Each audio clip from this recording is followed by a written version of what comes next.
As the shadow of the apocalypse surges forth like a relentless tide, human society disintegrates in an instant, and the hope for survival teeters precariously amidst the ruins. In this abyss of despair, the protagonist, Yilan, unexpectedly receives a gift from a secondary civilization, the two-dimensional foil. This formidable and enigmatic technological marvel shines like a brilliant yet perilous star in the darkness, irrevocably altering the course of his destiny. In the world inhabited by Yilan, zombies roam freely, resources are scarce, and humanity resorts to fratricidal conflict over mere morsels of food and fleeting spaces of existence. Ordinary survivors struggle for life in this brutal environment, perpetually hovering on the brink of death. Yet Yilan, armed with the two-dimensional foil, possesses the potential to reverse the tides of fate. As a superweapon of the secondary civilization, the two-dimensional foil has the capacity to instantaneously flatten three-dimensional space. Wherever it is unleashed, everything is ruthlessly crushed, reduced to mere traces upon a plane. This extraordinary ability elevates Yilan above the chaos of the apocalypse, rendering him the focal point of attention among various factions. Initially, Yilan harbored a profound respect for the formidable power of the two-dimensional foil, refraining from its use in haste. However, as the situation deteriorated, the number of zombies surged exponentially, and the formidable zombie lords began to awaken, possessing strength beyond human comprehension. They led their undead hordes in a fierce assault against the last bastions of humanity. In a moment of dire peril, Yilan found himself compelled to activate the two-dimensional foil. A strange radiance flashed, and the overwhelming tide of zombies was instantaneously obliterated, with the mighty zombie lords reduced to mere ashes by this force. This astonishing spectacle rendered the surrounding survivors speechless, while it also instilled in Yilan the realization that the two-dimensional foil was not only his lifeline also the key to restoring human order. However, Yilan's burgeoning power incited the covetousness of various factions. Ambitious survivors among humanity sought to seize the two-dimensional foil, intending to wield it as a tool for global domination. A mysterious doomsday organization seemed to perceive the greater secrets concealed within the two-dimensional foil, resorting to unscrupulous means in their attempts to control both Yilan and the foil.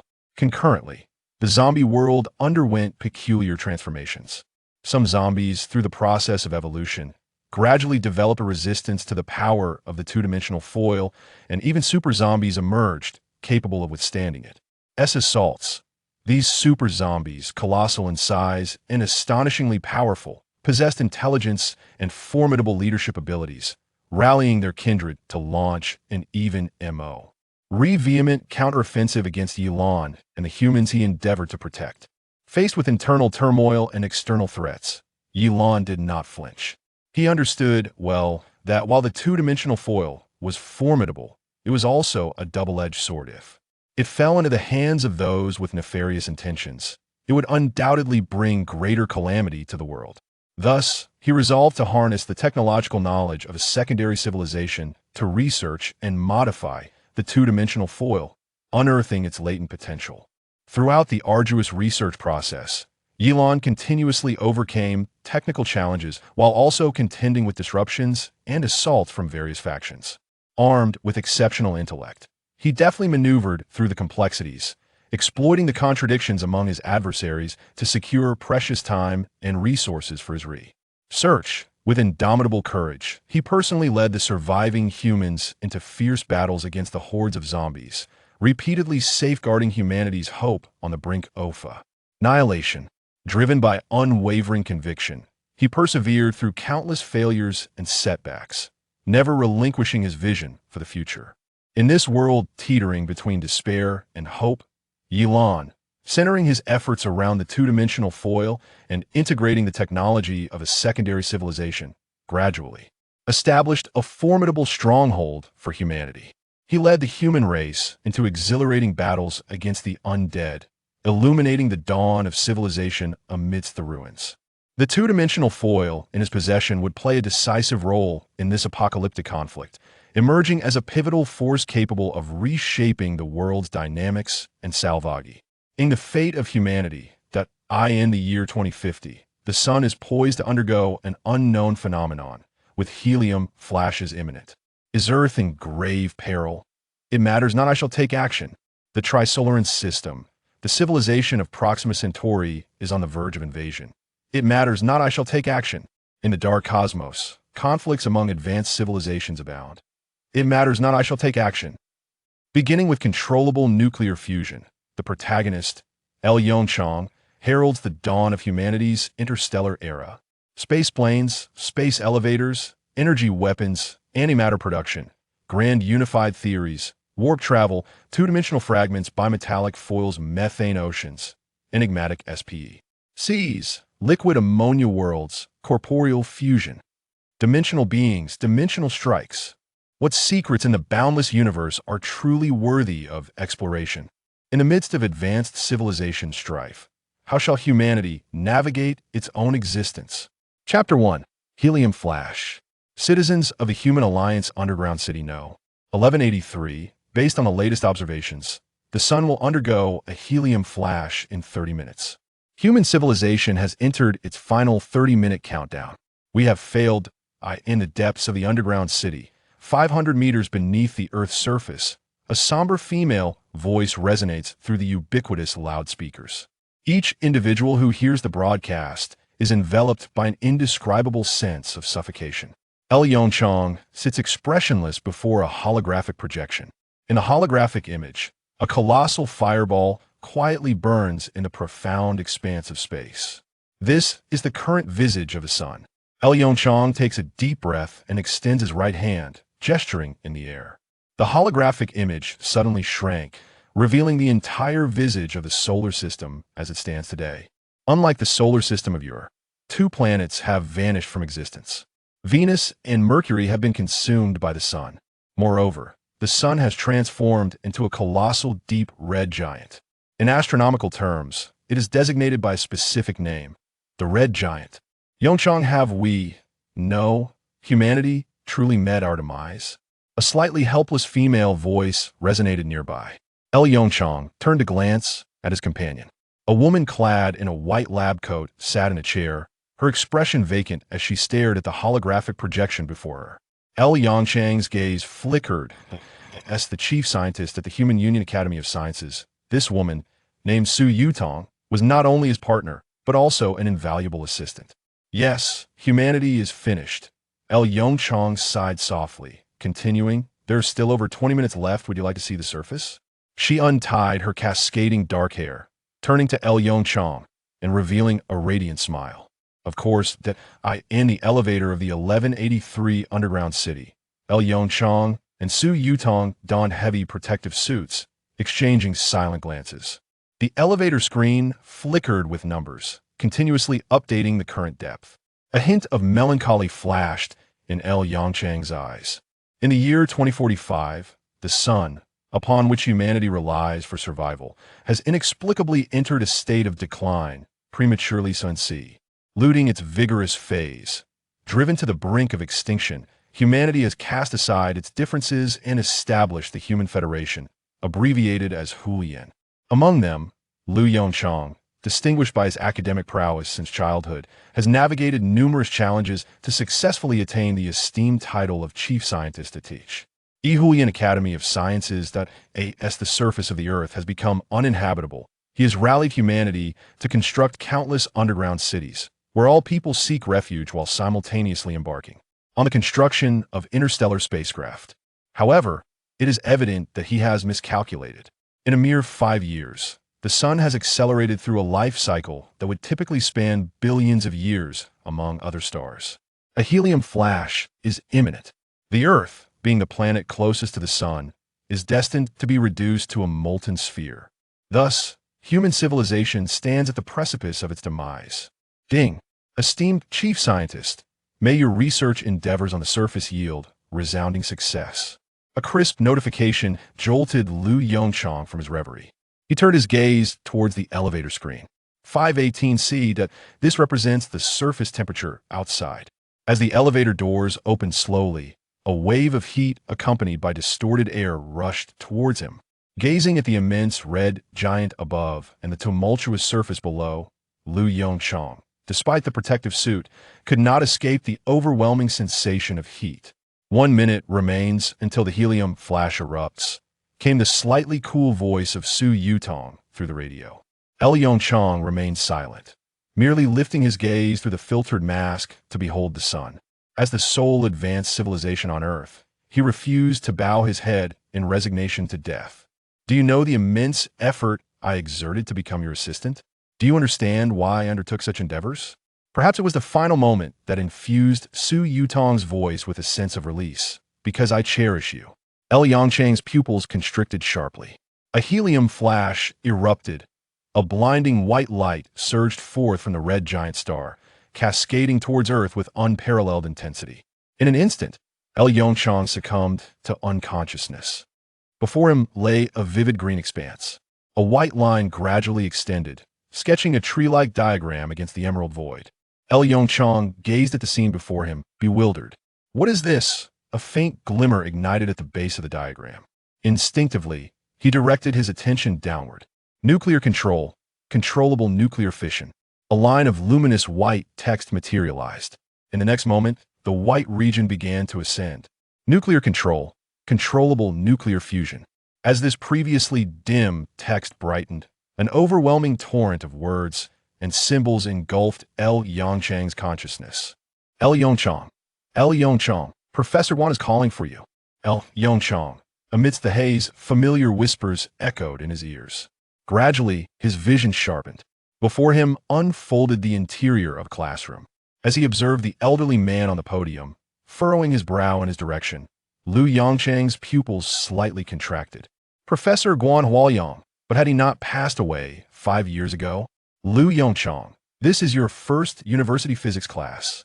If you dislike physics so much, why did you enroll in the physics department? There was a hint of anger in Professor Guan's voice. Lu Yongchang appeared bewildered, instinctively rising to his feet and glancing around at his surroundings. A familiar scene. This was his university classroom. If memory served him correctly, this was the first physics class of his sophomore year. He hastily retrieved his phone from his pocket and illuminated the screen. September 6, 2030, reborn. In an instant, a multitude of complex emotions surged through Lu Yongchang's mind. Confusion, sorrow, loss, and a flicker of hope. Destined by heaven, longevity is eternal. This was the origin of his name. It proved that his name had not been chosen in vain. In his previous life, he had reached the pinnacle of human achievement, yet through his own missteps, human civilization had met its complete demise. But what should he do now? Lu Yongchang, are you even listening to me? Professor Guan Huaoyang was now visibly red with anger. After years of teaching at Sandow University, he had never encountered such a disrespectful student. Lu Yongchang lifted his gaze towards Professor Guan on the podium and the blackboard behind him, his eyes flickering with determination. Perhaps he required a remarkable opportunity. In the next moment, Chapter 2, On-Site Simulation of Controlled Nuclear Fusion. Lu Yongchang, what do you intend to do? Upon witnessing Lu Yongchang rise and approach the podium, Professor Guan Huaoyang's expression shifted slightly, and he immediately barked a stern reprimand. This is a classroom, clear your mind. Professor Guan's scolding echoed in Lu Yongchang's ears, evoking an inexplicable sense of familiarity. It had been over a decade since he last heard such reprimands. A faint smile graced Lu Yongchang's face as he gently nodded at Professor Guan. Professor Guan, my apologies. I need to borrow the blackboard for a moment. Guan Huaoyang was both astonished and furious. In all his years of teaching, this was the first instance of a student requesting to borrow his blackboard during class. In the next moment, he watched as Lu Yongchang casually walked to his side and picked up a whiteboard marker from the podium. Guan Huaoyang couldn't help but feel a mix of anger and amusement. This was not borrowing, he hadn't even nodded in agreement.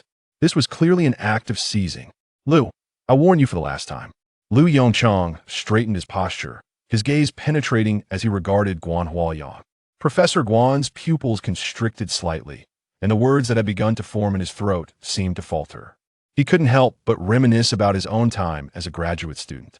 Back then, in his eyes, his mentor exuded a similar commanding presence. Yet, before him stood merely a sophomore student. His mentor was one of the foremost scientists in the nation at that time. At this moment, not only was Guan Huaiyang taken aback, but the students seated below were equally entranced. What on earth has Lu Yongchang lost his mind? A slender young man, adorned with a pair of black-rimmed glasses, gazed in astonishment at the scene unfolding on the podium, muttering to himself, "Does he truly wish to be expelled?" This young man, named Wu Qi, was the roommate of LV Yongchang, who had just moments ago been gently roused from slumber by Wu's soft call. He could scarcely fathom that LV Yongchang, typically engrossed in his studies, would engage in such an audacious act during a university physics lecture. LV Yongchang, however, paid no heed to the astonishment of Guan Huaiyang and his peers. He turned to face the blackboard, grasped a whiteboard marker with unwavering resolve, and began to write. A series of clear equations emerged upon the blackboard. The elegant script momentarily caught Professor Guan Huaiyang's attention. Such proficiency in board writing could not be attained without years of experience. Yet, his brow soon furrowed in concern. These equations were likely beyond the grasp of an undergraduate. Curiosity flickered in Professor Guan Huaiyang's eyes. He halted his initial intent to dismiss LV Yongchang and instead crossed his arms, standing quietly to observe the content being inscribed on the board. As line after line of equations and accompanying diagrams materialized, the professor's frown deepened. If he was not mistaken, this pertained to the realm of controllable nuclear fusion. But how could LV Yongchang possibly possess knowledge of such advanced concepts?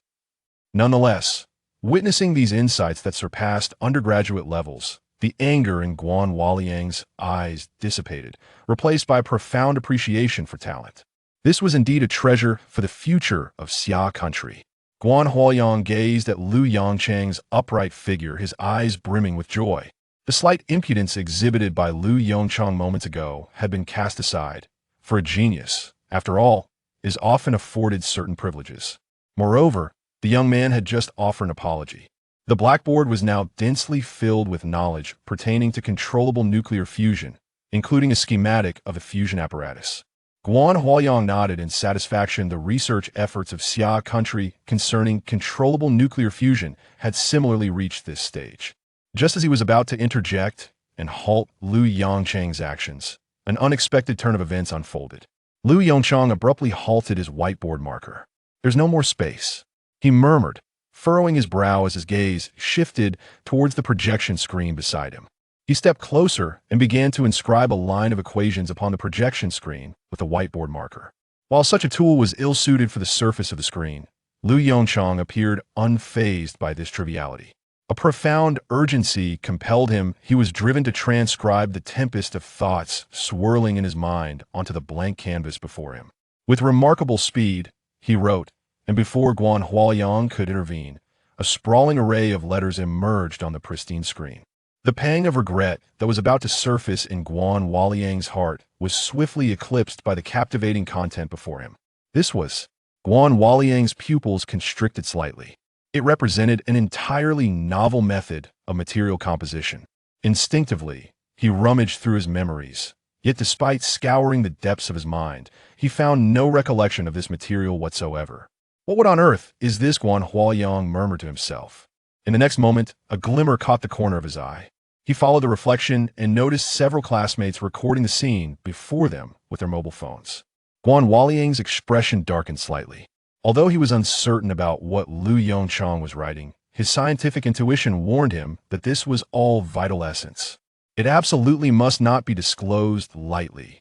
He admonished in a hushed tone, "Everyone, put down your phones and cease filming." After a moment's contemplation, Guan Huaiyang added, "No one is to leave the classroom without permission." Half an hour later, Lu Yongchang gradually halted his actions. "The synthesis method you wrote about is for a new type of material?" Guan Huaiyang's voice came from his side. Lu Yongchang turned his head, nodding with a composed smile. Indeed.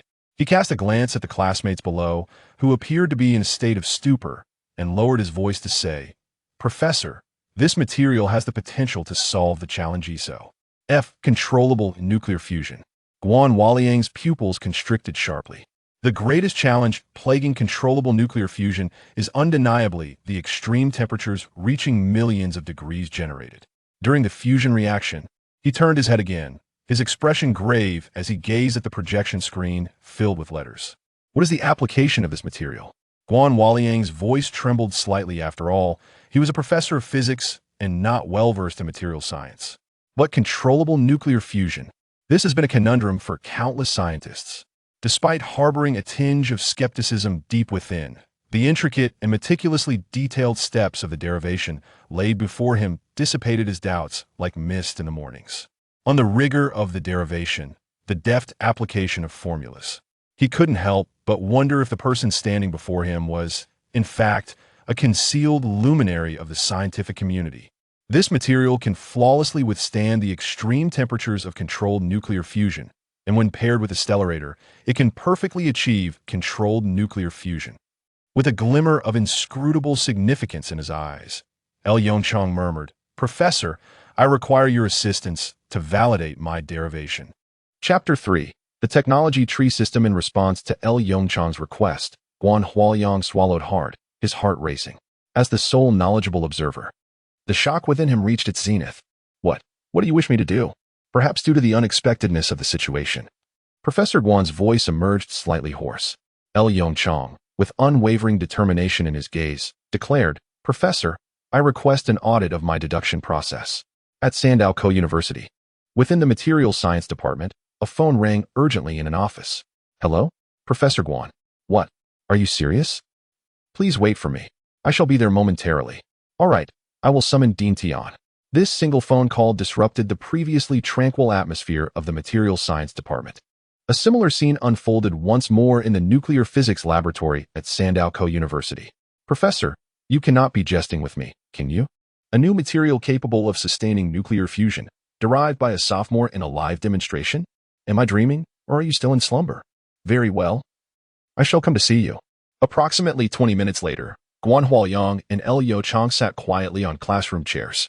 The remaining students, having deleted all recordings and photos from their devices, gradually exited the classroom.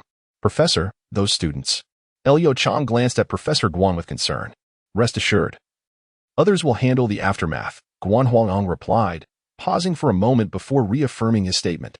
"Yongchang, did you devise all of this on your own?" Despite having witnessed Lu Yongchang meticulously execute each step of the deduction process, he remained somewhat incredulous that a sophomore undergraduate could possess such profound knowledge. Although this was at Sandow University, one of the nation's most prestigious institutions, an undergraduate is, after all, merely an undergraduate with a limited scope of knowledge. Seated opposite Professor Guan Hualiang, Lu Yongchang fixed his deep gaze upon him and nodded resolutely. "Professor, all of this is my own research." He was not lying. In his previous life, he had made significant contributions to the research of controlled nuclear fusion. This achievement greatly enhanced his credentials during the selection process for the chief scientist position. After all, it is those who have mastered controlled nuclear fusion that possess the means to survive in the underground cities. Professor Guan Hualiang regarded Lu Yongchang with a penetrating look. However, the truth of all things would soon be revealed in the upcoming joint assessment by the professors. Whether it was a case of deceit or a display of innate genius would soon become evident. As these thoughts swirled in his mind, Guan Hualiang closed his eyes to rest. With age, one's vitality inevitably wanes. Noticing Professor Guan Hualiang's eyes shut in repose, Lu Yongchang's gaze flickered slightly before he too gently closed his eyes. Deep within his mind lingered an enigma. At the moment of the helium flash, he had lost consciousness. Yet, prior to his rebirth, what exactly was that phosphorescent green interface he had glimpsed? As Lu Yongchang shut his eyes, darkness enveloped him. In the next moment, as a subtle thought crossed his mind, a glimmer of emerald light slowly emerged from the depths of his consciousness. Before him, the peculiar tree diagram reappeared. This time, he finally had the opportunity to observe it closely. Similar to his previous encounter, the highlighted white text at the bottom read controllable nuclear fission and controllable nuclear fusion technology. As for the layer above, there was a line of somewhat dim characters: nuclear energy control, fusion reactor miniaturization technology. A flicker of astonishment flashed in Lu Yongchang's eyes. Fusion reactor miniaturization technology. This was precisely the technology he had researched in his past life at the critical juncture. It is no exaggeration to say that the miniaturization of fusion reactors could elevate human technology to an entirely new pinnacle. However, it was regrettable that due to time constraints, he had made no progress whatsoever. Reflecting on his previous experience in this space, Lu Yongchang promptly focused his thoughts on the dim line of text. no miracles occurred. His mind yielded no knowledge pertaining to fusion reactor miniaturization. Just as Lu Yongchang was engulfed in confusion, a faint line of text appeared between the controllable nuclear fission and fusion reactor miniaturization technologies. In the next moment, a somewhat dim white line connected them. Prerequisite: analyzing the sonoluminescence phenomenon. Recalling the moment when controllable nuclear fusion technology had manifested in his mind, he began to formulate a hypothesis about the system within his consciousness. This technological tree system could only guide him towards the correct research trajectory and could not bestow knowledge out of thin air. Nevertheless, that was sufficient. In scientific research, the greatest taboo is to pursue the wrong direction. With the correct direction in mind, Lu Yongchang firmly believed that, with his abilities, he could resolve those so-called scientific conundrums. In the next moment, he cast his gaze upwards towards the technology tree. Electric propulsion system, quantum communication technology. At the pinnacle of the technology tree, a line of highlighted text read, Level 1 Civilization. Lu Yongchang swallowed hard, his eyes filled with incredulity. This was merely a Level 1 civilization. What advancements could a Level 2 civilization possibly command? As this thought crossed his mind, a line of increasingly faint text appeared at the top of the technology tree. Preliminary mastery of energy weapons. The moment he laid eyes on this text, Lu Yongchang's pupils constricted sharply. Energy weapons. Then, what of a Level 3 civilization? A flicker of greed flashed in his gaze. As a scientist, the prospects of future technologies, even if merely a name, wielded an irresistible allure. The system remained unresponsive. A hint of regret flickered in Lu Yongchang's eyes. Just as he became engrossed in exploring the system, a gentle knock echoed from outside the classroom. Tap, tap, tap. Lu Yongchang and Guan Huayang simultaneously opened their eyes, directing their attention towards the classroom door. Come in. The door is unlocked, Guan Huayang spoke in a low voice. In the next moment, the classroom door creaked open. Several professors with graying hair entered, their expressions grave. The elder among them immediately fixed his gaze upon the blackboard behind the podium upon entering. After a cursory glance at the blackboard and the projection screen, a flicker of astonishment crossed the elder's eyes. He then turned to look at Lu Yongchang. Upon meeting the gaze of Lu Yongchang without the slightest hint of trepidation, the elder's eyes brimmed with astonishment. Professor Guan, is this the prodigious student you spoke of? Professor Guan Huayang nodded gently. Dean Tian, allow me to introduce this young man. He is a sophomore in the Department of Physics, named Lu Yongchang. He then turned to Lu Yongchang and said, This is Dean Tian Jishuan from the School of Materials Science at Sandow University. If you wish to ascertain the reliability of your new materials, he is the one to consult. Chapter 4, Competing for Talent? Hello, Dean Tian. Lu Yongchang promptly stood to greet the elder. Dean Tian Jishuan smiled warmly and nodded, subsequently shifting his attention to the blackboard behind the podium. Although the initial portion merely covered the fundamentals of controllable nuclear fusion, the application of various diagrams and formulas sparked a glimmer of interest in Dean Tian's eyes. The precision and appropriateness of the formulaic derivation suggested that if he had indeed self-studied, this student was an exceptional candidate for research. Particularly, when he observed the subsequent steps of the new material derivation, his eyes radiated with brilliance, regardless of the accuracy of the results. The clarity and elegance of the derivation process possessed a unique aesthetic appeal. Without further ado, the student would be his. Dean Tian's gaze subtly shifted as he turned to the side to look at Lu Yongchang. Lu Yongchang, is it?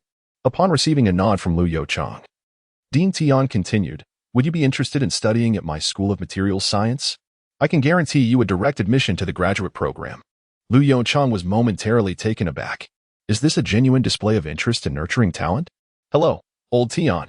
One must not act in such a manner. Guan Hualong exclaimed, his irritation flaring in an instant. What on earth has provoked this treachery? Tian Jishuan, seemingly unfazed by Guan Huayang's remarks, maintained a cheerful demeanor as he addressed El Xiaochang. My dear boy, I perceive a profound understanding of materials science in your discourse. Have you acquired this knowledge through self-study? El Yongchang instinctively cast a glance at Guan Huayang beside him and nodded gently. Yes, it is all self-taught. Tian Jishuan's eyebrows shot up in surprise. What a remarkable discovery. I have encountered a true genius. He quickly quelled his excitement and spoke with a measured tone. To achieve this level through self-study is commendable. However, there are still some minor imperfections. How about this? You come to our Materials Institute to study, and I will secure you a spot as a distinguished young scholar. El Yongchang regarded the elder with a mix of amusement and exasperation. Were it not for his reincarnation, he might have been easily deceived. A distinguished young scholar? In his previous life, he was the chief scientist of the United Nations. Such a trivial title held no allure for him. As for imperfections, what a jest! This was the optimal material, verified through countless practical applications. Yet, as a sophomore undergraduate, El Yongchang could not voice his thoughts so brazenly. He allowed a hint of conflicted expression to surface in his eyes and suggested, Director Tian, perhaps you might first examine the molecular formula of this material? Tian Jishuan was momentarily taken aback. This was indeed unexpected, based on his past experiences. His usual tactics of inducement and coercion would leave the youth in a daze. How curious that this young man was still fixated on the conclusion. This is my colleague from the Department of Physics. Guanhu Liang's face flushed slightly as he reiterated his point. Tianzh Su-in shot a discontented glance at Guanhu Liang. Enough, enough. Whether from the physics or materials department. We are all students of S&D-OKU University. Professor Guan, as the dean of the Materials College. It is only natural for me to promise some benefits to talented individuals. Wouldn't you agree? Guanhu Liang's expression stiffened instantly. This was a dire situation. Tianzh Su-in was the dean, while he was not. Just as the atmosphere grew awkward, the classroom door was abruptly flung open. Old Tian, are you implying that there is no one in the physics department? A resonant voice echoed from the doorway. It was Jing Yingxing, the dean of the Nuclear Physics Institute. A glimmer of joy appeared in Guanhu Liang's eyes, while Tianzh Su-in's face displayed a mixture of embarrassment and frustration. Jing Yingxing strode confidently into the classroom, immediately directing his gaze toward the blackboard. The moment he beheld the notes, his eyes sparkled with a myriad of colors. No wonder that old fellow T.N. was so eager to recruit this individual. If such a genius were to slip away, the professors in the department would surely berate him. Lyngching, is it? I am Jing Yingxing, the dean of the Nuclear Physics Institute.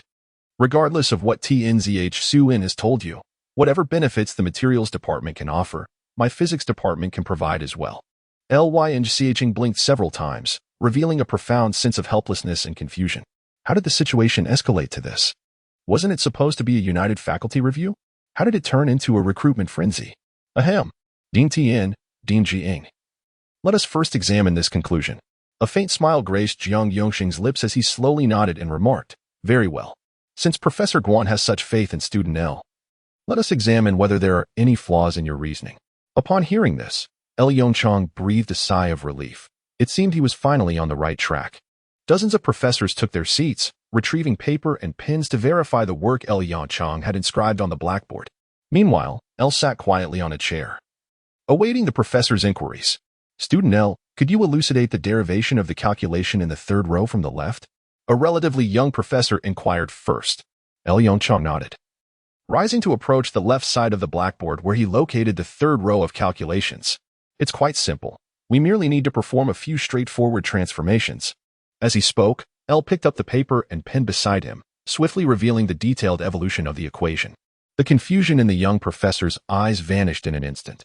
He stood and offered a slight bow to El Yongchang, expressing his gratitude. Thank you. Jiang Yongxing observed this exchange with a raised eyebrow.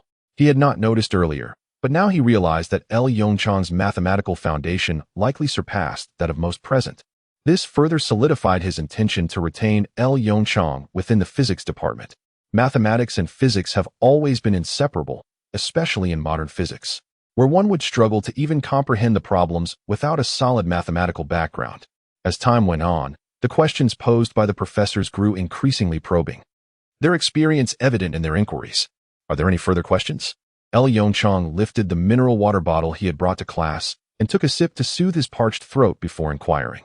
The classroom was enveloped in silence.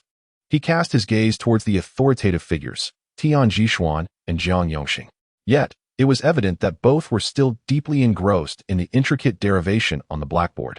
Tian Jishuan's pupils slightly constricted, his face a canvas of disbelief, while Jiang Yongxing displayed a countenance brimming with shock and excitement. The expressions of the other professors were equally captivating. Ahem. Guan Huayang, perceiving the gravity of the situation from the students' expressions, promptly addressed El Yongchang. In the coming days, refrain from wandering about and try to remain on campus. El Yongchang nodded gently, turned, and exited the classroom through the door. Chapter 5. Convening a meeting of the entire faculty. Once L. Yongchang departed, the classroom fell into silence once more. The professors gazed solemnly at the blackboard before them. After a prolonged pause, Tian Jishuan slowly exhaled a breath of exasperation. This young man is extraordinary. Jiang Yongxing, beside him, nodded in agreement. Indeed, I cannot discern any logical fallacies. Guan Huayan's pupils contracted slightly as he looked at Jiang Yongxing in astonishment. Director Jiang, are you implying that this proposal is indeed feasible? Jiang Yongxing hesitated for a moment. Perhaps it is due to my own limited expertise. After all, I am not specialized in controlled nuclear fusion. As he spoke, Jiang Yongxing turned to Tian Jishuan. Director Tian, what is your perspective on the molecular formula of the new material? A hint of bitterness flickered in Tian Jishuan's eyes as he slowly shook his head and murmured, I am uncertain. What? How is that possible? Exclaimed the professors in unison. Even Jiang Yongxing expressed his astonishment, saying, Old Tian, you must be jesting. In the realm of materials science, you are undoubtedly one of the foremost experts at Sandow University. You cannot fathom this material? The bitterness in Tian Jishuan's gaze deepened, and with a heavy sigh, he rose and walked toward the blackboard. Standing before the projection screen, he gently brushed his fingers over the slightly coarse surface and murmured, the more I delve into materials, the more I realize my own ignorance. This molecular formula of the new material, I can assure you, it has never appeared anywhere before. While I cannot ascertain the extent of its properties, I am convinced it possesses astonishing resistance to both high temperatures and high pressures. I have a premonition that this derivation of the new material, represents the essence of the matter. Upon hearing this, the audience was visibly moved. All present were engaged in scientific research and were acutely aware of the significance of scientific intuition. In the pursuit of research, such intuition often plays a pivotal role. Although this notion may seem elusive, it holds true. The more distinguished the scientist, the more precise their scientific intuition becomes. Haeckel's discovery of the benzene ring structure and Mendeleev's formulation of the periodic table. These remarkable achievements were, to varying degrees, aided by the power of scientific intuition. In many instances, the keen scientific intuition of top researchers often allows them to navigate the labyrinth of complexities and find the most expedient path forward. Jiang Yongxing, his expression grave, cast a sweeping glance at the gathered professors and spoke solemnly. Since you, Old Tian, have voiced your thoughts, I propose we convene an immediate faculty meeting. All professors from the College of Materials and the Department of Nuclear Physics must be present. After a moment's reflection, Jiang Yongxing added, furthermore, let the professors from the Nuclear Physics Laboratory join us for an in-depth discussion on this proposal. If it proves feasible, perhaps the resurgence of our nation is at hand. At Sandow University, the early September weather was at its most sweltering. The blazing sun filtered through the dense foliage, casting countless specks of light upon the asphalt path.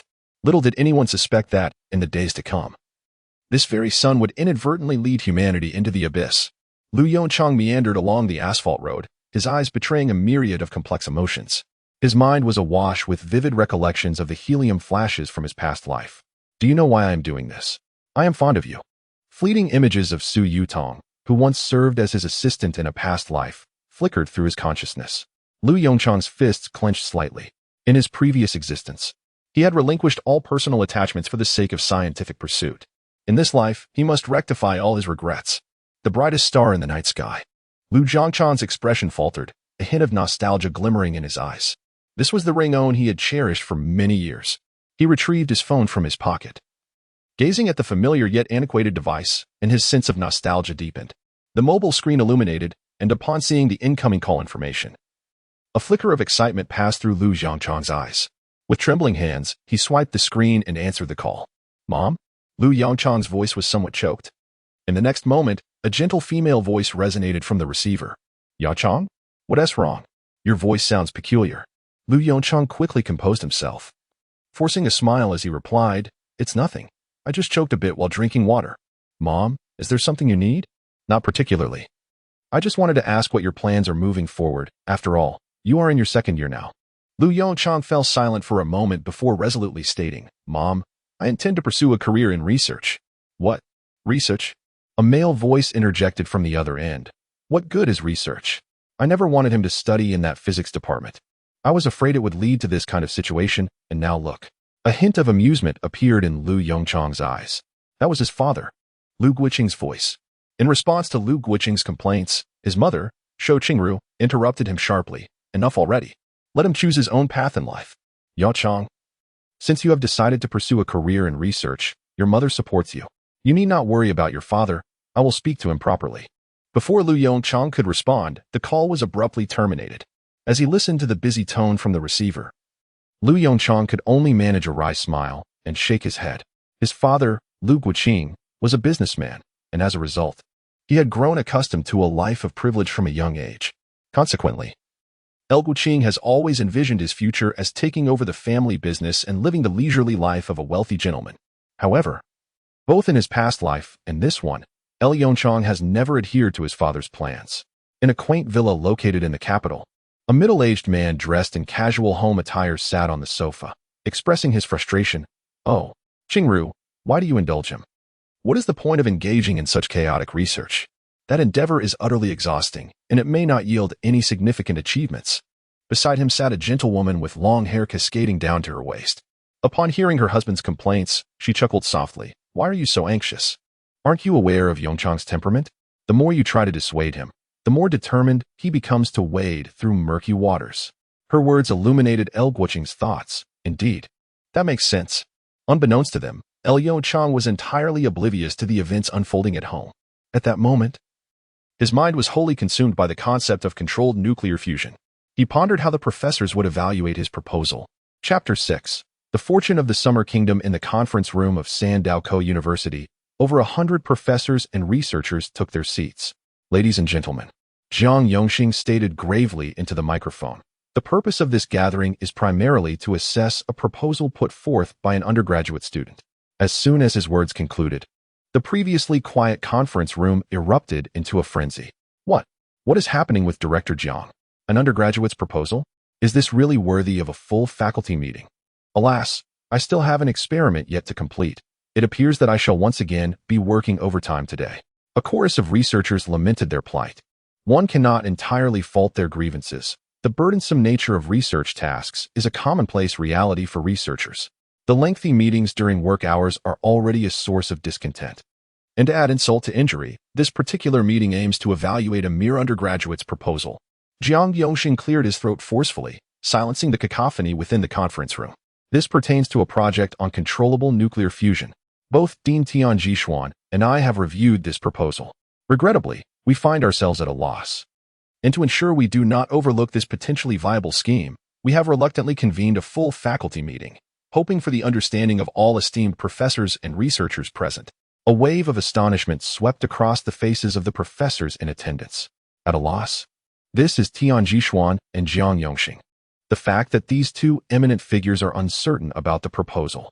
In the brief span of 2 sentences, a glimmer of intrigue flickered in the eyes of the gathered professors. Suddenly, the door to the conference room burst open. More than a dozen professors clad in white lab coats entered in a procession. At the forefront stood a middle-aged man with a distinctly square face, his eyes brimming with excitement. Old Jiang, where is the controllable nuclear fusion proposal you just mentioned? Upon the arrival of this distinguished figure, a collective gasp resonated among the professors in the room. Goodness, this luminary has come. Was he not tasked with researching controllable nuclear fusion in the laboratory? Could it be that the proposal put forth by this undergraduate student is genuinely? Just as the professors in the audience were engaged in hushed whispers, Jiang Yongxing stood up with a smile and approached the middle-aged man.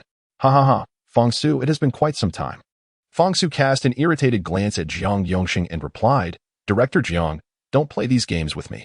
Our lab is currently conducting an experiment. We interrupted our work to come out upon hearing your words, and if you cannot provide me with a satisfactory outcome, I will hold you accountable. Having known Fang Su for over a decade, Jiang Yongxing was well aware that his remarks were merely jest. He chuckled and patted Fang Su on the shoulder, saying, All right, forget about the experiment for now. I must tell you, if this proposal truly holds merit, our nation, Xia, may well lead ahead of everyone else. Upon hearing this, a flicker of astonishment crossed Fang Su's face. In his recollection, as the dean of the School of Nuclear Physics, Jiang Yongxing had never before uttered such high praise. Oh, Fang Su replied, maintaining his composure, if that is the case, you have considerable confidence in that undergraduate student? Jiang Yongxing nodded lightly. his expression growing slightly more serious. It's not just me. Even that old fellow Tian Jixiang is uncertain about this proposal. At this statement, Fang Su's expression shifted. After all, Jiang Yongxing was not an expert in controlled nuclear fusion, so there remained a possibility of oversight. However, Tian Jixiang was a true heavyweight in the materials science field, an academician of the Xia Academy of Sciences. Fang Su immediately felt a surge of anticipation. He gently nodded and said, "In that case, let us commence the meeting." Jiang Yongxing turned to survey the room, ensuring that all participants were present before reaching out to activate the projector. In the next moment, several high-definition images illuminated the screen in the conference room. Ladies and gentlemen, here lies the proposal drafted by the student. The expansive conference room was enveloped in a profound silence, punctuated only by the ticking of the wall clock and the sound of pen nibs gliding across paper. Each professor furrowed their brows, meticulously calculating the various equations displayed by the projector. Fang Su, the head of the nuclear physics laboratory, was taken aback, his eyes wide with astonishment. "Old Fang, what do you think?" Jiang Yongxing inquired in a hushed tone, noticing Fang Su's expression. "Is this proposal feasible? Are you certain that this is the product of an undergraduate's endeavor?" Jiang Yongxing chuckled and nodded affirmatively. "Indeed, this young man is a student in Professor Guan Huayang's class. He was caught daydreaming during lectures and then spontaneously took to the stage, seizing a whiteboard marker to draft this proposal." As Fang Su's countenance grew increasingly peculiar, Jiang Yongxing felt a surge of urgency. "You mustn't doubt it. I have the recording with me."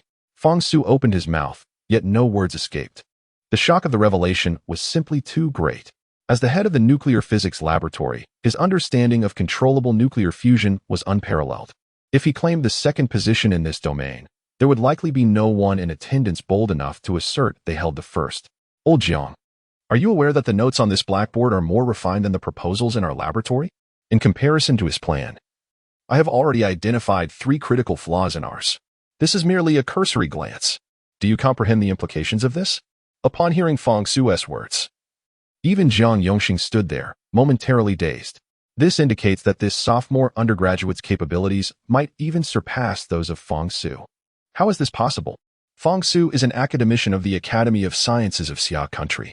Jiang Yongxing swallowed hard, gently resting his hand on his forehead, murmuring to himself, "Wait, I feel a bit dizzy.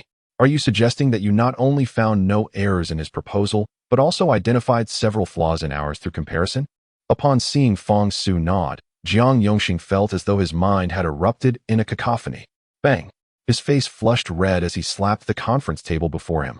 The resounding noise captured the attention of all the professors and researchers present. "Excellent. Truly outstanding. This is a fortunate moment for our nation."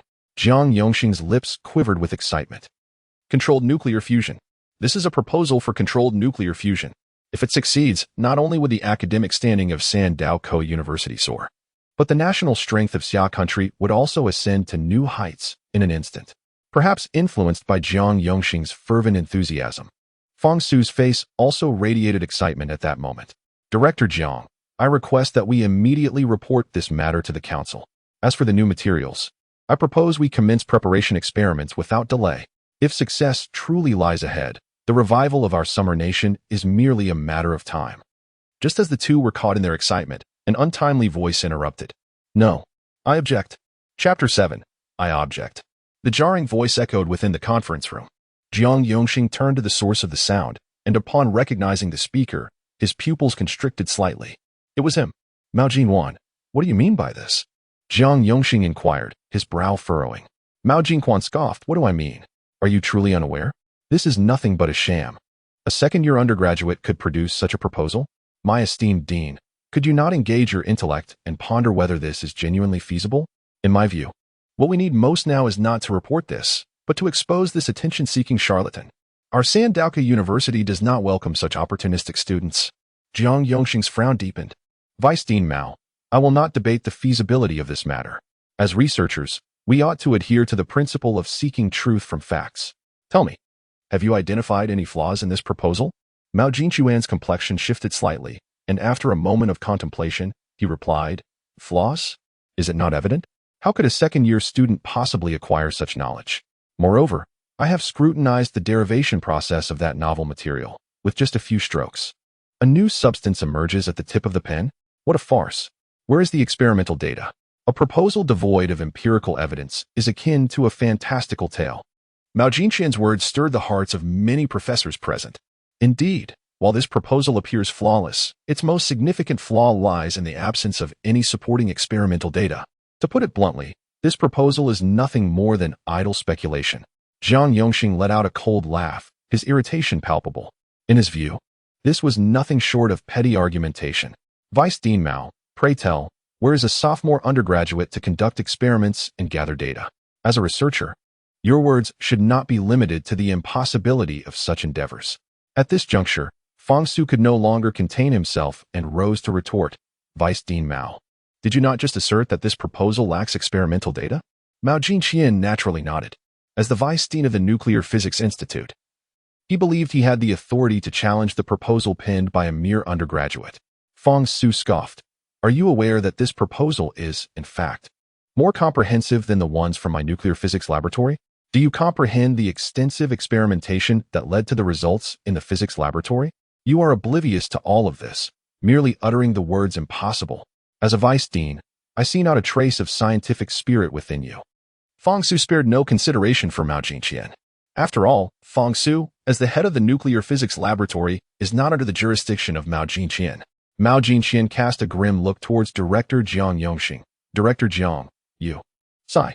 Jiang Yongxing let out a soft sigh, raising his hand to interrupt the words that Mao Jinqian had yet to articulate. Mao Jinqian's pupils constricted sharply.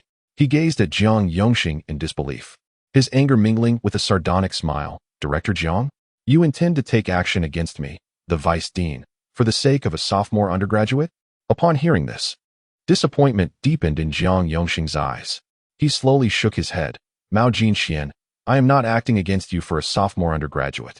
I am doing this for the sake of scientific research, for the future of our nation. Indeed, this proposal lacks any empirical support, but tell me, if this proposal were indeed valid, what catastrophic losses would we, Sandaoku University, no, our nation, incur under your handling? Mao Jinqian's expression soured further. He nodded in indignation and turned to leave the conference room. Humph. I shall see if you can resolve controlled nuclear fusion with the sophomore. With a final, harsh remark, Mao Jinqian pulled open the door to the conference room and strode out. Bang. The door slammed shut with a dull thud. Jiang Yongxing shook his head with a bitter smile. Fang Su, I apologize for the spectacle. Fang Su, deep in thought, shook his head and remarked, Old Jiang, your nuclear physics department ought to undergo a thorough reorganization. The vice dean does not seem inclined towards research at all, and this is hardly fitting. Jiang Yongxing paused for a moment in silence, nodding before directing his gaze towards the array of professors and researchers gathered below. Upon encountering the profound expression in his eyes, all the professors and researchers instinctively lowered their heads, resembling ostriches burying their heads in the sand. Some of the more seasoned professors felt a slight chill in their hearts. It appeared that the Institute of Nuclear Physics was poised to stir quite a significant commotion. Very well, I trust everyone has perused the proposal by now. If there are any uncertainties, feel free to voice them without hesitation. The matter at hand for deliberation is whether we should escalate this proposal to the council. An hour later, Jiang Yongxing escorted Fang Su into his office. He walked directly to his desk, reached for the handset of the office telephone, and pressed a specific button. Moments later, a voice emerged from the receiver. Hello, Professor Jiang. How may I assist you? Please connect me to the Summer Nations Council. I have an important report regarding controlled nuclear fusion to convey. Certainly, please hold on. The wait was brief, and a steady male voice resonated from the handset. Hello, Director Jiang. This is Hong Qiming, Minister of Science and Technology. A flicker of surprise crossed Jiang Yongxing's eyes. It was indeed the Minister of Science and Technology, Hong Qiming. On the line. Clearly, controlled nuclear fusion was gaining increasing significance in the eyes of the Summer Nation's leadership. Minister Hong, I need to report a matter to you. Jiang Yongxing recounted the entire series of events in detail. Director Jiang, are you serious? A sophomore undergraduate has penned a highly feasible proposal for controlled nuclear fusion on the blackboard? Jiang Yongxing let out a bitter smile and turned to his companion, Fang Su. He had anticipated such a predicament, which is precisely why he had brought Fang Su along. Fang Su swiftly stepped forward to take the phone from Jiang Yongxing's hand. Minister Hong, this is Fang Su. Indeed, the situation is accurate. I can assure you, this proposal possesses a remarkably high degree of feasibility. Excellent. What did he say? Jiang Yongxing looked at Fong Su with an anxious expression. Fong Su, with a grave countenance, replied. Minister Hong stated that this matter is of great significance. He needs to report it to Chairman Yi. The chairman? Jiang Yongxing gasped in shock. How did this escalate to Councilman Li's level? Fong Su's expression grew somber as he whispered, there is something you may not be aware of. There seems to be an issue with ITER. Jiang Yongxing's face changed dramatically. What? There is a problem with ITER. ITER, short for the International Thermonuclear Experimental Reactor, is a superconducting tokamak device capable of producing large-scale nuclear fusion reactions. As member nation, Xia country stands to gain invaluable data on controllable nuclear fusion from this apparatus. The reason for not constructing one independently is quite straightforward. It is both costly and cumbersome. The entire ITER project has spanned 13 years and incurred expenses of 5 billion euros. Although Xia country has made significant advancements in recent years, investing such an extravagant sum in a prototype machine is still rather excessive, especially considering that the capability of the tokamak device to sustain controllable nuclear fusion remains an enigma. If money is spent and time is wasted, resulting in the creation of a completely useless entity, would that not be a tremendous loss? In the capital, within the first ring road, lies a location absent from any map. Hong Qiming stood at the entrance of an office, his expression grave as he knocked on the door. Enter, came a frail voice from within. Hong Qiming slowly pushed the door open and stepped inside. An elderly man with graying hair sat quietly behind the desk, gazing at him. The old man's eyes were filled with wisdom and confidence, as if he held dominion over all that existed. Mr. Li. Hong Qiming greeted the elder with utmost respect. The old man set down his pen and spoke slowly. Minister Hong, I have heard that you wish to report something of great importance to me. Hong Qiming nodded eagerly, recounting the matters reported by Sandow University with sincerity. Mr. Li's expression grew increasingly serious. Is this true? Hong Qiming hesitated momentarily before affirmatively nodding. It should be true. You must remember academician Fong Su, correct? Mr. Li nodded in acknowledgement. Of course. He is the one who led the team to achieve the latest controllable nuclear fusion results in our nation, is he not? Does this matter pertain to him? Hong Qiming nodded once more, asserting, Fong Su and the professors from Sandow University conducted a preliminary assessment of the proposal, and he is quite confident about it. Mr. Li fell silent for a moment, then reached for a document from a nearby stack and handed it to Hong Qiming. Let us set that aside for now. Take a look at this document. Hong Qiming, with a perplexed expression, extended his hand to receive the document. The instant he glimpsed the title, a visible flash of indignation ignited in his eyes. This is impossible. Our scientists in Xia country would never engage in such despicable acts. Member Li sighed deeply, a hint of concern shadowing his gaze. He slowly shook his head and remarked, the realms of possibility and impossibility are not dictated by us. The ITER project has long sought to expel us. Thus, whether our scientists have committed such acts is of little consequence. Hong Qiming hesitated, but the reputation is simply unbearable. He clenched his jaw and once more scrutinized the document in his hand. It meticulously detailed the accusations against the Xia country researchers at the ITER project, alleging they had embezzled vital experimental data. So, what are we to do? Shall we simply stand by as ITER slanders us? Member Li, maintaining his composure, responded, beyond the slander, they are demanding our voluntary withdrawal from the ITER project. This news will likely be officially released tomorrow. Boom. Hong Qiming felt as though the vessels in his brain had exploded in an instant. How? How can this be? This is utterly outrageous. Member Li spoke slowly. The reason I showed you this document is not for mere discussion, but to convey a crucial message.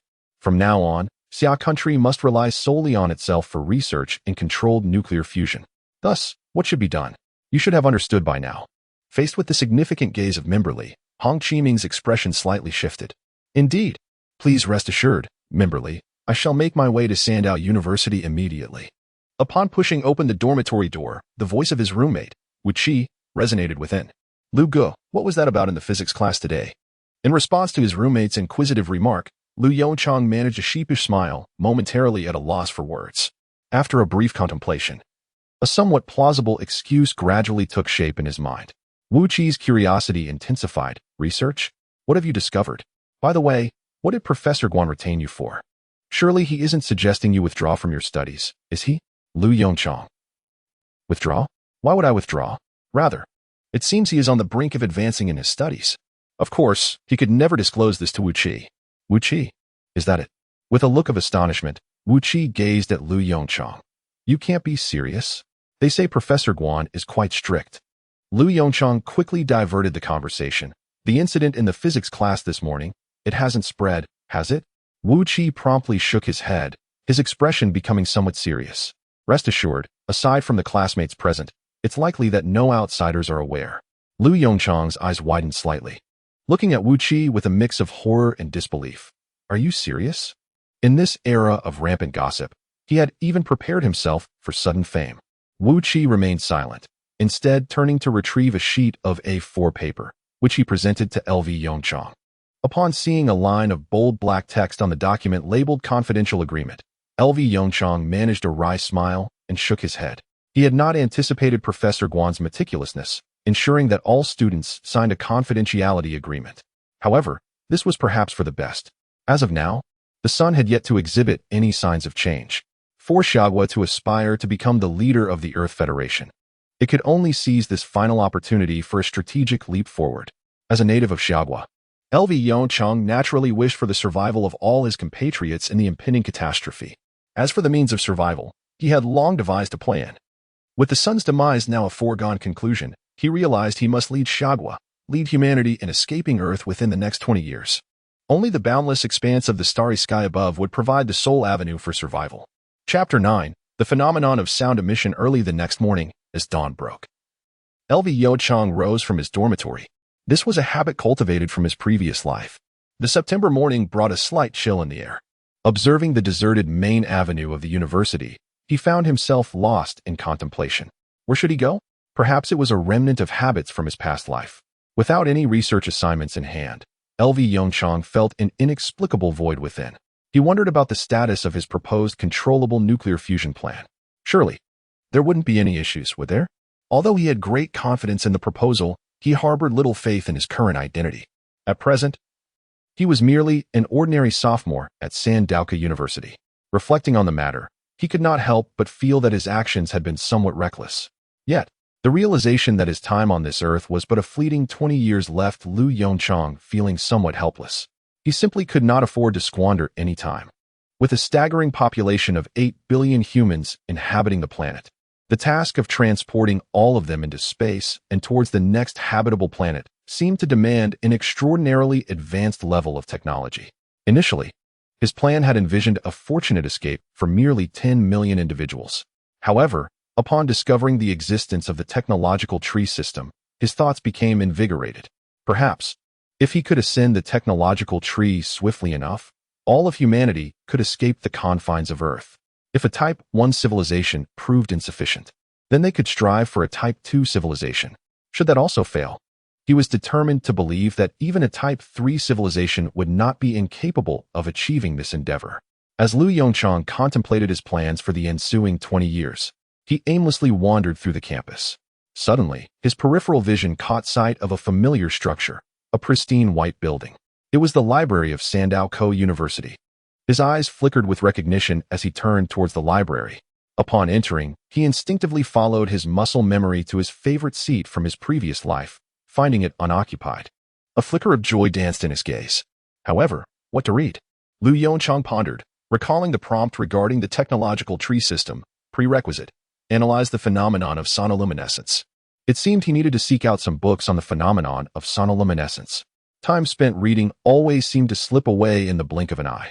In the blink of an eye, over 2 hours had swiftly passed. Lu Yongchang closed the book before him and thoughtfully inscribed several key points onto the A4 sheet in front of him. The mantis shrimp. The phenomenon of sonoluminescence was initially discovered in a creature from nature known as the mantis shrimp. When the mantis shrimp strikes its prey, it can propel the front end of its claw at an astonishing speed, exceeding 80 kilometers per hour, with an acceleration comparable to that of a bullet. All within 1/50th of a second. During this process, the phenomenon of sonoluminescence can occur. This phenomenon has been the subject of countless studies. Its principle is quite simple. When mechanical waves act upon a liquid, a phenomenon known as cavitation occurs within the liquid. Bubbles are formed, which then collapse to an exceedingly small volume. In the process of collapsing, the interior of the bubbles reaches extremely high temperatures, resulting in a brief flash of light. Lu Yongchang keenly grasped a crucial element. The interior of the bubbles generates extraordinarily high temperatures. It seems that the miniaturization technology for fusion reactors must begin with these tiny bubbles. After all, initiating nuclear fusion requires temperatures in excess of millions of degrees Celsius as a prerequisite. Hello, is anyone sitting here? Just as Lu Yongchang was immersed in reviewing various papers, a somewhat cool female voice reached his ears from the side. This voice felt strangely familiar. He abruptly lifted his head and turned to look beside him. The moment he saw the newcomer, Lu Yongchang's heart jolted. It was her. Evidently, Lu Yongchang's impulsive actions startled the girl before him. She took a step back in fear, repeatedly apologizing. "I'm so sorry. If someone is here, I can." "There is no one. Please sit down," Lu Yongchang interjected, interrupting her words. Subsequently, he forced a stiff smile upon his face, saying, "I was a bit taken aback just now. My reaction was rather excessive, my apologies." The girl chuckled and waved her hand, reassuring him, "It's fine, it's fine. I was too abrupt in my inquiry." With that, she confidently took a seat beside Lu Yongchang. Observing the girl's profile, Lu Yongchang's eyes betrayed a hint of daze. At that moment, Su Yutong, quietly seated next to him, was also engrossed in managing her various research tasks. Sensing Lu Yongchang's gaze, the girl looked up at him. "You, hello?" With a puzzled expression, she softly inquired, "Is there something on your mind?" No, I just think you look somewhat familiar." Lu Yongchang responded, compelling himself to turn away, redirecting his focus to the paper before him. The girl regarded Lu Yongchang's profile with a peculiar look, instinctively shifting her position slightly. There was an unsettling feeling, as if this person's gaze was somewhat strange. She began to regret sitting in this spot. As for Lu Yongchang, he remained oblivious to the girl's inner thoughts. At that moment, he was entirely captivated by a paper titled "The Relationship Between Acoustic Emission Phenomena and Cold Nuclear Fusion." Upon glimpsing the title, Lu Yongchang's breath caught sharply. Could it be that the technology for miniaturizing fusion reactors has already been developed? That seems implausible. In my previous life, even controlled nuclear fusion was not successfully developed until 2040, let alone the miniaturization of fusion reactors. This implies that genuine controlled nuclear fusion technology, under normal circumstances, would require another decade to materialize. Lu Yongchang swiftly perused the literature in his hands. After a considerable time, he exhaled a breath of stale air, a flicker of relief crossing his eyes. He had been overthinking. This paper was merely a conjecture, lacking any substantial research. One could regard it as little more than a discarded draft. No wonder he had never encountered this paper in his past life. He cast a glance at the author of the paper, Tao Yuda. Perhaps he could seek him out for a discussion. Although the paper held little utility, the scientific intuition exhibited was quite astute. Should he prove to be a promising talent, Lu Yongchang would not hesitate to incorporate him into his future research team. Click, click, click. Just as Lu Yongchang was deep in thought, the sound of a ballpoint pen's ratchet mechanism interrupted him. Chapter 10, the L'Hopital's Rule, perhaps? Lu Yongchang furrowed his brow slightly. He recalled that he had once lost his temper due to this very noise. He turned towards the source of the sound. Oh. The girl beside him was gripping a wholly pink ballpoint pen, frowning at a workbook before her, her right hand unconsciously pressing the pen's top. A hint of exasperation flickered in Lu Yongchang's eyes. He remembered now. In his previous life, it was this very habit of Su Yutong that had caused him to rare outburst of anger during a research task. Since that time, Su Yutong had abandoned this habit. However, it was evident that she had yet to rectify this undesirable trait. Lu Yongchang was acutely aware that if she did not swiftly address the pressing issue at hand, the incessant clicking sound would likely accompany him throughout the entire day. In a moment of exasperation, Lu Yongchang took a deep breath, turned his head, and softly inquired, "Classmate, have you encountered some difficulties?" Su Yutong was taken aback, her hand abruptly halting the rhythmic motion of the pen. Upon realizing it was Lu Yongchang who had spoken, a flicker of wariness crossed her eyes. Could it be that this boy had finally mustered the courage to initiate a conversation with her? In that instant, Su Yutong had already concocted at least 3 different ways to decline. "I was wondering, have you run into any trouble?" Lu Yongchang noted the caution in Su Yutong's gaze and, with a resigned expression, gestured towards the problem set before her, then pointed to the pen in her hand. "This noise is rather distracting." The two exchanged silent glances, and gradually, an embarrassed hue crept onto Su Yutong's face. A blush tinged her cheeks as she gently nodded and said, "I apologize for disturbing you. I will strive to curb this habit." Lu Yongchang, wearing an expression of reluctant acquiescence, replied, "Let me take a look at the questions. Perhaps I can assist you in resolving them." He thought to himself, after all, to merely strive to curb was hardly sufficient. He certainly did not wish to be distracted while reviewing papers. Indeed, it seemed that women only served to hinder his research progress. Really? A glimmer of surprise appeared in Su Yutong's eyes as she hurriedly placed the exercise book before Yongchang. With an expression brimming with anticipation, she gazed at him. Observing Su Yutong's demeanor, an image suddenly emerged in Yongchang's mind. She resembled a hamster. At that moment, Su Yutong seemed akin to an oversized hamster, clutching a sunflower seed. Her gaze fixed intently upon him. Yongchang sighed once more and turned his attention to the exercise book before him, which contained exceedingly fundamental limit problems. Surely, she could utilize L'Hopital's rule? This question could be resolved with a single application of the rule. It was quite simple. As he spoke, Yongchang prepared to return the exercise book to Su Yutong, but clearly, he had overestimated her current state. Noticing her bewildered expression as she held the pen, he sighed again. "All right, I shall outline the steps for you." With that, he picked up his fountain pen and swiftly inscribed the standard solution steps on a sheet of A4 paper, then handed it along with the exercise book to Su Yutong. Compared to a ballpoint pen, Yongchang preferred the fountain pen. He relished the soft, whispering sound it made as it glided across paper. Thank you," Su Yutong murmured instinctively as she accepted the exercise book. Glancing at the elegant penmanship on the A4 paper, she couldn't help but steal a glance at the somewhat rounded characters on her draft paper, a hint of embarrassment and curiosity flickering in her eyes. "May I ask your name?" "I am Su Yutong from the Department of Applied Physics." Yongchang, without turning, impatiently replied. Yongchang. Moments ago, due to engaging in problem-solving and conversation, he had squandered nearly 5 minutes of precious time. Indeed, women only serve as stumbling blocks on his path of research. Reflecting on this internally, Yongchang shifted his gaze to another paper titled An Analysis of the Influencing Factors of Sonoluminescence. At this juncture, he had completely forgotten the feelings of guilt he had recently harbored towards Su Yutong.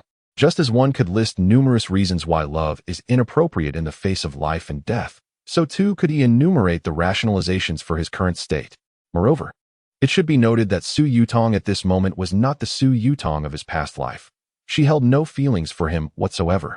As for Su Yutong, after experiencing a setback in her interaction with Yongchang, she turned away with a look of embarrassment and resumed her study of the exercises before her. Ding dong. A notification sound from a nearby phone interrupted Yongchang's perusal of the paper. He slightly lifted his head to glance at the phone resting on the table. A news alert appeared on the lock screen. Xia Country announces withdrawal from the ITER project. Shocking, the underlying reasons for Xia Country's withdrawal from the ITER project are moral degradation. How could researchers commit such acts? A jolt of realization struck Yongchang. He recalled that at this time, Xia Country was facing targeted challenges within the ITER initiative and, out of desperation, had to withdraw from the project voluntarily. This decision sowed seeds of peril for the future.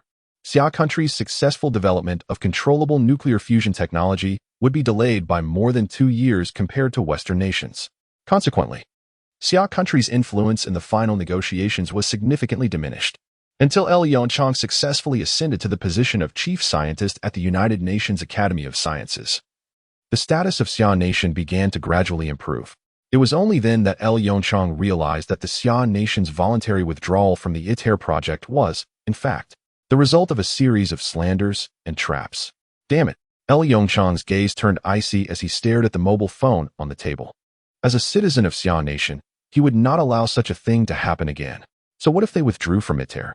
He intended to make every nation that harbored animosity towards Xia aware that the future world would be dictated by Xia. Yongchang swiftly gathered his belongings from the table and stood up, ready to depart. He could not wait any longer. He needed to proactively inquire about Professor Guan Huayang's review results. "Oh, are you leaving?" A uniquely cool voice, belonging to Su Yutong, resonated from the side. Yongchang lightly nodded, refraining from further conversation, and departed on his own. Humph. So aloof. Su Yutong watched Yongchang's retreating figure and curled her lips, destined to be single for a lifetime. In the next moment, her attention was drawn to the A4 paper that Yongchang had left on the table. Gazing at the densely packed equations and symbols, she was taken aback, covering her slightly parted lips with her hand. "This," She had thought that this boy was her peer. It now seemed that he was likely a prominent figure pursuing graduate or doctoral studies. A spark of curiosity flickered in Su Yutong's eyes, and the seeds of intrigue began to take root in her heart. Chapter 11. I believe in the scientists of Xi'an Nation. Sandao Co University, Nuclear Physics Laboratory. Bang! A loud crash echoed from the innermost office. A few researchers, their hands trembling slightly, paused their work and gazed toward the innermost office. What could be the matter with Academician Fong? One researcher, filled with confusion, softly inquired of a colleague beside him.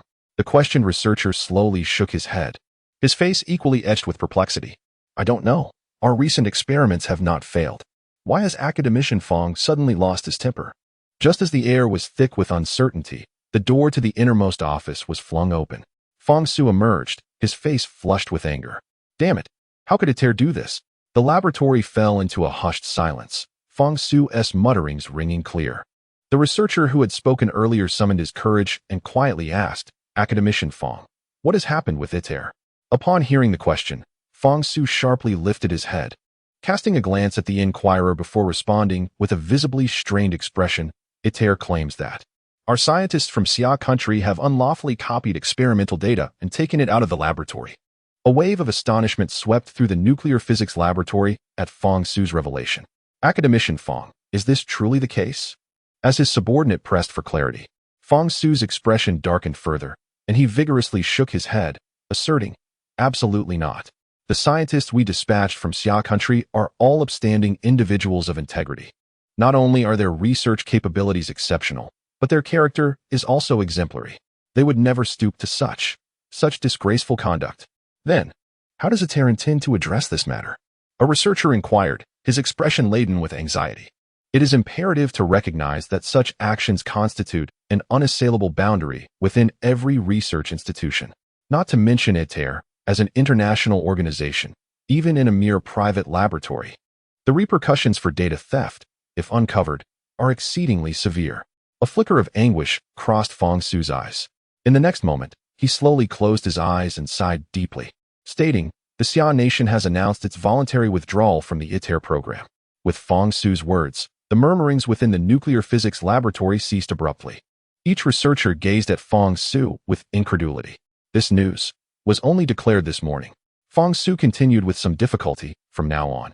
We must independently uphold the banner of controllable nuclear fusion research. Suddenly, Fong Su's expression shifted slightly. Everyone, halt your current tasks and focus entirely on the preparation of a new type of material. He then accessed a computer in the laboratory, downloading a photograph of LV Yongchang's chalkboard notes.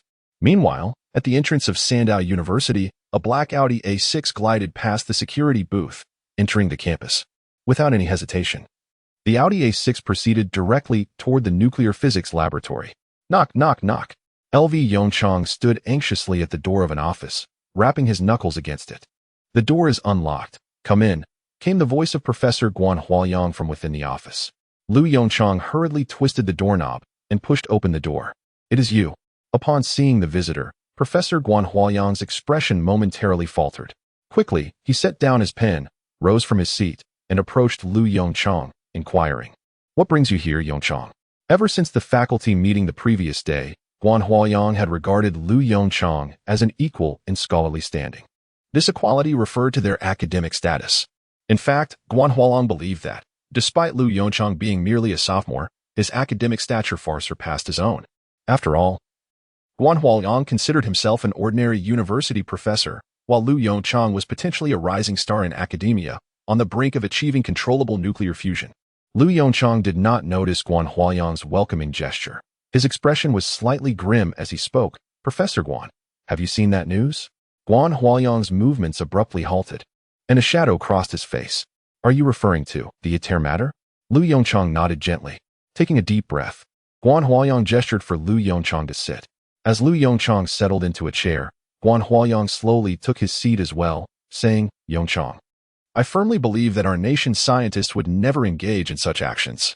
I am convinced that there must be undisclosed circumstances surrounding this incident. Lu Yongchang's gaze subtly shifted. As a reborn individual, he was acutely aware that Guan Huayang's conjecture was entirely accurate. However, given his current identity, he could not reveal the truth to the public. Even so, LV Yongchang could envision that the upper echelons of the Xian nation would be unable to unveil the truth. All the humiliation would rest upon the shoulders of those few scientists. To the public eye, the scientists who conducted the data replication would be deemed the principal culprits. Their guilt would not be absolved until more than a decade had passed. Yet, it would be too late. As this thought crossed his mind, LV Yongchang tightened his fist in frustration. Professor, what was the outcome of yesterday's review? After a brief silence, LV Yongchang tactfully shifted the conversation. He feared he might inadvertently reveal the truth he was privy to. Upon hearing LV Yongchang's inquiry, Guan Huayang's face broke into a faint smile. Indeed, youth was evident. It took only a single night for him to be unable to resist asking. He chuckled softly and replied, "After you left yesterday, Director Jiang and Director Tian proposed convening a meeting for the entire institute." LV Yongchang maintained a composed demeanor. A meeting for the entire institute? This was expected. He did not believe that merely a few professors could thoroughly comprehend this complex proposal. You seem not the slightest bit surprised? A flicker of astonishment crossed Guan Huayang's eyes. Could it be that this young man had anticipated the outcome all along? LV Yongchang nodded steadily. Of course, I am not surprised. After all, Director Tian is not a scholar primarily focused on controlled nuclear fusion, so it is normal for him to be uncertain.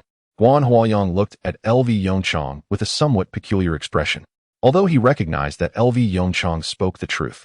The sight of a young man in his early 20s discussing the focal points of a few professors was indeed surreal. Yet, paradoxically, this young man possessed the credentials to engage in such discourse. Ahem. What if I were to tell you that the proposal you submitted has been approved in the faculty meeting and subsequently reported to the Summer National Parliament? Would that astonish you? L. Yongchang's pupils narrowed sharply. So soon. It has already been submitted to the Summer National Parliament. Chapter 12. All in. A form of wisdom. Professor Guan Huayang, having discerned the answer from L. Yongchang's expression, broke into a satisfied smile. He cheerfully remarked, following the conclusion of yesterday's meeting, Dean Tian and Academician Feng jointly decided to submit your controllable nuclear fusion proposal to the Summer National Parliament, where it will be determined whether to proceed with experiments based on your plan. Academician Feng. L. Yongchang's gaze shifted slightly. Could it be Academician Feng Su, the distinguished member of the Summer Academy of Sciences who has single-handedly advanced the development of controllable nuclear fusion? One could argue that without the groundwork laid by Academician Feng in the early stages, L. Yongchang would not have been able to smoothly assume responsibility for Summer's first controllable nuclear fusion experimental reactor. You are aware that there is a nuclear physics laboratory at Sandao University, correct?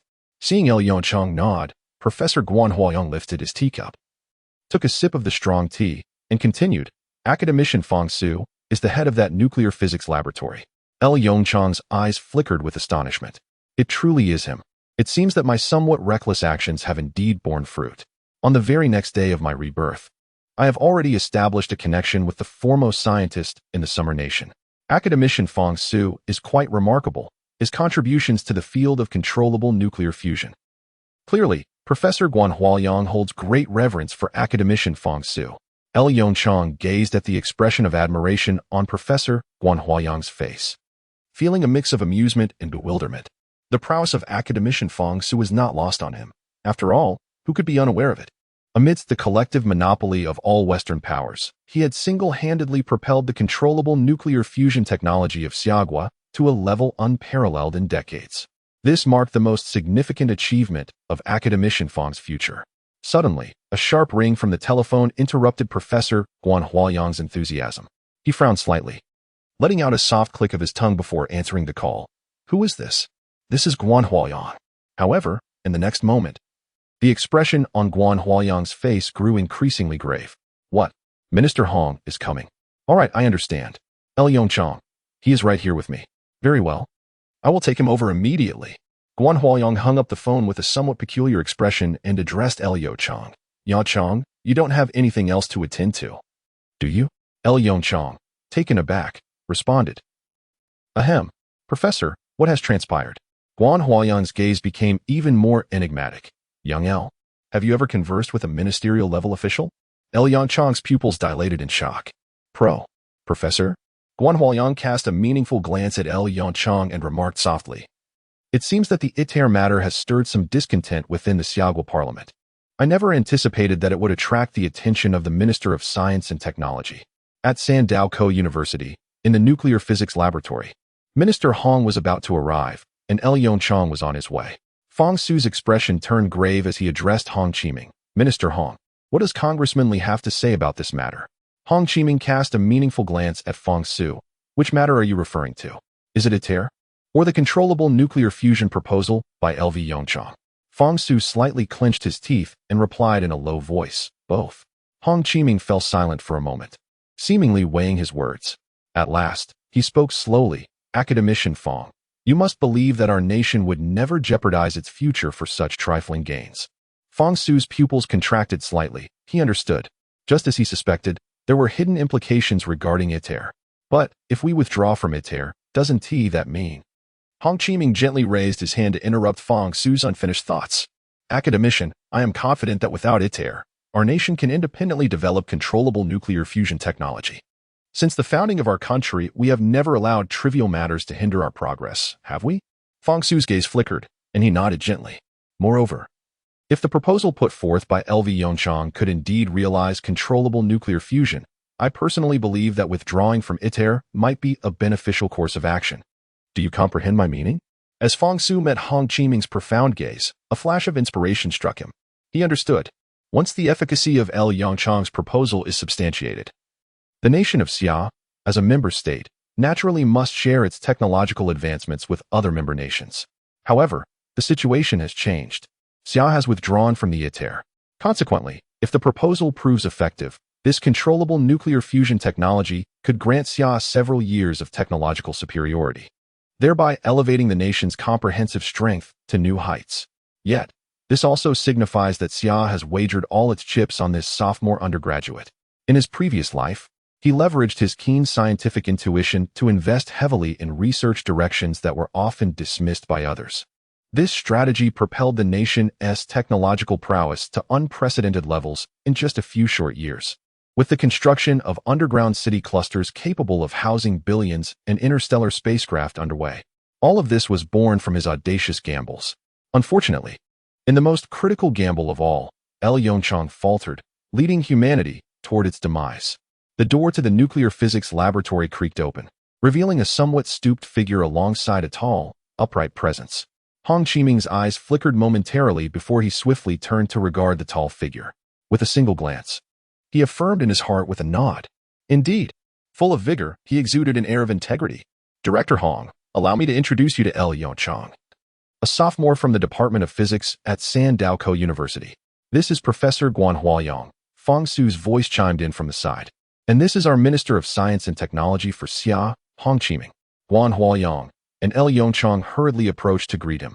Observing Yongchang's face, which bore no hint of fear, Hong Qiming's eyes flickered with curiosity. You are Yongchang, correct? You seem rather unafraid of me? A subtle smile graced Yongchang's lips as he replied, I have done nothing wrong. Why should I fear you? Taken aback by Yongchang's retort, Hong Qiming burst into hearty laughter, exclaiming, Excellent, excellent, excellent. Yongchang, we have thoroughly validated your proposal, and I must say, its feasibility is exceptionally high.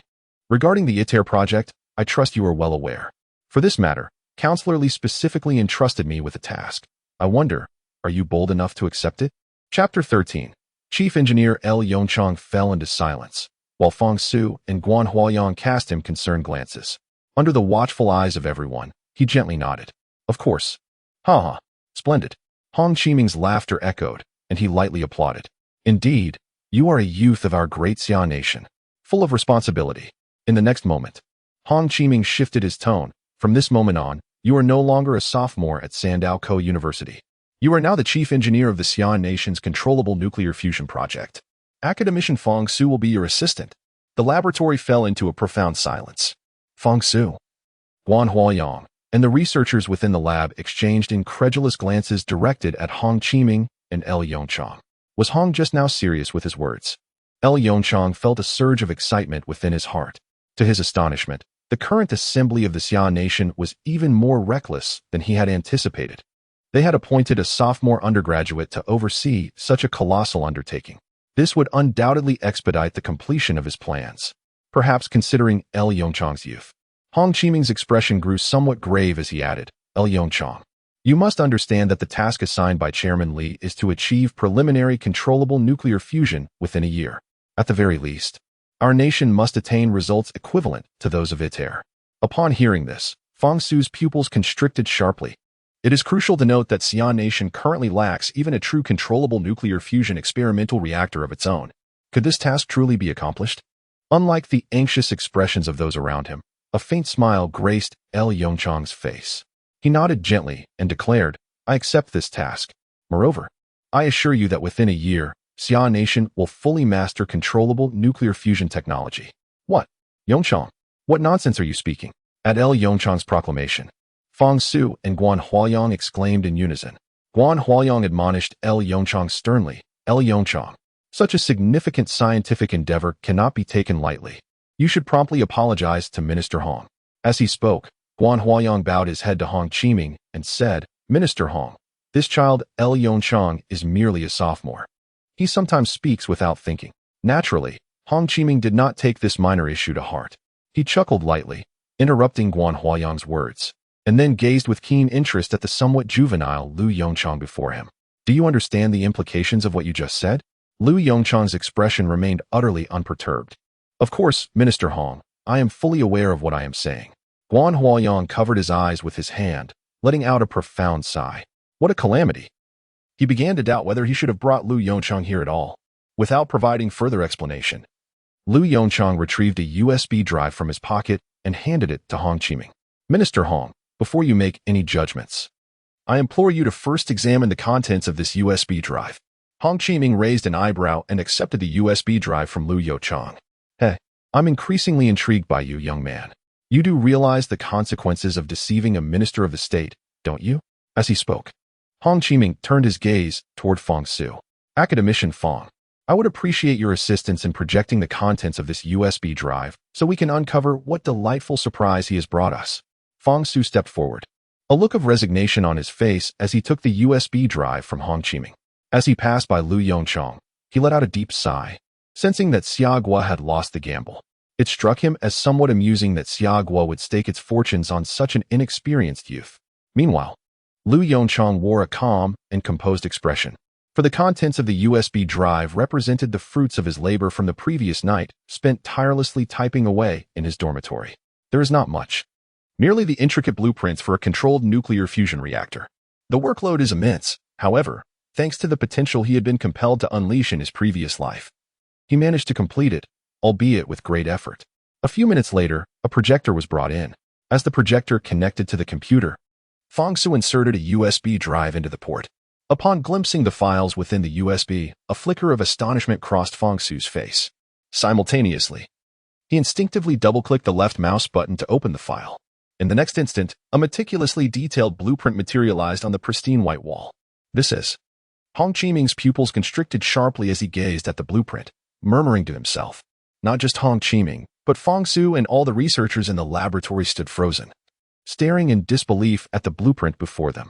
As the head of the nuclear physics laboratory, Fang Su swiftly correlated the blueprint with the schematic on the blackboard. He swallowed hard, his voice hoarse as he quietly inquired, Lu Yongchang, is this the detailed blueprint for the controlled nuclear fusion reactor? Lu Yongchang naturally nodded with a smile. Indeed, to be precise, this is the detailed blueprint for the reactor. Now, do you believe what I said? Good lad. Did you really accomplish this all by yourself? Although he already had an inkling of the answer, he still found it hard to believe. To complete such a blueprint independently. Despite his limited understanding of scientific research, he was well aware of the extensive knowledge required to achieve such a feat. Under normal circumstances, such intricate blueprints would necessitate the collaborative efforts of multiple individuals and even several teams. LV Yongchang nodded with a smile, affirming Hong Qiming's inquiry. Hong Qiming's eyes flickered slightly, although he could not decipher the contents of the blueprint, nor ascertain its authenticity and reliability. He could glean from Fang Su and the array of researchers' expressions just how astonishing this document truly was. Beside him, Fang Su exhaled a breath laden with complexity. Casting a furtive glance at LV Yongchang, just moments ago, he had deemed it a grave error to entrust such a weighty responsibility to this young novice. This was no mere novice. This was nothing short of extraordinary. Fang Su cursed inwardly. Throughout the annals of Xia's history, He had never encountered anyone capable of single-handedly producing the blueprints for a large-scale device. Though this was merely a segment of the controlled nuclear fusion reactor schematics, it was nonetheless remarkable. How long did it take you to complete this blueprint? Fong Su inquired, his voice trembling with disbelief. LV Yongchang discreetly observed Fong Su's expression and replied with a sheepish grin, "Well, approximately a year or so." "That's acceptable," Fong Su retorted, though his expression twisted in incredulity. "You managed to accomplish such a complex endeavor in just over a year. What does that make of the nearly 10 years these researchers have invested? Was it all for naught?" Chapter 14. The Stellar Emulator and the Tokamak Device. In the face of Fong Su's skepticism, LV Yongchang could only respond with a faint smirk, acknowledging that he had perhaps exaggerated the duration slightly. If Fong Su were to discover that this blueprint was meticulously crafted over the course of an entire night, he would likely find himself on the dissection table by now. It is merely a schematic for a reactor, far from the conception of a complete controllable nuclear fusion pile. Upon hearing LV Yongchang's words, laden with an air of ostentation, Fong Su's lips twitched involuntarily. In his 45 years of life experience, LV Yongchang must be the most pretentious individual he has ever encountered. However, he soon sensed something amiss. Wait a moment. This reactor. Fong Su's voice tightened the hearts of everyone present. Hong Qiming couldn't help but glance in his direction. Could it be that there is an error in this reactor's blueprint? This is not a tokamak device, Fong Su exclaimed in astonishment. A hint of amusement flickered in LV Yongchang's eyes. True to form, academician Fong could not be deceived. Indeed, this is not a tokamak device. This is an imitation star device. LV Yongchang chuckled lightly, stating, "If my calculations are correct, the controllable nuclear fusion duration for a tear should be within 30 minutes, right?" Fong Su's gaze shifted slightly as he nodded gently, precisely. The latest experimental results indicated that the fusion reaction was sustained for approximately 26 minutes. Could it be that? Heh. LV Yongchang chuckled softly. If all goes as anticipated, ITER will soon reach the limits of the tokamak device. Fong Su's pupils dilated in shock. Are you suggesting that the tokamak device is not the optimal solution for achieving controllable nuclear fusion? LV Yongchang affirmed Fong Su's assertion with a nod. How could this be possible? If that were indeed the case, would humanity not have been treading the wrong path for decades? Fong Su stood there in a daze, murmuring to himself, struggling to accept Lu Yongchang's assertions. Lu Yongchang was acutely aware of the turmoil within Fong Su's heart. In a past life, to dismantle the monopoly, all of Xia's scientific resources were devoted to the research and development of the tokamak device. Yet, despite their relentless efforts, the duration of controllable nuclear fusion could not exceed 30 minutes. This was an utterly devastating blow to the confidence of all researchers at the time.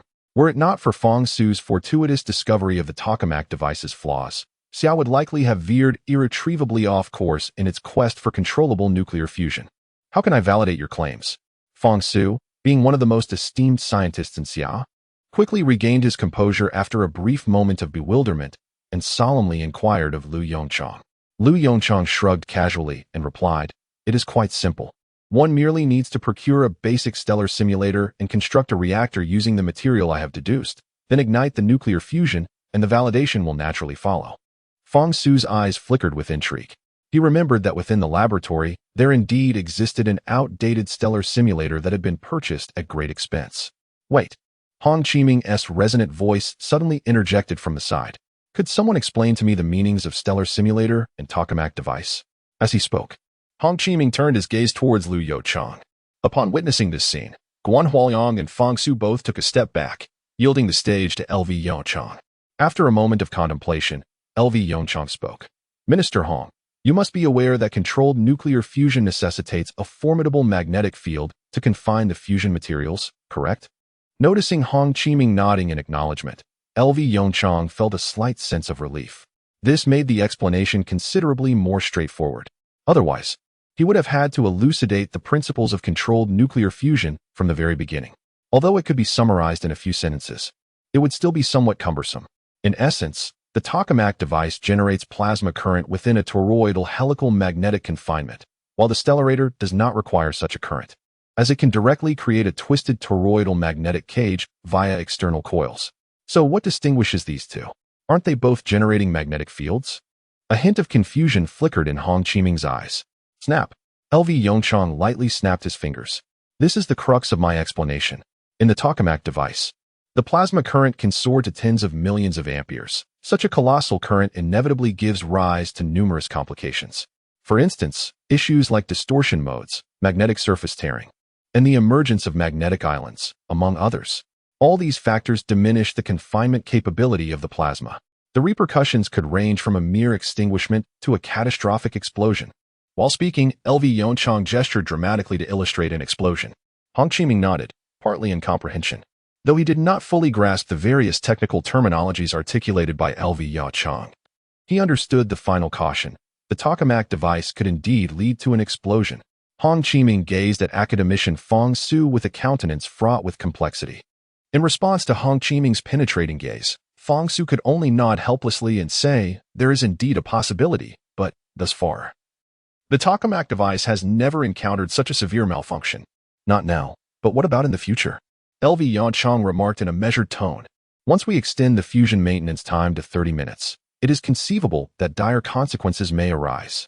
Fong Su's body stiffened abruptly, and he exclaimed in shock, "Are you suggesting that the tokamak device could explode after 30 minutes of fusion?"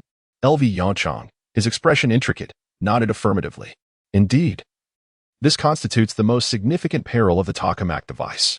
While the axial magnetic field generated by the plasma current simplifies the construction of the magnetic confinement, the extremes of temperature and colossal currents inevitably lead to unforeseen incidents."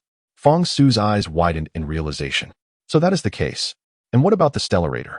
Hong Qiming asked, swallowing hard and lowering his voice. He suddenly felt that this seemingly youthful sophomore possessed knowledge akin to that of a seasoned professor immersed in the subject for decades. Even Fong Su appeared to be a mere student in his presence. Upon hearing Hong Qiming's inquiry, LV Yongchang replied nonchalantly, "The stellarator is quite straightforward. It merely requires the creation of a closed, twisted ring-like magnetic confinement through external coils." Hong Qiming inquired, "Is it really that simple? Why then was the stellarator not utilized in the past?" Fong Su cast a sideways glance at Lu Yongchang, his annoyance palpable, and reiterated his explanation. "The challenge of the lies primarily in the manufacturing of the external coil. Firstly, the shape of the external coil is irregular, presenting a significant difficulty in production.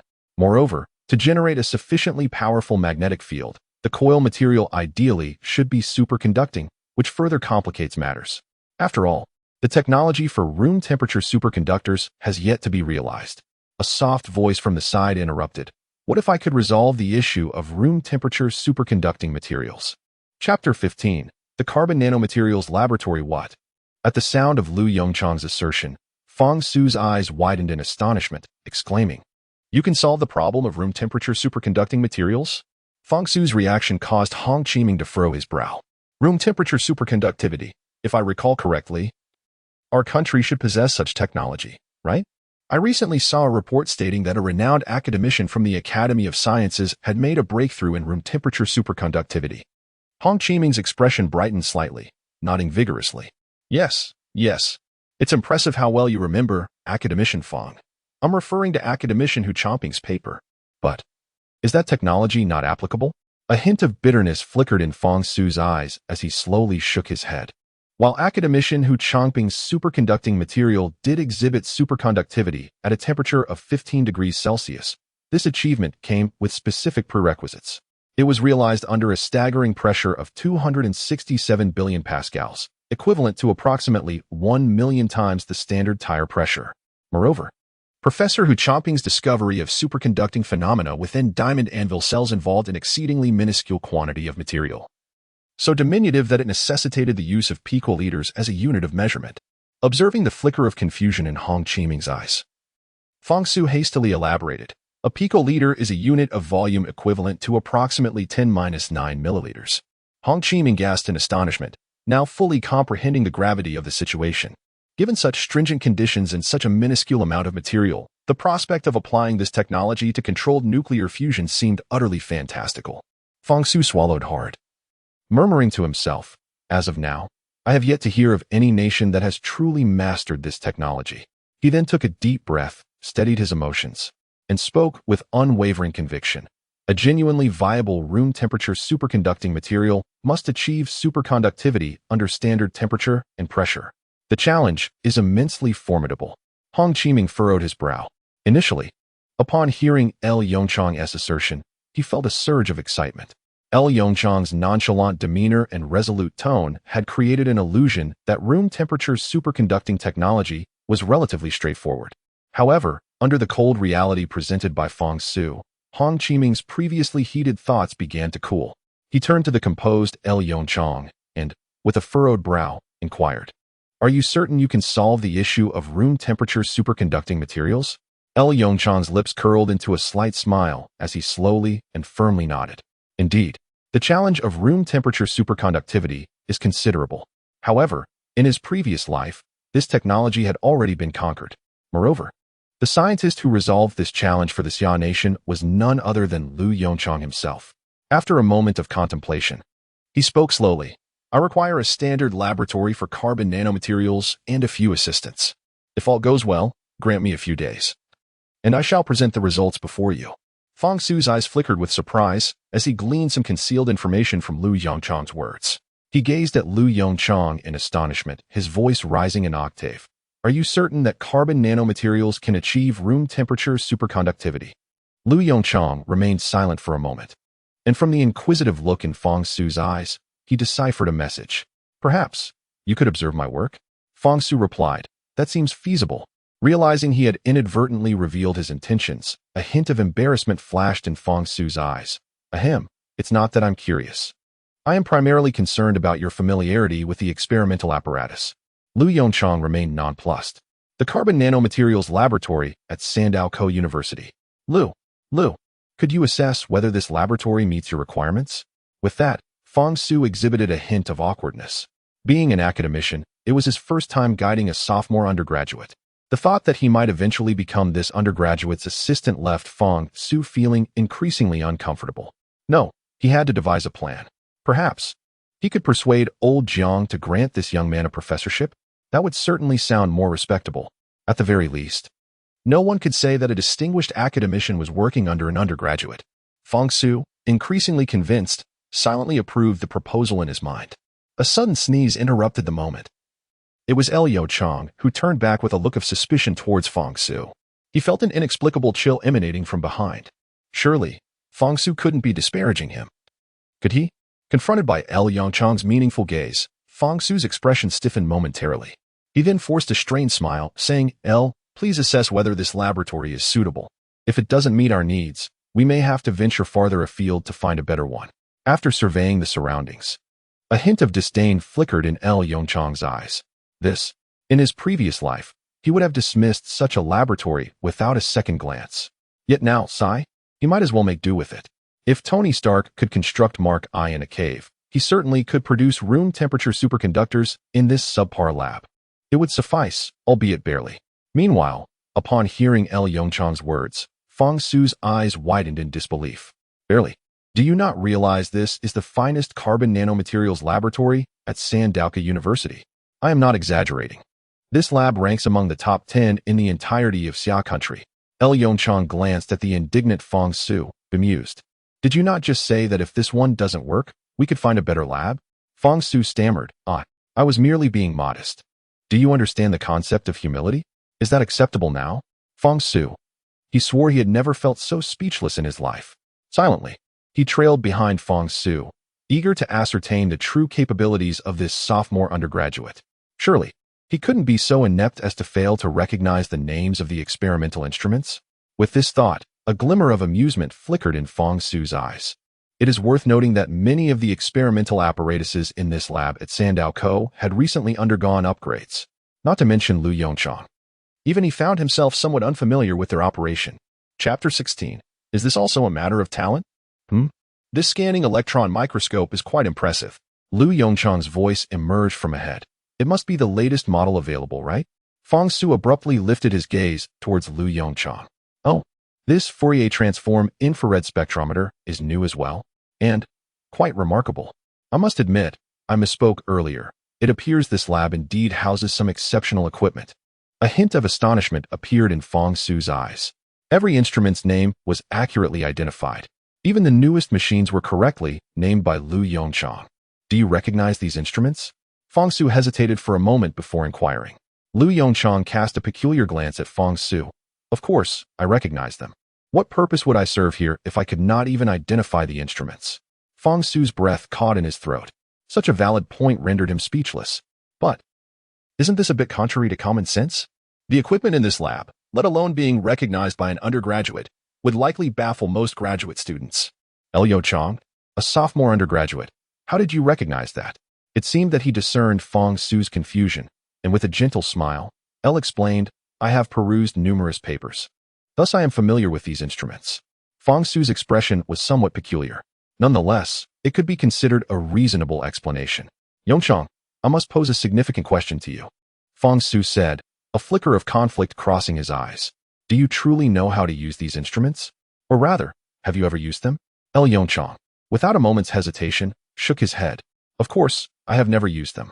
Academician Feng, I am merely a sophomore. How could I have access to such advanced equipment? Feng Su became anxious. Then why did you tell Minister Hong?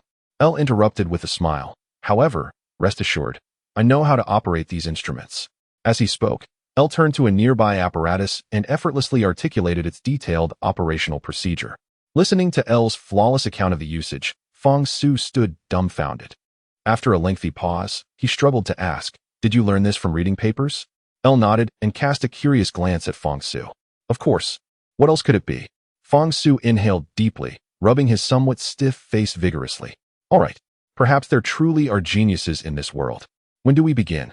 Feng Su opted to change the subject. El Yongchang glanced at the several researchers clad in white lab coats awaiting by the laboratory door, his brows slightly raised. Now? Observing El Yongchang's fluid and graceful manipulation of the apparatus, Feng Su fell into silence once more. Is this something you gleaned from your papers? Did you not claim to have never handled laboratory equipment?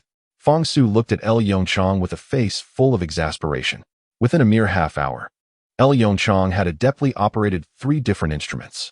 In Feng Su's imagination, El Yongchang was supposed to be a quintessential theoretical researcher. Thus, he anticipated that El would make numerous mistakes during practical application. Such occurrences are exceedingly common. After all, there exists a profound chasm between theory and practice. In the realm of materials science, even a minor operational error can lead to significant discrepancies in the final results. Feng Su had even prepared himself to mitigate the fallout for El Yongchang. However, the events of the past half hour utterly shattered Feng Su's worldview. El Yongchang's series of maneuvers flowed as seamlessly as that of a seasoned veteran immersed in the laboratory.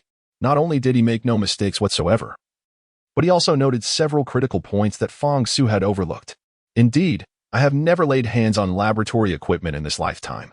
El Yongchang remarked with a subtle smile, speaking nonchalantly. He was not mistaken. These so-called state-of-the-art instruments were merely remnants from his previous life. Feng Su wore an expression akin to having ingested something foul. Then you, Professor L, sometimes, innate talent truly holds great significance. As he spoke, El Yongchang gently patted Feng Su's shoulder. You understand, don't you? Feng Su, after overcoming his initial shock, curiously inquired of El Yongchang. Why did you choose carbon nanomaterials to achieve room temperature superconductivity? Upon hearing Feng Su's question, El Yongchang gradually ceased his work and softly replied. When 2 layers of parallel graphene are stacked at an angle of approximately 1 degrees, a superconducting effect occurs. Feng Su's pupils slightly contracted. Is this true? El Yongchang smiled and said, you can give it a try. Aren't there plenty of idle instruments nearby? Several hours later. Oh my goodness. It's actually true. Feng Su gazed in astonishment at the screen of the instrument before him. Yongchang, how did you discover this phenomenon? El Yongchang, while bending down to operate the apparatus on the experimental table, quietly said, I calculated it. I've never witnessed the actual scenario. Feng Su, somewhat speechless, responded. You dare to claim that without having seen it? What if you're wrong? Doesn't that mean total failure? It won't be wrong. El Yongchang straightened up, his eyes sparkling with confidence. I believe in myself. Feng Su, for some reason, ever since meeting El Yongchang, Feng Su felt that his moments of speechlessness had notably increased. 3 days later, El Yongchang and Feng Su stared intently at the display of the scanning electron microscope. Yongchang, is this what you referred to as carbon nanotubes?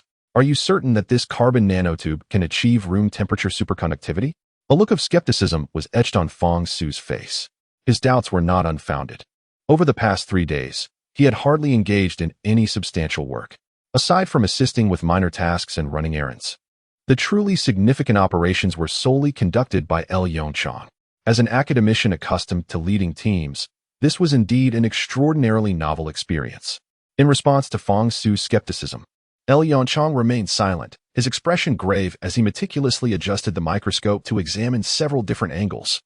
Only after observing the standard structure of the nanotube on the screen did Yongchang finally exhale slowly, a sense of relief washing over him.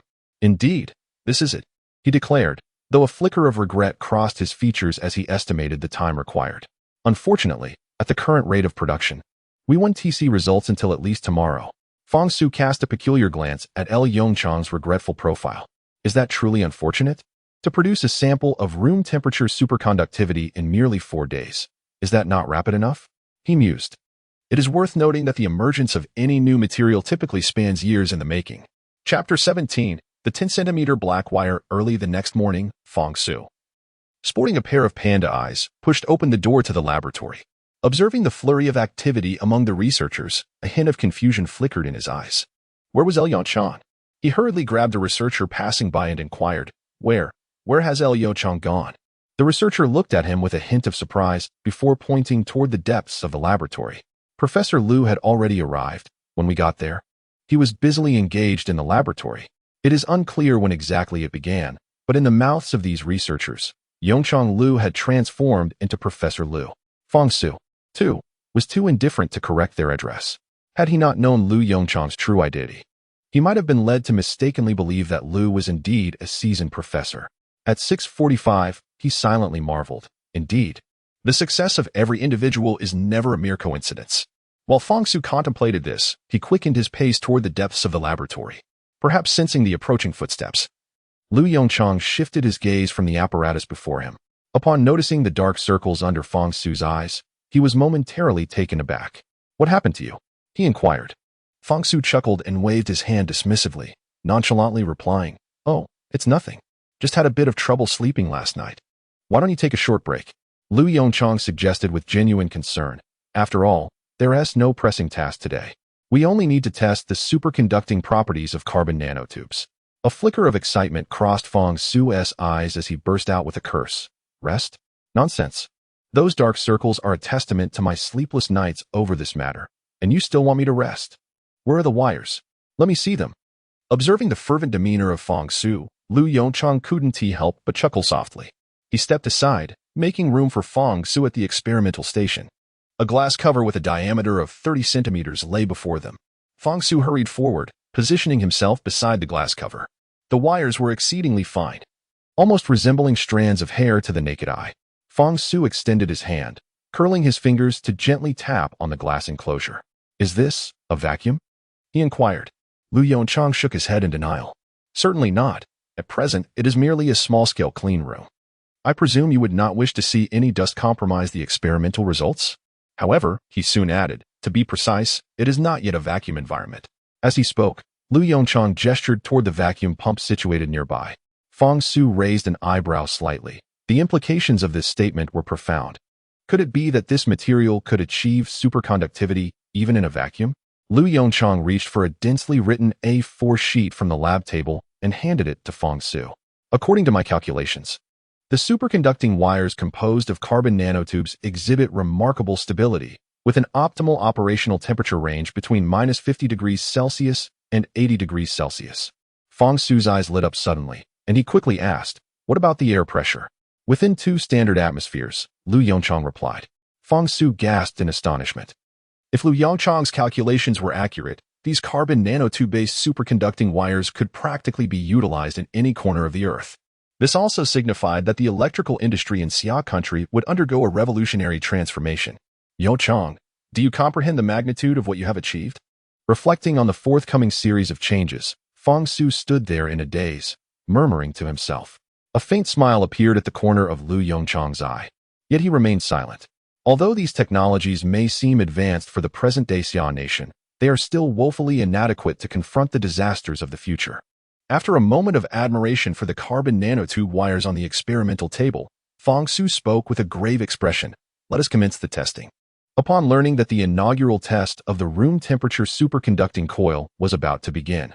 Every researcher in the laboratory set aside their incomplete scientific endeavors and gathered around LV Yongchang. This was a historic moment, an opportunity no one wished to miss.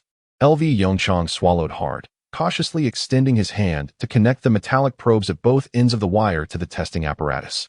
Though he held great confidence in the materials he had created, the realm of materials science is fraught with uncertainty. A slight mishap during the manufacturing process could alter the angle of the carbon nanotubes by even a fraction, or there could be some other unforeseen reason. It could be said that even the slightest error would render the room temperature superconducting material a failure. While lost in such thoughts, he activated the testing device. Powering on. A number appeared on the screen of the apparatus. Resistance value: 0. Success. A flicker of excitement shone in LV Yongchang's eyes. Increase the current, came Fong Su's enthusiastic voice from beside him. LV Yongchang swiftly turned the knob, gradually augmenting the current. As he observed the resistance value on the device's screen remained completely stable, a soft gasp of astonishment escaped the lips of all researchers in the laboratory. In contrast to his colleagues, however, LV Yongchang's expression remained solemn. The test was far from over. He still needs to test the performance of this material in a low-pressure environment. LV Yongchang exchanged a knowing glance with Fong Su, who nodded slightly and activated the vacuum apparatus beside him. As a deep humming sound resonated, the air within the glass chamber was gradually evacuated. Observing the pressure gauge's readings decline steadily, even LV Yongchang felt a bead of cold sweat trickle down. It is known that superconducting materials respond extremely sensitively to changes in their environment. In the past, any slight variation in temperature or pressure could result in the immediate disappearance of the superconducting effect. Under the influence of such a powerful current, if the superconducting effect of the wire dissipates, even a minimal resistance could instantaneously generate an immense amount of heat. The consequence would naturally be the melting of the only known room temperature superconducting wire in existence. Moments later, gazing at the unperturbed resistance curve on the testing apparatus's screen, a radiant smile finally graced LV Yongchang's face. He gently wiped the beads of sweat from his forehead, raised his right hand high, and exclaimed, "We did it. We have succeeded." Beside him, Fong Su, with an expression of exhilaration, swiftly turned off the various instruments and rushed to LV Yongchang's side, giving his shoulder a hearty pat. "Well done. We now possess room temperature superconducting technology. Academician Fong, we must commence preparations for the modification of the star simulator." LV Yongchang quickly pulled himself from the euphoria of success and stated solemnly. Fong Su, visibly excited, nodded in agreement. "I will notify the laboratory staff immediately. We shall begin the modifications to the star simulator this afternoon." Chapter 18. Modification of the star simulator half a month later.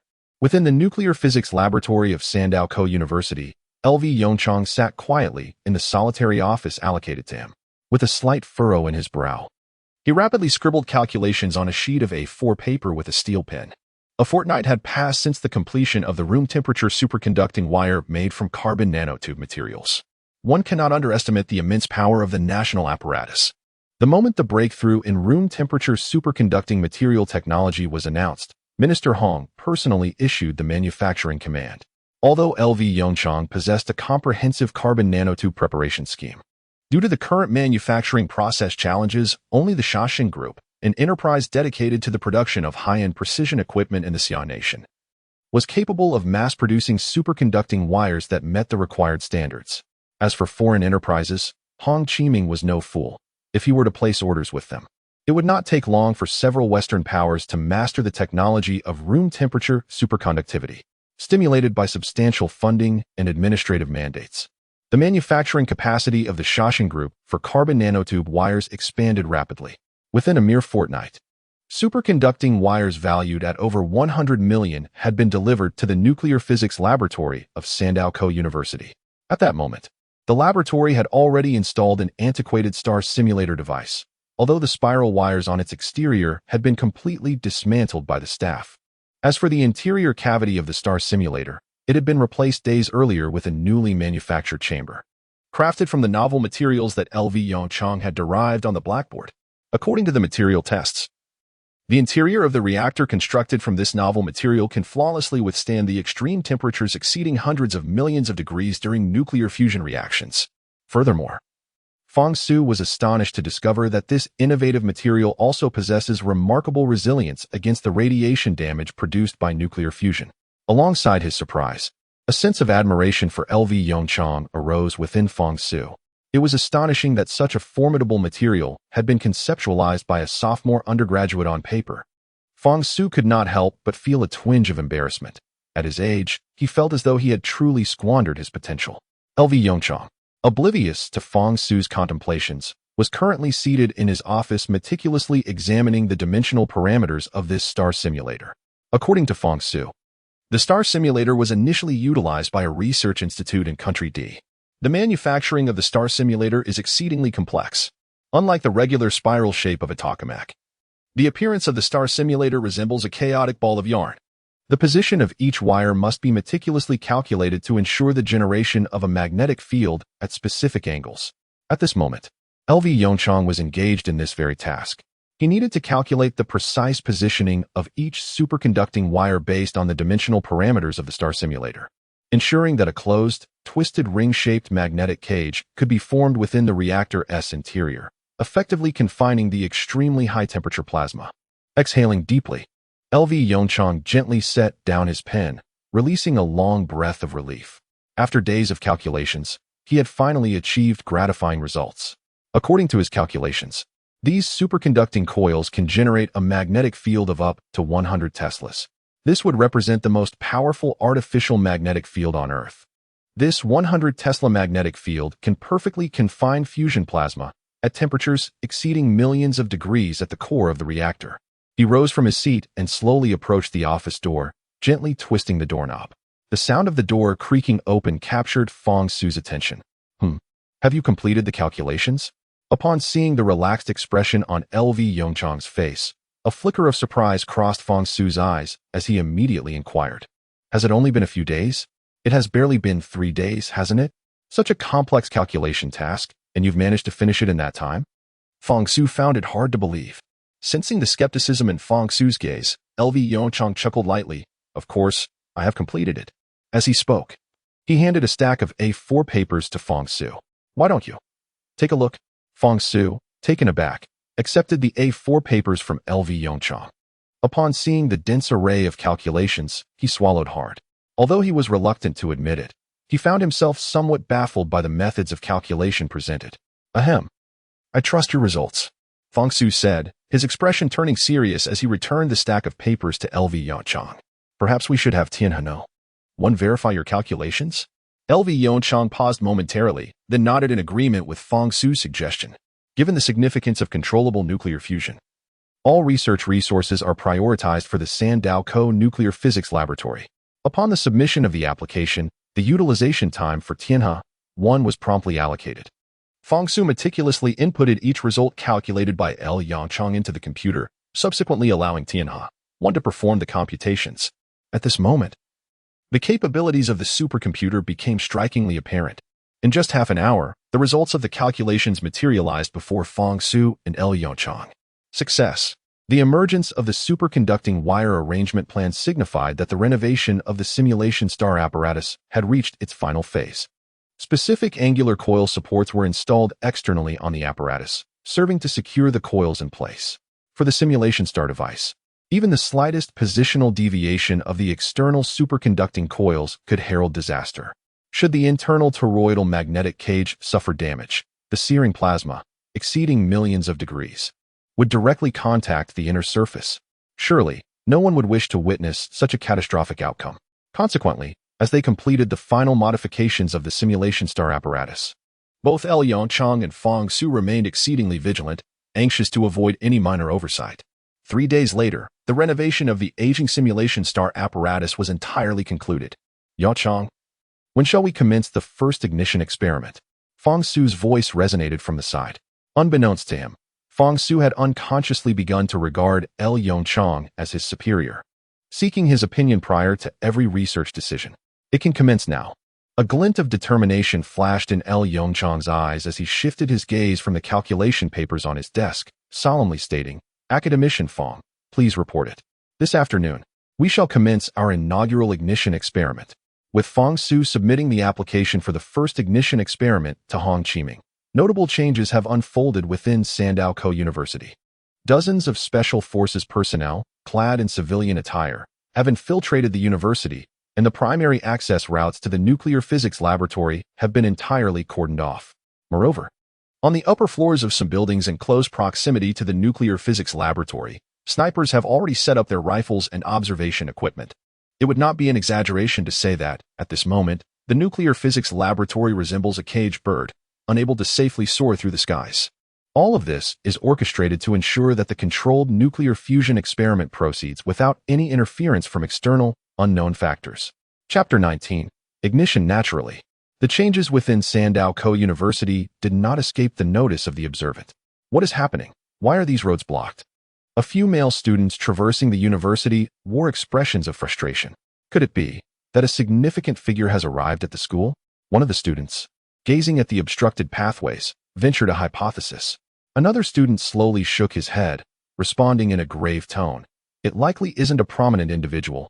I just checked the forum, and it appears that all routes leading to the nuclear physics laboratory have been sealed off.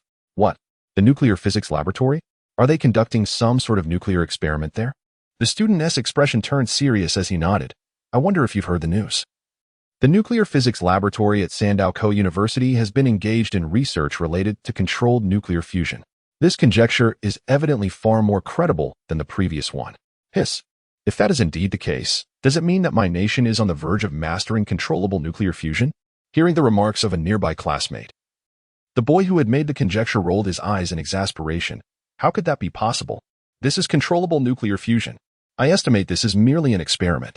The last time I spoke with my mentor, he mentioned that true maturity in controllable nuclear fusion would require at least several more years. Meanwhile, within the nuclear physics laboratory at Sandow University, everyone perked up.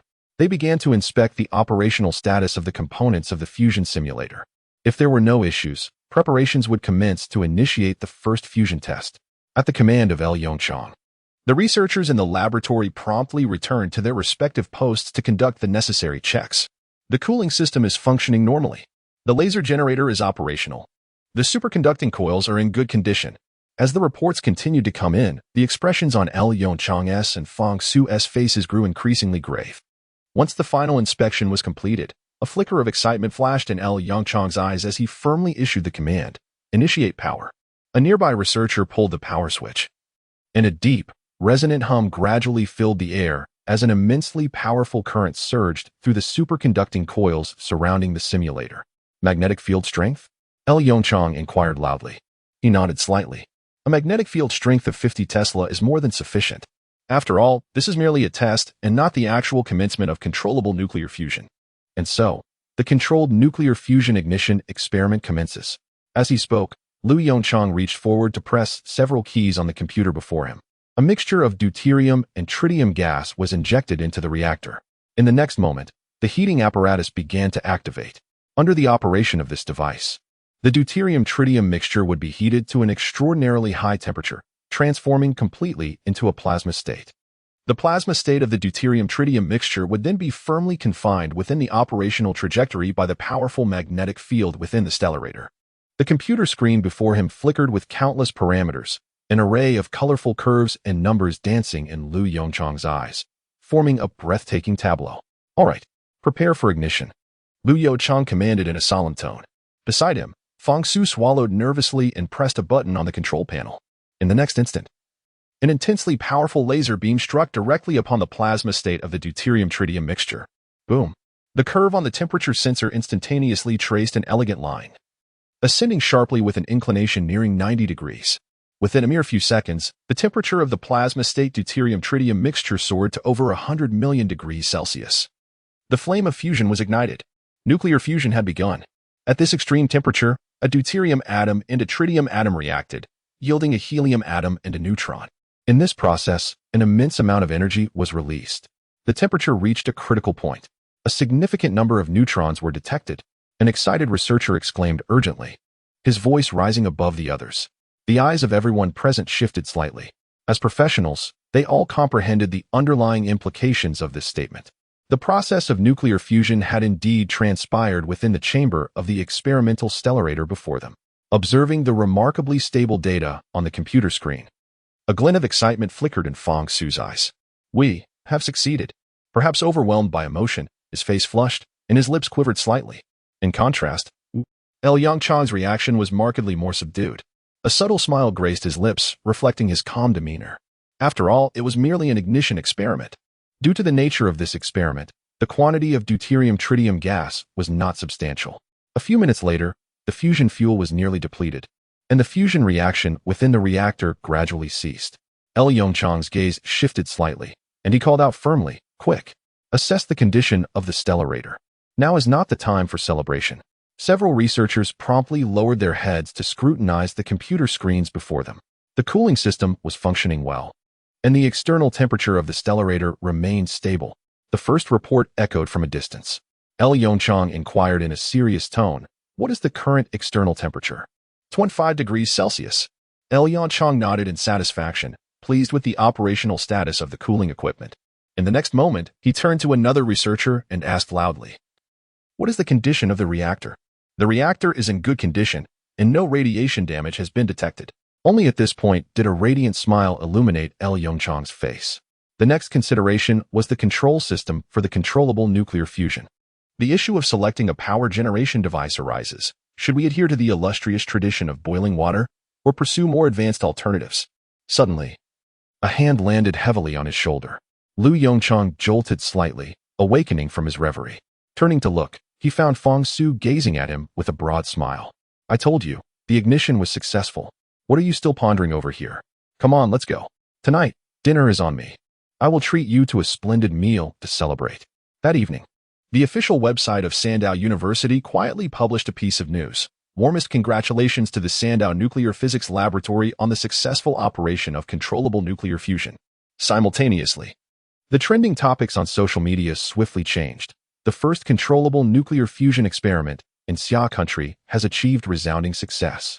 In an instant, countless netizens, indulging in late-night gossip, flooded the comments section.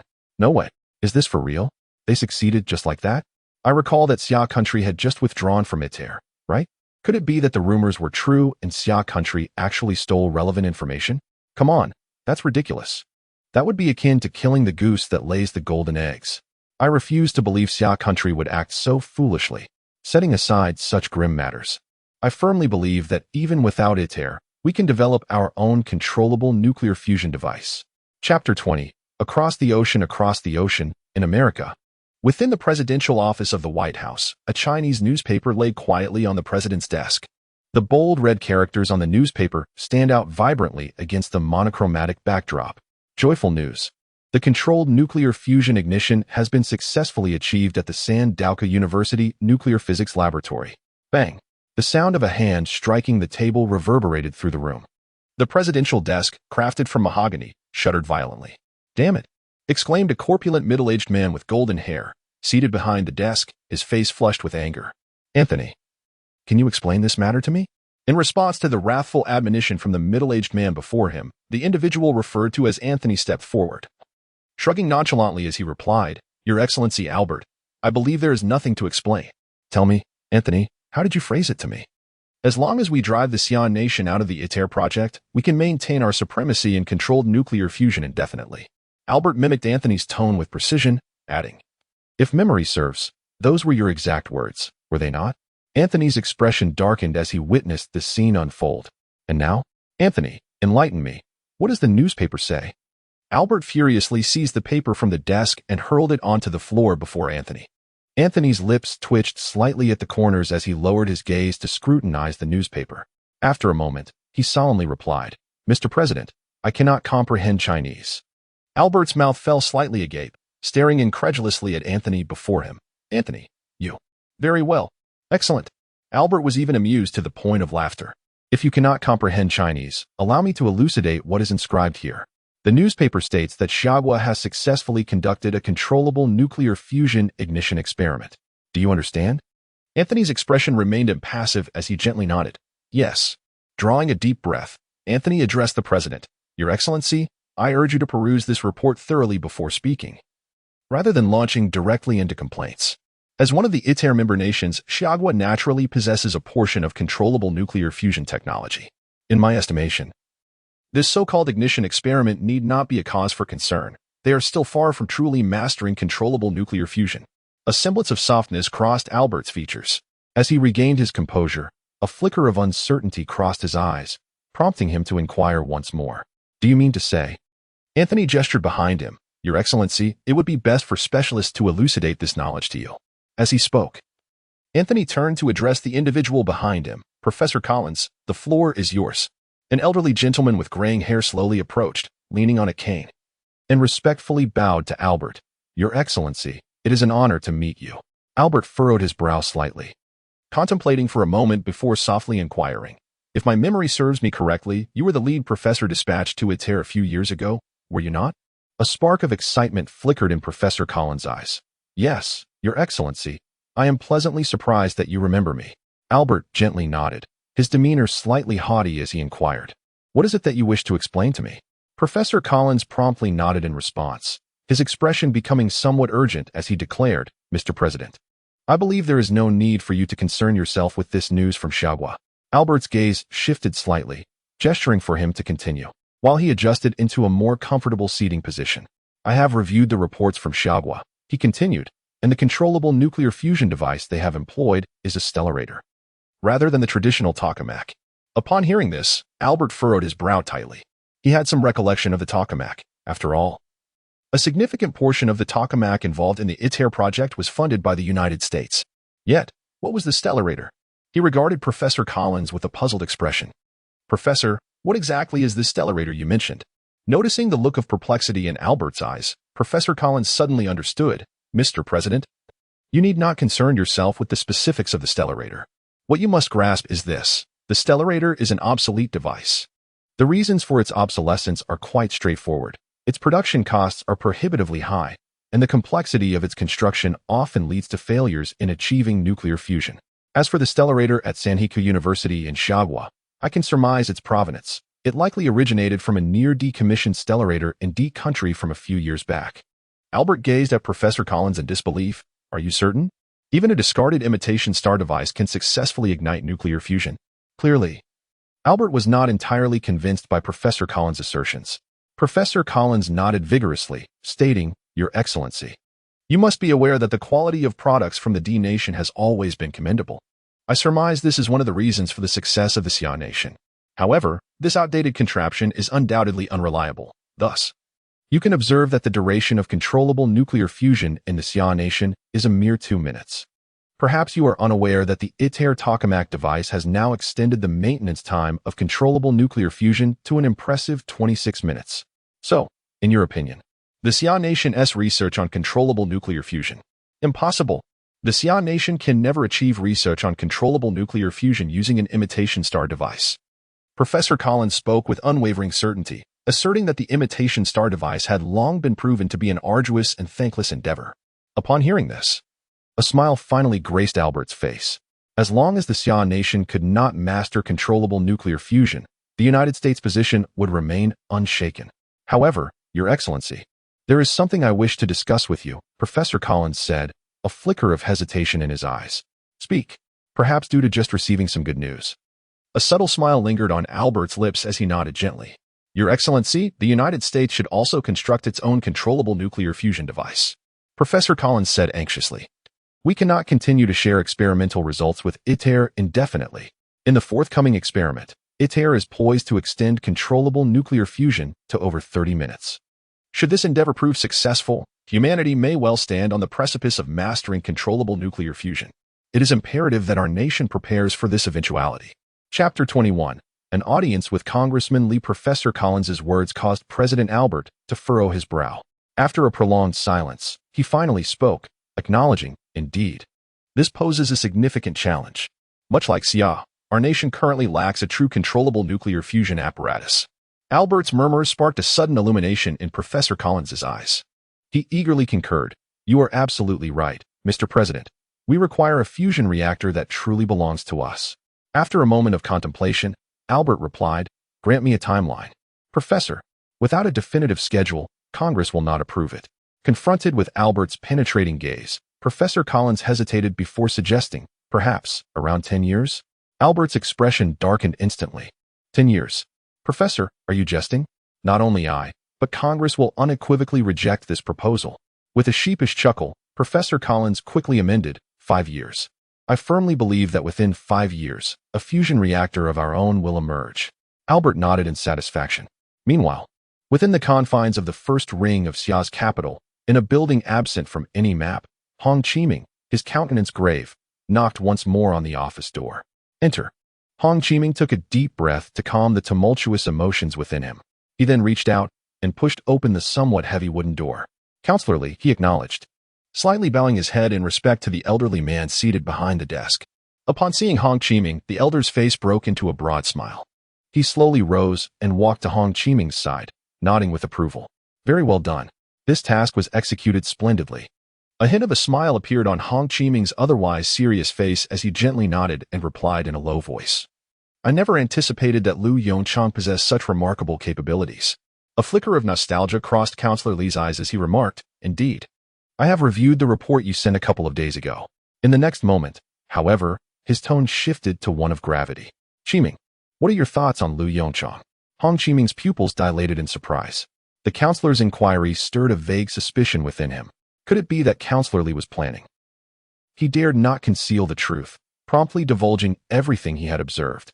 After listening to Hong Chiming's account, Counselor Lee pondered for a moment before nodding thoughtfully. It appears this young man suits your taste well.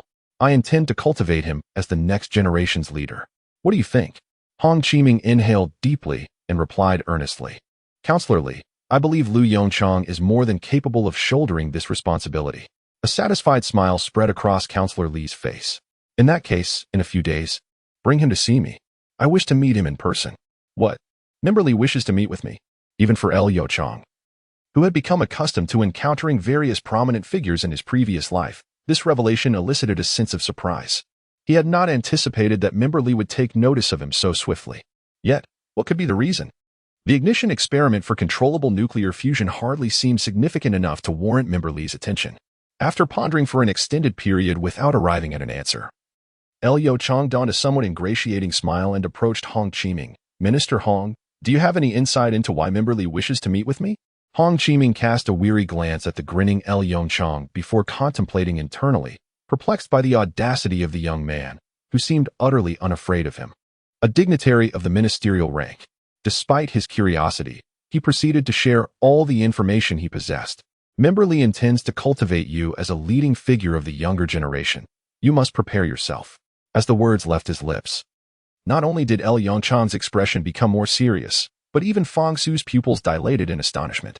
L. Yongchang subdued his smile and inquired earnestly, Minister Hong, did Memberly truly convey such intentions? Absolutely, without a trace of exaggeration. If this were to materialize, it would bolster his confidence concerning the impending calamity. Originally, his plan required approximately 3 years to attain his current achievements. Yet now, in less than a month, he had accomplished all preliminary objectives. Minister Hong, when shall we embark? Hong Chiming cast a gentle glance at the young lad before him. Tomorrow, I shall personally escort you to meet Congressman Lee. The following day, at the entrance of a mysterious building within the first ring of the capital, a black Audi A6 came to a gradual halt. A middle-aged man exited the vehicle first, followed by a university student whose face still bore traces of youth. Yochang, Hong Chiming cautioned, when you meet Congressman Lee, be sure to maintain your composure and speak with seriousness. Do you understand? A flicker of anxiety crossed his eyes as Lu Yongchang's guarantor should any trouble arise. He feared he would bear the brunt of it. Lu Yongchang nodded lightly, choosing silence. Observing this, a smile crept across Hong Chiming's face. I never anticipated you would exhibit signs of nervousness. I have yet to witness this side of you in my presence. A trace of bewilderment flashed in his eyes. Nervous? He was not nervous. He was merely contemplating how to emphasize the importance of aerospace technology development to Congressman Lee. However, given Minister Hong's remarks, he opted for silence, reasoning that it would be unwise to contradict him at that moment. After all, as a former chief scientist, his emotional intelligence was not lacking. Rest assured, Congressman Lee is quite amiable, Hong Chiming continued, his smile deepening as Lu Yongchang remained silent. He then placed a reassuring hand on Yongchang's shoulder. Let us not keep Congressman Lee waiting. A series of brisk knocks echoed through the tranquil corridor. Come in, came the voice of an elderly man from within. The heavy wooden door creaked open, revealing the familiar and unpretentious office before Lu Yongchang. A flicker of nostalgia crossed his eyes. In his previous life, he was a frequent visitor to this very office. Lu Yongchang, is it? Upon seeing him, a smile graced the elder's face as he slowly rose from his chair and approached. Memberly scrutinized Lu Yongchang from head to toe, exclaiming in admiration, "Indeed, indeed. A remarkable figure." He placed a hand upon Lu Yongchang's shoulder, saying, "On behalf of the Xian nation, I thank you." To Lu Yongchang's astonishment, Memberly actually bent his waist in gratitude. Memberly, onlookers, including Hong Qiming, revealed a hint of urgency in their eyes, urgently exclaiming, "You mustn't, Memberly." Realizing the gravity of the situation, Lu Yongchang instinctively moved to assist Memberly, but was firmly anchored in place by the elder's left hand, enduring the bow. "Memberly, what is this?" Lu Yongchang managed a wry smile. "I merely did what a researcher ought to do." Upon rising, Memberly was visibly moved by these words, exclaiming, "What one ought to do? Splendid. Just splendid. A few days ago, I inquired about your standing with Minister Hong. Initially, I suspected Minister Hong might have shown you some favoritism, but it seems he has been quite truthful." With a knowing glance at the bashful Hong Qiming, Memberly continued, "You, young man. Splendid. If only the youth of Xian Nation were like you. How could our nation not prosper?" Chapter 22. The skepticism of Congressman Li. In response to Congressman Li's affirmation, Lu Yongchang's face revealed a faint smile. Observing Lu Yongchang's somewhat indifferent demeanor, Congressman Li displayed a hint of astonishment in his eyes. In his experience, few could maintain such composure in the face of his praise. After a moment of contemplation, Congressman Li slowly inquired, "Yongchang, what is your perspective on the future direction of Xian Nation's technological development?" As soon as the words left his lips, a glimmer of excitement appeared in Hong Qiming's eyes. "Here it comes." Lu Yongchang's gaze subtly shifted. Like Hong Qiming, he too sensed the underlying significance of Congressman Li's question. Before entering the office, the cautionary words of Hong Qiming echoed in his mind. The image of the sun undergoing helium flash lingered in his thoughts. How could he afford to slow his pace? Taking a deep breath, Lu Yongchang began to speak. "Congressman Li, I believe Xian Nation should set its sights upon the cosmos." Hong Qiming momentarily froze, then a look of urgency flashed across his eyes. This young man. He had clearly been instructed not to speak recklessly. Undeterred, Lu Yongchang continued, "At present, we have successfully ignited the spark of nuclear fusion. It can be said that Xian Nation stands merely a step away from mastering controllable nuclear fusion. Congressman Li, as a researcher and scholar, I feel it is my duty to remind you that controllable nuclear fusion technology is of utmost importance. It pertains to the destiny of our nation. The Summer Nation now stands at a pivotal moment in history, with the doors to a new world opened before us. Whether we choose to advance or retreat hinges entirely on our forthcoming actions." Counselor Li furrowed his brow slightly, contemplating as he observed the eloquent discourse of Lu Yongchang. "Yongchang, you." However, beside him, Hong Qiming could no longer contain his impatience and lowered his voice, attempting to interrupt Lu's words. Counselor Li abruptly raised his left hand, gesturing to halt Hong's movement. He cast a meaningful glance at Hong Qiming and slowly articulated, "Let him finish." Thereafter, Counselor Li turned his attention back to Lu Yongchang and, with significant intent, inquired, "Do you mean to suggest that the Summer Nation urgently requires the development of controllable nuclear fusion?" Lu Yongchang nodded gently, affirming, "Not only that, but the Summer Nation must also set its sights beyond the confines of Earth." "Beyond Earth?" "Indeed." Lu's gaze was resolute, undeterred by the skepticism reflected in the eyes of Counselor Li and Hong Qiming. He continued, "The Moon, Mars, or perhaps even beyond the solar system." "Ahem. Yongchang." Hong Qiming interjected with a cough, cautioning, "You're straying a bit far." Counselor Li slowly shook his head, a hint of amusement glimmering in his eyes. "It matters not. Youthful aspirations are, after all, commendable."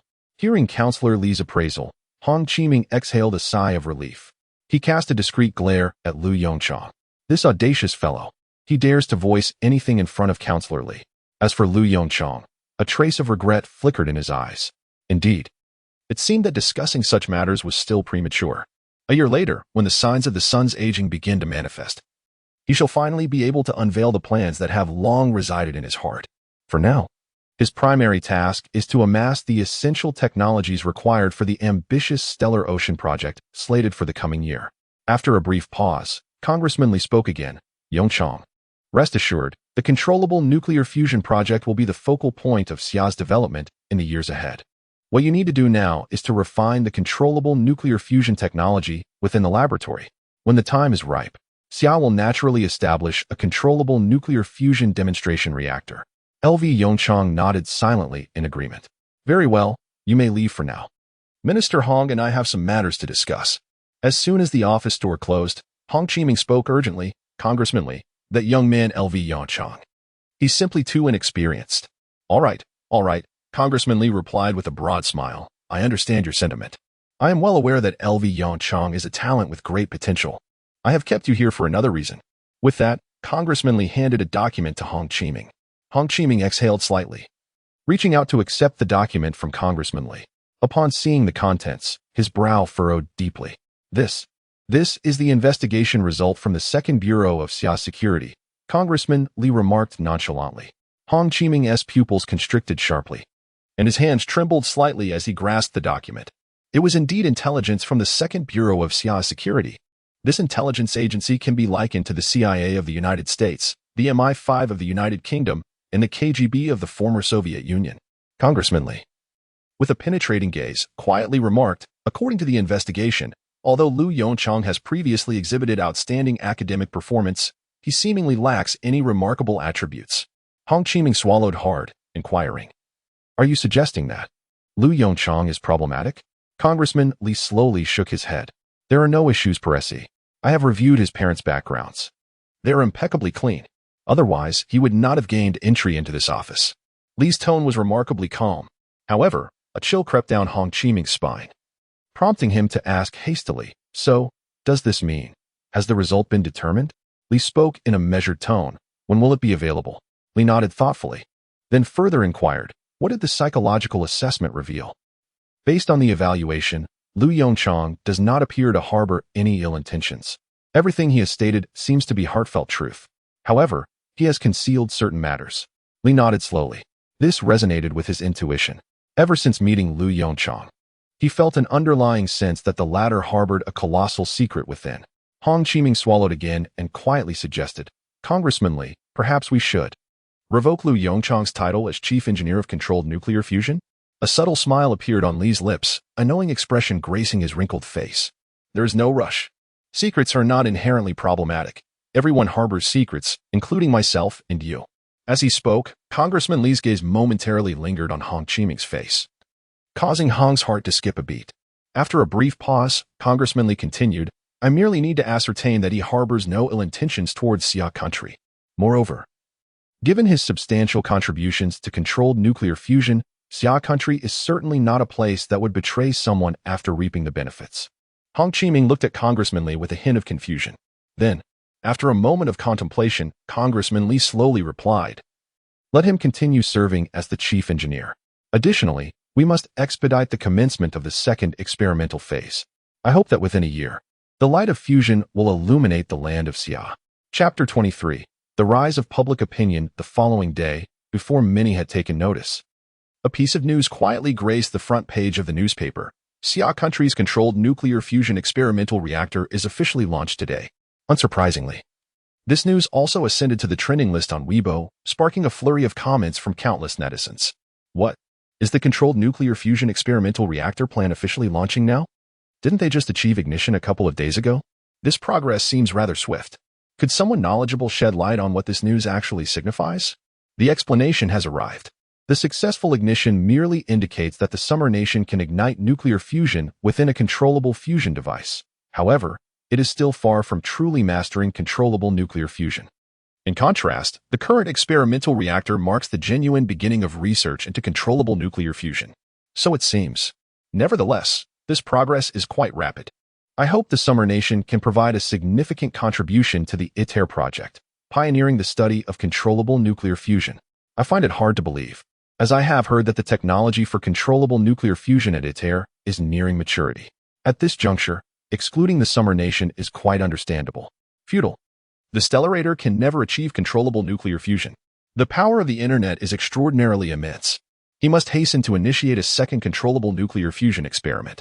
Only by truly realizing prolonged controllable nuclear fusion within the Stellarator can he propose to Congressman Li the construction of a fusion demonstration reactor. What nonsense has been written here? It infuriates me. Just as L. Yonchang was engrossed in analyzing the various data collected from the first ignition at his desk, the office door was forcefully pushed open, and Fong Su's furious voice echoed from the entrance. Observing Fong Su's flushed countenance, L. Yonchang was momentarily taken aback, promptly setting down his pen to inquire, "What has happened? Which researcher has miscalculated the data this time?" Upon hearing L. Yonchang's question, Fong Su shook his head repeatedly, then retrieved his phone from his pocket. Unlocking the screen and placing it before L. Yonchang, "Look at what is being said online. It truly infuriates me. What a cacophony of clowns expressing their opinions." A hint of perplexity flickered in Lu Yongchang's eyes as he curiously gazed at the screen of the phone resting on the table. Upon recognizing the familiar interface, a smile spread across his face. "Ah, academician Fong, you are still perusing that site." Fong Su shot a sidelong glance at Lu Yongchang, annoyance evident in his demeanor. "What nonsense! I do not frequent that platform. A friend sent me this link." Lu Yongchang chuckled and shook his head, reaching out to scroll through the screen. "Futile endeavor. The imitation star device cannot possibly achieve controllable nuclear fusion." At the instant he caught sight of the headline, his brows arched slightly, and his expression took on a more serious tone. However, the content that followed was rather jarring. Taken aback, Lu Yongchang lifted his gaze to Fong Su.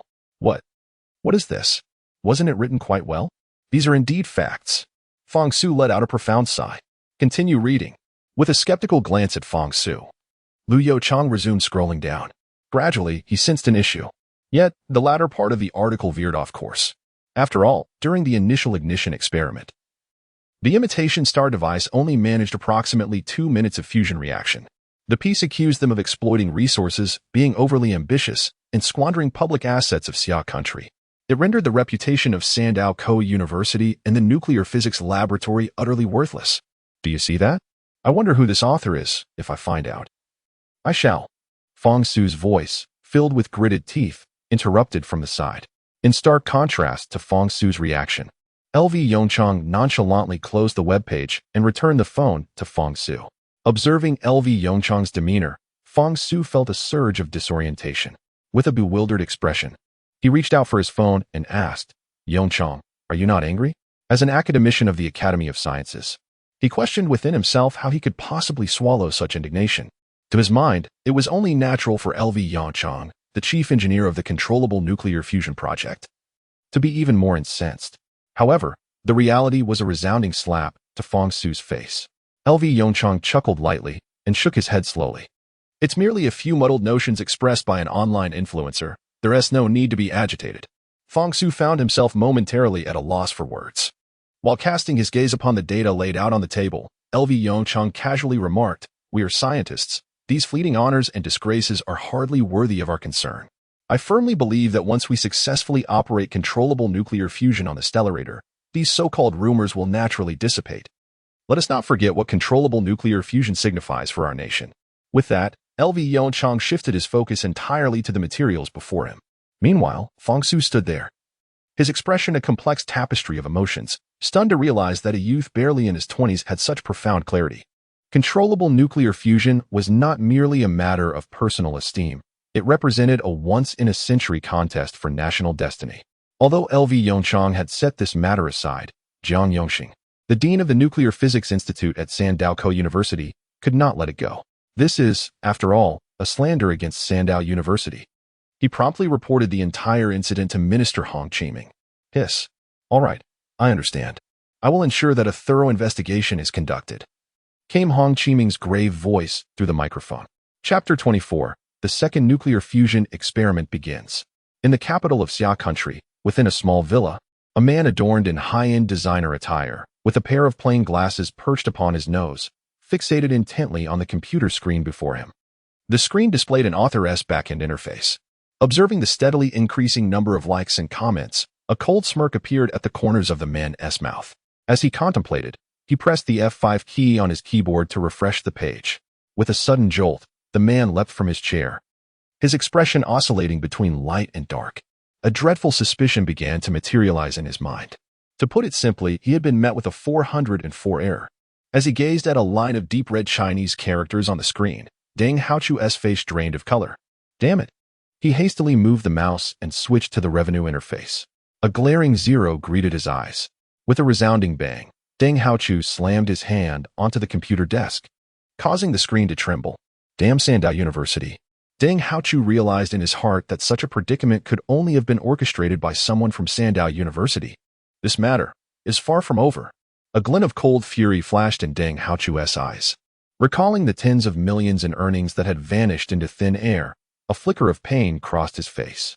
1 week later, Sandow University once again found itself under a state of lockdown. The reason is quite simple. The second controllable nuclear fusion experiment is about to commence in the nuclear physics laboratory at San Diego University. Inside the library of San Diego University, Su Yutong furrowed her brow as she lifted her gaze from the problem set before her, instinctively glancing at the seat beside her. As always, it remained unoccupied. She closed her eyes slightly and let out a deep sigh. Ever since her acquaintance with L. Yongchong, she had become somewhat enchanted, visiting the library at the same time each day in hopes of another serendipitous encounter. However, after more than 10 consecutive days of disappointment, her restless heart gradually began to calm. Perhaps that senior graduate student merely visited the library on rare occasions. Yutong. Just as Su Yutong sank into her thoughts, a bright voice called out from beside her. Upon recognizing the newcomer, her tense demeanor relaxed slightly. Chenyan, what brings you here? Chenyan shot her a disapproving glance and replied loudly, What? Am I not allowed to come here? I don't know what has gotten into you. Sitting in this little corner of the library every day. Are you waiting for someone? Caught off guard by the revelation of her secret, Su Yutong's eyes flashed with a hint of panic. You don't say such things. This is the library. Keep your voice down. Chenyan cast another sidelong glance at Su Yutong. Keep my voice down? Perhaps you should take a look around and see if anyone else is here. Su Yutong paused in surprise and quickly rose to survey her surroundings. The vast library was devoid of any patrons. Chenyan let out a deep sigh, her eyes reflecting a touch of exasperation. My dear lady, did you not see yesterday's announcement on campus? Su Yutong shook her head in bewilderment. The school issued a notice last night, mandating that all students must not leave their dormitories unless absolutely necessary. I truly cannot fathom how you managed to come out today. If it weren't for the knowledge that you visit the library daily, I wouldn't know where to find you. The confusion in Su Yutong's eyes deepened. Why? Is this the case? Chenyan tugged at Su Yutong, steering her towards the dormitory. Why? Are you feigning ignorance? Or do you genuinely not know? Our school's nuclear physics laboratory is set to conduct its second controllable nuclear fusion experiment today. Within the nuclear physics laboratory, Lu Yongchong regarded the chaotic assembly of the simulated star device with a grave expression. Let's commence. Without further ado, Lu Yongchong addressed Fong Su beside him. Fong Su nodded slightly and turned to issue commands to the researchers nearby. The familiar procedure unfolded. As the power switch was activated, a resonant hum filled the air, and an immensely powerful current coursed through the superconducting coils, creating a closed, distorted toroidal magnetic cage within the chamber of the simulated star device. In the brief interlude while the heating apparatus began its preheating phase, Fong Su anxiously inquired of Lu Yongchong. Yongchong, how long do you believe we can sustain the controllable nuclear fusion this time? Upon hearing the question, Lu Yongchong shot Fong Su a peculiar glance. What do you mean by how long can it be sustained? In Lu Yongchong's perspective, the current simulated star device, apart from lacking a connection to a generator, was fundamentally comparable to the large-scale fusion reactors of the future. At the very least, all the necessary components are in place.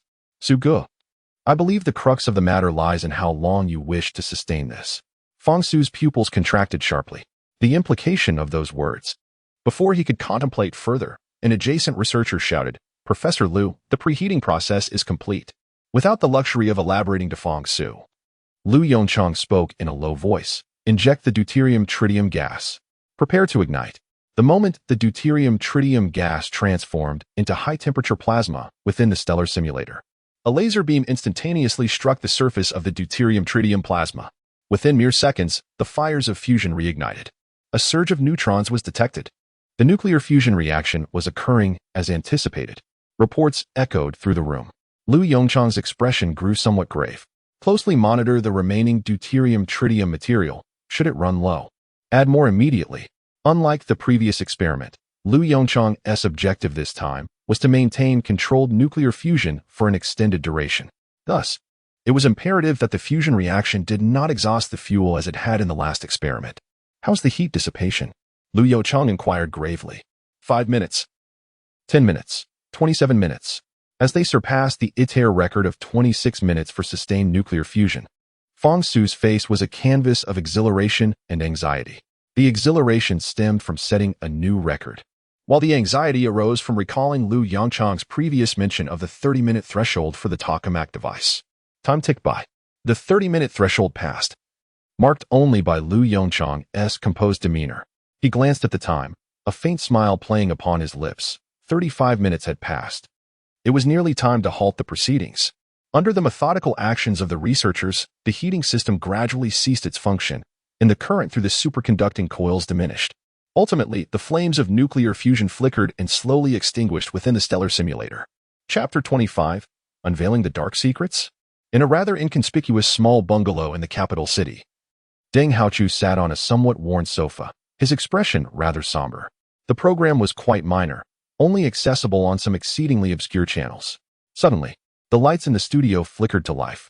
Deng Haochu surveyed his surroundings, his mouth twitching slightly in discontent.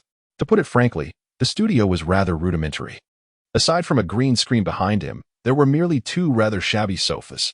Directly in front stood a camera, while a group of extras sat on small stools, serving as the audience. Observing the expressionless faces of the extras, Deng Haochu let out a deep sigh. The sole consolation he found was that the female host was somewhat pleasing to the eye. With a sweet smile adorning her face, the host softly addressed Deng Haochu. He nodded repeatedly, yet a trace of disdain flickered in the depths of his eyes. Was this shabby studio truly capable of a live broadcast? What a joke. The host, perceptive to the disdain reflected in Deng Haochu's gaze, felt a flicker of displeasure within her own. Wasn't he merely a certain online influencer? Humph. She smirked internally, eager to see what astonishing revelations this so-called influencer might divulge. As these thoughts crossed her mind, her smile grew even more radiant. She turned to face the camera, and as the red light illuminated, she spoke with a lively tone and clear enunciation. Hello, dear viewers. Mr. Deng, could you enlighten us about the realm of controlled nuclear fusion? As she spoke, the host, glanced towards Deng Haochu. Greetings, everyone. I am Deng Haochu. A few days ago, the Xi'an nation announced its withdrawal from the ITER program, a piece of news that left me utterly astonished. So, what exactly is the ITER program? Inquired with perfect timing. Deng Haochu hastily elucidated the details of the ITER initiative and continued. I anticipate that this withdrawal will have a profound impact on Xia's controlled nuclear fusion endeavors. If all goes as expected, we shall once again fall behind the Western powers. Gazed at Deng Haochu in astonishment. But, just recently, Sandow University announced the successful ignition of its controlled nuclear fusion project. How do you account for that? A glimmer of brilliance flickered in Deng Haochu's eyes. Here it came, the question he had been waiting for. A sardonic smile crept across his somewhat stiff face as he replied. As a professional who has devoted himself to the study of controlled nuclear fusion, I can unequivocally inform you that the news regarding Sandow University's successful ignition is rife with exaggerations. Firstly, the controlled nuclear fusion apparatus employed by Sandow University is a relic discarded by the D nation, a device that has long been forsaken by the major Western powers. Furthermore, the controllable nuclear fusion duration at Sandow University is a mere 2 minutes. The host nodded thoughtfully, suggesting, are you implying that, 2 minutes of controllable nuclear fusion has any significance? A hint of derision flickered in Deng Haochu's eyes as he retorted, even Ultraman takes 3 minutes to defeat a monster. Doesn't he? As his words fell, the audience erupted into laughter. Witnessing the once dull crowd now animated, Deng Haochu felt a surge of vitality. I can share another statistic. ITER's controllable nuclear fusion duration has reached 26 minutes. The disparity between the two is nothing short of astronomical. The host, interrupting Deng Haochu once more, inquired, so, Mr. Deng, if I understand correctly, the controllable nuclear fusion duration at Sandow University cannot exceed the current record held by ITER, correct? Slightly vexed by the repeated interruptions, Deng Haochu cast a displeased glance at the host. Indeed, if memory serves me right, Sandow University is set to conduct its second controllable nuclear fusion experiment today. If all goes according to plan, they will soon encounter the challenges posed by the Stellarator device. Deng Haochu remarked, gazing meaningfully at the host. Oh, are you suggesting, Mr. Deng, that the Stellarator's design harbors fatal flaws? Upon hearing the host's question, Deng Haochu nodded with an enigmatic smile. Certainly, the temperatures required for controllable nuclear fusion are exceedingly high. The temperature within the fusion reactor's plasma reaches at least hundreds of millions of degrees Celsius. The primary challenge of the imitation star device lies in its intricate mechanisms. Should any error occur, the plasma at such extreme temperatures would directly contact the interior of the device. Ah, what a vivid image that conjures. As he spoke, Deng Haochu's expression gradually became more audacious. I have a confidential revelation to share. Sandao University, with this dilapidated imitation star apparatus, secured a staggering $1 billion in research funding from the summer country's parliament. In my view, this is sheer folly. This is not scientific research. It is nothing short of a cash grab. In an instant, murmurs erupted from the audience below. Feeling the eager gazes of those around him, Deng Haochu experienced immense satisfaction. Meanwhile, the host beside him wore a rather peculiar expression, seemingly caught up in the excitement. Deng Haochu disregarded the host's subtle reminders and continued to speak loudly. What is wrong with the live broadcast? Today, I shall unveil the truths about Sandao University before the vast audience. The host, Yi, looked at the seemingly frenzied Deng Haochu, momentarily at a loss for how to respond. After all, she was merely a minor host and found herself utterly unprepared for such an unexpected situation. Just as chaos ensued on stage, a staff member suddenly rushed up, leaning close to Yi's ear to whisper a few words. What? The host, Yi, looked at the staff before her with a face full of astonishment. Is what you said true? Upon receiving a nod from the staff member, Yi instinctively cast a glance at Deng Haochu beside her, a flicker of determination flashing in her eyes. Chapter 26, News from Xiaoguahem. The female host, Yi, gently cleared her throat, interrupting Deng Haochu's rather impassioned speech.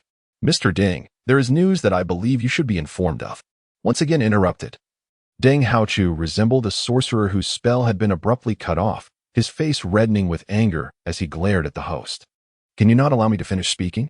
The host offered an apologetic smile before softly stating, according to reports, the second nuclear fusion experiment at Sandao University has been remarkably successful. The modified stellarator has successfully maintained controlled nuclear fusion for 35 minutes, surpassing the previous record of 26 minutes set by ITER. Deng Haochu's pupils widened slightly as he stood there in a daze. Mr. Deng? The host, with a hint of mischief in her eyes, gently reminded him, Mr. Deng, did you hear what I just said? His complexion turned ashen, and he muttered to himself, No. It's impossible. This cannot be true. Mr. Deng, this is an announcement released by Sandao University, the host kindly reminded him. Deng Haochu's lips twitched as he suddenly shouted, Impossible. This is undoubtedly a conspiracy. The imitation star device could absolutely not operate stably for 35 minutes. Bang. Just as Deng Haochu was shouting in the studio, a resounding crash echoed from the entrance. All eyes turned towards the studio door, where several stern-faced men dressed in police uniforms entered, striding directly towards Deng Haochu. Are you Deng Haochu? Please accompany us, said the leading officer, flashing his badge before Deng Haochu. Later that evening, in a villa in the capital, as the wall clock struck 7, a familiar melody emanated from the television. Good evening, dear viewers. Welcome to today's news from the Summer Nation. We bring you the latest update.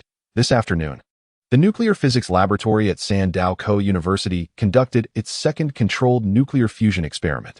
The experiment was a resounding success, extending the duration of controlled nuclear fusion to 35 minutes, thus surpassing the previous record of 26 minutes set by ITER. Upon hearing this, El Guoqing's pupils widened slightly, followed by an enthusiastic clap. Impressive.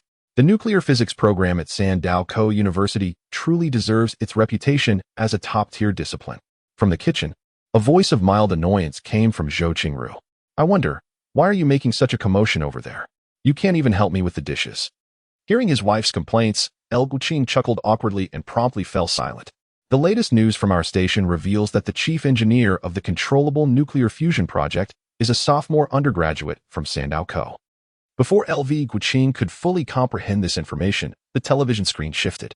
On the screen, a young man donned in a white short-sleeved shirt was inscribing the final line of letters on a blackboard with a whiteboard marker. Under the leadership of LV Yongchang, the Sandao Nuclear Physics Laboratory achieved significant breakthroughs, successfully realizing controllable nuclear fusion technology within the confines of the laboratory. At that moment, LV Guoqing was somewhat at a loss for words. He slowly rose to his feet, gazing incredulously at the television, and exclaimed, Qingru, come quickly and take a look. An impatient voice from the kitchen responded, What is it? Don't you see I'm washing dishes? Our son is on the news. Hardly had the words left his mouth when a cacophony of clattering sounds erupted from the kitchen. LV Guiqing opened his mouth, yet no words emerged. He felt that. At this very moment, no language could encapsulate the tumult of emotions within him. He could only feebly gesture toward the television screen before him. This is our son, isn't it? Zhou Qingru stared blankly at the television, a look of astonishment gradually dawning in her eyes. Perhaps due to the significance of the controllable nuclear fusion project, the news segment devoted a full 5 minutes to this story. During this time, 2 whole minutes were dedicated to introducing LV Yongchang, our station's report. The subsequent content of the news was lost on both LV Guiqing and Zhou Qingru, as they absorbed not a single word. At this moment, the 2 individuals remained motionless before the television, their expressions blank as they gazed at the screen. I must make a call to give him a proper reprimand, exclaimed Lu Guiqing, swiftly reaching for the mobile phone resting on the coffee table. In the next instant, Zhou Qingru cast a fierce glare at her husband and demanded, "What do you intend to do?" Lu Guiqing's hand froze mid-motion, and he awkwardly chuckled as he replied, I just want to call our son and inquire about the situation." Zhou Qingru rolled her eyes and retorted, "Is it appropriate to ask such things casually? What if it pertains to some confidentiality issue? Do you wish to endanger Yongchang?" Just as the couple wrestled with their concerns, a phone rang. It was Zhou Qingru's mobile. A flicker of anticipation crossed her face as she bent down to grab her phone from the table. Upon seeing the caller ID, a radiant smile illuminated her features. It was a call from Yongchang. Lu Guiqing's eyes brightened, and he urgently urged, "Answer it. Quickly, pick up the phone." Zhou Qingru nodded repeatedly, hastily connecting the call. "Mom?" As the speakerphone activated, Lu Yongchang's voice resonated from the device. Before Zhou Qingru could respond, Lu Guiqing, brimming with impatience, interjected with a question. Lu Yongchang's voice carried a hint of hesitation. Zhou Qingru shot another warning glance at Lu Guiqing and quickly interjected, "Yongchang, do not heed your father's words. If it involves any confidentiality regulations, you need not disclose anything to us." A light chuckle emanated from the other end of the phone. "It's not really about confidentiality. I simply didn't expect this matter to reach the news in Xia country. Indeed, I am currently engaged in research on controllable nuclear fusion technology. So you are now the chief engineer of Xia country's controllable nuclear fusion project?"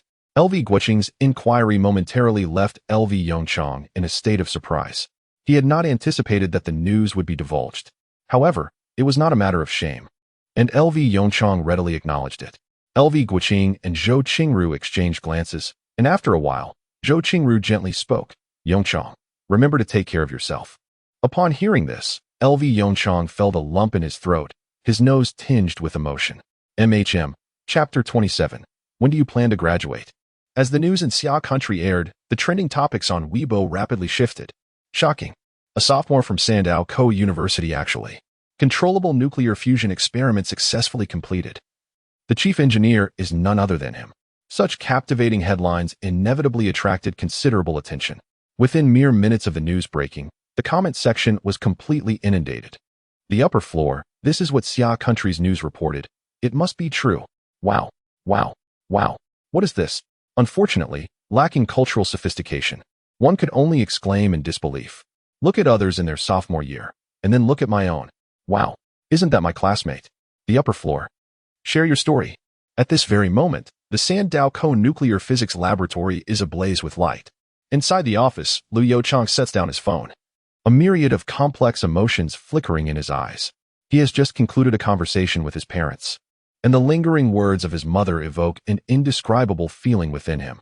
Although in his previous life, his parents lived comfortably under the protection of the Xia Kingdom and the Alliance, as the chief scientist, he is destined to have little time to accompany them. A thought slowly arises in the depths of his mind, but he shakes his head, dispelling it. The sword of Damocles still hangs perilously over all of humanity. He cannot afford to pause in his endeavors. Knock, knock, knock. Lu Yongchang straightens his demeanor and softly calls out, "Come in." The door is unlocked. The office door creaks open, revealing Fang Su at the threshold, his face illuminated with a broad smile. "Congratulations, Chief Engineer Lu. You have achieved fame in one fell swoop." Lu Yongchang rolls his eyes, somewhat exasperated, and snaps the cap back onto his pen. "Brother Su, you're not here to bother me over such trivial matters, are you?" Fang Su hastily shakes his head in denial. "Of course not. Dean Jiang asked me to convey a message to you." Dean Jiang? Liu Yongchang's interest peaks instantly. What does Dean Zhang want with me? Fang Su regards Liu Yongchang with a peculiar expression, then softly replies. Dean Zhang inquired, when you plan to graduate? Liu Yongchang. Graduate? His expression gradually turns enigmatic. In contemplating this, he suddenly recalled that he was merely a sophomore undergraduate. The thought struck him, would he even graduate? Moreover, he had yet to compose his thesis. Liu Yongchang, feeling a pang of guilt, absent-mindedly touched the tip of his nose. To think of a thesis was one matter. How long had it been since he last attended class? It was likely that the professors in his department were on the verge of forgetting him altogether. Fang Su regarded Liu Yongchang with an expression of incredulity. Truth be told, he had never encountered such an eccentric undergraduate. Despite not having completed his undergraduate thesis, he was somehow leading the research and development of controllable nuclear fusion. Fang Su's brow furrowed in contemplation as he muttered, this issue was never addressed by Director Jiang. Liu Yongchang, drenched in sweat, looked at Fang Su in distress. What should I do? Fang Su shook his head repeatedly. No. This won't do. Attend classes? That is absurd. Just listen to yourself. Does that make any sense? After a moment of reflection, Fang Su's face brightened, and he exclaimed, I've got it. You need not worry about your GPA. I trust the department's leadership won't hinder your graduation due to this matter. The pressing concern now is your thesis. Upon uttering this, a flicker of unease crossed Fang Su's eyes. He believed that the department's leaders would not, and could not, obstruct Liu Yongchang's graduation because of his thesis. After all, he was the chief engineer of the controllable nuclear fusion project. If word got out that a scientist of such esteemed status had not even graduated from university, it would surely not reflect well on the faces of those in leadership within the department. However, Fang Su contemplated a significant issue. The absence of a formal thesis would inevitably mar his resume. How about this? You could consolidate our laboratory's data and publish a paper in Science. Let this serve as your graduation thesis. What do you think? Liu Yongchang's lips twitched slightly in resignation as he nodded. Then, it seems we have no other option. Indeed, a mere undergraduate thesis published in Science. What if he later aspires to be an academician and submits to extraterrestrial beings? Liu Yongchang silently scoffed at the thought. Shall I begin organizing the data now? Fang Su quickly shook his head. There is no rush. Such a trivial task doesn't require your expertise. Instead, I'll have one of my doctoral students assist you in completing this paper. You can continue with your work. Liu Yongchang's lips twitched again. How extraordinary. Having a doctoral student assist him with his undergraduate thesis, wasn't that a bit excessive? By the way, Fang Su casually mentioned, Department Head Hong may come to see you in a couple of days. Liu Yongchang's expression shifted slightly, the matter of his thesis momentarily forgotten. Department Head Hong? What is going on? After pondering for a moment, Fang Su continued, I suspect he intends to introduce you to Counselor Li. After all, our laboratory has achieved prolonged controlled nuclear fusion. Surely, it's time for Xia country to start preparing for the construction of a demonstration reactor, isn't it? Liu Yongchang felt a flicker of excitement within him. A demonstration reactor. This is not akin to the small simulators found in laboratories. This is a substantial apparatus intended for the power grid of the Xia nation. However, this raises a pertinent issue. A demonstration reactor is not merely about igniting nuclear fusion. It fundamentally requires the generation of electricity, does it not?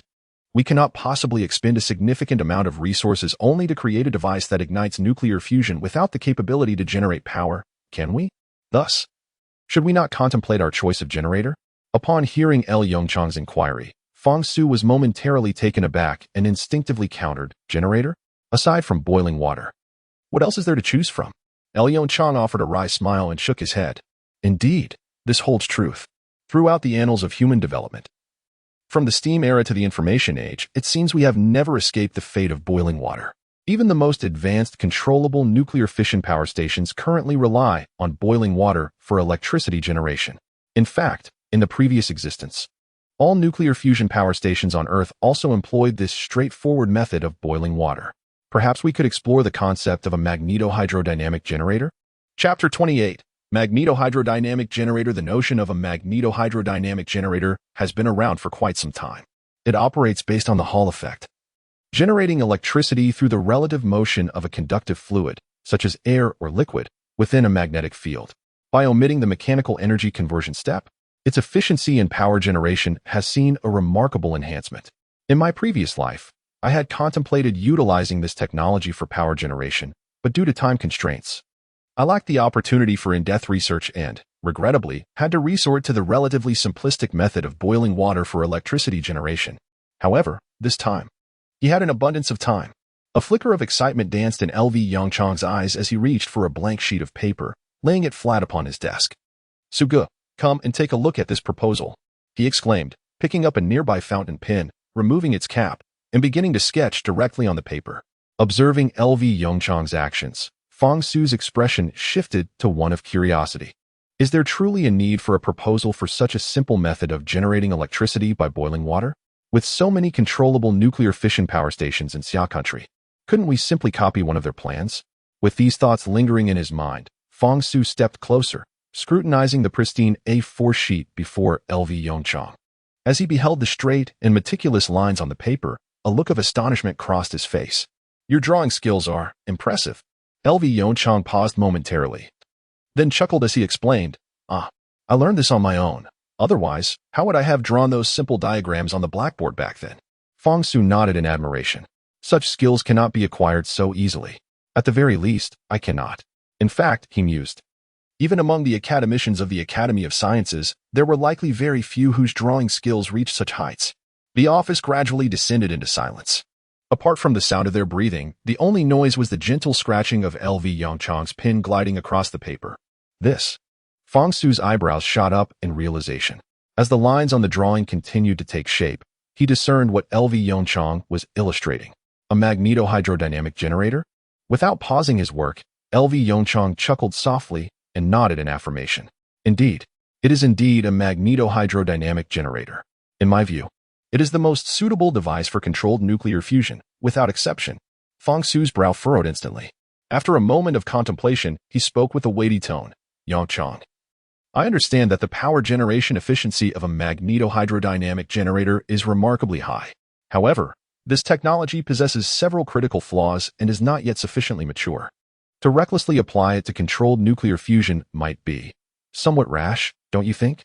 Lu Yongchang abruptly paused, his pen halting midair. Slowly, he raised his gaze to meet Fong Su's, a smile playing on his lips as he shook his head. "Challenges?" The limitations of magneto-hydrodynamic power generation boil down to two primary hurdles. Firstly, this technology requires inert gases containing trace alkali metals such as potassium and cesium as working fluids. Secondly, it must operate under high-temperature conditions. Am I mistaken?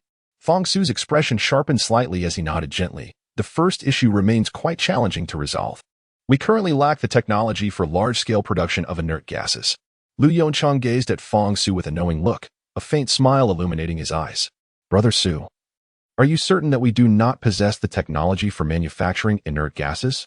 Without uttering a word, Lu Yongchang fixed his gaze on Fong Su for a moment longer before resuming his writing on the paper. Witnessing this, Fong Su's frown deepened, an inexplicable sense of unease stirring within him.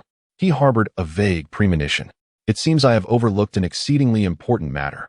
Yet, the specifics elude Fong Su completely. "Yongchang." A glimmer of urgency flickered in Fong Su's eyes as he quietly inquired of Lu Yongchang. "What exactly is the technology? Please, do enlighten me." Lu Yongchang remained reticent, merely tapping the desk gently with the tip of his pen. Captivated by Lu Yongchang's actions, Fong Su lowered his gaze to the blank sheet of paper before him. A line of elegant penmanship emerged on the page.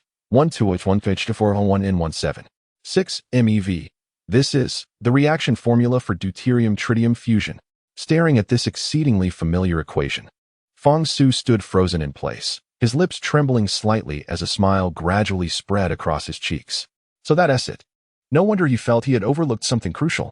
After considering all external factors, he had inexplicably neglected the most vital internal element. Unlike conventional thermal power generation and nuclear fission stations, deuterium-tritium fusion inherently produces helium. Hydrogen, 2 and hydrogen, 3 undergo fusion reactions under high temperatures, yielding helium, 4 and neutrons. This is essentially high school physics knowledge, yet this esteemed academic had overlooked it. Fong Su shook his head with a wry smile. In that case, the first challenge has been resolved. The smile in Lu Yongchang's eyes grew more pronounced. As for the second challenge, is it still a challenge for us now? Fong Su was momentarily taken aback, then suddenly smacked his forehead with his hand. "Oh dear. What is the matter with my mind lately?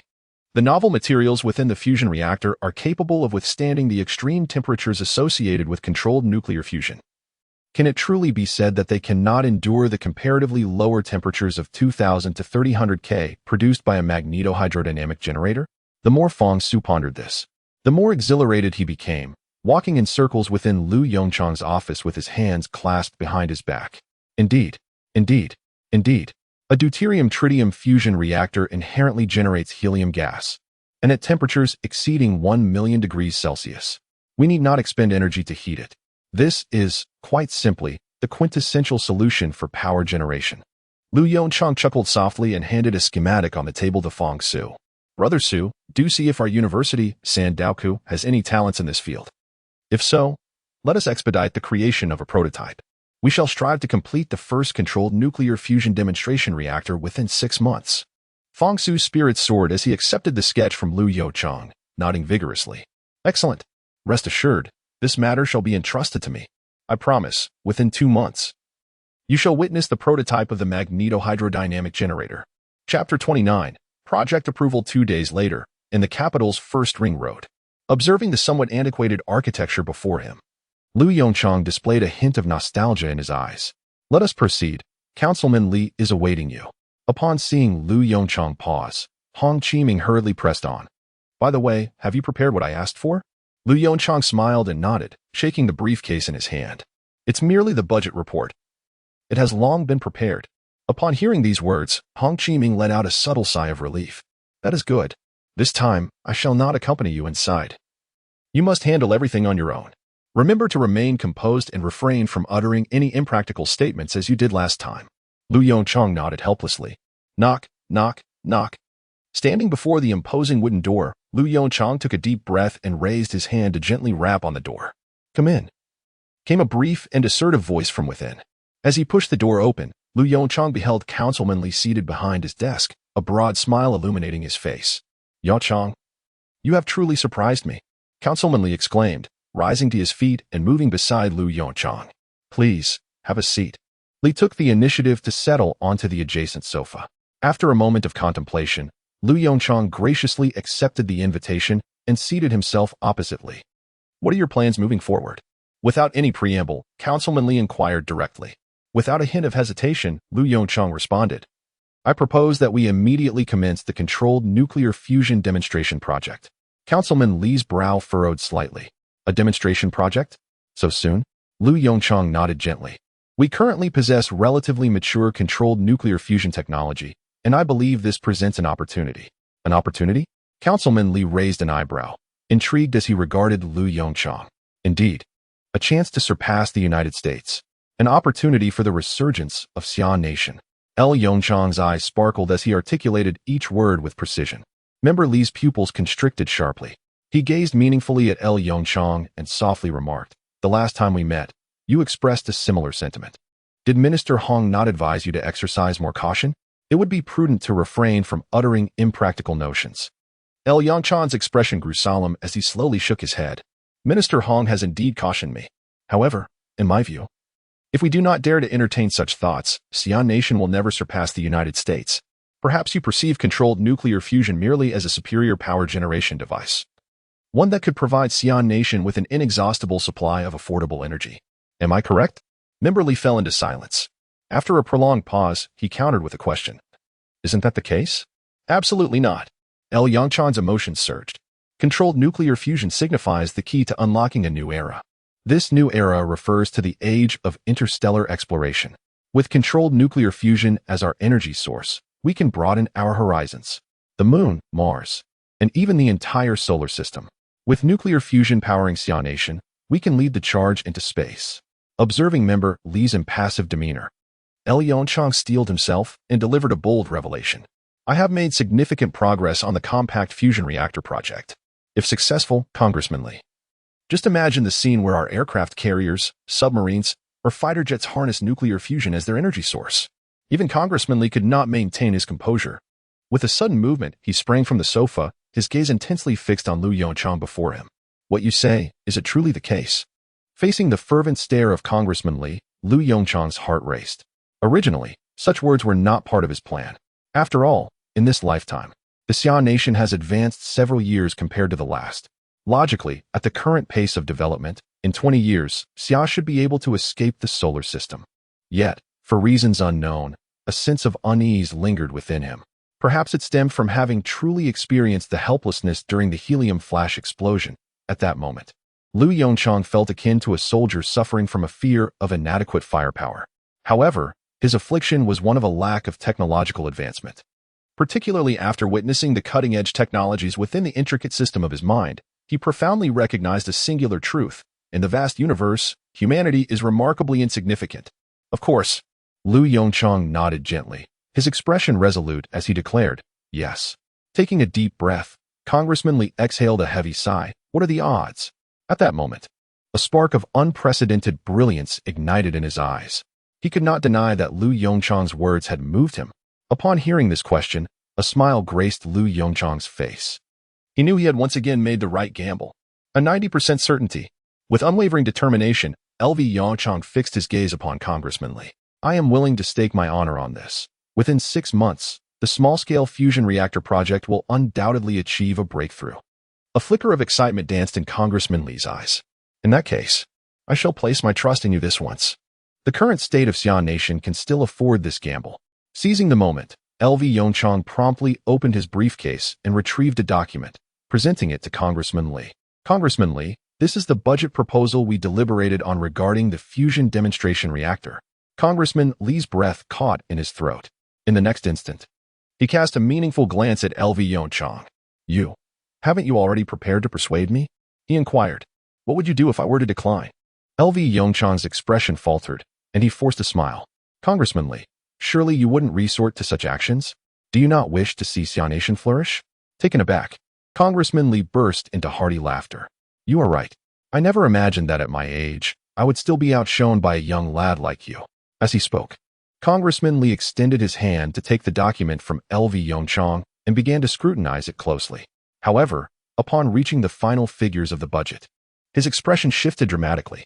Ahem. Congressman Li, it is important to remember that this is a nuclear fusion power station. It is only natural for the costs to be somewhat elevated. Sensing the sudden change in Congressman Li's demeanor, LV Yongchang hurriedly added, however, I assure you, once the nuclear fusion power station is completed, the returns it will generate will be extraordinarily significant. Counselor Li looked at LV Yongchang with a sense of helplessness. Rest assured, I am not one to go back on my word. 500 billion is still within the reach of our nation. Upon hearing this, LV Yongchang let out a sigh of relief. That's good. Approve the project. Chapter 30 in the United States, at the editorial office of Science, Adam sat in his chair, yawning as he glanced at the clock on the wall. It was 5 p.m., time to leave work. He stretched lazily and moved the mouse to close the files on his desktop. As an editor for Science, he was tasked with reviewing an overwhelming number of submissions from around the globe each day. Among these submissions, it is conservatively estimated that only 10 possessed genuine merit. The reasons for this are quite straightforward. Science is among the world's foremost journals, and countless researchers aspire to have their papers published within its pages. This not only serves as a form of validation, but also as a symbol of status. Consequently, this has led to an unfortunate predicament. In addition to the diligent researchers, a plethora of amateur scientists also submit their work to Science. These amateur scientists are collectively referred to as citizen scientists. It is no exaggeration to say that at least half of the emails Adam receives daily come from these citizen scientists, and the conclusions they present are often nothing short of astonishing. The technology of water-ground knives, anti-gravity devices, perpetual motion machines. It can be said that within Adam's inbox, there exists a plethora of papers that one could scarcely imagine. With a heavy sigh, Adam dragged a file into the trash bin. The author of the paper boldly claimed to have solved the Goldbach conjecture. However, as he opened the document to examine it more closely, he was horrified to discover that the author didn't even comprehend what the Goldbach conjecture truly entailed. Oh my God. Michelle, you simply must take a look at this paper. While deleting the document, Adam muttered to himself. As his words faded, a blonde and blue-eyed editor sitting beside him cracked a smile and turned to him. What's the matter? Have you come across yet another bizarre paper? Adam paused his actions, spun around in his chair, and lamented to Michelle. The author believes that the Goldbach conjecture is proven by 112. Michelle was momentarily taken aback, then burst into laughter.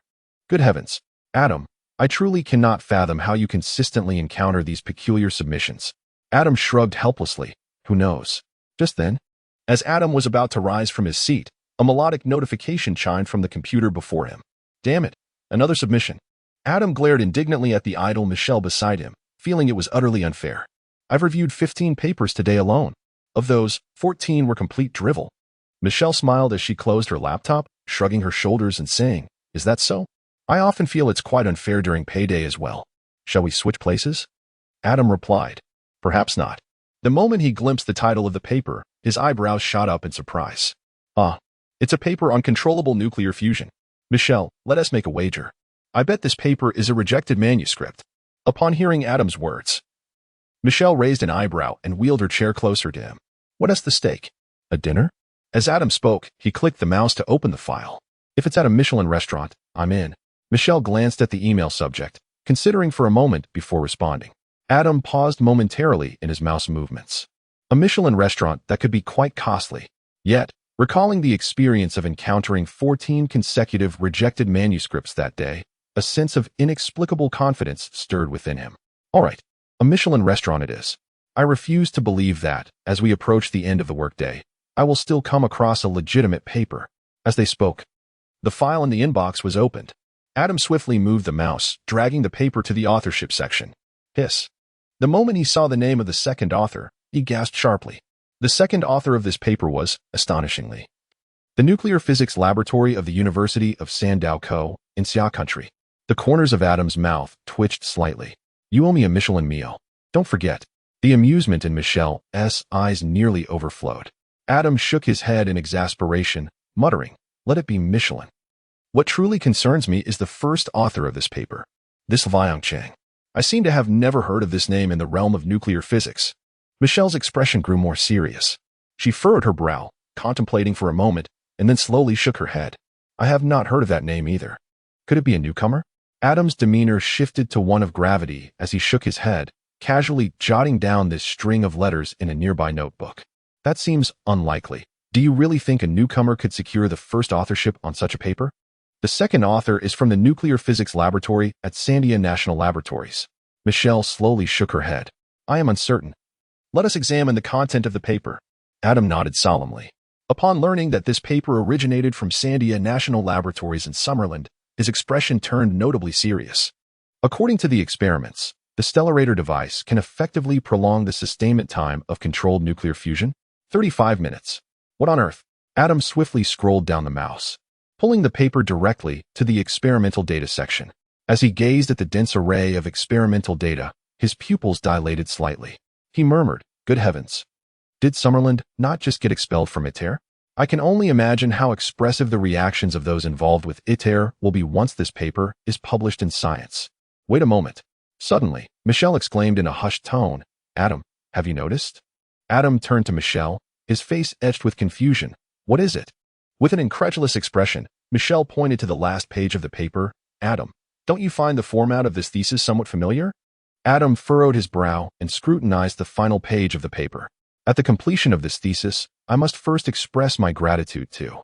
Adam's pupils dilated in shock. This is an undergraduate thesis. The following day, in the United States, at Stanford University. Professor Collins arrived at his office as per usual, bright and early. A series of urgent knocks reverberated through the air. Just as he settled into his chair, Professor Collins frowned slightly. Who is it? He called out in a somewhat irritable tone towards the door. Professor, it's me, came a somewhat flustered male voice from outside, the voice of his student, Eden. Professor Collins tightened his brow and murmured, Come in. In the next moment, the office door swung open, and a young man, around 30, rushed in, visibly agitated. Professor Collins, with a hint of annoyance, stated, Eden, I require an explanation. Eden. His demeanor tense, approached Collins and placed a document on the desk before him. Professor, this is a newly published paper in Science. I believe. You should take a look. Professor Collins's frown deepened further. He cast a dissatisfied glance at Aiden and said, Did I not explicitly state that I should not be disturbed before 9 in the morning? Upon hearing this, a flicker of urgency appeared in Aiden's eyes. Professor, this time is different. The Summer Kingdom may soon master controllable nuclear fusion technology. Collins's expression instantly shifted. What did you say? He swiftly seized the paper on his desk and began to peruse it meticulously. "Professor, is this true?" Aiden asked anxiously. "How could it be? That the imitation star apparatus could achieve 35 minutes of controllable nuclear fusion? This is impossible." It is worth noting that the proposal to eliminate the imitation star apparatus was initiated by him, though he was reluctant to admit it. The detailed data within the paper delivered him a series of stinging revelations. Chapter 31. The Technological Competition as Expected. This issue of Science stirred considerable controversy in the United States and the global academic community. The uproar intensified when it was discovered that the paper published in the prestigious journal Science was, in fact, an undergraduate thesis. This revelation sparked fervent discussions among countless individuals. The paper even transcended the academic realm, igniting a flurry of astonished reactions on Twitter. Good heavens, how can the disparity between individuals be so vast? WTF? An undergraduate thesis published in Science. What does that imply for the future? Are the undergraduates of the Summer Kingdom truly this formidable? Wait. Why are your concerns so peculiar? Shouldn't we be focusing on the content of the paper? Since being expelled from ITER, the controlled nuclear fusion technology of the ASEAN nation has surpassed that of the United States. This is perplexing. I recall that at the time, ITER claimed that the ASEAN nation had pilfered experimental data. Does the ASEAN nation truly regard ITER's experimental findings with such esteem? Albert, Mr. President, could you elucidate this matter? Is the United States on the brink of being surpassed by the ASEAN nation? Albert, please inform me where the funds of us taxpayers have been allocated. Unlike the online spectators who revel in chaos, the atmosphere within the U.S. presidential office is thick with tension. Bang! Albert, sporting a mane of golden hair, forcefully slammed his palm onto the desk before him, casting a dark gaze upon the man across. "Anthony, I demand an explanation. How has the ASEAN nation suddenly acquired such advanced controlled nuclear fusion technology? Moreover, what is happening at ITER? How is it that so many esteemed scientists cannot compete with an undergraduate from the ASEAN nation? Are you jesting with me? Do you have any idea what my followers on Twitter are saying about me?" Anthony's expression darkened, his mouth opened as if to speak, yet no words emerged.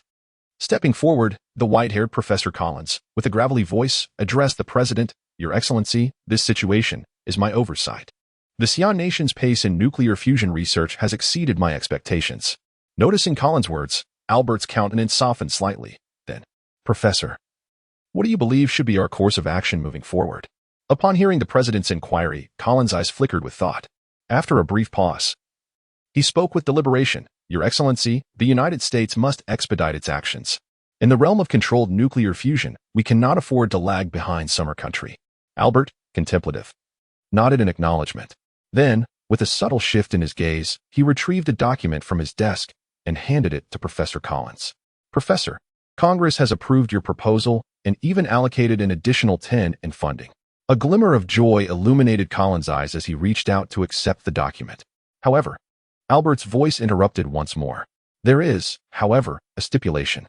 Congress demands that the first controlled nuclear fusion experimental device be completed within 3 years. Collins' expression changed dramatically. "Mr. President, that is impossible. 3 years is far too brief." He shook his head vigorously in disbelief. What a jest! To construct a large-scale tokamak in 3 years? The ITER project took over a decade to complete. 3 years? We might not even have laid the foundation by then. Albert shrugged, his demeanor nonchalant. "That is not my concern. Congress has made their position clear. If you cannot accomplish this, there are others who will step in." Collins' countenance darkened. This statement, though harsh, held an undeniable truth. This was a lucrative opportunity, and countless individuals within the academic community were undoubtedly eyeing this prize. Contemplating this, a bittersweet smile crept across Collins' face. "In that case, I shall do my utmost." Albert nodded with satisfaction, reiterating with profound significance, "Remember, you have only 3 years." Collins bitterly nodded in agreement. That evening, Albert's Twitter account uploaded a video.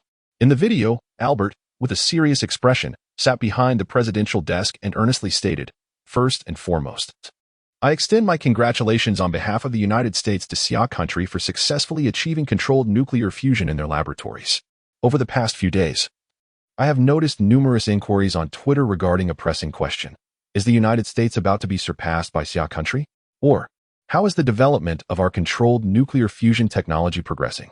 The United States has been steadfastly committed to the research of controlled nuclear fusion technology. Henceforth, ITER will resume its controlled nuclear fusion experiments, And concurrently, the United States will construct a large-scale controlled nuclear fusion experimental facility within 3 years. Trust me, in 3 years, you will be able to harness electricity generated from nuclear fusion. Simultaneously, the official Xia Country News account released a statement. Xia Country News announced, as of today, the Xia Country-controlled nuclear fusion demonstration project is officially underway. Due to the time difference, it was precisely 6 a.m. in the capital. Even so, within just a few minutes, a multitude of curious netizens flooded the comments section of Xia Country News. Good gracious, is this the demonstration project? Does this mean that controlled nuclear fusion technology has reached maturity? Goodness, why do I feel as if the world has changed overnight? Intriguingly, at the same time, a message was released from the United States as Albert shared a video on Twitter regarding controllable nuclear fusion. For those interested, it is worth a glance. The efficiency of netizens is undeniably formidable, particularly when it comes to following sensational news, unleashing unprecedented potential. Within 10 minutes, a high-definition subtitled version of the video was uploaded to Weibo. Furthermore, some individuals condensed the video's content into text and compared it with the information released by the Chinese news outlets. When the two sets of content were juxtaposed by attentive observers, public opinion erupted. The sentiment was palpable. It seemed that China was poised to confront the United States. One could not help but recall the arms race instigated by the U.S. in the past. Amidst the discussions, a new term swiftly ascended to the trending topics on Weibo, technological competition. Under the directive of high-ranking officials in China, the news account on Weibo discreetly updated its post once again. We will never forget the humiliation faced by our researchers in the ITER project. Controllable nuclear fusion technology is the key to unlocking the doors to a future interstellar era. China will not relinquish controllable nuclear fusion technology. In just a few sentences, the already fervent atmosphere on Weibo was ignited. Countless netizens were moved to tears. After so many years, China finally displayed a formidable stance.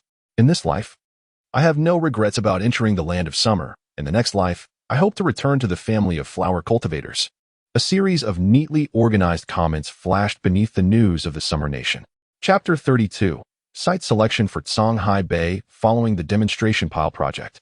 Chief Engineer LV Yongchang once again experienced a long-lost sense of busyness.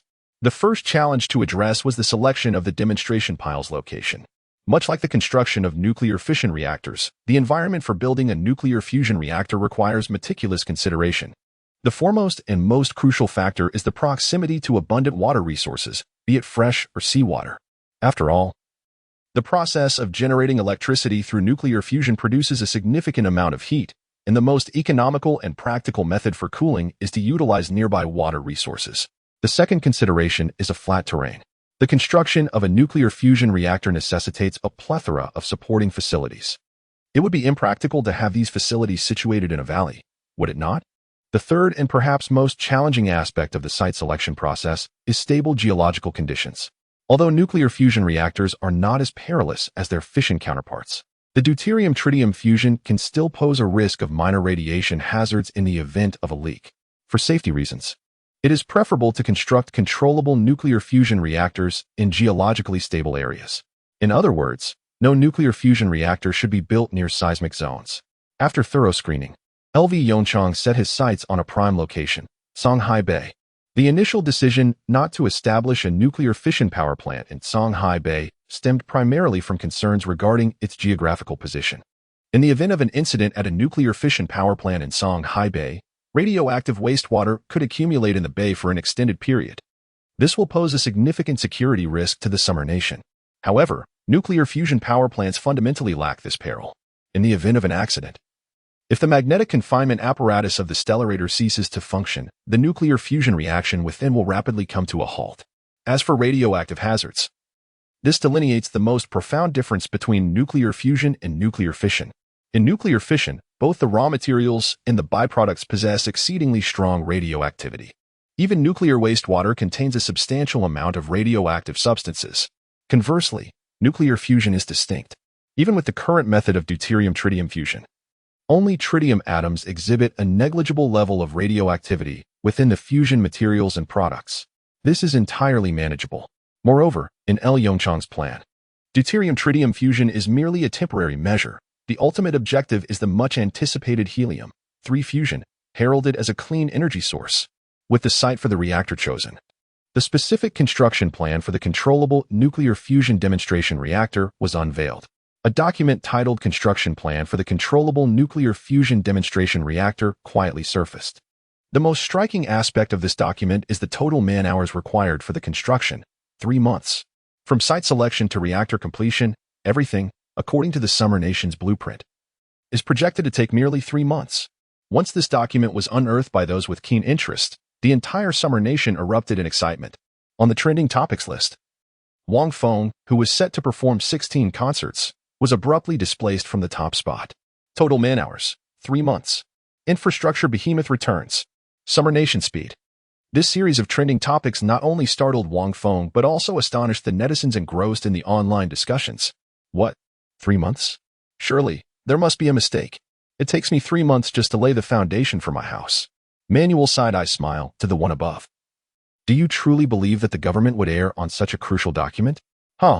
It is evident that you are unaware of the international reputation of the Xi'an nation.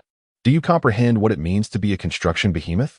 The United States. Do not believe in rumors. Do not spread rumors. With the enthusiastic efforts of some netizens, a tempest soon erupted on Twitter. WTF? 3 months? Jesus. The Xi'an nation is utterly insane. Impossible. Absolutely impossible. Can such a monumental project be completed in 3 months? In our country, 3 months is scarcely enough time for workers to mix cement. This comment clearly originates from a curious onlooker in Western Europe, where even the construction of a road takes a decade. For them, the construction speed of Huaxiao resembles that of myth. In no time, laughter and merriment filled the online discussions. Of course, amidst the astonishment and cheers of countless citizens of the Xi'an nation, there were always some critics eager to find fault. Impossible. I do not believe it. Seeing is believing. Hearing is deceiving. Can we truly take at face value what is stated in the document? After the 3-month deadline, they could merely snap a photo to placate the netizens and then proceed with construction at a leisurely pace. This is not an unheard of scenario. It must be said that the official accounts this time are truly impressive. Starting tomorrow, the official Douyin account of the Summer Country News will launch its live streaming feature. The construction site of the controllable nuclear fusion demonstration pile at Shanghai Bay will be broadcasted live. We welcome all netizens to monitor the progress. Once the announcement was made, the comments surged explosively. Incredible! This official account is indeed responsive, confronting any detractors head-on. I won't say much more, dear friends. I am setting my alarm for tomorrow. I must participate in the carnival celebrations. Oh my, what a remarkable figure. A generous benefactor has offered me 50. I haven't eaten for 3 days. The next morning at precisely 8 o'clock, countless netizens gathered in the official Douyin live stream of Summer Country News. As the dark screen loomed above, comments flew by at lightning speed. Where is everyone? Open the door. You can stream live, but you can't open the door? It's 8 o'clock. Open up. In the next moment, the pitch-black screen suddenly lit up. As the camera's brightness gradually balanced, the construction site of the Shanghai Bay fusion pile appeared before everyone's eyes. Thousands of excavators were neatly aligned on the left side of the screen. On the right side, there were thousands of construction vehicles tasked with various building operations. At the center of the frame stood several colossal impact compactors. After a brief pause, the barrage of comments in the live stream surged exponentially. Incredible! Incredible! Incredible! Is this what a great nation as heavy industry looks like? I am in love with it. In the next instant, a voiceover emerged, accompanied by a slightly sweet feminine tone. Greetings to all the esteemed viewers. You are currently at the construction site of the Shanghai Bay Fusion Demonstration Reactor. Today marks the inaugural day of construction, and before your eyes is the first construction team to ensure the swift progress of the project. There are a total of 3 teams assigned to this demonstration reactor task.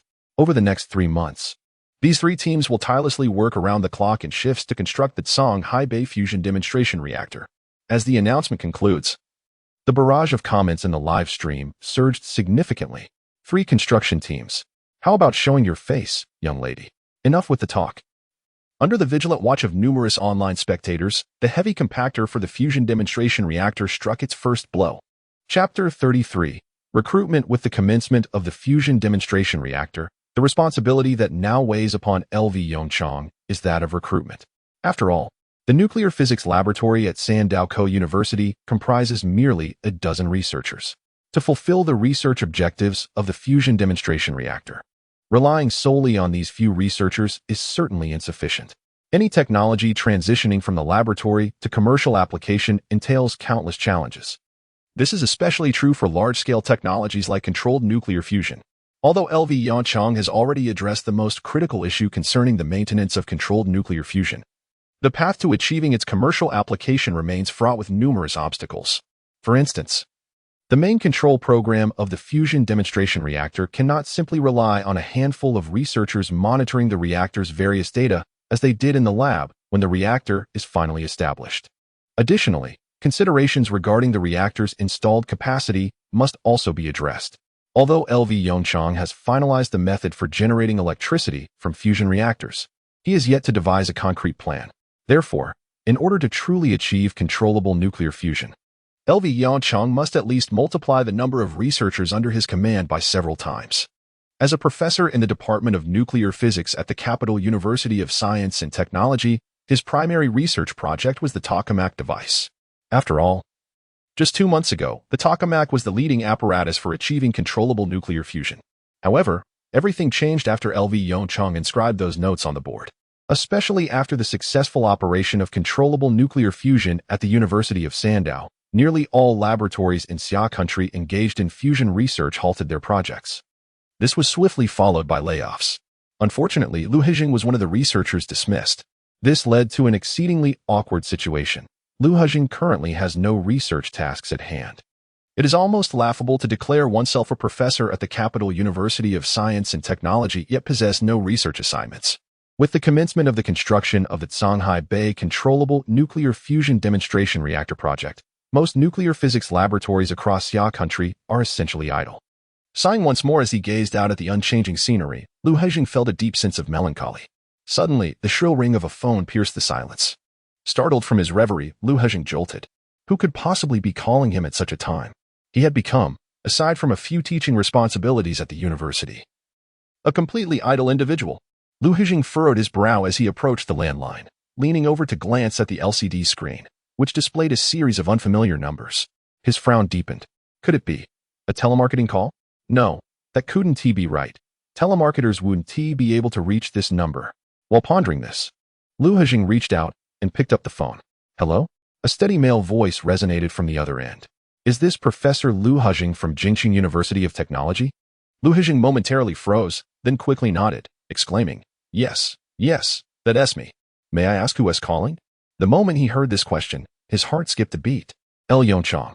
As a professor in the Department of Nuclear Physics, how could he not understand the significance of that name? He was the chief engineer of the Controlled Nuclear Fusion Demonstration Reactor. Liu Hejing swallowed hard, a flicker of excitement dancing in his eyes. Before he could finish his thought, the voice on the other end inquired again. Professor Liu, we are currently in need of some researchers for the Shanghai Bay Fusion Demonstration Reactor. Would you be interested? A spark ignited in Liu Hejing's eyes. He nodded vigorously. Yes, I am very interested. How could he not be? This was an opportunity to work on the research team for the Controlled Nuclear Fusion Demonstration Reactor. Very well, Professor Liu. Please arrive at Jingxing train station by 9:30 tomorrow morning. Your high-speed train ticket to Shanghai City has already been purchased for you. Once you arrive in Shanghai City, someone will be there to escort you to the temporary research facility. Liu Hejing hastily inquired. Excuse me, Professor L. Do you need me to provide my identification information for the ticket purchase? A silence fell over the line. After a moment, a faint voice emanated from the microphone. Professor Liu, rest assured, the train tickets have been purchased. You may check your text messages. Before Liu Hejing could respond, the call was abruptly disconnected. Ding. The sound of a text message notification echoed. Liu Hejing hastily retrieved his phone from his pocket, unlocking the screen to read. Mr. Liu Hejing, the high-speed train from the capital to Shanghai City will depart promptly at 9:30 tomorrow morning. Please ensure you have the necessary documents and wait in the waiting hall in advance. The following afternoon, Liu Hejing emerged from the Shanghai City train station, dragging his suitcase. As he surveyed the bustling crowd around him, he was momentarily engulfed in confusion. Where exactly should he go to find someone? Just as he was pondering this dilemma, a man in military uniform approached him. Greetings, Professor Liu. The man saluted him with a remarkably precise military gesture. I am Du Zhan, sent to escort you to the Temporary Research Institute. In that instant, Liu Hejing felt an overwhelming number of astonished gazes directed at him. Ahem. No need for salutes, no need for that. I am Lu Hejing. Let us proceed. Lu Hejing replied, somewhat awkwardly. Du Jin chuckled softly, took the suitcase from Lu Hejing's hand, and strode forward. During the brief journey of just over an hour, Lu Hejing passed through 3 security checkpoints. He couldn't help but exclaim, is the security here for the demonstration area really this stringent?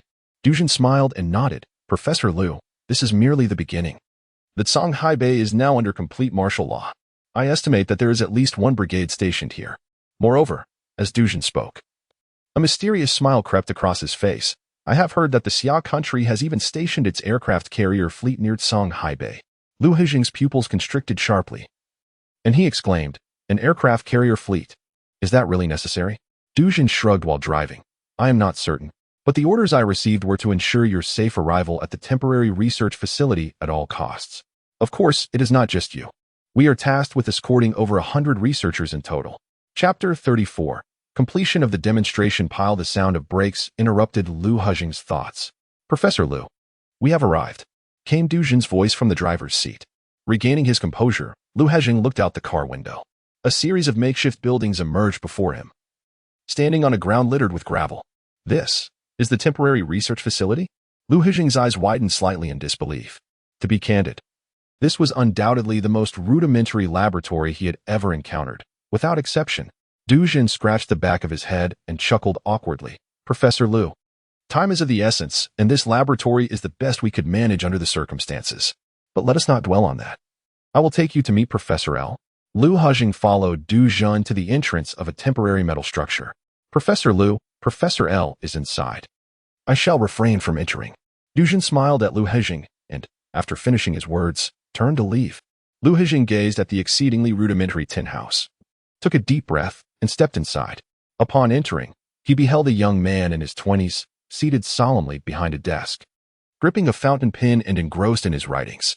Despite the youth's somewhat youthful countenance, Lu Hejing sensed an incongruous aura emanating from him, an aura he had only encountered in those esteemed scientists known as national scholars.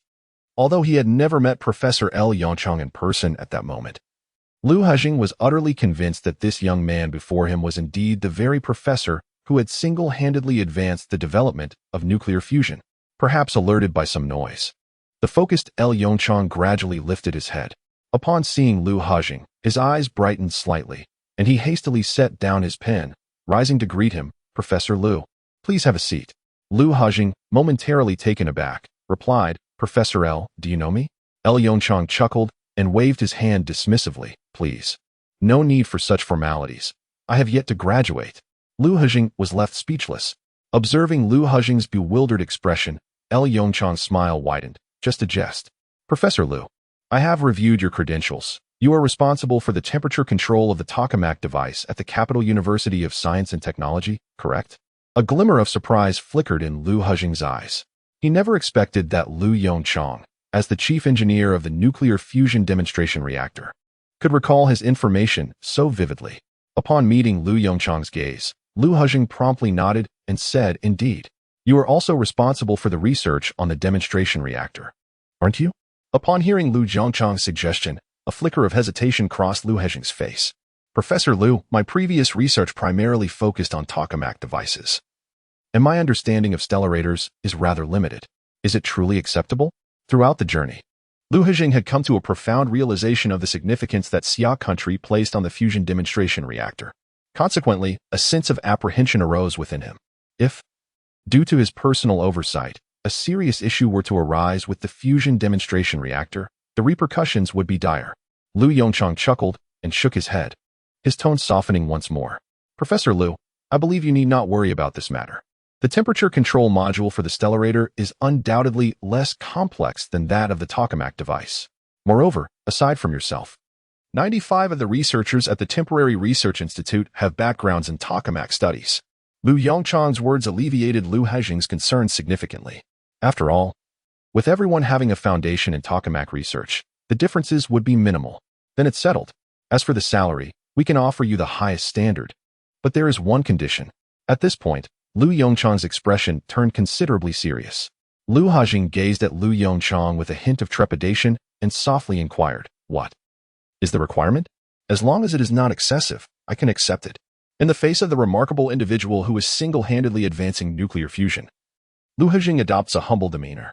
Lu Yongchang, taken aback for a moment, smiled and waved his hand, saying, "It is not an unreasonable request. During the research period, all communication with the outside world must be severed. This will continue until the demonstration reactor is fully completed." Lu Hejing let out a slight sigh of relief. It was merely this requirement. Ever since he had seen so many patrolling soldiers along the way, he had mentally prepared himself for this. He nodded repeatedly, affirming, "Of course. Of course. You can rest assured, Professor Lu. I will certainly cooperate in this regard." Professor Lu Yongchang nodded in satisfaction. "In that case, you may take a rest. Starting tomorrow, we will commence our research tasks." Time swiftly passed by, and in the blink of an eye, 3 months had quietly elapsed. As the excitement waned, the number of viewers in the official Xia Country News Douyin live stream dwindled by 90, just when everyone had seemingly forgotten about the matter. The Xia Country News Weibo account discreetly pushed out a piece of news. "Warm congratulations on the completion of the Xia Country Songhai Bay Fusion Demonstration Reactor Project." Boom. With the release of this news, the entire Xia Country was thrown into an uproar. What? I had completely forgotten about this. Is there a big shot to calculate the time and see if it has indeed been 3 months? I just calculated, and it is exactly 90 days. If you include 2 months with 31 days, the construction task was even completed 2 days ahead of schedule. How could I possibly doubt it? Such a monumental task completed in merely 90 days? Surely, there cannot be any issues concerning quality. I wonder what the individuals above are grumbling about. The news from Xia Country has been streaming the construction process live on Douyin for the past 3 months. Do you still not believe it? This comment instantly reminded the onlookers on Weibo. Within just a few minutes, hundreds of thousands of viewers flocked into Xia Country News' Douyin livestream. The camera revealed 4 enormous hemispherical structures gleaming with a silvery radiance under the sun. After a brief moment of silence, an avalanche of comments flooded the screen. "Wow, how magnificent! What can one discern from such a distance? Could you possibly zoom in a bit closer? I suggest a thorough investigation of that brother above. I suspect he is one of the hidden 500,000. By the way, is this fusion reactor officially named the Songhai Fusion Reactor? Shouldn't it have a name of greater significance? Indeed, I strongly advocate for a nationwide naming contest for the fusion reactor. Naming Contest 1. Observing the screen filled with suggestions for naming the fusion demonstration reactor, the person in charge of Xia Country News' official account, upon seeking approval from higher authorities, posted a message on Weibo, nationwide naming event for the Xia Country Songhai Fusion Demonstration Reactor, perhaps due to underestimating the enthusiasm of the people of Xia Country. The Weibo platform experienced a brief outage within mere minutes. Once the Weibo servers resumed normal operations, a plethora of peculiar names appeared in the comments section of the naming post. Names like Ho, E, and Phoenix. These names seemed relatively normal. SpongeBob, Patrick. Unsurprisingly, these peculiar names garnered the highest acclaim. Chapter 35, Pangu 1. The 3-day public naming event has concluded, and the results now lay before the chief engineer. Lu Yongchang.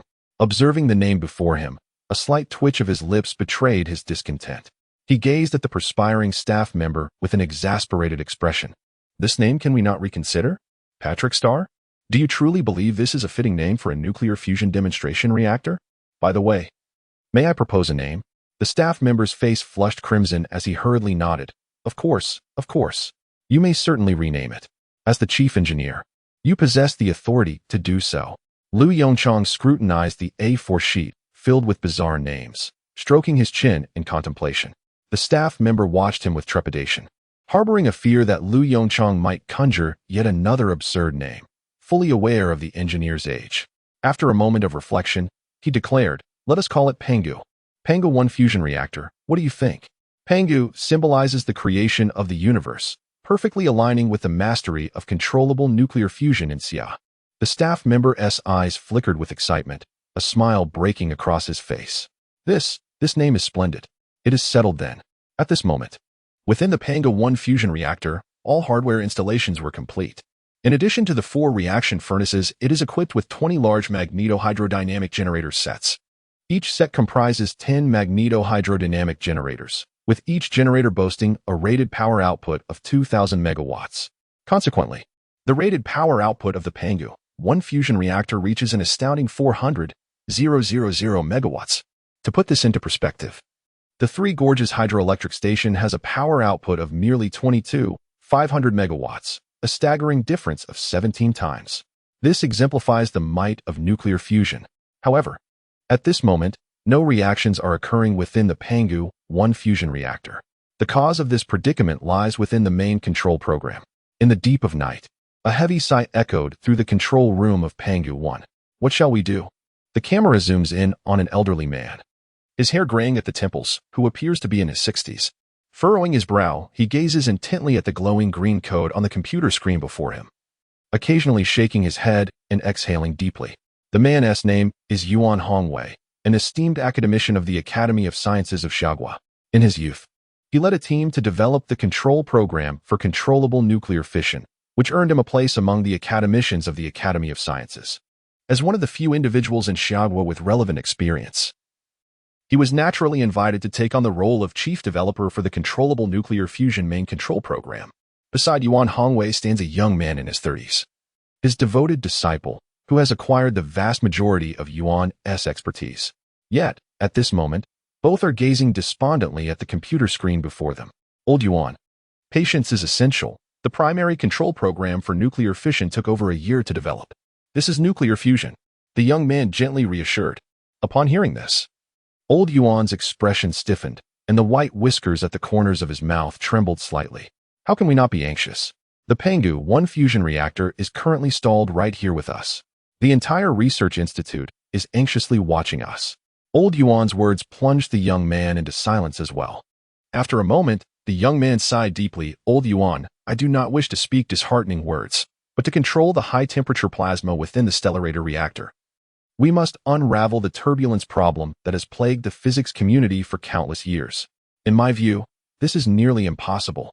A hint of bitterness flickered in Old Yuan's eyes. He understood this principle all too well. However, he was acutely aware of the significance that the Summer Nation places on controllable nuclear fusion technology.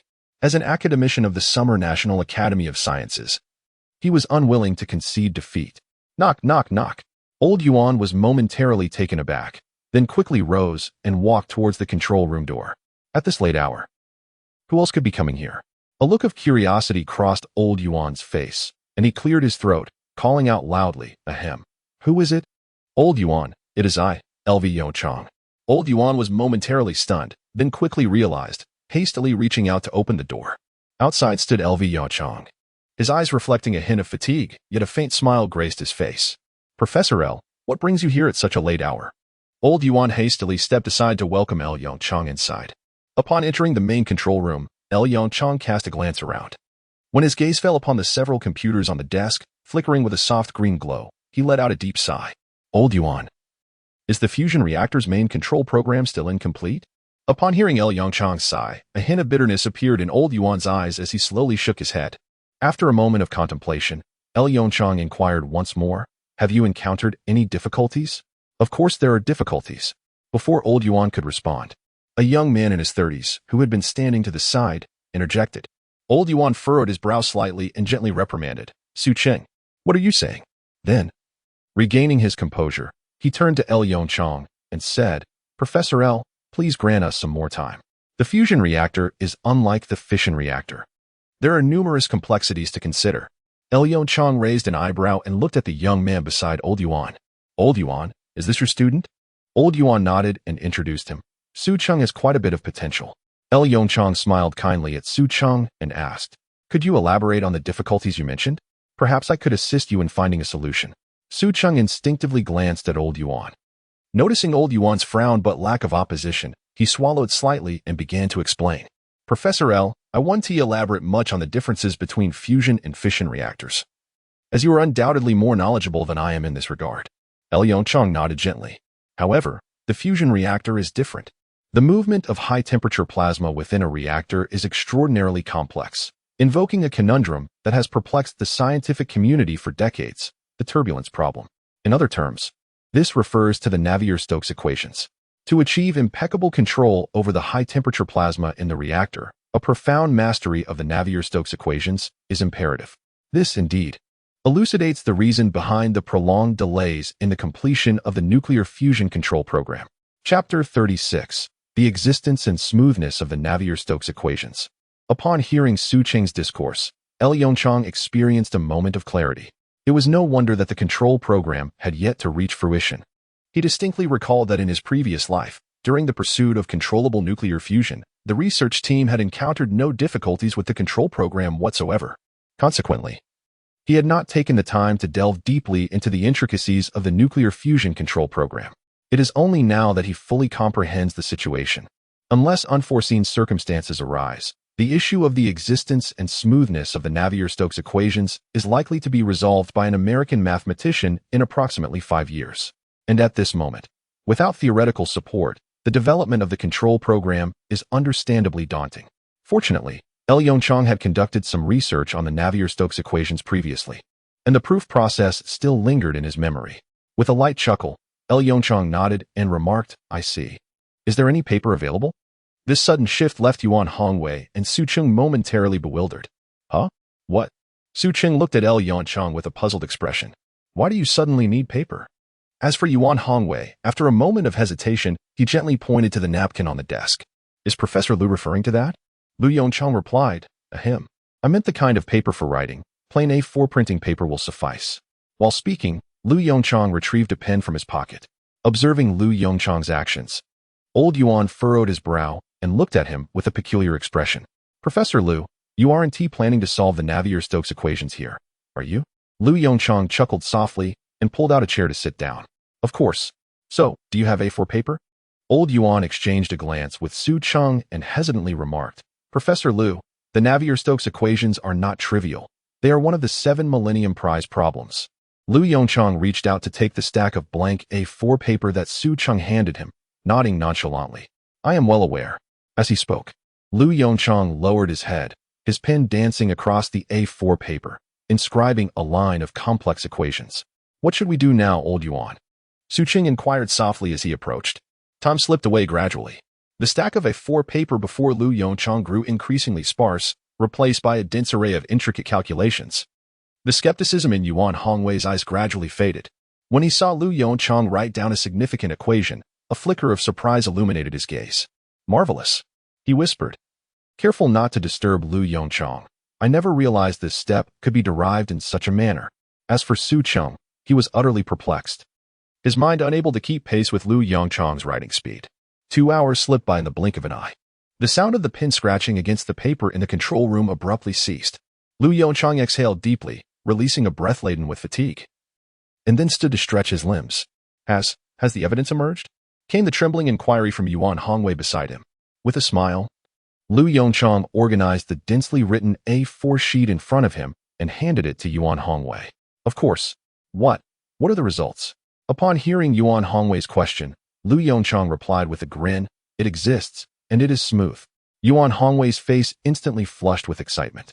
Professor Liu, you truly. He stammered, momentarily at a loss for words to encapsulate his astonishment at Lu Yongchang. Now, the main control program for nuclear fusion should be resolvable, right? Lu Yongchang inquired with a smile. Yuan Hongwei nodded vigorously, a glimmer of exhilaration flashing in his eyes. Absolutely. Rest assured, Professor Liu, if I cannot resolve the controllable nuclear fusion main control program within half a month, you may question me. Meanwhile, in the White House, a roar echoed from the president's office. Impossible. Absolutely impossible. Fake news. Albert's face turned crimson as he slammed his palm against the desk, his golden hair tousled. There is no way that Xia country could accomplish such a monumental project in 3 months. It's all a fabrication. Fake news. Huff. Huff.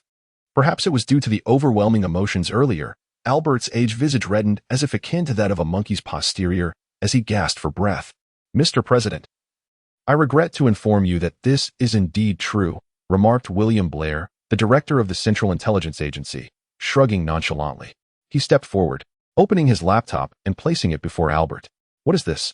Albert inquired, his eyes narrowing with a flicker of confusion as he beheld the accelerated construction footage on the screen.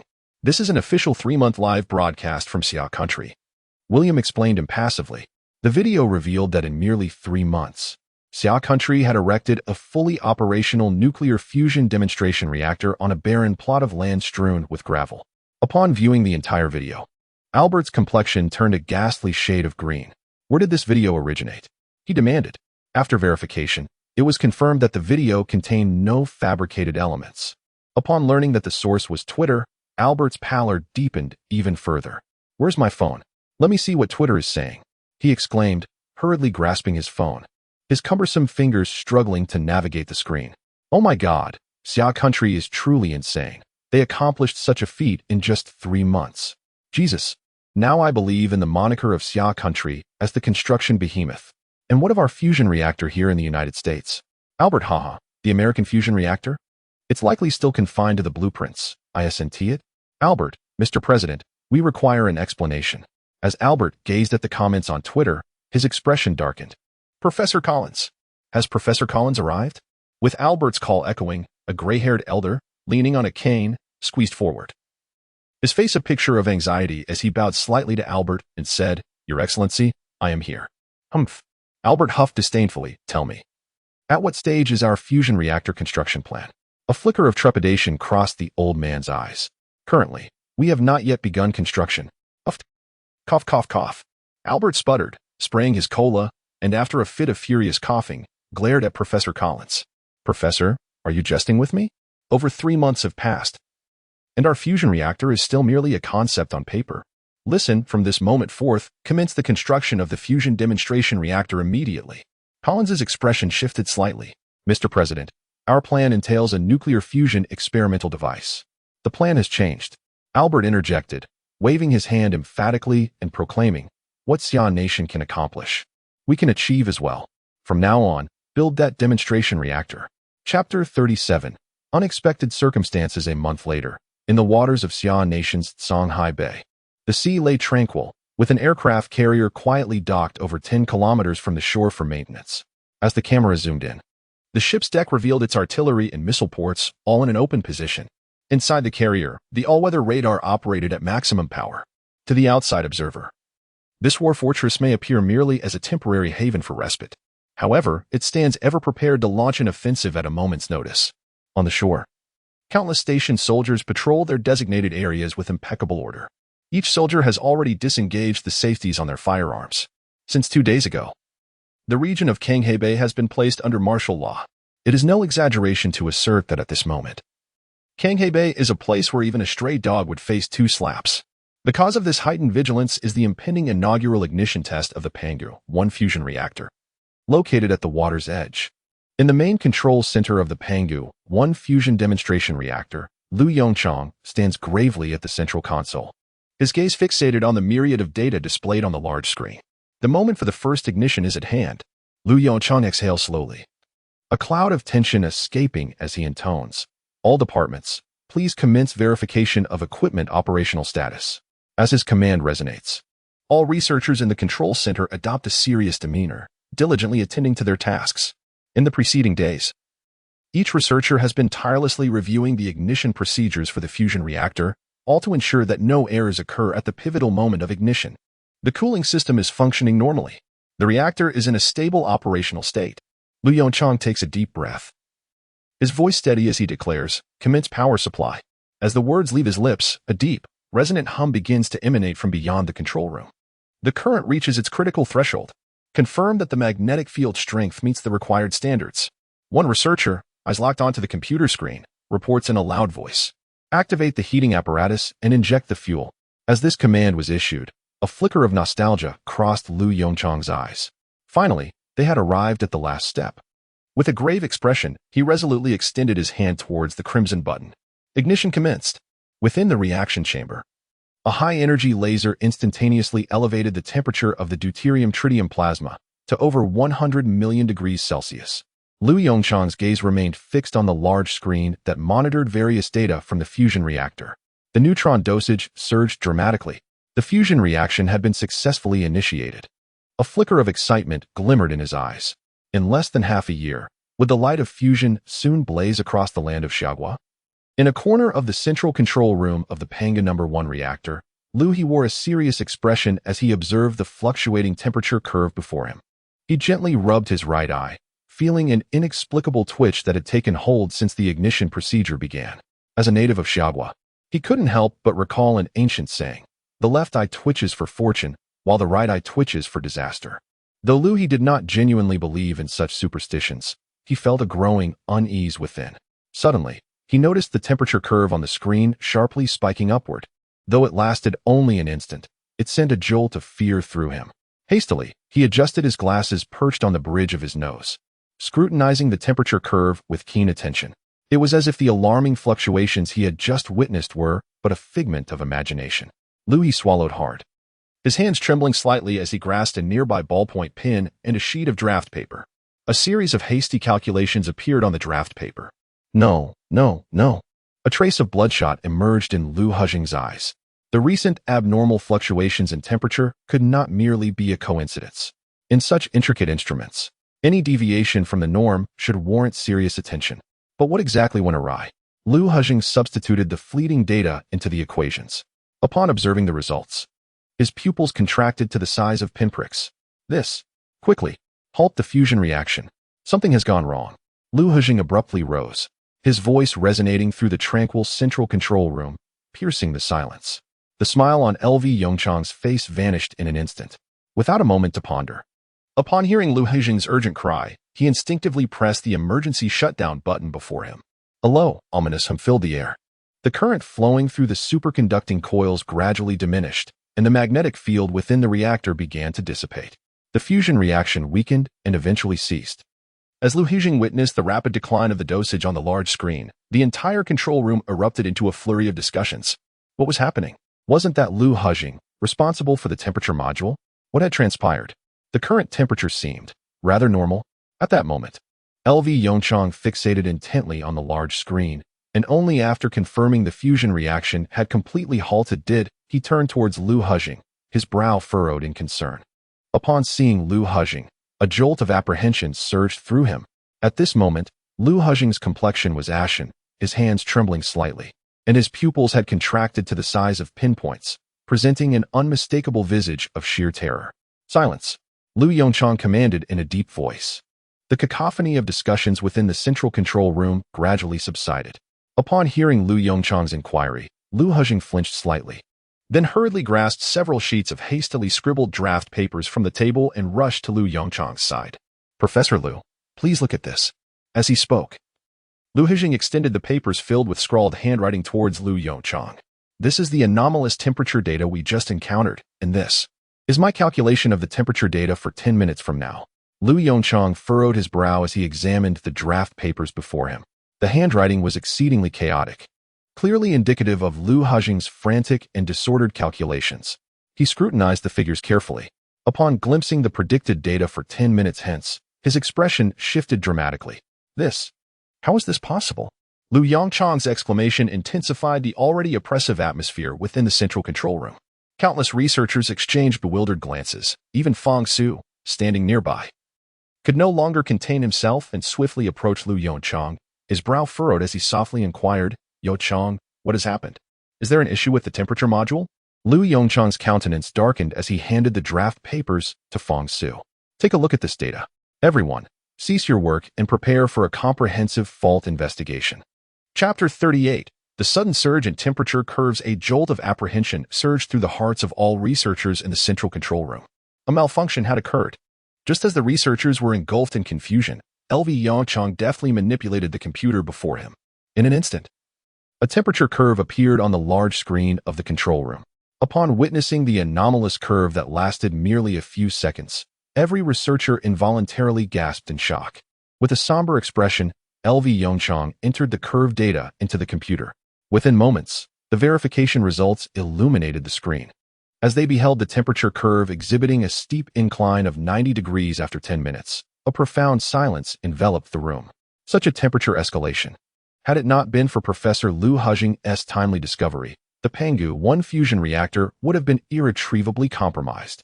"Professor Liu, if my memory serves me correctly, this temperature curve should indicate the temperature of the magneto-hydrodynamic generator, correct?" LV Yongchang inquired, his brow furrowing deeply. After a brief respite of over 10 minutes, Liu Hejing's heartbeat gradually returned to normal, and he regarded the temperature curve on the screen with a flicker of trepidation in his eyes. LV Yongchang's frown deepened. What could be the cause of the generator's abnormal temperature? "Yongchang, take a look. The generator's power was erratic just now." At that moment, Fang Su's voice broke through LV Yongchang's contemplation. The latter's gaze sharpened, and he swiftly made his way to Fong Su's position. By this time, Fong Su had already summoned the power fluctuation curve of the generator at the moment the fusion reaction transpired. The power curve remains remarkably stable, consistently hovering around 10 of its generating capacity. At first glance, there appears to be no cause for concern, especially since this is merely an ignition test with a limited amount of fusion fuel introduced. Based on calculations, the operational power of the generator is estimated to be approximately between 10 and 15 of its rated capacity. However, it is precisely this seemingly normal curve that conceals a profoundly significant issue.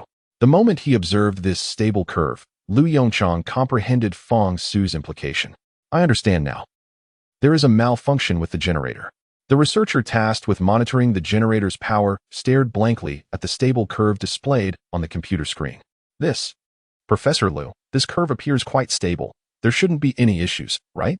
Upon hearing the researcher's inquiry, Lu Yongchang's expression turned grave as he began to elucidate. On the contrary, such an overly stable curve indicates the presence of a problem. As he spoke, Lu Yongchang maneuvered the mouse to shift the curve graph to the far left. You see, this section of the curve shows normal fluctuations. At 9:18 a.m., the fusion reaction commenced, and the reactor began to output energy. Simultaneously, the magneto-hydrodynamic generator activated, and the generating power started to rise gradually. Subsequently, Lu Yongchang again adjusted the mouse, moving the timeline to 9:23 a.m. For a full 5 minutes from 9:23, the generator's power remained steadfast at 10 of its rated capacity. Meanwhile, the fusion reaction within the reactor was at its most vigorous. According to projections, the generator's power should have reached 15, yet it remained unwaveringly at 10. Upon hearing this, the researcher comprehended the implication. His face instantly turned pale, and his lips trembled slightly as he glanced at Professor Lu Yongchang, stammering, "Professor Lu, I did not pay attention." Lu Yongchang's lips curled into a faint, reassuring smile as he gently patted the researcher's shoulder, saying, "It's all right, take a breath. Given the magnitude of this apparatus, encountering some issues is entirely normal. You ought to express your gratitude to Professor Lu. Had it not been for him, we would likely have faced dire consequences in another 10 minutes. With that, Lu Yongchang cast a jovial glance at Lu Hejing, who appeared momentarily taken aback and hastily waved his hands, insisting, No, this is merely my duty." Lu Yongchang waved his hand dismissively, his expression earnest as he replied, "Professor Lu, please do not downplay your role. Your promptness in identifying the issue warrants our gratitude. After all, it requires immense courage to halt the fusion reactor in such a critical moment." In the control room of the Pangu No. 1 magneto-hydrodynamic generator, Lu Yongchang and several researchers were now furrowing their brows tightly.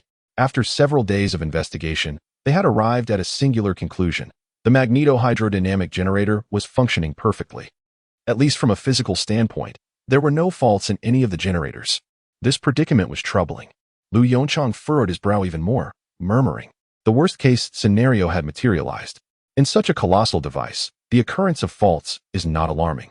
In fact, it can be asserted that every large machine will inevitably experience some degree of malfunction. Yet, the source of the malfunction eludes them, which is indeed terrifying. At this moment, the research team is enveloped by an atmosphere of low pressure. Each researcher wears a countenance filled with gloom. Suddenly, the tranquility of the generator room is shattered by the sharp ring of a mobile phone. Lu Yongchang hastily retrieves his phone from his pocket. It displays an encrypted number. A flicker of curiosity crosses his eyes as he answers the call. "Hello, may I ask who you are?" Before Lu Yongchang can finish his sentence, an elderly voice emanates from the receiver. "Ahem, Yongchang, it is Councilman Li." Lu Yongchang's expression instantly transforms into one of solemnity, and he exclaims in astonishment, "Councilman Li."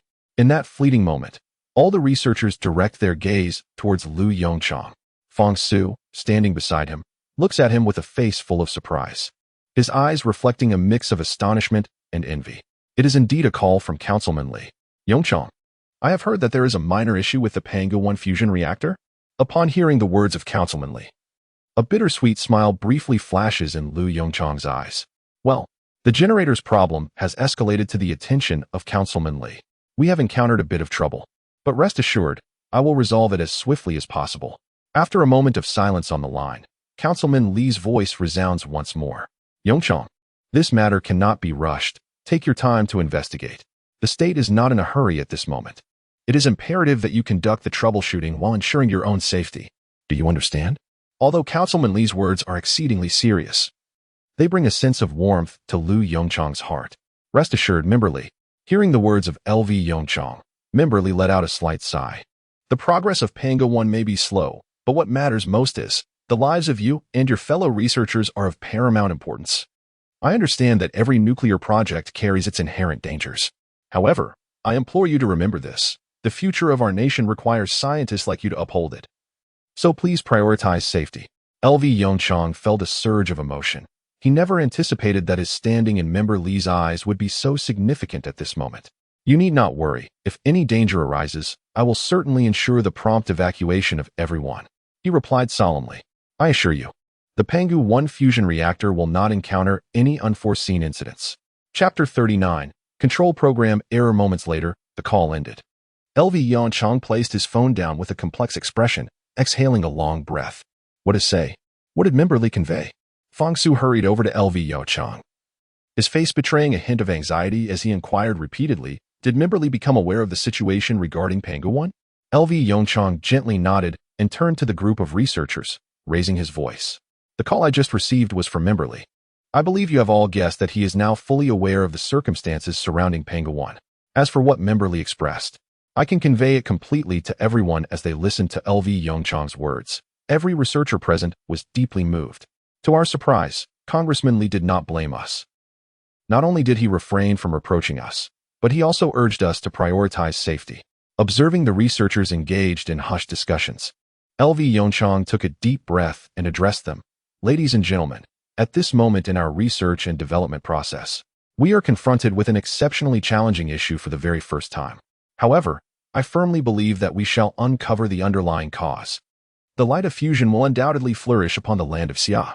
He continued, now, let us start anew and meticulously retrace our steps to see if we can uncover any clues. Within just a few minutes, the atmosphere in the magnetic fluid generator's control room underwent a complete transformation. Witnessing the excitement and fervor in the eyes of the researchers, LV Yongchang felt a sense of relief wash over him. It must be said, the call from the congressman was indeed timely. Yongchang, do you think there might be an issue with the control program? Just as LV Yongchang and the researchers fervently deliberated potential causes for the malfunction, Fang Su's voice unexpectedly interjected from the side. LV Yongchang's expression froze momentarily. In the next instant, he sprang to his feet, his gaze fixed intensely on the pensive Fang Su. What did you just say? LV Yongchang's reaction startled Fang Su, who hesitantly repeated, I was wondering if this could be a problem with the main control system. LV Yongchang clapped his hands together in excitement and exclaimed, yes, it's quite possible. As of now, the only area we have yet to investigate is the main control system of the fusion reactor. Where is Elder Yuan? A researcher softly reminded. Elder Yuan is quite advanced in age and is currently resting in the central control room. LV Yongchang nodded gently. All right, I shall go find Elder Yuan. Professor LV, considering Elder Yuan's age, please wait a moment. Fang Su's eyes displayed a hint of anxiety as he grasped LV Yongchang's arm, softly advising him. Upon hearing this, LV Yongchang's gaze shifted slightly, and he began to comprehend Fang Su's concern. On one hand, Elder Yuan is indeed an elder. On the other, given his age, he cannot endure significant stress. Therefore, when he speaks, he must be careful with his words. After pondering this, he nodded lightly and replied with a smile, rest assured. Brother Su, I will exercise discretion. Hearing this, Fang Su felt a slight sense of relief. In the central control room of Pangu 1, LV Yongchang approached the resting Elder Yuan, who was dozing with his head on the desk, perhaps due to his advanced age and light sleep. The moment LV Yongchang settled into his chair, Elder Yuan lifted his head. Yongchang, what brings you here? Have there been any results from the inspection? Even in his groggy state, Elder Yuan's immediate concern was for the status of Pangu 1. LV Yongchang pondered for a moment before slowly shaking his head. Witnessing this, Elder Yuan's eyes dimmed slightly, followed by a deep sigh. L. Yongchang inhaled deeply, deliberately moderating his tone as he spoke. Old Yuan, after thorough examinations, no issues have been discovered with the Pangu 1 fusion reactor. I suspect, could there be an unforeseen anomaly in the master control system? Upon hearing this, Old Yuan's expression shifted dramatically. What? Observing the sudden change in old Yuan's demeanor, Yongchang felt a pang of anxiety and quickly added, "Old Yuan. This is merely a conjecture, perhaps." "Yes. How could I have overlooked this?" Old Yuan, brimming with excitement, sprang to his feet. Yongchang. Yongchang, you are absolutely correct. If there are no external issues, then the problem must reside within the master control program. Just a moment. I shall examine the source code at once. Witnessing old Yuan's reaction, Yongchang was left utterly perplexed, 3 large question marks seemingly hovering above his head. "Old Yuan, are you not angry?" Old Yuan paused, momentarily taken aback, and instinctively replied, "Angry? Why would I be angry?" Yongchang, with a slightly awkward expression, responded, "Isn't that tantamount to questioning your expertise?" Upon hearing Yongchang's words, old Yuan's expression also became peculiar. "Yongchang, why would you think that? Discovering a problem brings me joy, not ire. Do you perceive me as some obstinate old fool who cannot discern right from wrong?" A hint of embarrassment flashed across Yongchang's face, prompting him to swiftly change the subject. "Ahem. Old Yuan, please expedite your examination of the source code." Upon witnessing the awkward expression on Yongchang's face, old Yuan chuckled and shook his head. After giving his shoulder a reassuring pat, he turned his attention back to the computer before him. Half an hour swiftly passed. "Found it," old Yuan exclaimed, his voice brimming with excitement. "So that's the reason. I wondered why such a malfunction occurred. It turns out that the issue lies within that rascal Su Cheng's code. I spent quite some time checking it. Alas, I never anticipated failing to detect this minor flaw." His tone was filled with reflection. "Indeed, with age comes a different experience. My energy is not what it used to be. Is the problem serious?" Old Yuan waved his hand with a cheerful demeanor, expressing, "Not at all, not at all. It's merely a trivial issue." "A trivial issue?" Then, observing Yongchang's perplexed expression, old Yuan sighed with a wry smile and explained. "The inefficiency of the generator is precisely due to the existence of this bug. Consequently, when the generator's efficiency is compromised, a significant amount of heat accumulates within the pipes of the magnetohydrodynamic generator. Thus, after a certain period, the temperature of the generator will begin to rise sharply." Yongchang's understanding dawned upon him. "So, is it troublesome to fix?" A flicker of anxiety crossed his eyes. If it were troublesome, the launch plan for Panga 1 would inevitably be delayed by several days. "Not troublesome at all." Old Yuan's eyes sparkled with delight. "Now that we know where the problem lies, the fix will be quite straightforward. Give me 2 days, and I assure you, the magnetohydrodynamic generator will operate flawlessly."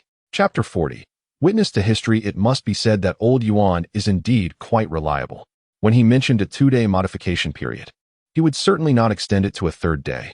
Just on the evening of the 2nd day, Yongchang received the news that the main control program had been successfully modified.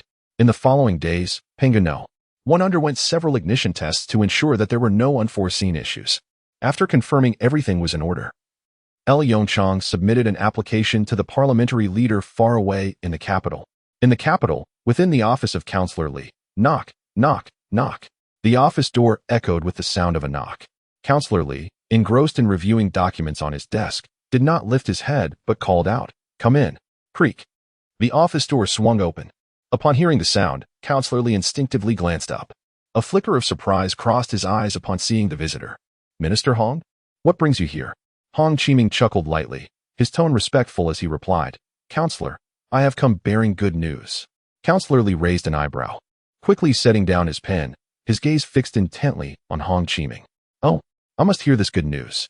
Could it be that the issues with the Panga 1 fusion reactor have been resolved?" Hong Chiming paused for a moment, then burst into hearty laughter. "As expected of the counselor, such matters cannot be concealed from you." Councillor Li's lips curled into a slight smile, a glimmer of surprise illuminating his face. "Is it truly so?" Hong Chiming nodded emphatically, stating, "Not only that, but I have also brought an application from that young fellow, Yongchang." An application?" Councillor Li furrowed his brow and instinctively inquired. With a smile, Hong Chiming retrieved a letter from his pocket and placed it on the councillor's desk. "This letter is something Yongchang insisted I personally deliver to you." Observing Hong Chiming's earnest demeanor, a glimmer of intrigue flickered in Councillor Li's eyes. This young man, he chuckled softly, shaking his head slowly before reaching for the envelope. The envelope was exquisitely sealed, as Councillor Li opened it and extracted the letter within. His astonishment grew upon reading the elegantly penned lines.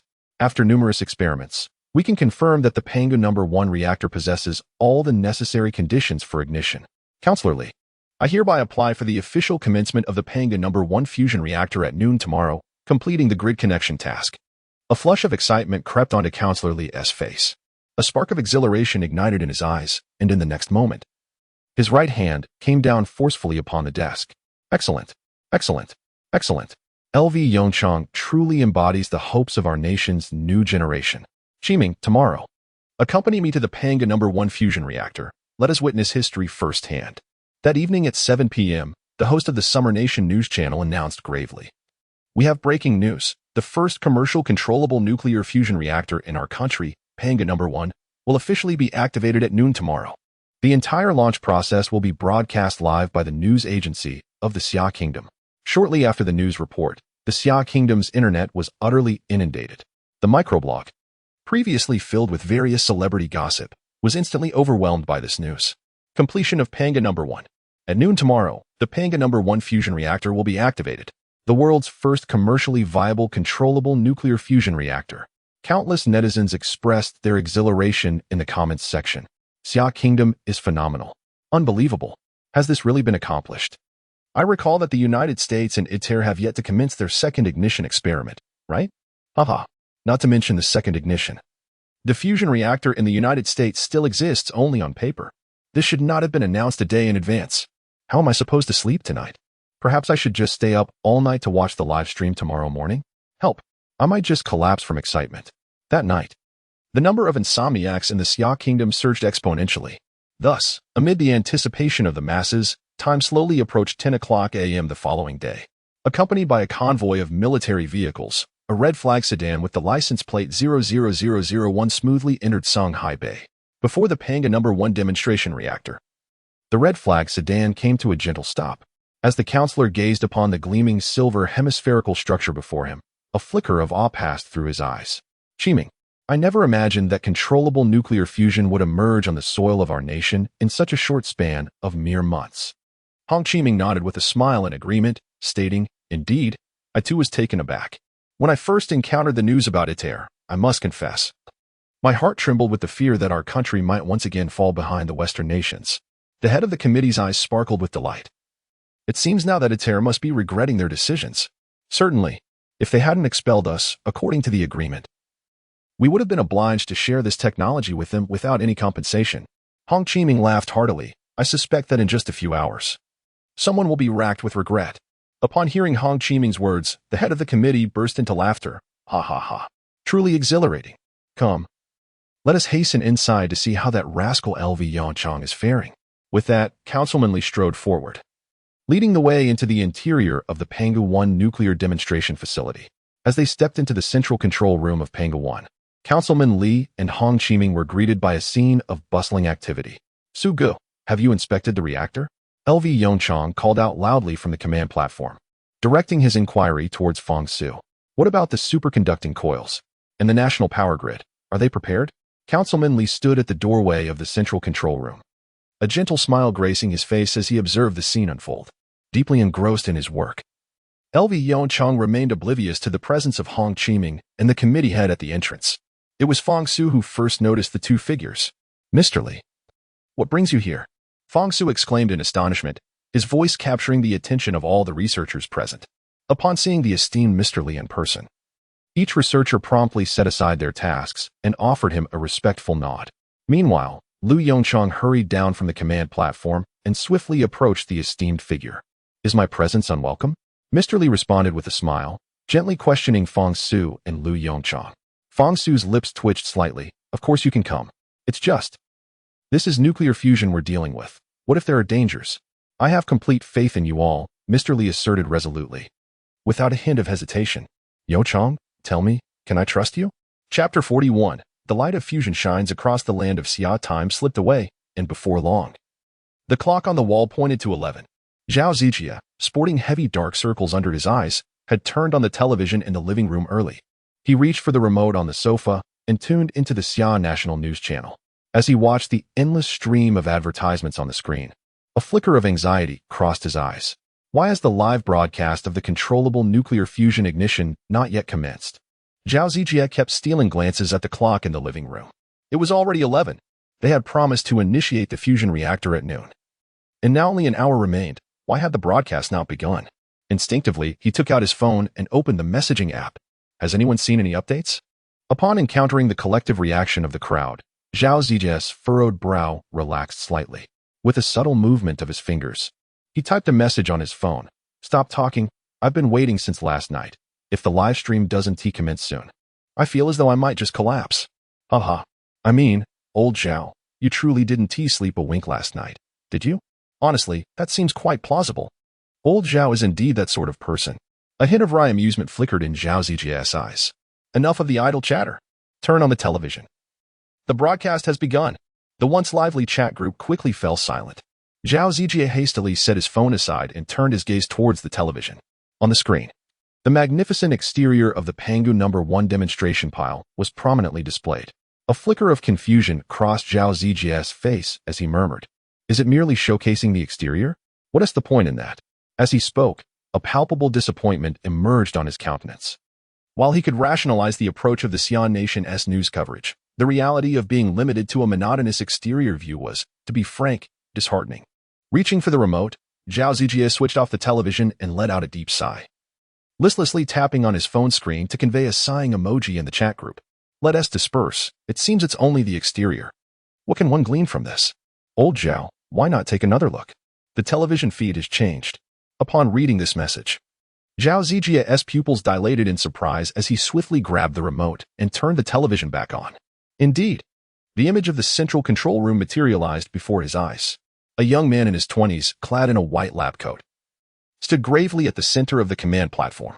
This must be the chief engineer of controlled nuclear fusion, Liu Youchang. However, in the next moment, a figure behind the command platform captured Zhao Zijie's attention. It was the chairman. Due to the angle, the chairman was positioned at the far corner of the frame. Zhao Zijie rubbed his eyes vigorously, confirming his sight repeatedly before seizing his phone and, with trembling hands, send a message in the group chat. Everyone, look at the bottom right corner of the television. The chairman is also present. This message evidently jolted all the lurking members of the group chat into action. Wow, it's real. I saw it. Where is it? Why can't I find it? Ha ha ha. In daily interstellar affairs, if you can't see, you can donate your eyes to those in need. Within the Pangu No. 1 demonstration pile, Liu Youchang gazed solemnly at the large screen displaying various data. The clock on the wall ticked steadily towards 12. He took a deep breath, his serious gaze sweeping over the assembled individuals.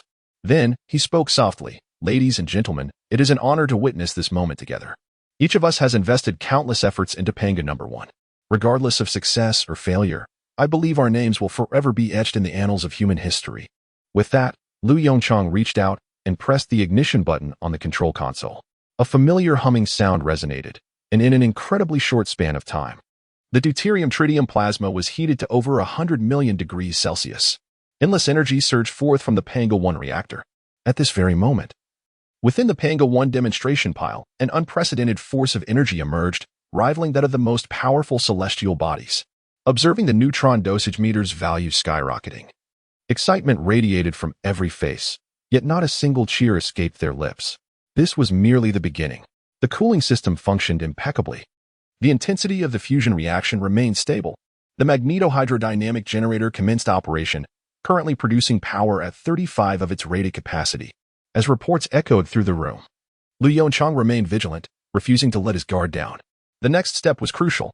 Prepare for grid connection. The electrical energy generated by the magnetohydrodynamic system must be integrated into the national grid for this fusion pile to be deemed a true success. Moments later, an elated researcher exclaimed loudly, "Grid connection successful. Current power output, 200,000 megawatts." A flicker of excitement crossed Liu Youchang's eyes. At this juncture, it could be claimed that the Pangu 1 fusion pile had achieved 90 of its success. The next task was clear: to continue augmenting the fuel and elevate the output to its maximum capacity. Upon hearing Liu Youchang's directive, all researchers stiffened in resolve. This signified that the Pangu 1 fusion pile would soon enter a state of full load. In the ensuing minutes, each researcher fixated intently on the large screen in the central control room, anxious for any unforeseen occurrences. 80, 90, 99. As deuterium-tritium fuel was gradually introduced, The fusion reaction within the reactor intensified dramatically. Even within the control room, the faint tremors beneath their feet were palpable. Professor L. The generator is currently operating at a capacity of 400,000 megawatts. There are no anomalies in the reactor, and the generator set is functioning normally. As these words echoed, a subtle smile began to grace the lips of Professor L. Yonchang. A glimmer of abstraction flickered in his eyes before he solemnly proclaimed, "Ladies and gentlemen, we have succeeded." In the next moment, a thunderous applause erupted. Every researcher rose from their seats, gazing with profound reverence at the young figure on the command platform. They understood that the greatest contributor to the success of Project Pangu 1 was this remarkable 21-year-old youth. "We have succeeded." Upon hearing the jubilant announcement from the television, Zhao Zijia felt a rush of emotion, his eyes glistening. Without a moment's hesitation, he seized his phone, activated the chat group, and excitedly typed a message. The light of fusion shines upon the land of Xia. In an instant, all members of the group instinctively formed a line, observing the flood of messages on the screen. Zhao Zijia inhaled deeply. At last, the nation of Xia had, on this day, triumphantly emerged at the forefront of the world. Chapter 42. The initiation of the task for miniaturizing the fusion reactor. The moon waxes and wanes, much like the joys and sorrows of humanity. The emotional experiences of individuals often remain isolated from one another, while the nation of Xia celebrated with unbridled joy far across the ocean. The United States found itself engulfed in a wave of panic and regret. On the streets of Wharton, countless citizens brandished banners and flags, marching with great fervor towards the White House. The chaotic scene outside drew the attention of many Americans who remained at home. As more and more American citizens joined the procession, the line grew increasingly lengthy. Gradually, the area outside the White House became densely packed with individuals. "We demand an explanation. Why has the Summer Nation been ousted from the ITER project? We require nuclear fusion." Vibrant banners proclaimed capitalized English letters. In the face of this throng of hundreds of thousands, the White House security personnel appeared remarkably feeble. Meanwhile, within the confines of the White House, President Albert, his tousled golden hair a crown of worry, gazed through the window at the unfolding chaos outside. "Alas, there is no need to concern yourself with these foolish masses, Your Excellency." "Silence, Anthony." Albert shot a fierce glare at Defense Secretary Anthony, rebuking him sharply. "If it were not for you, the Summer Nation should be sharing nuclear fusion technology with us freely by now. Just look at the mess you've created." Anthony, visibly perturbed by Albert's scolding, replied, "With all due respect, Mr. President, even if the Summer Nation had not withdrawn from the ITER project, they would not share their nuclear fusion technology with us." Albert scoffed. "How do you know the Summer Nation would not do so?" "Let me tell you, Anthony. No one understands the Summer Nation better than I do. I firmly believe they will honor this agreement." With that, Albert abruptly turned to Professor Collins, inquiring, "Professor, how is our controlled nuclear fusion demonstration project progressing? Do not tell me it has remained merely on paper all these days." Suddenly caught in the throes of war, Professor Collins's expression stiffened as he apprehensively remarked, "Your Excellency, the work has commenced." Albert's demeanor visibly relaxed. At last, there was a glimmer of good news. "Oh? To what stage has it progressed?" Albert inquired, a hint of delight flickering in his eyes. Professor Collins's lips twitched slightly as he lowered his gaze, murmuring, "The Foundation. WTF? Professor, are you jesting with me?" Albert's face reddened at an alarming rate. "Your Excellency, the construction team has been pressing us repeatedly." Collins sighed deeply. "There's nothing I can do." Albert's eyes twitched violently. "I don't care about that. Inform those damned contractors that I expect to see a demonstration pile within a month. I don't care what methods you employ. I'm only granting you 1 month. Do you understand, Professor Collins?" On the third day following the successful operation of Pangu 1, although the controlled nuclear fusion project had triumphed, the research team remained intact. At the behest of El Yonchang, all researchers convened at a clandestine nuclear laboratory in the Summer Nation. At the entrance of the Daxia Bay Nuclear Physics Laboratory, over 100 researchers gazed at El Yonchang with expressions of bewilderment. "Yonchang?" Fangsu pondered for a moment before deciding to inquire directly, "What are your intentions?" El Yonchang chuckled lightly, his gaze sweeping over the assembly of researchers. "You must all be quite curious, I presume?" Observing the researchers nodding in agreement, a smile increasingly illuminated his face. "Ladies and gentlemen, we have successfully completed the research and development task for controlled nuclear fusion. However, do you not wish to delve deeper?" Fangsu furrowed his brow. As the person who had spent the most time with El Yonchang, a vague notion began to take shape in his mind. He could somewhat surmise what Yongchang intended to pursue. Esteemed colleagues, I have already submitted a project application to the head of the council. As for the nature of this project, Yongchang chuckled softly and continued. The miniaturization of fusion reactors. I wonder if any of you might be interested? Naturally, for those who do not wish to partake in this research endeavor, I will not insist. After signing a confidentiality agreement, dedicated personnel will escort you out. As soon as his words fell, an eruption of astonishment ensued. What? Miniaturization technology for fusion reactors? Is this not somewhat ahead of its time? Is this truly feasible? Unlike the astonishment displayed by others, Fangsu calmly inquired, Yongchang, how confident are you in this technology? Yongchang pondered for a moment before slowly responding, compared to controlled nuclear fusion. I currently only possess a rough idea regarding the miniaturization technology. The difficulty is certainly greater. I would say I have approximately an 80 confidence level. Fangsu's pupils constricted sharply. Even with his composure, he could not suppress an exclamation. 80. Are you certain you did not misspeak? It is important to note that in the realm of scientific research, one might say that the success rate of most projects is often dishearteningly low. If one can achieve even a mere 20 success rate, it is considered commendable.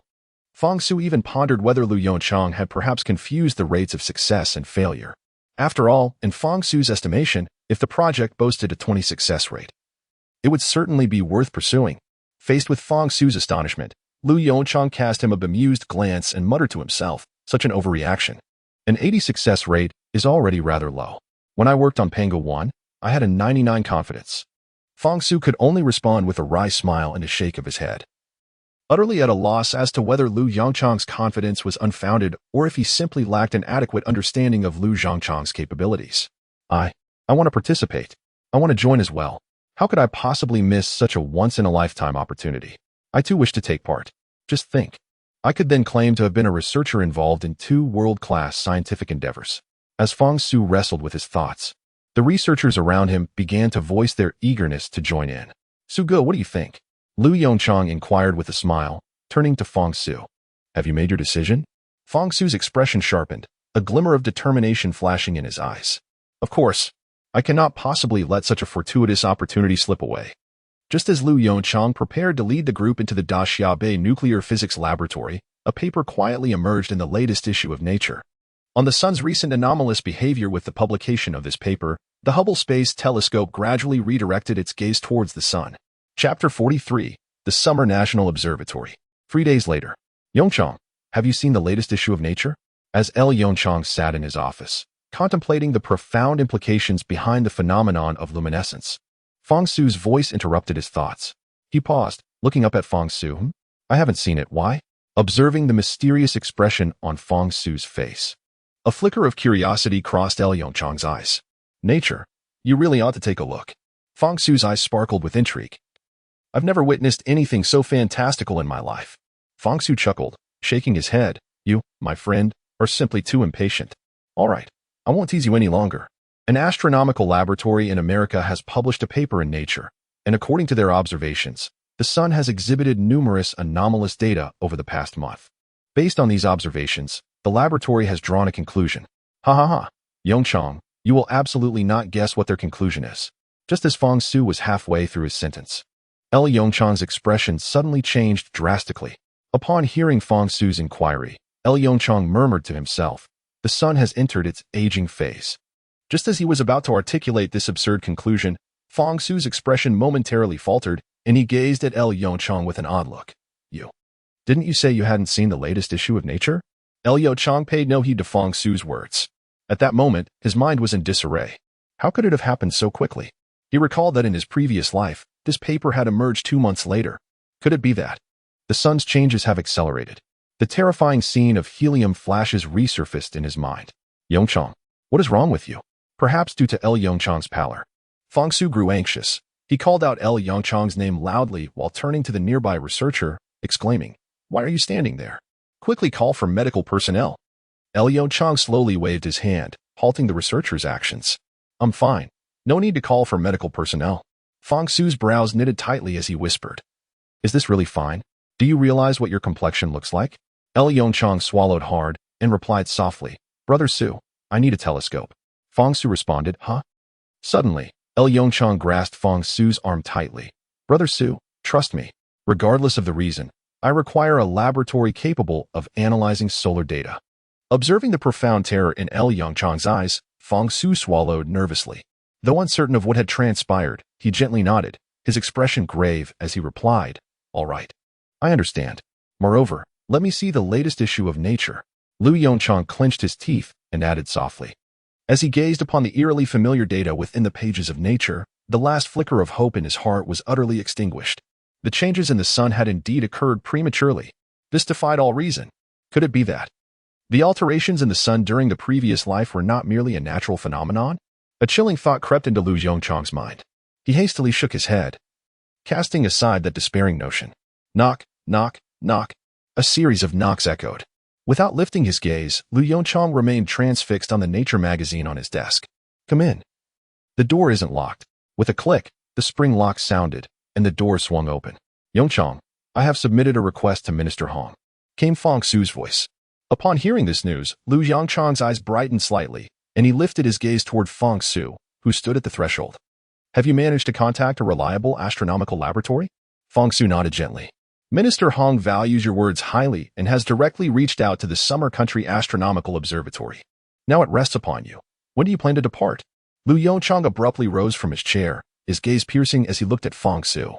Of course. It is now. We must act swiftly. We may not have time to squander. At this juncture, a trace of bitterness flickered in Yongchang's eyes.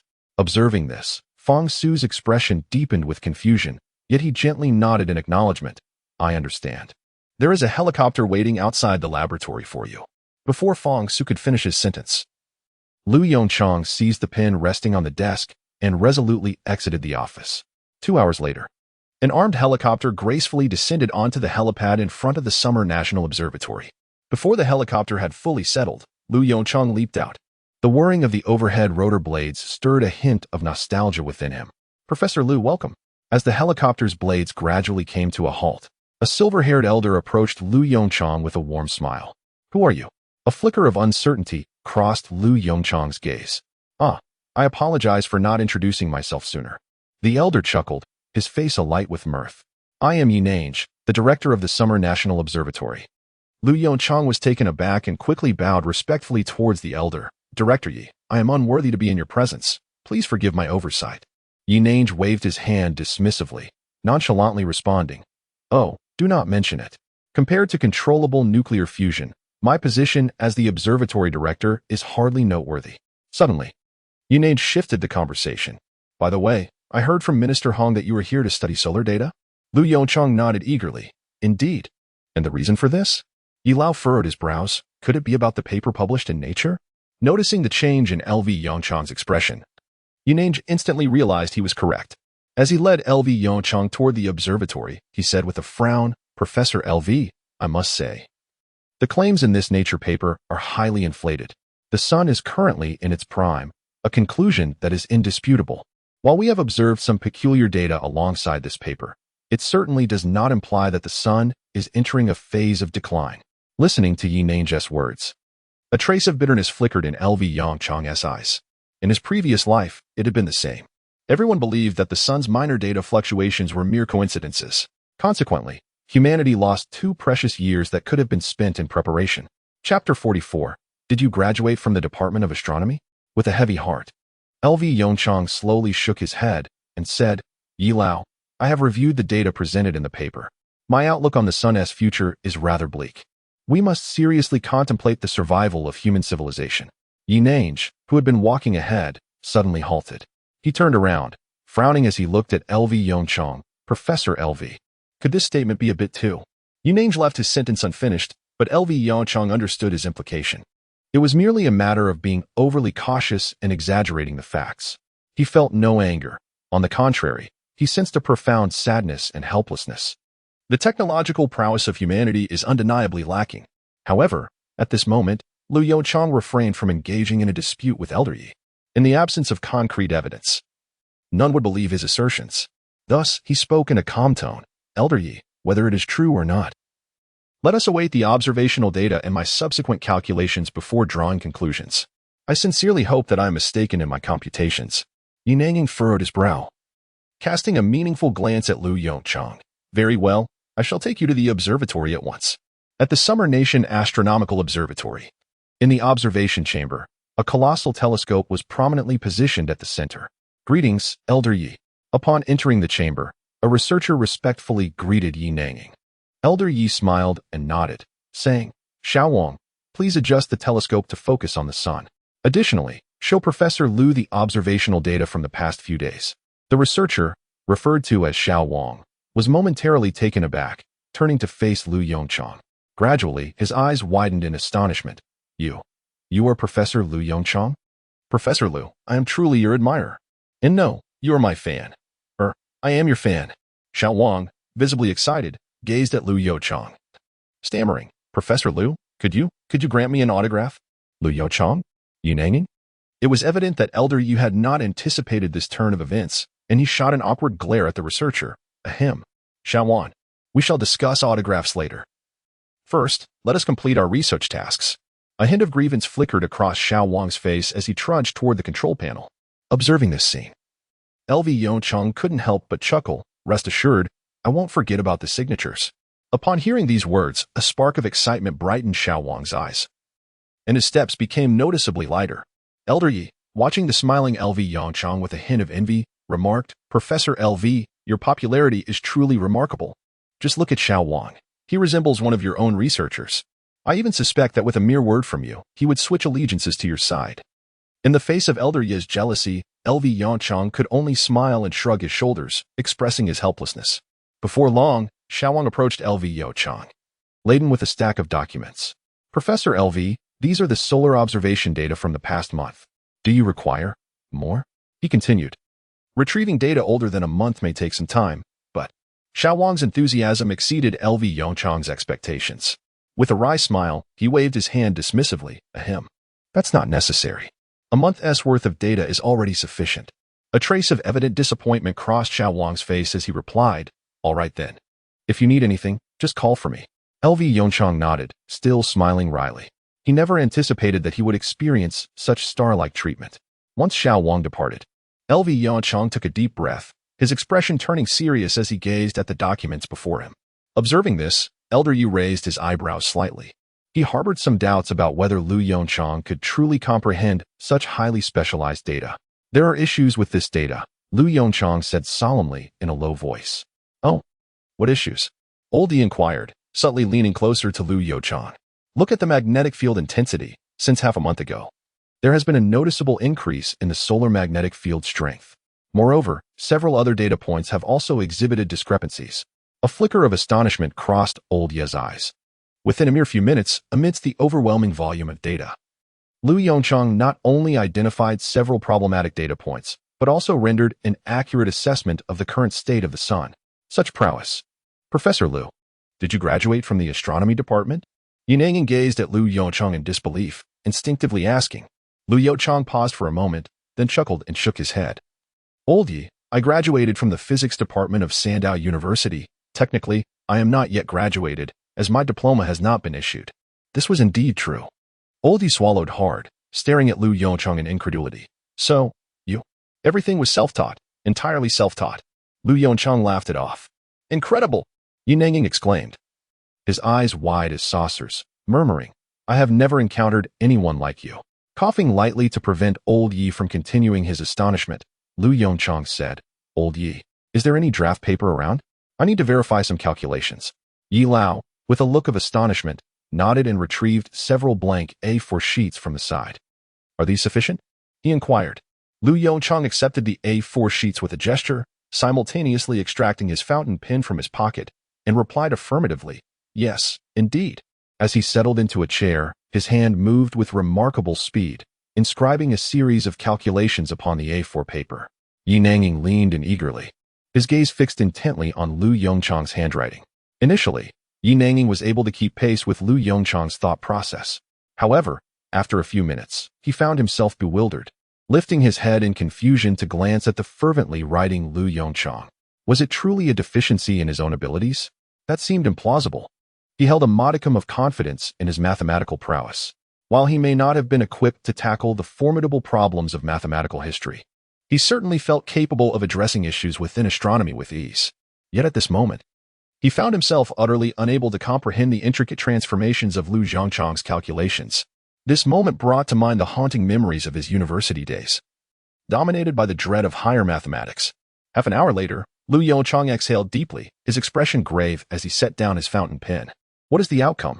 Yi Lao inquired, his demeanor toward Liu Yongchang having undergone a significant transformation. Upon hearing the question, Liu Yongchang sighed heavily.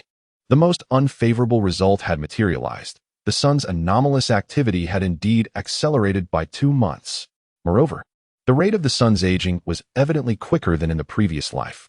According to the calculations of Professor L. Yongchang, in approximately 15 years, the sun will once again experience a helium flash. A slight twitch could be observed at the corners of his eyes, as this prediction had astonishingly shortened the timeline by a full 5 years. Professor L? Came the urgent voice of Yinange from the side. L. Yongchang struggled to force a smile, albeit a rather grim one. The sun is in trouble. Half an hour later, Yinange stared in disbelief at L. Yongchang before him. Impossible. How could this be? Up until now, the sun has existed for 6 billion years. And according to models, it could last for at least another 10 billion years. How can it possibly be entering its aging phase so soon? Yinange's face flushed crimson, and the grayish-white whiskers at the corners of his mouth quivered as he exclaimed, "This is absolutely impossible." In the face of Yinange's escalating agitation, a flicker of compassion emerged in L. Yongchang's eyes. In a previous life, upon learning of such an unfathomable revelation, countless scientists had descended into despair. Every educated individual had dismissed this conclusion as implausible. Yet, the truth lay starkly before humanity. The magnificent edifice of astrophysics, painstakingly constructed over countless hours, had been effortlessly dismantled. Calm down, Yi Lao, L. Yongchang gently urged.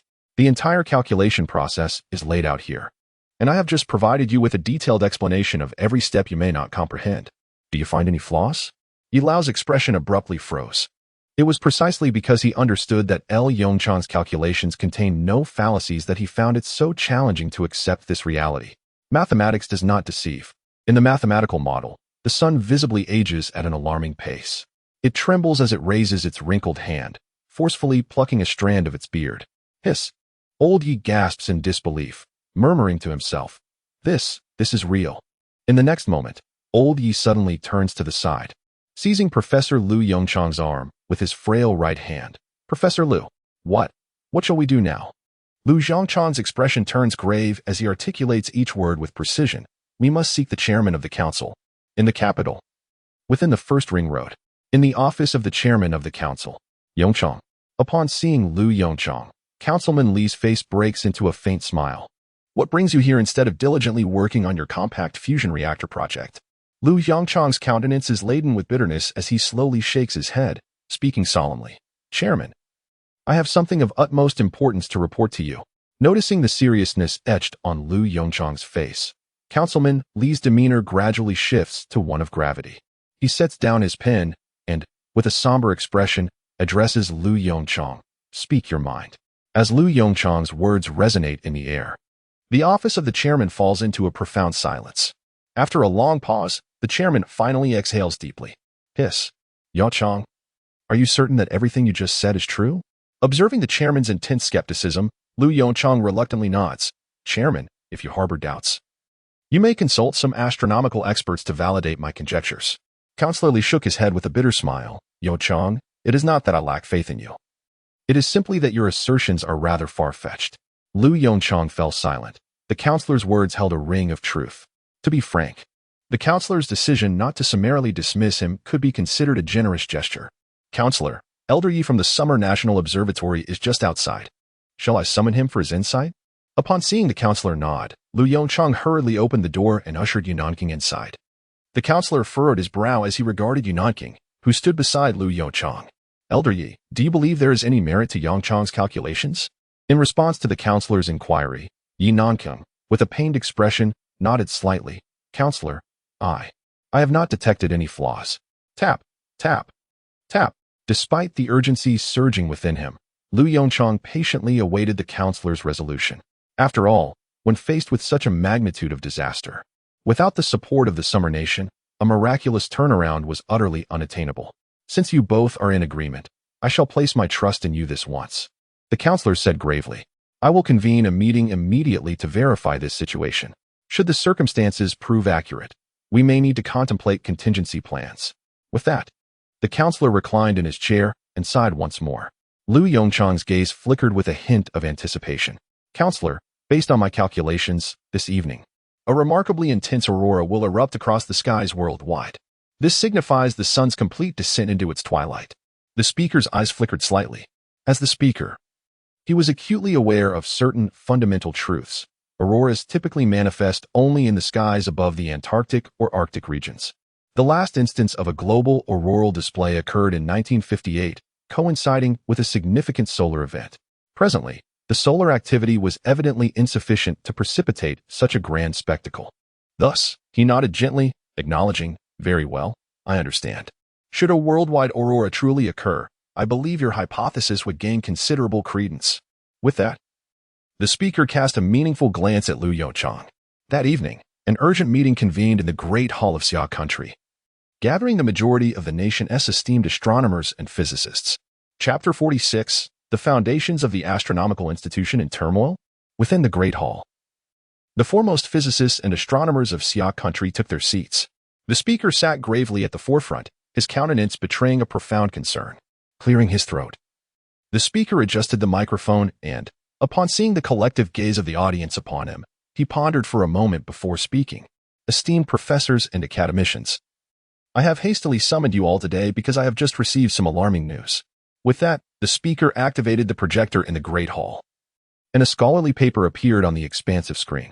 Upon viewing the document, an air of perplexity swept through the assembly, with furrowed brows and murmurs of discussion echoing in the room.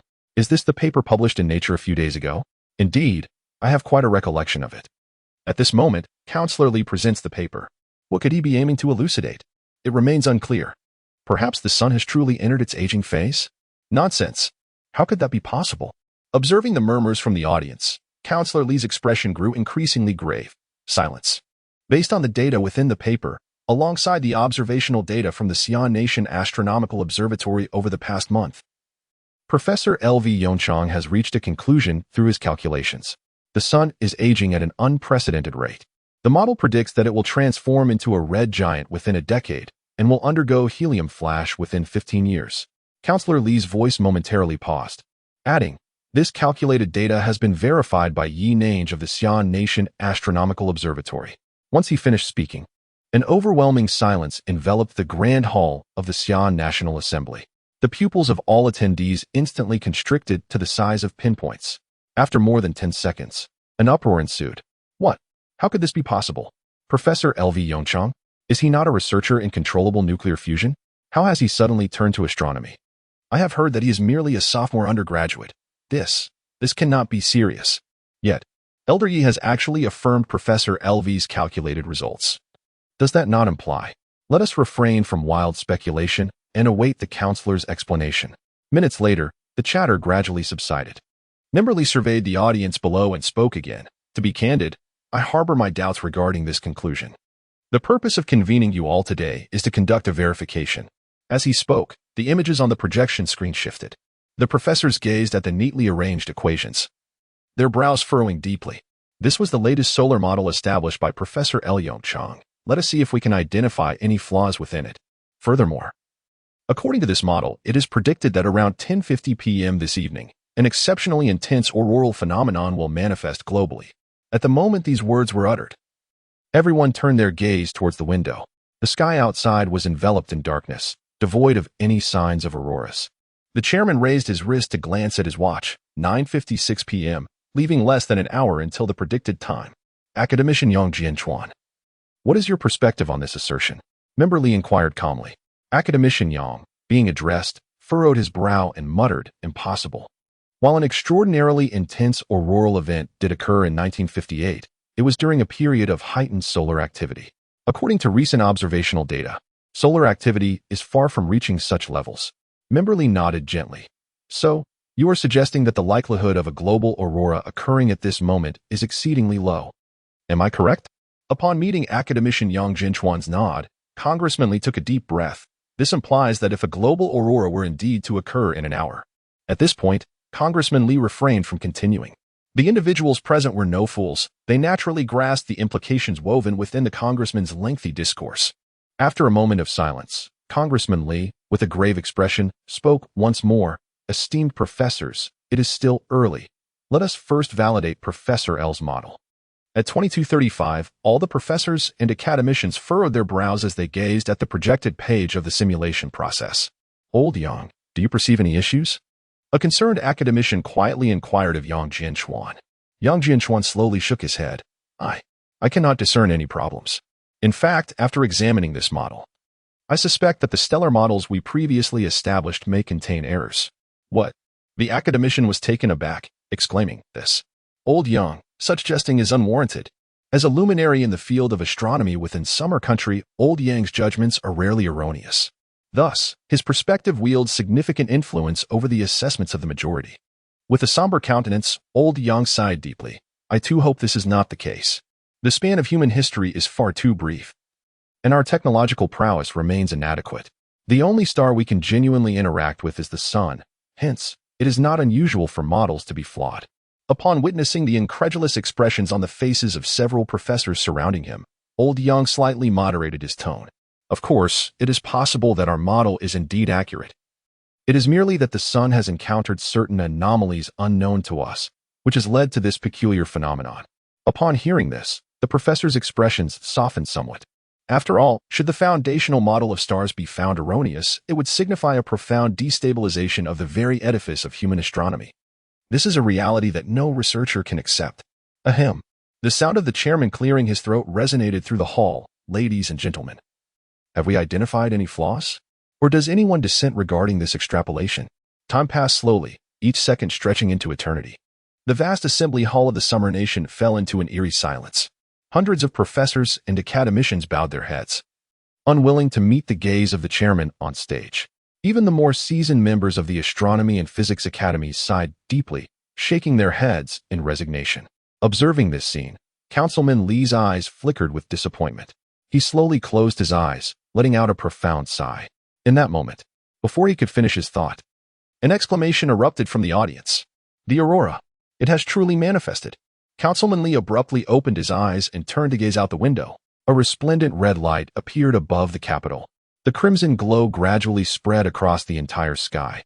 Under the illumination of the aurora, the once pure moon was tinged with a sanguine hue, as if foretelling the future of humanity.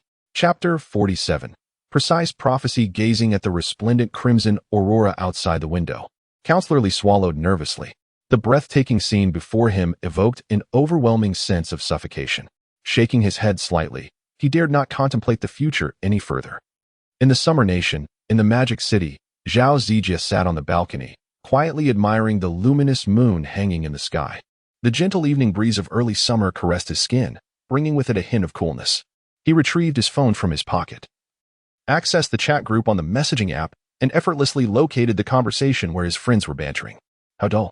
Zhao Zijia's fingers quivered slightly as he typed a line of text into his phone.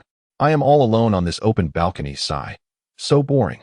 His ostentatious remarks instantly drew scorn from everyone. What the hell? If I remember correctly, old Zhao should be in the Magic City. Such a vast open balcony. I'm envious. TSK. I can almost picture the smug expression on old Zhao's face as he utters those words. How infuriating. Is this what the world of the affluent looks like? I do not envy it in the slightest. Boss, what do you think of this trinket I have? As he read through the barrage of sarcastic comments, a faint smile appeared on Zhao Zijia's face. Just as he was about to engage in a light-hearted exchange with his friends, one message caught his attention. Old Zhao, the video you posted has some issues. Zhao Zijia's expression froze momentarily, and a sudden chill swept over him from behind. He hurriedly typed back, "What the hell? Don't scare me like that at this late hour." The moment the words were spoken, the previous speakers in the group erupted into a flurry of anxious chatter. "Lao Zhao, take a look at the front camera on your phone. I believe I just saw a face behind you." "What face?" "It is clearly a white figure." Zhao Zijia swallowed nervously. Although he identified as an atheist, the unsettling comments at this late hour stirred a sense of unease within him. "What nonsense are you all spouting?" He had scrutinized the video closely. At the 28-second mark, the moon indeed radiated a faint crimson glow. He dared them to verify it themselves. The group fell into silence for a few moments before an avalanche of messages inundated the chat. The blood moon has arrived. Chaos reigns. It's over, it's over. I must stockpile supplies for the coming years. Amidst the frenzy, some individuals, driven by curiosity, revisited the video. Wait, the moon in the video truly appears reddish. I see it too.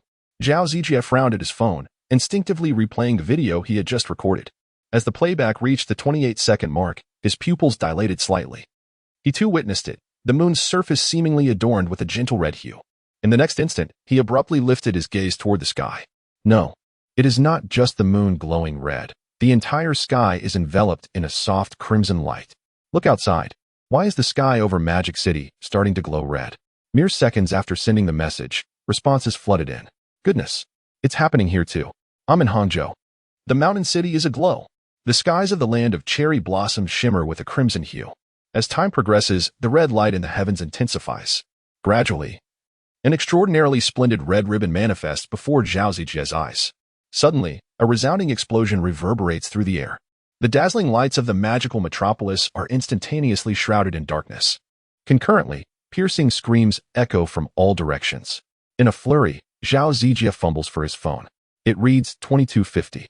Alas, there is not a hint of signal. That night, enveloped in panic and trepidation, Zhao Zijie succumbed to slumber. At the break of dawn, as his eyes fluttered open, he swiftly seized his phone from the bedside. Thank heavens, there is a signal. Tentatively, he pressed the switch for the bedside lamp. It illuminated. As he turned on the television, he endeavored to uncover the events of the previous night. According to the latest report from the Summer National Observatory, around 2242 the previous evening, a solar flare erupted unexpectedly, unleashing an immensely powerful solar wind. Consequently, at 2250, auroras of varying magnitudes appeared across the globe. The solar flare's eruption has inflicted substantial losses upon the summer nation, particularly impacting the electrical systems. The host's voice resonated in Zhao Zijie's ears. Instinctively, he opened the chat group. 999 unread messages. Goodness, it's an aurora. This defies logic. Aren't auroras exclusive to the polar regions? See, you chose to tend to cattle instead of studying. Now you realize your folly, don't you? In 1958, there was a significant aurora event, though, according to descriptions, it pales in comparison to the current spectacle. Logically, this year should not be a period of solar activity, so how could such an occurrence transpire? How would I know? You must consult the scientists at the observatory. As Zhao Zijie perused the series of chat logs, his inner turmoil subsided slightly. It turned out to be merely a solar storm. However, as he observed the earnest demeanor of the expert on television explaining the causes of the aurora, a sense of unease gradually took root within him. Is it truly just a solar storm? Compared to Xia Nation, the losses endured by the United States are undoubtedly far greater. At that moment, the United States was in daylight, directly facing the sun. The ferocious solar winds not only devastated a significant portion of the American power grid, but also led to the disappearance of several aircraft. Moreover, the majority of American civilian satellites were obliterated by the solar winds. With no power, no means of communication. Within the first ring of the capital city, in the office of Congressman Lee, the scenes from yesterday's meeting replayed incessantly in his mind. Following the appearance of the aurora, Congressman Lee initiated a vote regarding the prophecy about the sun proposed by Liu Yongchang. Unsurprisingly, every professor of astronomy and physics present cast their votes in favor. What must he do to ensure that Xi'an Nation survives this calamity? Knock, knock, knock. A series of knocks sounded at the door. Congressman Lee paused momentarily, then softly said, "Come in." The office door creaked open, revealing the silhouette of Liu Yongchang at the threshold. Chapter 48, The Space Agency, Chairman of the Council. With a demeanor of utmost respect, Liu Yongchang greeted Counselor Lee. "Youchang, you have finally arrived." The moment he laid eyes on Liu Youchang, Counselor Lee let out a subtle sigh of relief. "You should be aware of yesterday's meeting's outcome, correct?" Upon hearing Counselor Lee's inquiry, Liu Yongchang nodded gently. It was passed unanimously. To be candid, he felt no surprise at this result. Given the meticulousness of the analytical procedures and the precision of the predictions, Liu Yongchang found it implausible that anyone would doubt his assertions. What should our nation, Xia, do next? After a moment of contemplation, the chairman inquired slowly. Only by departing the solar system can we truly safeguard Xia. The chairman fell silent. Leave the solar system? Is humanity's technology truly capable of such a feat? His voice grew hoarse as he continued. Isn't colonizing Mars a viable option? The proposal for Martian colonization had been brought forth by academician Yang Jianchuan in person after the conclusion of the previous night's meeting. Lu Yongchang slowly shook his head, dismissing the chairman's suggestion. That may not suffice. At the moment the solar helium flash occurs, even Mars will be unsafe.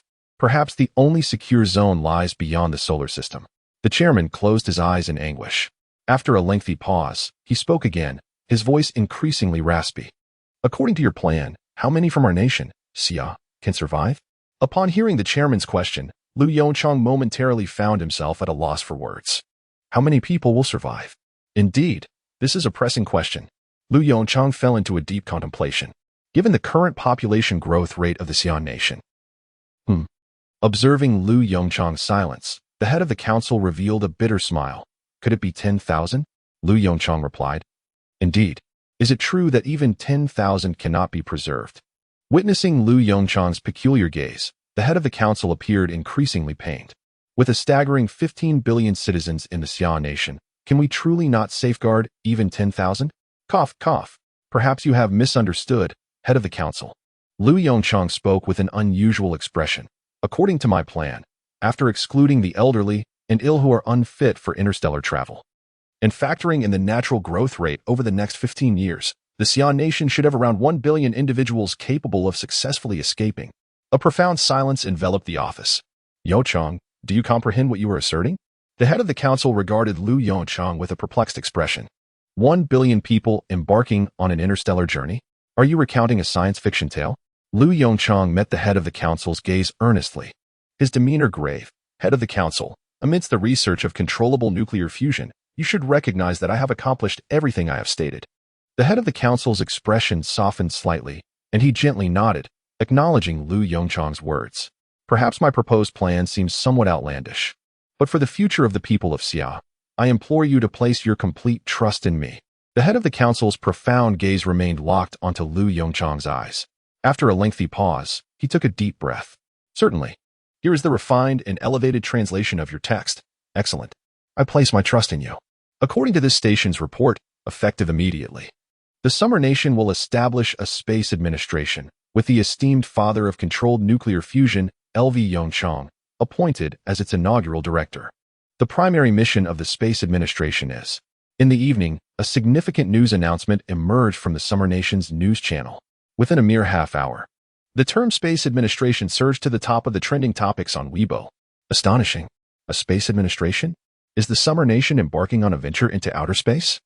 I believe now presents a splendid opportunity for such an endeavor, especially considering that the United States is currently besieged by solar storms, rendering them incapable of managing their own affairs. That makes sense. But am I the only one who has noticed that the first director is L.V. Yongchang? If memory serves, he should only be in his 20s, right? If we account for his virtual age, he would be 21 now. My goodness. At 21, he is the director of the space administration, while I at the same age am merely a college dropout living at home. So, can someone enlighten me on the actual authority of this space administration? Surely it cannot be merely a figurehead. Let us not be so dismissive. If the reports from the Summer Nation's news are to be believed, the power of this space administration can be aptly summarized in 8 words. One person beneath. Above 10,000. What the? The following day, at noon, the Great Hall of the Summer Nation was filled to capacity. Every individual present was among the nation's most distinguished scientists. In the grand auditorium of the Summer Nation, an assembly of the nation's most brilliant minds converges. Representing the pinnacle of intellect in fields such as physics, chemistry, material science, and biology. Dressed impeccably in a refined suit, Lu Yongchang adjusted his demeanor and ascended the stage with measured grace. Esteemed guests, I am Lu Yongchang, the inaugural director of the Space Administration. Today, I shall elucidate the plans for our agency over the forthcoming 3 years. With a gentle click of his mouse, a PowerPoint presentation illuminated the screen, unveiling the Lunar Palace Initiative. In an instant, a wave of hushed whispers swept through the auditorium. Unperturbed by the murmurs below, Lu Yongchang cleared his throat and continued with his exposition. The Lunar Palace Initiative, formerly known as the Automated Mining Program for the Lunar Surface, is anticipated to commence operations by the end of this year, primarily aimed at harvesting the abundant helium-3 resources on the Moon. Additionally, we have the opportunity to extract substantial quantities of titanium, iron, ore, and various rare earth minerals. Before the audience could fully comprehend the implications, Liu Yongchang clicked the mouse once more, transitioning to the next slide, the Southern Gateway Initiative. This project is slated for completion by the end of next year, encompassing the Xian new series of aerospace combat aircraft and the Wanniao series of aerospace platforms. The primary objective of this initiative is to counter potential threats from extraterrestrial entities and silicon-based life forms, marking a significant stride for the Summer Nation towards cosmic civilization. With the final words resonating in the air, chaos erupted within the auditorium, engulfing it in a tumultuous uproar. The flash of cameras and the hands of reporters in the back row flickered wildly. Every esteemed scholar turned to discuss the scene unfolding before them with their companions. This is simply absurd. How could the esteemed Congressman Li entrust such a significant responsibility to a mere child? An elderly academic, his hair as white as snow, rose in indignation, muttering incessantly, "What value is there in attending a conference filled with such nonsensical chatter?" "Patience, Qiu Lao," Yang Jianchuan said with a wry smile as he stood beside the old man, gently patting his frail back. "I understand these projects may seem highly implausible. With so many eyes and ears present, Professor L has yet to make an announcement. Once these reporters depart, Qiu Lao, trust me, the truth will inevitably come to light. Xiagua has reached a dead end." Yang Jianchuan's somber words fell upon Qiu Lao's ears. "If that is the case, then I shall closely observe what L Yongchang is truly up to. And how has Xiagua found itself at such an impasse?" Such scenes unfolded in every corner of the Grand Hall of Xiagua. To prevent the leakage of information that could incite social unrest regarding the news of the sun entering its twilight years, apart from the scientists who initially attended the meeting, no outsiders were privy to the information. Silence. L Yongchang gently tapped the table, reopening the next PowerPoint presentation. Heavenly Court Project. The four large characters, shimmering in a hint of golden hue, caused everyone's pupils to constrict in shock. Heavenly Court. In the legends of Xiagua, the Heavenly Court is the supreme ruling center of mythology. In the hearts of every citizen of the Summer Nation, the Heavenly Court holds an irreplaceable significance. The Heavenly Court Project, formerly known as the Human Deep Space Voyage Fleet Initiative, is set to complete its preliminary construction within the next 15 years. The first target celestial body of the Heavenly Court Project is Proxima Centauri, located 422 light-years away from us. Meanwhile, the images on the projection screen shift continuously, unveiling the key components of the Heavenly Court Project before the audience. The assembly of academicians and professors below is rendered speechless, their astonishment palpable. An involuntary thought emerges in each mind. How could Liu Yongchang dare to propose this? Colonizing exoplanets within 15 years? Such audacity seems fit for a science fiction novel. At the rear of the Grand Hall, the frequency of flashing cameras escalates, merging into a blinding white light. The shutter buttons of the reporters' cameras are nearly worn out from incessant clicking. After a span of more than 10 minutes, Liu Yongchang stands at the podium, exhaling slowly. He has finally managed to present a brief overview of the three major plans. Lowering his gaze, he scans the faces of the audience. Indeed, he observes disdain and skepticism etched on nearly every academician's and professor's visage. He pulls at the corners of his mouth, allowing a faint smile to surface, and then addresses the microphone once more. "This meeting will now conclude. I kindly ask all journalists to exit first." Liu Yongchang's words incite a slight commotion within the Summer National Assembly Hall. Journalists leaving first? Such a notion had not been entertained before. Confusion deepens in the eyes of everyone present. L Yongchang evidently had no intention of offering any explanations. He simply stood quietly on the stage, his expression grave as he gazed at the cluster of journalists in the last row of the Summer National Assembly Hall. However, in such a meeting, no one dared to provoke L Yongchang's ire. After all, as the inaugural director of the Space Administration, he wielded considerable power. 5 minutes later, when all the journalists had vacated the Summer National Assembly Hall, L Yongchang exchanged a knowing glance with several soldiers stationed at the entrance. With a resounding thud, the four grand doors of the hall slammed shut in unison, producing a synchronized, somber echo. Witnessing this scene, the eyes of all the academicians and professors widened in alarm.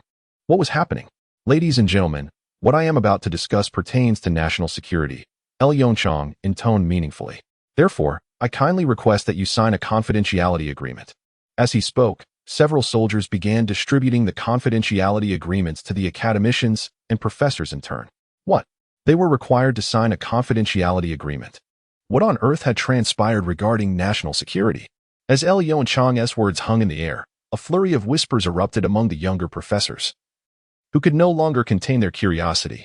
Meanwhile, some seasoned academicians in the front row exchanged knowing glances. Academician Yang, this must be the truth you mentioned earlier, mused Elder Chiu, signing his name on the confidentiality agreement while casting a significant look at Yang Jianchuan beside him. With a grave expression, Yang Jianchuan pinned his name. Murmuring softly, Elder Chiu, I can now speak the truth to you. If I were to inform you that humanity has less than 15 years left to exist, would you believe it? The elderly academician Chiu Tianzhong's pupils dilated in shock. Even he could not suppress the astonishment swelling within him, whispering in disbelief, What did you say? Noticing the curious gazes of those around him, Chiu Tianzhong hastily plastered a strained smile on his face and waved his hands dismissively. It's nothing, nothing at all. Once the crowd diverted their attention, Chiu Tianzhong urgently grasped Yang Jianchuan's sleeve and quietly inquired, What did you mean by that? What do you mean humanity only has 15 years left? Since we have all signed confidentiality agreements, I shall speak candidly. Ladies and gentlemen, humanity has a mere 15 years left to flee. To be precise, all life on Earth has only 15 years left to escape. El Yongchang's words detonated like an atomic bomb in the tranquil conference hall. In an instant, the previously serene Summer Nation Assembly Hall transformed into a cacophonous marketplace. El Yongchang stood upon the stage, quietly observing the assembly, refraining from uttering another word. He understood that such a heart-stirring proclamation required ample time for the audience to absorb its gravity. Gradually, the murmurs within the hall subsided, and all eyes remained fixated on El Yongchang atop the platform. Only then did he gently click the mouse, advancing the PowerPoint presentation projected behind him. The recent activities of the sun have undoubtedly caused considerable distress among many, particularly the global aurora that grazed the skies last night, defying all previously established norms. Through meticulous calculations and projections, we have discerned that the sun has prematurely entered its aging phase, and its deterioration is occurring at an astonishingly accelerated rate. Within the span of 15 years, the sun is predicted to erupt in a helium flash. At that moment, our planet, being the closest to the sun, will be utterly consumed by the brilliance of this helium explosion. In the great hall of the Summer Nation, a profound silence prevailed. Chiu Tianzhong sat motionless in his chair, his frail, withered hands gripping the armrests with an ironclad resolve. How is this possible? This defies all logic, Chiu Tianzhong muttered in a near-manic whisper. As a prominent physicist in the Summer Nation, he found it difficult to reconcile with this alarming truth. In just over a decade, the sun is set to exhaust the majority of its internal energy in an unremarkable manner. According to established principles, this energy should suffice to sustain the sun's combustion for billions of years. Where has this energy vanished? This violates the law of conservation of energy. Suddenly, Chiu Tianzhong rose to his feet, his emaciated hands trembling slightly as he thundered. If such an event were to transpire, it would spell disaster, not only for Earth's civilization, but also for the entirety of human knowledge. Observing the elderly man swaying unsteadily in his seat, a flicker of compassion crossed Lu Yongchang's eyes. Such scenes were all too familiar to him from his past life. The higher one's intellect, the harder it becomes to accept such a cataclysmic change in the sun, because it contravenes all principles of human cognition. Chapter 50 Analysis of the Sonoluminescence Phenomenon. Liu Yongchang slowly shook his head. If the sun were influenced by an unknown force, it would indeed conform to all laws. Chiu Tianzhong paused, standing in place, his gaze vacant as he stared at Liu Yongchang. Then, what kind of entity could possibly influence the sun? Liu Yongchang shook his head once more. I am uncertain. He spoke the truth. Even in his previous life, humanity had yet to uncover the reasons behind the sun's anomalies. Of course, this was also related to the limited time humanity had to investigate such aberrations. In the last era, there was scarcely any time to research the sun's anomalies, as all resources were allocated to the underground city and starship projects. Perhaps the sun's anomaly was artificially induced. Yet, such a notion of artificiality certainly did not stem from Earth's civilization. However, due to the lack of evidence, he could not freely express his conjectures. Perhaps Liu Yongchang's words instilled a semblance of hope in academician Chiu Tianzhong, for his countenance gradually relaxed. So, what should we do now? Chiu Tianzhong was no fool. Since this matter could be openly discussed in the Great Hall of Xia Country, it naturally indicated its reliability. The leaders of Xia Country would never commit such a fundamental error. Chiu Tianzhong's inquiry also served to awaken those present. Noticing the renewed attention from the crowd, Liu Yongchang's previously tense expression eased slightly. He gently maneuvered the mouse and reopened a PowerPoint presentation. As I mentioned earlier, The foremost task for Xia country is to advance the Lunar Palace project. Certainly, given the current technological advancements of the Summer Nation, or rather humanity as a whole, the realization of the Lunar Palace project appears unattainable. With a resigned shrug, LV Yongchang expressed his sentiment, eliciting a subtle frown from the esteemed academicians and professors present. His assertion was undeniably valid. To date, only a handful of astronauts from decades past, who participated in the American Apollo program, have truly set foot on the lunar surface. Although the Summer Nation has initiated its lunar exploration endeavors, it remains significantly distant from achieving manned lunar landings. Thus, the immediate imperative is to ascend the technological hierarchy. As he spoke, LV Yongchang deftly maneuvered his mouse, and the projector flickered to life, revealing three pivotal technological domains on the screen: miniaturization of fusion reactor technology, electric propulsion technology, and spaceplane technology. Following the conclusion of the meeting, LV Yongchang wasted no time, promptly making his way to the Daxioan Nuclear Physics Laboratory. The site had already commenced construction activities. According to the plans laid out by Counselor Li, the laboratory would be expanded to tenfold its original size. Upon completion, it would be rechristened as the first laboratory of the Summer Nation. The primary objective of this esteemed institution would be to lead the entire populace of the Summer Nation into the realm of space exploration. Within the Daxioan Nuclear Physics Laboratory, or rather, the first laboratory of the Summer Nation, LV Yongchang regarded the transparent container, filled with water, which had been meticulously crafted over several days for the purpose of conducting sonoluminescence experiments. Yongchang, are you certain that the phenomenon of sonoluminescence is related to nuclear fusion? Fang Su glanced anxiously at Lu Yongchang beside him and whispered, "This thing. To be honest, it seems rather unreliable." Lu Yongchang nodded gently. "I am certain." Fang Su's eyes brightened slightly. "Oh? How can you be so sure? Did you come across some research paper?" Lu Yongchang shot a sidelong glance at Fang Su and replied nonchalantly, "By my intuition." Fang Su remained silent. "Let us commence the experiment." Without delving further into explanations, Lu Yongchang directly addressed the researcher responsible for the operations. In the next moment, the ultrasonic generator beneath the transparent container began to function. The surface of the water within the container rippled delicately. Lu Yongchang's gaze was fixed intently on the monitoring data. As he observed the frequency of the ultrasonic vibrations on the computer screen reached the target value, a glint of excitement flashed in his eyes. "Quick, inject the gas." The researcher beside him swallowed nervously and hurriedly pressed the buttons on the control panel. A flurry of tiny bubbles appeared at the bottom of the transparent container. As buoyancy took effect, the bubbles began to ascend slowly. An astonishing phenomenon unfolded.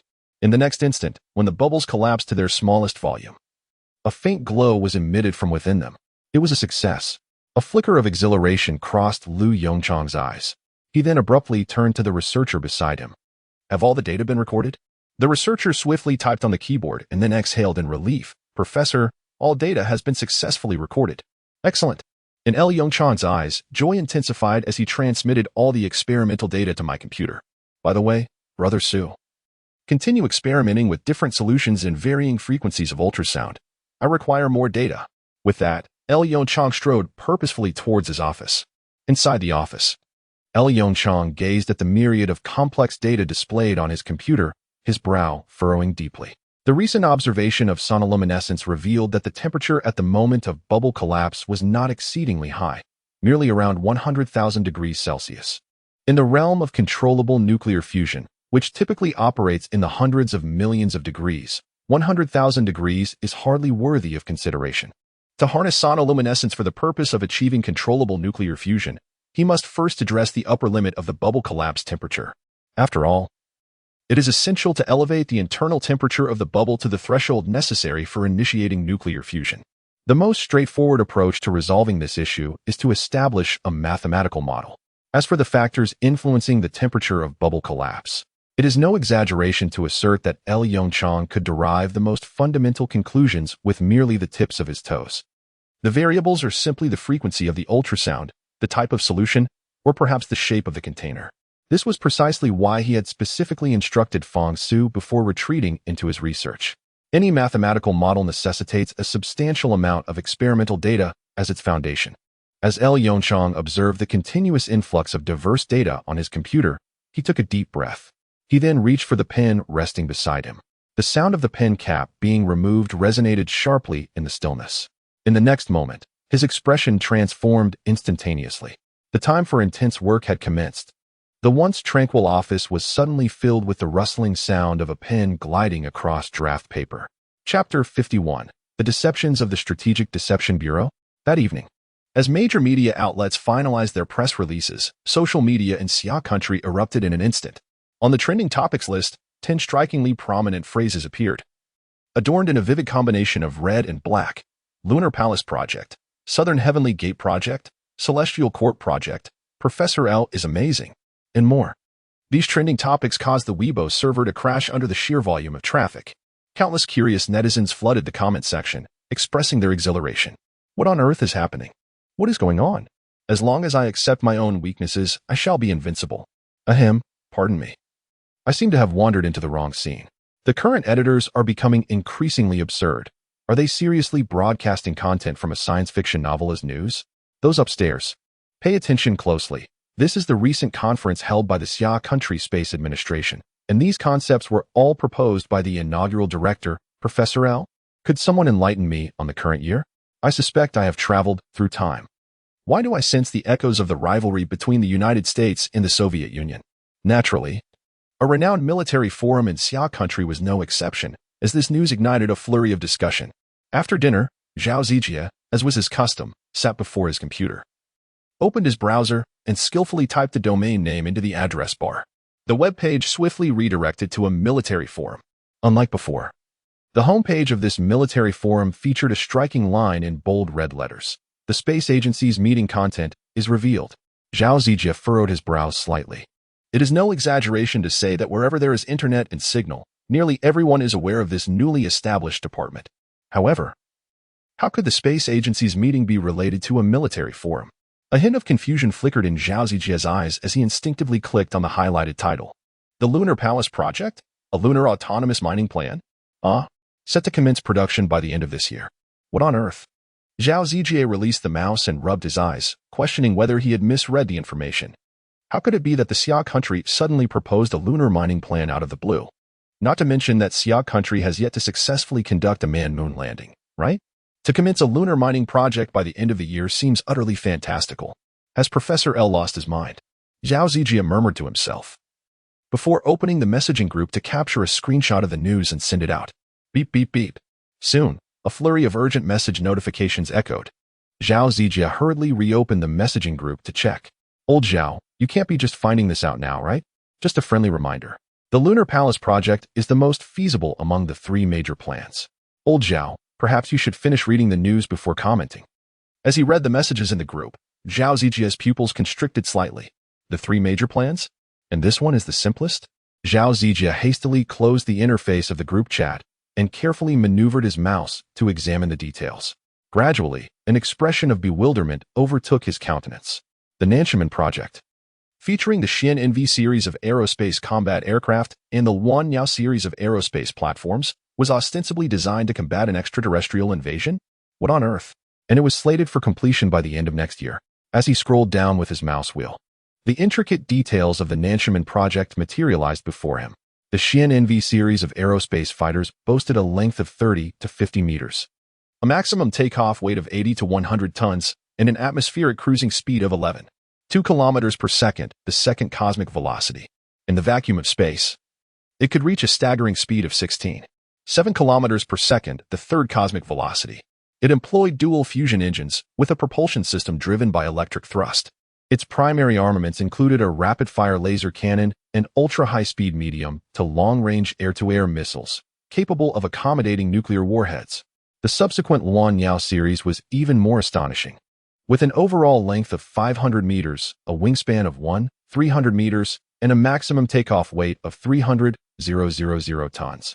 It could cruise at 2 Mach within the atmosphere and reach the third cosmic velocity beyond it. As for its weaponry, it featured high-energy pulse laser cannons, high-power particle dispersion cannons, and large missile silos. Upon reaching this point, Zhao Zijie swallowed hard. Could such technology truly be at their disposal by next year? Considering this was merely the second project, he hurriedly scrolled further down. The Heavenly Court Project. Goodness, just by the name alone, Zhao Zijie could envision the extraordinary nature of this endeavor. First, he glanced at the anticipated completion date of the project. Within a span of 15 years. He suddenly exhaled with relief. After the exhilarating experiences of the previous two projects, he now perceived the Heavenly Court plan, with its 15-year deadline, as the most feasible. The human deep space exploration fleet project comprised a grand armada of the Heavenly Court, consisting of 1,000 survival-class starships, 500 cargo-class starships, and 1,000 combat-class starships. Among these, the 1,000 survival-class starships could accommodate nearly 1 billion citizens of the Xi'an nation, with each starship housing an average of 1 million individuals. Furthermore, the entire Heavenly Court fleet was projected to achieve a maximum velocity of 1/10 the speed of light. As for the destination of the Heavenly Court fleet, it was none other than Proxima Centauri, located 22 light-years away. Zhao Zijie took a deep breath. Trembling, he reopened the QQ group and typed 3 exclamation marks in the chat box. Haha, another child has been utterly astounded. This is clearly the stuff of science fiction, right? How could this possibly be presented in the Grand Hall of the Xi'an nation? Remember the Star Wars initiative originally proposed by the United States? Zhao Zijie's pupils dilated as his fingers raced across the keyboard. Are you suggesting this is a ploy concocted by the Strategic Deception Bureau? In the next moment, a screenshot was shared in the QQ group. The screenshot displayed the trending topics on Weibo. Congratulations to Professor L. Yongchang on his appointment as the director of the Strategic Deception Bureau. Zhao Zijie sighed, shaking his head with a wry smile. Indeed, anyone with a modicum of intelligence ought to dismiss such notions outright. However, in his heart, a vivid image of the magnificent aurora from a few days ago suddenly flashed across his mind. Considering that the two events were separated by less than a day, Zhao Zijie felt a slight stir within. Could there be a connection? But soon, he shook his head, dispelling his fanciful thoughts. It was unlikely, it seemed, as netizens had suggested, that it was merely a fabrication from the Bureau of Strategic Deception. Chapter 52, America's Response. The Pathfinder program. Meanwhile, across the ocean in America.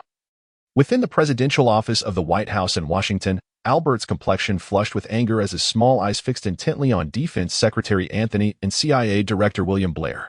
William Blair, do you no longer wish to wear the hat of CIA Director? Albert's furious shout sent a shiver down both men's spines. William Blair's eyes twitched slightly. Mr. President. Silence. Albert seized a stack of documents from his desk and hurled them in front of William. I do not wish to hear any excuses from you. Just tell me what our CIA is doing. Damn it, the nation across the strait, Xia country, is preparing to break out of the solar system, while we are still busy maintaining electrical equipment nationwide. Fuck. William Blair lowered his gaze to the document lying at his feet. The words Lunar Palace Project pierced his vision like a dagger. He paused for a moment before slowly speaking. Your Excellency, our intelligence agents in Xiagua have failed to acquire any information regarding this plan prior to the commencement of the meeting. I suspect this is merely a smokescreen thrown by Xiagua. Do you recall the Star Wars initiative we proposed decades ago? As William Blair finished his statement, Anthony chimed in, saying, Sir, my perspective aligns with that of Director William. In my view, the 3 plans presented by Xiagua are utterly unfeasible. Their words seemed to ease Albert's expression slightly. Are you suggesting that these 3 so-called space plans from Xiagua are nothing but a ruse? What about the newly established space agency? Could it be that this new department in Xiagua is also a deception? According to the intelligence, Professor L. Yongchang wields considerable power.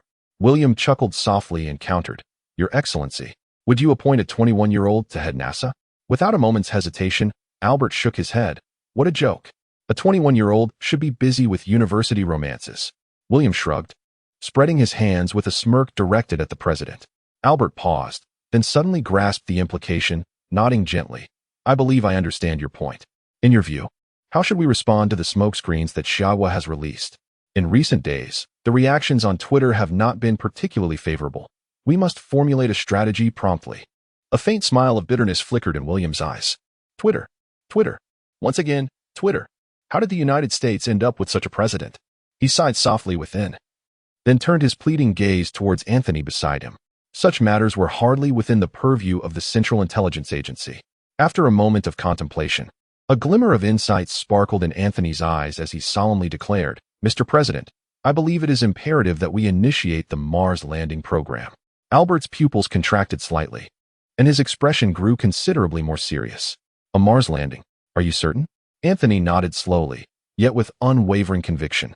Although the veracity of the 3 programs from Xia country is questionable, we can deduce a simple conclusion. The importance that Xia country places on space exploration is increasing. To secure the future position of the United States, we must be the first to master the supremacy of space. That afternoon, an emergency press conference was convened at the White House. Albert stood at the podium, clearing his throat. Ladies and gentlemen, welcome to the White House press conference. In the recent solar storm, the United States suffered exceedingly grave losses. As he spoke, Albert made a whimsical gesture, prompting a wave of laughter from the audience. All right, let us return to the matter at hand. Otherwise, my secretary will give me another disapproving glare. The laughter from the audience grew increasingly boisterous. After receiving the disdainful glance from his assistant, Albert composed himself and spoke once more. Ladies and gentlemen, in the pursuit of humanity's future, the United States has never slowed its pace. I hereby announce that, effective immediately, we shall initiate the manned mission to Mars. Project codename, Pathfinder. As Albert's words echoed through the room, an eerie silence enveloped the press conference. After a brief pause of 10 seconds, a cacophony of discussions erupted. Mr. President, may I inquire if this decision by the United States is a response to the recent 3 plans announced by Xia country? Sir, does this decision signify a rekindling of the arms race? Your Excellency. Observing the fervor among the reporters, Albert furrowed his brow slightly. He raised his hand, gesturing for silence. The clamor gradually subsided, and the atmosphere once again fell into stillness. Yet, the expressions on the reporters' faces were markedly different from just moments before. Each journalist resembled a shark sensing blood, their eyes gleaming with excitement. Albert cast a sweeping glance over the crowd and stated solemnly, "The purpose of launching the Pathfinder initiative is to seek out a second Earth for humanity. Everything the United States undertakes is for the future of mankind. As for Xia country's Moon Palace and Southern Gate projects, I sincerely wish them success in transforming the realms of science fiction into reality." With that, Albert made no further delay and, without allowing time for questions, turned and departed the press conference. Upon witnessing the president turn and depart, a subtle commotion erupted within the press conference venue. The editor exclaimed, "Big news. Major news. Trust me, this will undoubtedly grace the front page of our newspaper." Just as the gathered journalists remained in a state of bewilderment, a voice emerged from a nearby corner. A man clad in a suit, visibly agitated, raised his phone high and excitedly proclaimed as he briskly made his way toward the exit. This was a reporter from the Wharton Post. Many journalists recognized his identity, and his actions served as a wake-up call, prompting the others to seize their phones and report the unfolding events to the editor. Within a mere 2 to 3 hours, the Wharton Post took the lead in publishing the latest edition of the day, featuring the headline, "Moon vs. Mars. Who will prevail in this cosmic contest?" Following the Wharton Post lead, other newspapers soon followed suit, with headlines increasingly sensational. A second arms race. Cosmic confrontation.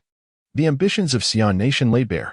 Chapter 53, Solution Selection. Liquid lithium in this information age. The velocity of news dissemination is astonishing. Within just a few hours, every occurrence in America was swiftly leaked online. Even the official Weibo account of Xi'an Nation's news joined the fray, posting a message. Similar to America, everything Xi'an Nation undertook was also for the advancement of humanity. This post garnered countless likes and comments within mere minutes. Goodness gracious. I can hardly contain my astonishment. It is indeed reasonable to assert that all our endeavors are directed towards countering extraterrestrial beings. As for who these aliens may be, those in the know are well aware. Goodness, what a brilliant mind above. To speak candidly, given the current circumstances, one might classify this as an arms race too. 0. Wouldn't you agree? Let us be audacious and omit the word should. To be precise, we are now in the midst of a space race. No further ado. I wager that the Summer Nation will triumph. As for the rationale, it is simply because we have Professor Liu, and they do not. In the capital city, within the confines of the First Ring Road, Congressman Li sits quietly in his office, a document resting upon his desk. The contents of this document reveal the intricate details of the American Pathfinder program. Minister, it is time to gradually scale down industries of lesser importance. All resources of the Summer Nation shall be prioritized for the Space Administration. Finance Minister He's pupils dilated in shock, and he involuntarily exclaimed, "Congressman, this could inflict tremendous damage upon the economy of the Summer Nation." Congressman Li, with an air of calm detachment, cast a sidelong glance at He and replied softly, This is an order. In addition to scaling down irrelevant industries, from this day forth, the export of any resources is strictly prohibited. Furthermore, we shall spare no expense in importing steel and various mineral resources from abroad. Remember, this is an order. Hijia's eyes widened in disbelief. He could scarcely fathom the impact these directives would have on the present state of the Summer Nation. These measures must be implemented gradually, ensuring that the populace remains oblivious to any irregularities. After a moment of contemplation, Counselor Li spoke once more, adding that the current state of Xia country cannot withstand much upheaval. Indeed, we shall ensure the task is accomplished. Hijia swallowed hard, his expression resolute as he proclaimed loudly. Meanwhile, Lu Yongchang, who had been sequestered in his office for several days, remained oblivious to the happenings outside. Even if he were aware, he would likely only scoff at the notion of competitions at such a time. His mind was completely consumed by intricate equations. The vast expanse of his desk was cluttered with various sheets of draft paper, each inscribed with an array of notations. With a sharp exhale, Lu Yongchang slammed his pen onto the solid wooden desk. Success, he murmured, staring blankly at the draft paper before him. The page prominently displayed a series of aesthetically pleasing equations. He rubbed his slightly reddened eyes and took a deep breath. After 3 days, during this time, aside from the essential moments for nourishment and rest, his pen had scarcely paused. Hard work indeed pays off. He had ultimately succeeded in formulating a mathematical model for the phenomenon of sonic luminescence. With a mixture of apprehension and excitement, Lu Yongchang began to input the various parameters into the model he had painstakingly crafted.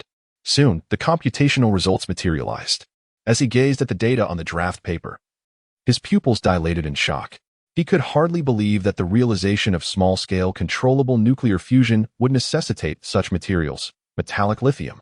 The myriad properties of metallic lithium flooded his mind in an instant. Lithium, a metallic element, is characterized by its silvery white, malleable nature, and is the lightest of all metals. With a melting point of 180.54 C, it can indeed be transformed into a liquid state with relative ease. Upon heating beyond this threshold, it assumes a fluid form. As L.V. Yongchang gazed at the calculations before him, he was lost in contemplation. To be candid, the notion of utilizing liquid lithium as a reaction medium, while somewhat surprising, upon further reflection, appears entirely reasonable. After all, metallic lithium possesses unique applications within atomic reactors. As he pondered the feasibility of employing liquid lithium as a reactive solution, he rose from his chair and ambled towards the office door. The creak of the office door instantly captured the attention of everyone in the laboratory. "Yongchang, you've finally arrived at a conclusion," Fang Su exclaimed, his eyes lighting up as he approached L.V. Yongchang. "So have you cracked it?" L.V. Yongchang lifted his gaze, shaking the draft paper in his hand, and nodded gently. "My word, those dark circles," Fang Su remarked in shock upon seeing L.V. Yongchang's face. "Have you really gone 3 days without sleep?" Fang Su's reaction startled L.V. Yongchang as well. He paused abruptly, instinctively reaching to touch the area around his eyes. "Surely it can't be that exaggerated. I've managed to sleep a total of 10 hours over the past 3 days. Fang Su's expression turned peculiar. 10 hours? Goodness, you really should take a rest. If you were to drop dead from this, wouldn't Congressman Li have my skin peeled off? Lu Yongchang waved his hand dismissively, his expression indifferent. Don't worry, it'll be fine. Let's conduct the experiment. We simply cannot afford to waste any more time. Seeing Lu Yongchang's demeanor, Fang Su could only helplessly gesture to the researcher beside him and let out a soft sigh. All right, you are the head of the laboratory. Your word is final. So, how shall we proceed? Upon hearing Fang Su's inquiry, Lu Yongchang instinctively turned his gaze towards the reaction vessel set aside. He furrowed his brow slightly and shook his head slowly. No, we need to change the vessel. Contact the factory. We require a custom-made container. Fang Su frowned at this statement. A custom container? That will take considerable time. What solution are you planning to use? I'll give the factory a heads up. As he spoke, Fang Su picked up paper and a pen, ready to jot down Lu Yongchang's specifications for the vessel. Liquid lithium. Fang Su's actions came to an abrupt halt. In the next moment, he abruptly raised his head, astonished, and exclaimed, "What? Liquid lithium? This is far too dangerous. You must understand that lithium is the most reactive metal among known elements. Consequently, the risks associated with elemental lithium are extremely high. A mere misstep could lead to combustion, which in turn could trigger an explosion." Chapter 54. The emergence of the experimental apparatus. Fang Su gazed at Lu Yongchang with a complex expression, his hand trembling slightly with the pen he held. Solid-state lithium was perilous enough. The thought of utilizing liquid lithium heated to over 154 degrees Celsius was utterly alarming. Now, Liu Yo-chang was suggesting the use of liquid lithium as the reaction medium for controlled nuclear fusion. This was nuclear fusion, one of the most violent reactions in the entire stellar system. Not only Fang Su, but all the researchers and professors present exchanged bewildered glances upon hearing the proposal to employ liquid lithium as a solution. Cough, Professor Liu. Perhaps we should reconsider? Liu, he suggested, clearing his throat in a gentle tone. Liu Yongchang surveyed the room, observing the expressions of his colleagues, and a wry smile crept onto his face. Truthfully, he too harbored doubts about the safety of this plan. However, which experiment associated with nuclear physics could genuinely claim to be safe? After a moment of contemplation, Liu Yo-chang stepped toward the demonstration whiteboard adjacent to the laboratory. He grasped a black marker and inscribed a series of intricate and aesthetically pleasing equations. Ladies and gentlemen, this represents the mathematical model of sonoluminescence. In order to ignite nuclear fusion within the solution, we must achieve temperatures exceeding 100 million degrees Celsius during the collapse of the bubbles. And this is a condition only liquid lithium can fulfill. As he spoke, Liu Yongchang swiftly detailed the calculation process on the whiteboard. Fang Su contemplated the equations displayed, nodding thoughtfully. As one of the most distinguished academicians, Fang Su swiftly grasped the line of reasoning elucidated by Liu Yongchang and arrived at the conclusion. He sighed softly, his expression one of resignation as he remarked, "If the mathematical model is accurate, then liquid lithium may indeed be our sole option." Liu Yongchang chuckled lightly and replied, "In my view, liquid lithium is not merely a choice made out of desperation. On the contrary, it is the optimal selection for a compact fusion reactor." While speaking, Liu Yongchang emphatically inscribed the symbol Li6 on the whiteboard. The moment Fang Su beheld this symbol, his pupils dilated in realization. He comprehended everything. "Yongchang, you intend to harness the physical properties of lithium-6, don't you?" A spark of excitement flickered in Fang Su's eyes as he instinctively rubbed his nose vigorously. Yes, you are absolutely correct. Liquid lithium is indeed the best choice for a compact fusion reactor. Observing Fang Su's exuberance, a smile briefly crossed Liu Yongchang's face. Truly, Fang Su had grasped the crux of the matter at once. In contrast, the surrounding researchers and professors gazed at Liu Yongchang in utter bewilderment. Naturally, Liu Yongchang did not keep them in suspense for long and began to explain directly. The lithium-6 atom possesses a physical property that is easily overlooked. When bombarded by neutrons, it releases tritium atoms. Upon hearing Liu Yongchang's explanation, the expressions of the crowd froze in understanding. So that was it. Once the deuterium-tritium fusion reaction is initiated, it will inevitably release a substantial number of neutrons outward. As these neutrons bombard the surrounding liquid Li6, the liquid Li6 releases a substantial quantity of tritium atoms. Consequently, in comparison to the Panga-1 fusion reactor, the compact fusion reactor requires no additional tritium gas. Merely periodic supplementation of the most economical deuterium gas suffices to sustain the operation of the fusion reactor for an extended duration. "Yongchang, I shall contact the factory immediately," Fang Su exclaimed with palpable excitement. "I hadn't realized it earlier, but now it appears that this is simply the optimal solution for miniaturizing fusion reactors." 3 days later, in an open space 1,000 meters from the first laboratory of Xia country, a colossal iron sheet workshop had materialized seemingly out of nowhere. At the heart of the workshop stood a deep black cylindrical container, approximately 2 meters in height and 1 meter in diameter. At the base of the container was a massive ultrasonic generator. This seemingly straightforward container was, in fact, the experimental apparatus for the compact fusion reactor. Gazing at the device before him, Liu Yongchang's eyes flickered with a hint of nostalgia.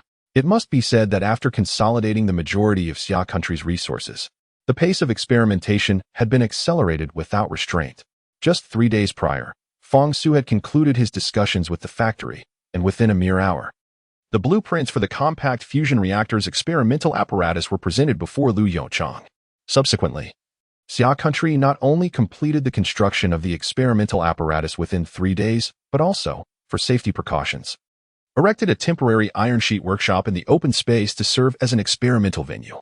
"Yongchang, when shall we commence the experiments?" Fang Su turned to look at the experimental apparatus in the center of the workshop, his eyes gleaming with fervor. This is indeed the compact fusion reactor. As a distinguished academician in the realm of nuclear fusion, Fong Su is acutely aware of the immense value inherent in this technology. Unlike large fusion reactors, small-scale fusion reactors are not intended for civilian applications. Rather, they are poised to shine in military domains. The mere thought of future aircraft carriers, submarines, or fighter jets in some country powered by nuclear fusion causes Fong Su's heart to race with excitement. Patience, let us await our guests, came the calm voice of LV Yongchang from the side. Await whom? Fong Su responded instinctively, taken aback. LV Yongchang's gaze drifted beyond Fong Su. Looking into the distance, there they are. Fong Su hurriedly turned to follow LV Yongchang's line of sight. A black Hongqi sedan was slowly approaching the metal factory, its license plate displaying a familiar sequence of numbers. The congressman is here, Fong Su exclaimed in astonishment, his voice barely above a whisper. Let us go. We must greet him. LV Yongchang adjusted his attire, readying himself for the encounter. Is it truly that small? Yongchang, are you certain this device can achieve controlled nuclear fusion? Upon seeing the experimental machine, Congressman Li expressed doubts towards LV Yongchang. This is merely a prototype. If successful, its size can be further minimized. Soon, it could even fit in your vehicle. Congressman Li clicked his tongue, evidently skeptical of LV Yongchang's assertions. Surely, its power output cannot compare to that of Panga No. 1? LV Yongchang's expression faltered momentarily. Was this not a self-evident truth? What exactly was Panga No. 1? The sheer expanse of the area spans an impressive 20 square kilometers. How diminutive is this compact fusion reactor? Observing LV Yongchang's moment of embarrassment, Fong Su could not suppress a subtle smile of understanding. Nevertheless, despite the amusement, it is imperative for subordinates to assist in justifying and maintaining their superior's dignity. Ahem, esteemed counselor, the size indeed varies, and thus the power output naturally differs.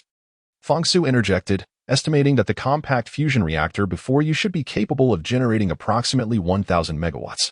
The counselor's eyebrows shot up in surprise. 1,000 megawatts. Such a power output is indeed formidable. Chapter 55, Preliminary Mastery of Compact Fusion Reactor Technology. This small device boasts such a high electricity generation capacity? The counselor gazed incredulously at the compact fusion reactor positioned at the center of the facility. 1,000 megawatts is an exceptionally terrifying power output. To put it into perspective, a household diesel generator typically operates within the range of 3 to 10 kilowatts. Even the illustrious Nimitz-class aircraft carriers of the United States possess a total power output of merely around 280 megawatts. In other words, this black cylindrical apparatus, standing approximately 1.5 times the height of a person, could effortlessly propel an aircraft carrier. Contemplating this, a flicker of fervor ignited in the counselor's eyes. If this technology reaches maturity, given time, the Summer Kingdom will wield absolute authority on Earth. When shall the experiments commence? The counselor inquired with a sense of urgency. Fong Su, standing nearby, revealed a hint of hesitation in his eyes. After a moment of internal conflict, he quietly suggested, Esteemed counselor, might I recommend that you maintain a distance? Do not underestimate this black cylinder. It contains liquid lithium. Should an accident occur? A flicker of alarm crossed the eyes of the assembly leader. Liquid lithium combined with nuclear fusion. Even someone as uninformed as he could recognize the peril inherent in such a substance. Yet, he slowly shook his head, declaring, No need. Assembly leader, Fong Su exclaimed, suddenly agitated. Your safety. The assembly leader cast a calm, dismissive glance at Fong Su, his expression brooking no argument, instantly silencing Fong Su's unspoken concerns. Do not worry about me. Since Professor LV Yongchang has shown no signs of retreat, how could I, as the assembly leader, afford to be a coward? Yongchang, commence the experiment. LV Yongchang nodded gently and then turned to the researchers in charge of the operation, calling out, Begin the experiment. Activate the heating apparatus. As his words fell, one researcher hurriedly bent over the control panel, pressing several buttons. A deep, resonant hum began to emanate. What is this? A hint of confusion flickered in the assembly leader's eyes. He nodded slightly. Approximately how long will it take? About 10 minutes. Once the technology matures, we should be able to accelerate the process. Very well. Very well. The assembly leader nodded repeatedly, his eyes sparkling with growing excitement. A 10-minute preheating period is entirely acceptable. After all, under normal circumstances, such fusion reactors are typically reserved for aircraft carriers or submarines. For aircraft carriers and submarines, a startup time of merely a dozen minutes is astonishingly brief. Professor L, all the metallic lithium has completely melted. A researcher's voice rang out nearby. Upon hearing this, Yongchang's expression grew notably serious. Activate the ultrasonic device. Inject the deuterium-tritium gas mixture. As Yongchang issued his commands, a series of fine bubbles began to rise slowly from the bottom of the black container. Under the oscillation of the ultrasound, the bubbles began to contract rhythmically. At the moment the bubbles reached their utmost contraction, a blinding light radiated from the core of the bubbles. In that instant, the temperature within the bubbles skyrocketed to 150 million degrees Celsius. The deuterium-tritium fusion reaction was ignited. We detected a substantial number of neutrons emerging, a researcher exclaimed excitedly. Simultaneously, the neutron dose detector emitted a series of alarming beeps. Observing the smoothly operating curve on the computer screen, Yongchang let out a slow breath of relief. Could it be a success? The congressman leaned closer to the computer screen, gazing at the dense array of curves and numbers, swallowing nervously as he quietly inquired. It worked. A glimmer of joy appeared on Yongchang's face as he asserted emphatically. Concurrently, a faint greenish glow began to emerge deep within his consciousness. In the next moment, his awareness once again found itself in that enigmatic, luminous green space. A crystalline white light gradually illuminated the tree-like structure. Fusion reactor miniaturization technology, preliminary mastery. The first experiment lasted approximately 1 minute. Due to the absence of a corresponding generator, the energy produced dissipated through the cooling apparatus into the surrounding air. As the experiment drew to a close, Yongchang pondered for a moment before turning to the side and addressing Chairman Li. Chairman, there is something I wish to discuss with you. Chairman Li raised an eyebrow slightly and nodded gently. Speak your mind. Standing nearby, Fang Su prepared to leave but was seized by Yongchang's arm. Brother Su, you should also hear this. Witnessing this, the look of confusion in Chairman Li's eyes deepened. Chairman, I need to assemble all the aerospace researchers in our nation. Chairman Li's pupils constricted sharply. All aerospace researchers. That's quite a bold undertaking. What are your intentions? After a brief silence, he inquired softly. Yongchang, without hesitation, replied, aerospace planes. The transportation efficiency of traditional rockets is far too low. Our nation requires a more advanced means of transport. After a moment's pause, he continued, Chairman, if possible, I would need the engineers responsible for the production of the J-30, as well as those who constructed the Long March 10th carrier rocket. As soon as the words left his lips, Fang Su abruptly turned to Yongchang, his tone urgent as he whispered sharply, Yongchang, these engineers are national treasures. We cannot treat this lightly. Following this, Fang Su hurriedly apologized to the chairman. Chairman, Yongchang is unaware of the protocols. The chairman gently raised his hand, interrupting Fang Su's words. In the next moment, he cast a significant glance at the resolute Yongchang, smiling faintly as he nodded. Very well. Since you require these engineers, I shall allocate them to you. Fang Su stood there, dumbfounded. Madness. Absolute madness. These engineers are treasures of the Summer Nation. Can they be so easily lent out? What about the research on the J-30 and the Changzheng 10? Fang Su gazed at the Chairman Li in disbelief. As a distinguished member of the Summer National Academy of Sciences, Fang Su was acutely aware of secrets unknown to ordinary individuals. The research projects for the J-30 and Changzheng 10 had commenced 5 years prior. After 5 years, Fang Su estimated that these two critically important projects had reached a pivotal stage. Chairman Li chuckled lightly, a glint of brilliance flashing in his eyes. It has been halted. Halted? When did it stop? Fang Su's eyes widened in shock. Can such a research endeavor truly be paused? Surely, Chairman Li was not attempting to deceive him.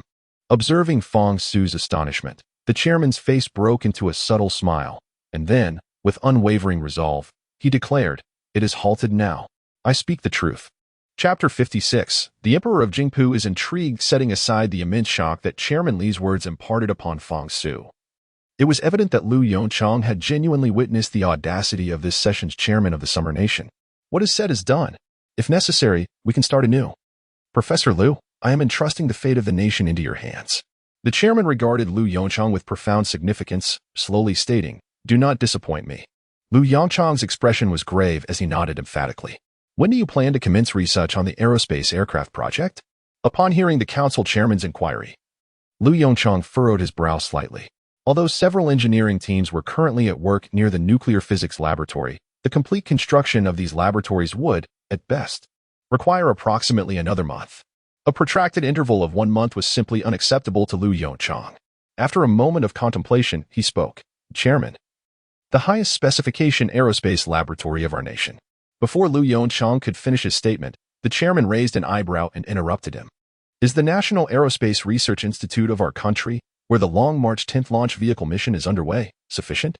Lu Yongchang was momentarily taken aback. But then a glimmer of delight flickered in his eyes as he nodded vigorously and replied, "That is more than sufficient. Then, Chairman, I shall report there tomorrow."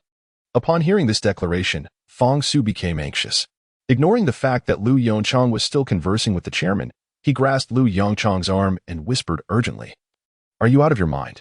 The miniaturization of the fusion reactor isn't even fully completed."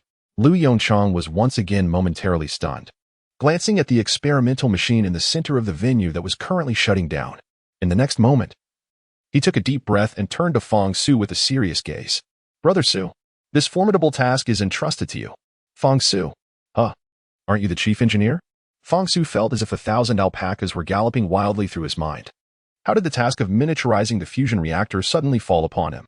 However, it was evident that LV Yongchang paid no heed to Fong Su's words, casually waving his hand as he followed the committee chairman out. Faintly, Fong Su caught snippets of their conversation. "Yongchang, why not complete the miniaturization task first?" The committee chairman's voice carried a hint of unease. "Is it all right on your end, Fong Su?" "Oh, it's nothing," LV Yongchang replied with nonchalance. "I am well aware of Fong Su's capabilities. The most crucial aspects of the reactor are already finished. The rest is merely a matter of encasing it. Quite simple. I have faith in Brother Su." Fong Su slowly turned to glance at the experimental machine. The compatible generator had yet to be designed, and the cooling apparatus was far from adequate. Is this truly just encasing it? Damn. Fong Su couldn't help but curse inwardly. In Su Nation, Emperor Jingpu sat behind his desk, contemplating the documents before him, his expression clouded with thought. Over the past 6 months, the international landscape had shifted dramatically. First, the neighboring Xia nation was wrongfully accused and withdrew from the ITER project. Then, within mere months, Xia nation astonishingly achieved a breakthrough, surpassing all other nations to master controllable nuclear fusion technology. Gazing at the data released by Xia nation's official report on the Pangu 1 fusion reactor, Emperor Jingpu felt a sense of urgency. Su nation was not like Xia nation. Although it boasted a robust heavy industry, it lacked a sufficiently large population. The fusion reactor, akin to the Pangu 1, is estimated to adequately fulfill all of the energy demands of the Soviet Union with merely 2 units. This presents a monumental opportunity for the nation. Beyond the petroleum resources required for industrial production, a Soviet Union equipped with controllable nuclear fusion could entirely forsake the inferior energies of oil and natural gas. Given its already precarious economic conditions, the Soviet Union stands to save a considerable amount of expenditure. "Bring him in." The Emperor Jingpu, increasingly captivated by the prospect, called out loudly towards the office door. In the next moment, the door swung open, revealing a robust man who gazed at the emperor with utmost respect. "Your Excellency, what is your command?" he inquired. "Inform the Ministry of Foreign Affairs that I shall be visiting Xia country in a couple of days," the Emperor Jingpu asserted with an undeniable tone. That very evening, at the first laboratory of Xia country, there came a series of knocks. L. Yongchang, engrossed in preparations for the aerospace project, paused momentarily at the sound.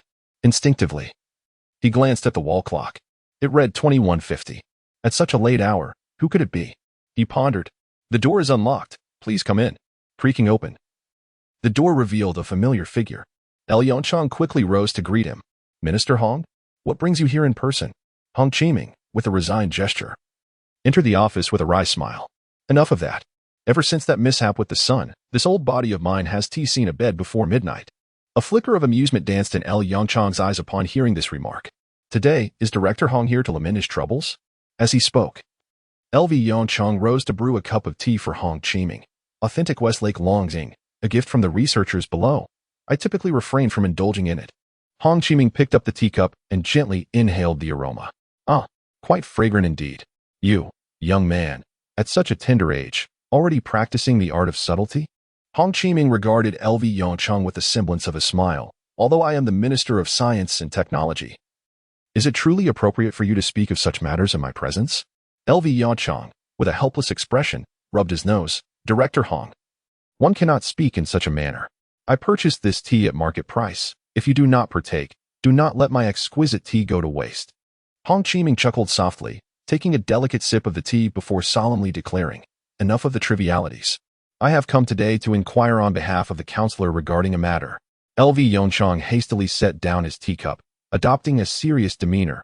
Please, Director Hong, proceed. In half a month's time, Emperor Su Guojing will be visiting Xia country. Hong Qiming said with significant undertones. The news has yet to disseminate widely. Can you guess the reason for his visit?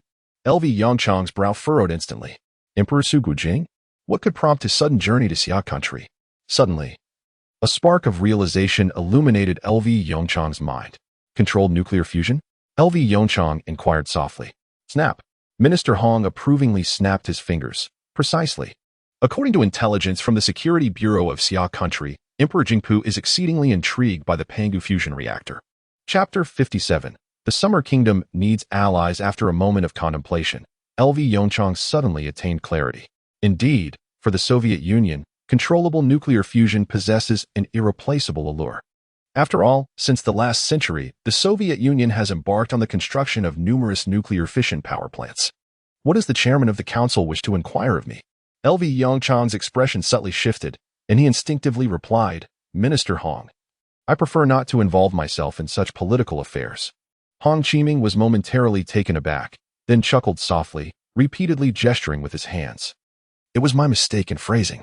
What I meant to convey is, how should the Summer Kingdom approach the technology of controllable nuclear fusion? LV Yongchang was enlightened. So, this was the inquiry. Without reservation, he proclaimed, of course, it should be shared. Instantly, Hong Qiming's brow furrowed in discontent. Shared? What is the rationale behind that? It is essential to note that the chairman and a multitude of legislators had convened for several hours regarding this matter. Nearly every legislator advocated for the Summer Kingdom to retain control over the technology of controllable nuclear fusion. The purpose of consulting LV Yongchang was merely procedural. After all, as the inaugural director of the Space Administration, LV Yongchang wielded considerable influence in such matters. Initially, Hong Qiming believed that LV Yongchang would be the least likely to consent to the dissemination of fusion technology. This was, after all, the fruit of his own labor. Having served as the Minister of Science and Technology for so long, this was the first instance he encountered a scientist willing to relinquish their painstakingly developed to others. Perhaps due to the dim lighting, LV Yongchang failed to notice the shift in expression on Hong Qiming's face. He spoke to himself, Minister Hong. In the face of the impending catastrophe, it is impossible for Xia country to survive independently. We must secure reliable allies. From any perspective, Su country is an essential target we must strive to attain. A slight easing of expression appeared on Hong Qiming's face.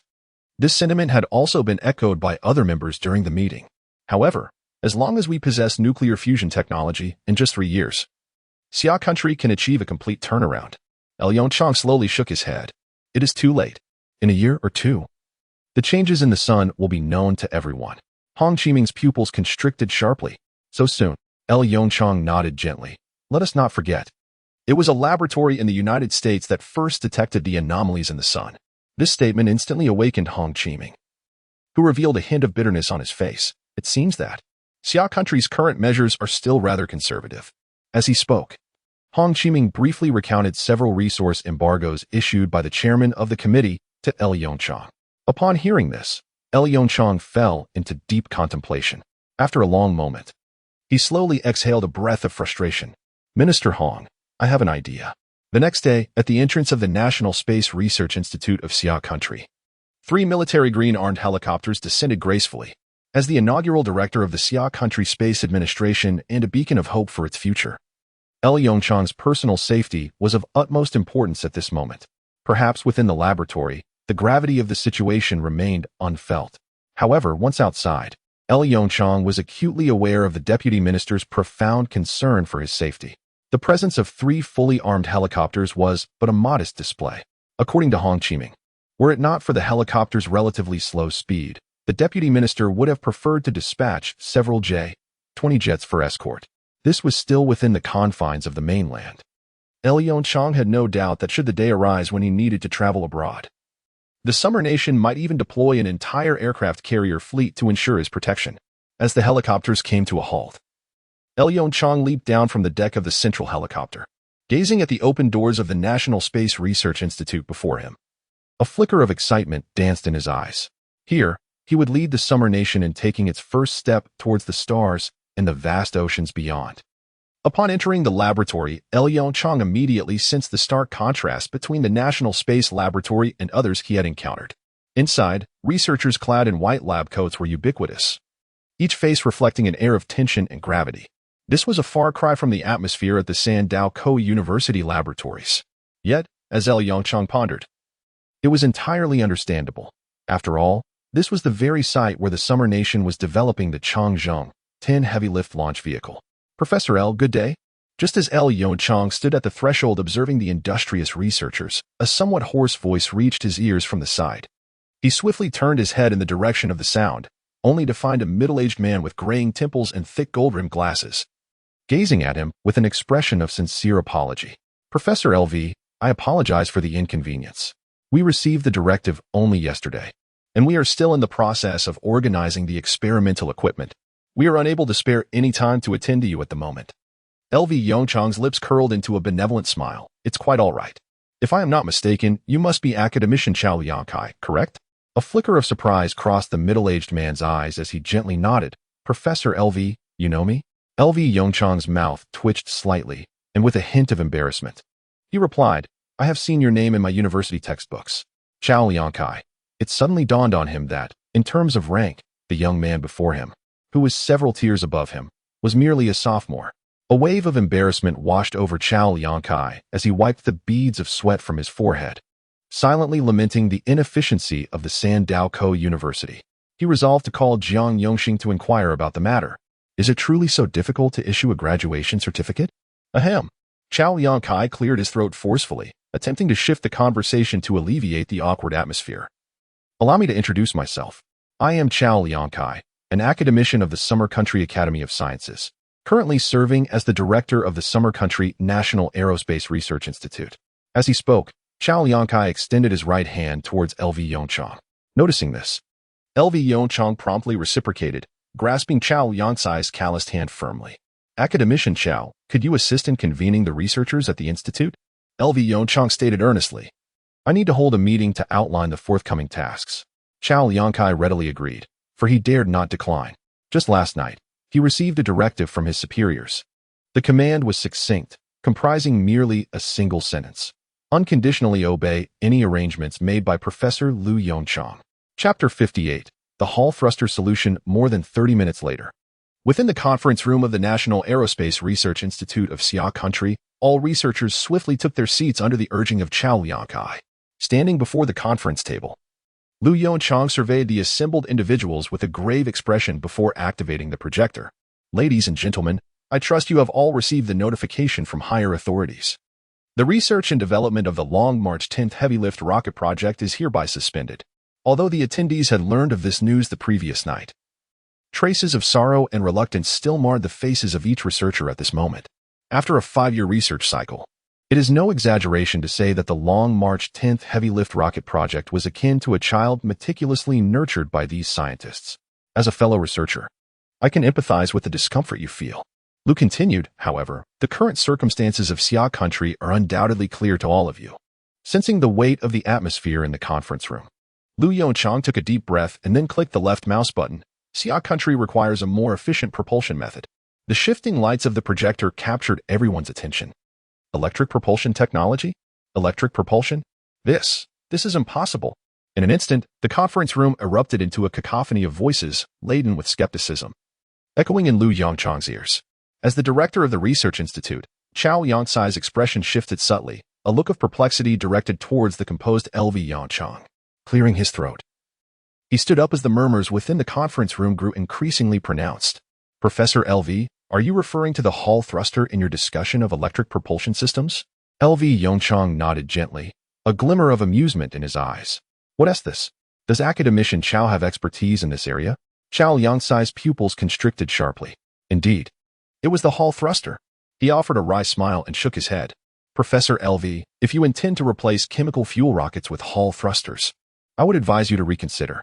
A hint of confusion flickered across Yongchang's face. What leads you to that conclusion? With a soft sigh, Chao Liangkai replied, Professor LV, I presume you are enamored with the specific impulse of the Hall thruster? Yongchang's expression tightened slightly before he nodded in acknowledgement. Observing this exchange, the bitterness in Chao Liangkai's gaze deepened. The Hall thruster project had been explored at our institute long ago. Initially, we were filled with confidence. Many academicians even deemed the Hall thruster the epitome of propulsion systems. Alas, reality often proves to be far more unforgiving than one's imagination. In the laboratory, the maximum thrust of the Hall thruster hovers around 200 millinewtons. At this juncture, Chao Liangkai sighed deeply once more. Professor LV, what can 200 millinewtons achieve? Within the atmosphere, it might barely suffice to propel a few sheets of A4 paper. Wouldn't you agree? In this manner, do you believe that Hall thrusters could indeed supplant traditional chemical rockets? In response to the skepticism of academician Chao Liangkai, LV Yongchang chuckled lightly. His demeanor unperturbed as he remarked, Academician Chao, let us not rush to conclusions. Please allow me to finish my explanation before forming a judgment. As he spoke, LV Yongchang gently clicked the mouse once more. May I inquire, what was the power output of the Hall thruster previously utilized in the Research Institute? Academician Chao Liangkai gazed at the projection screen, which displayed a sleek, entirely black cylindrical object, momentarily taken aback. What on earth is this? He found himself unable to identify the object in the image, despite his extensive knowledge. LV Yongchang understood the unspoken confusion. The next moment, a mysterious smile graced his face as he said, what if I told you that I could elevate the power output to over 1,000 megawatts? Chao Liangkai gasped in astonishment. Even as someone seasoned by the trials of life, he could hardly contain his shock, springing up from his chair beside the conference table. What did you say? 1,000 megawatts. A faint smile played upon LV Yongchang's lips as he nodded gently. Chao Liangkai's pupils flickered slightly, and he swallowed hard, his voice hoarse as he queried. Professor LV, do you comprehend the implications of 1,000 megawatts? Are you suggesting that Pango 1 could provide the necessary power? At this point, a flicker of realization sparked within Chao Liangkai's mind as a wild notion began to take shape. Could it be? He suddenly turned his gaze towards the projection screen. Pango 1 could not possibly be the answer. Lu Yongchang nodded with a smile and continued, however, there truly exists a compact fusion reactor. What? No way. A chorus of astonished exclamations filled the conference room. Ignoring the clamor, Lu Yongchang composed himself and gestured towards the projection screen. Allow me to introduce the latest achievement from the first laboratory of Xia Nation, the technology for miniaturized fusion reactors. Before you is the most critical component of a small fusion reactor, akin to the reactor of Panga No. 1. It stands 2 meters tall and has a diameter of 1 meter. Currently, it boasts a rated power of 1,000 megawatts. As his words hung in the air, an eerie silence enveloped the conference room. Chao Liangkai stood dazed beside the conference table, his hands trembling slightly from excitement. Professor Lu, are you serious? It was not that he doubted Lu Yongchang's words. It was simply that everything was too incredible to fathom. Just a short while ago, Panga No. 1 had only recently been unveiled. Merely over a month later, the technology for compact fusion reactors was presented before him. Chao Liangkai even pinched his thigh hard to confirm his senses. Ouch, that hurts. It must be true. Lu Yongchang's expression grew solemn. Yesterday, in the presence of Chairman Li, the first ignition experiment of the compact fusion reactor was a resounding success, although the accompanying power generation apparatus has yet to be fully designed. I assure you that within a month, the technology for the compact fusion reactor will be completely refined. Chao Liangkai took a deep breath. He had to admit, he was intrigued. A power of 1,000 megawatts, even through the simplest and most direct multiplication. The thrust generated by a small fusion reactor equipped with a Hall thruster could yield a staggering 1 ton of thrust. But what about the issues of heat generation and losses? Chao Liangkai felt a flicker of realization as he recalled a crucial concern. Ordinary wires cannot withstand the immense current produced by a small fusion reactor. LV Yongchang chuckled softly and clicked the mouse again. What about room temperature superconducting coils? What? Chao Liangkai's eyes widened in astonishment. Has Xia country already developed room temperature superconducting technology? Otherwise, do you think, academician Chao, that we could have constructed Panga No. 1? LV Yongchang retorted with a grin. Due to confidentiality agreements, the majority of researchers remain oblivious to the advanced technologies embedded within Panga No. 1. Chapter 59, Su Country, I would pay any price. Chao Liangkai's breath quickened. Room temperature superconductors, combined with a 1,000 megawatt small fusion reactor. The synergy of these two elements is certainly not as simple as merely 112. Chao Liangkai swallowed hard and shifted his gaze to the young man standing nearby. It is hard to fathom. All of this has been brought to fruition by this remarkable 21-year-old before me. Half a month later, a flight from Sioux country gently descended upon the straight runway of the capital's airport. As the aircraft's door opened, the figure of Emperor Jingpu emerged on the aircraft's stairs. Your Excellency, welcome to Sioux country. A staff member from the Ministry of Foreign Affairs hurried forward to greet him as Emperor Jingpu descended the stairs. The Emperor Jingpu, known for his amiable demeanor, bore a gentle smile upon his face as he nodded lightly toward the staff member from the Ministry of Foreign Affairs. Greetings, he uttered warmly.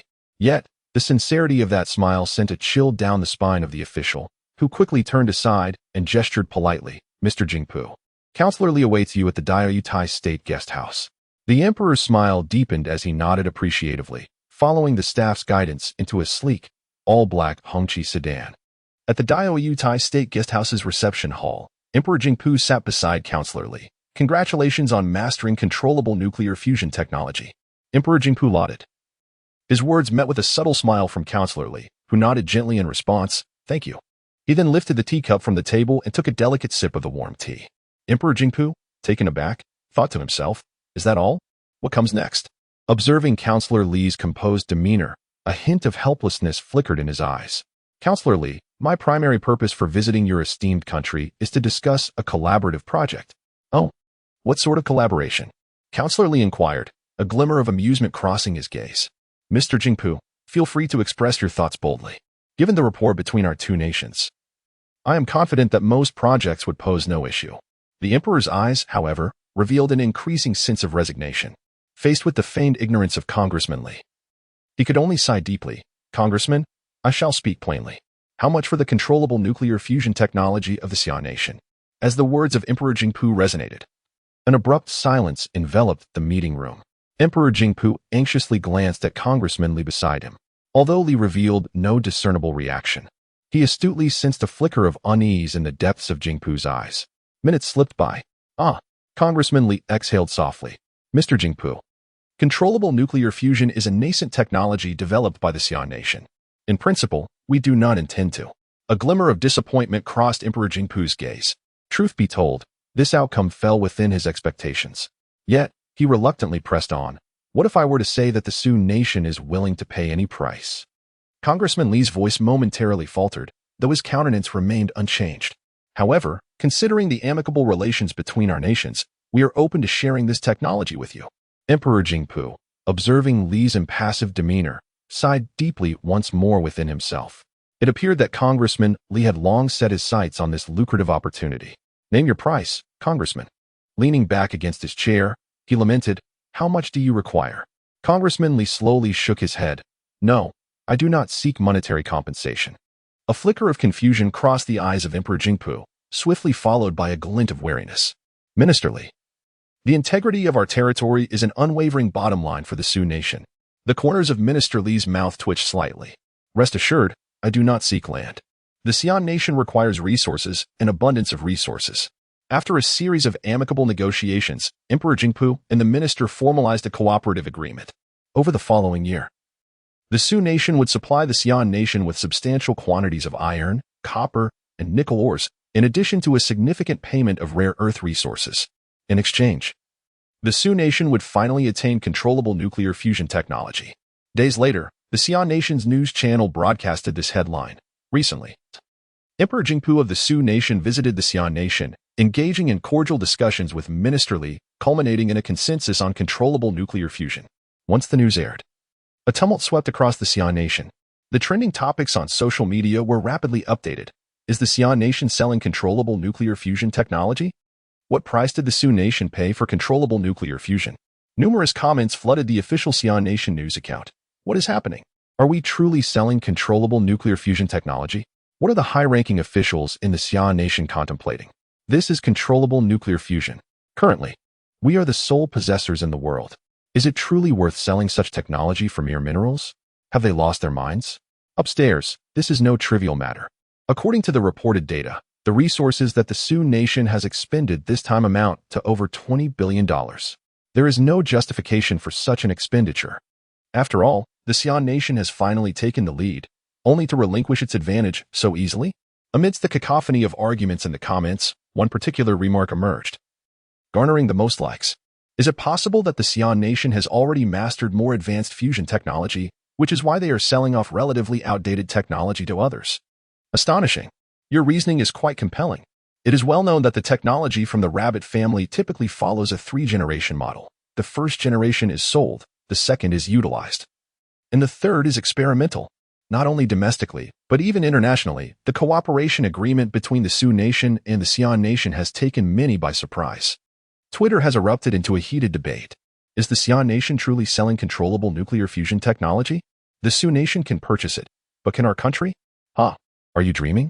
Don't you understand the nature of the relationship between the Sioux Nation and the Xi'an Nation? I believe it is worth a try. Albert, Mr. President. Since we cannot develop controllable nuclear fusion, why not simply buy an existing solution? I doubt Albert will pay you any mind. I am considering this matter, trust me. No one understands the Xi'an Nation better than I do. Chapter 60. The Sale of Controllable Nuclear Fusion Technology. Just as the international community was embroiled in this debate, the Ministry of Science and Technology of the Xi'an Nation quietly released a draft proposal. Proposal for the sale of controlled nuclear fusion technology. The statement is rather straightforward, consisting of merely a few lines. Controlled nuclear fusion reactor technology, $10 billion. Controlled nuclear fusion magneto-hydrodynamic generator technology, $10 billion. Room temperature superconducting technology, $10 billion. Routine maintenance and installation work, $5 billion. Total package price for controlled nuclear fusion technology, $28 billion. Note: the Summer Nation only accepts equivalent mineral resources and does not accept any form of cash or other assets. This constitutes the entirety of the proposal. Rather than a proposal, it resembles a price list. In the bustling metropolis, Zhao Zijie stared in disbelief at the news on his phone. What is this? Selling off? Controlled nuclear fusion technology? Can those words even be uttered in conjunction? Surely, this must be a prank. He swiftly glanced at the source of the news, the Ministry of Science and Technology of the Summer Nation. Zhao Zijie fell into a contemplative silence, overwhelmed by a plethora of thoughts he yearned to express, yet uncertain where to begin. He gently tapped his finger, sharing the news in a group chat. What the heck? Am I seeing this correctly? Selling controlled nuclear fusion. Wow, there's even a discount for package purchases. It's incredibly enticing. Observing the reactions of his friends in the chat, Zhao Zijie typed a line of text. For some reason, I increasingly believe that the Summer Nation has indeed mastered second-generation nuclear fusion technology. His words were met with an immediate chorus of agreement. How reasonable. It is merely a traditional skill of the rabbit, a mere bass groove. Do not engage. Am I the only one who noticed the final point of caution? The Summer Nation only accepts an exchange of mineral resources of equivalent value. Zhao Zijie's eyes flickered slightly as he hurriedly opened the news interface for a meticulous examination. Indeed, this stipulation was explicitly noted. How curious. By all accounts, the Summer Nation is not lacking in mineral resources. In fact, it is a leading exporter of minerals. So why now? Has it suddenly commenced acquiring mineral resources through nuclear fusion technology? Instinctively, Zhao Zijie activated the computer beside him, searching for the recent year's mineral export figures of the Summer Nation. What a startling discovery. In just half a year, the mineral export volume of the Summer Nation has plummeted to a freezing point. Zhao Zijie licked his dry lips, a glimmer of excitement flashing in his eyes. He swiftly retrieved the import and export data of minerals for the past 2 years. Gazing at the comparative figures on the computer screen, Zhao Zijie sharply inhaled. In just 6 months, the export volume of mineral resources from the Summer Nation has decreased by 90 year-on-year.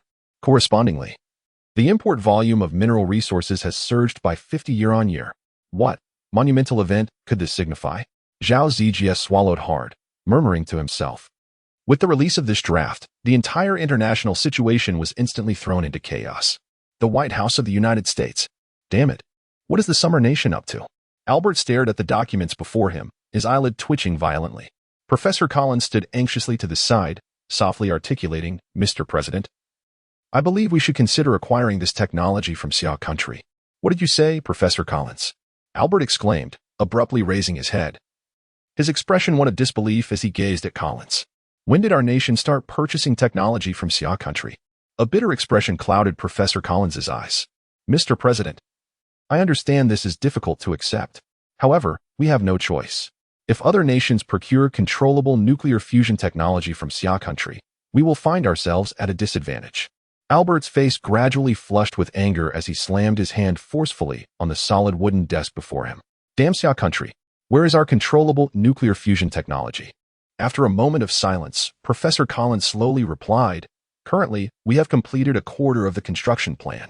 With a resounding slap, Albert struck his forehead, murmuring to himself, my God, does this mean all our prior investments have been in vain? In response to Albert's inquiry, Collins nodded gravely. I fear that may indeed be the case. Mr. President, according to intelligence, Xia country's fusion reactor employs a stellarator design, which is entirely different from the experimental reactor we are constructing. Thus, with a deep sigh, Albert wearily gestured with his right hand, interrupting Collins's words. Just moments ago, he had felt an unsettling premonition. It appears that the United States is on a path towards decline, while, in stark contrast, Western European nations are currently engulfed in a state of frenzy. The prospect of controlled nuclear fusion technology. Indeed, it is the highly coveted controlled nuclear fusion technology. The nation of Geely was the first to take action, dialing the phone to the Summer Nation. Hello, I wish to procure the complete set of controlled nuclear fusion technology. With a staggering 28 billion in mineral resources at stake. Give me a little time, and Geely will manage to gather it. A smile graced the face of the staff member who answered the call. May I inquire if you require any additional services?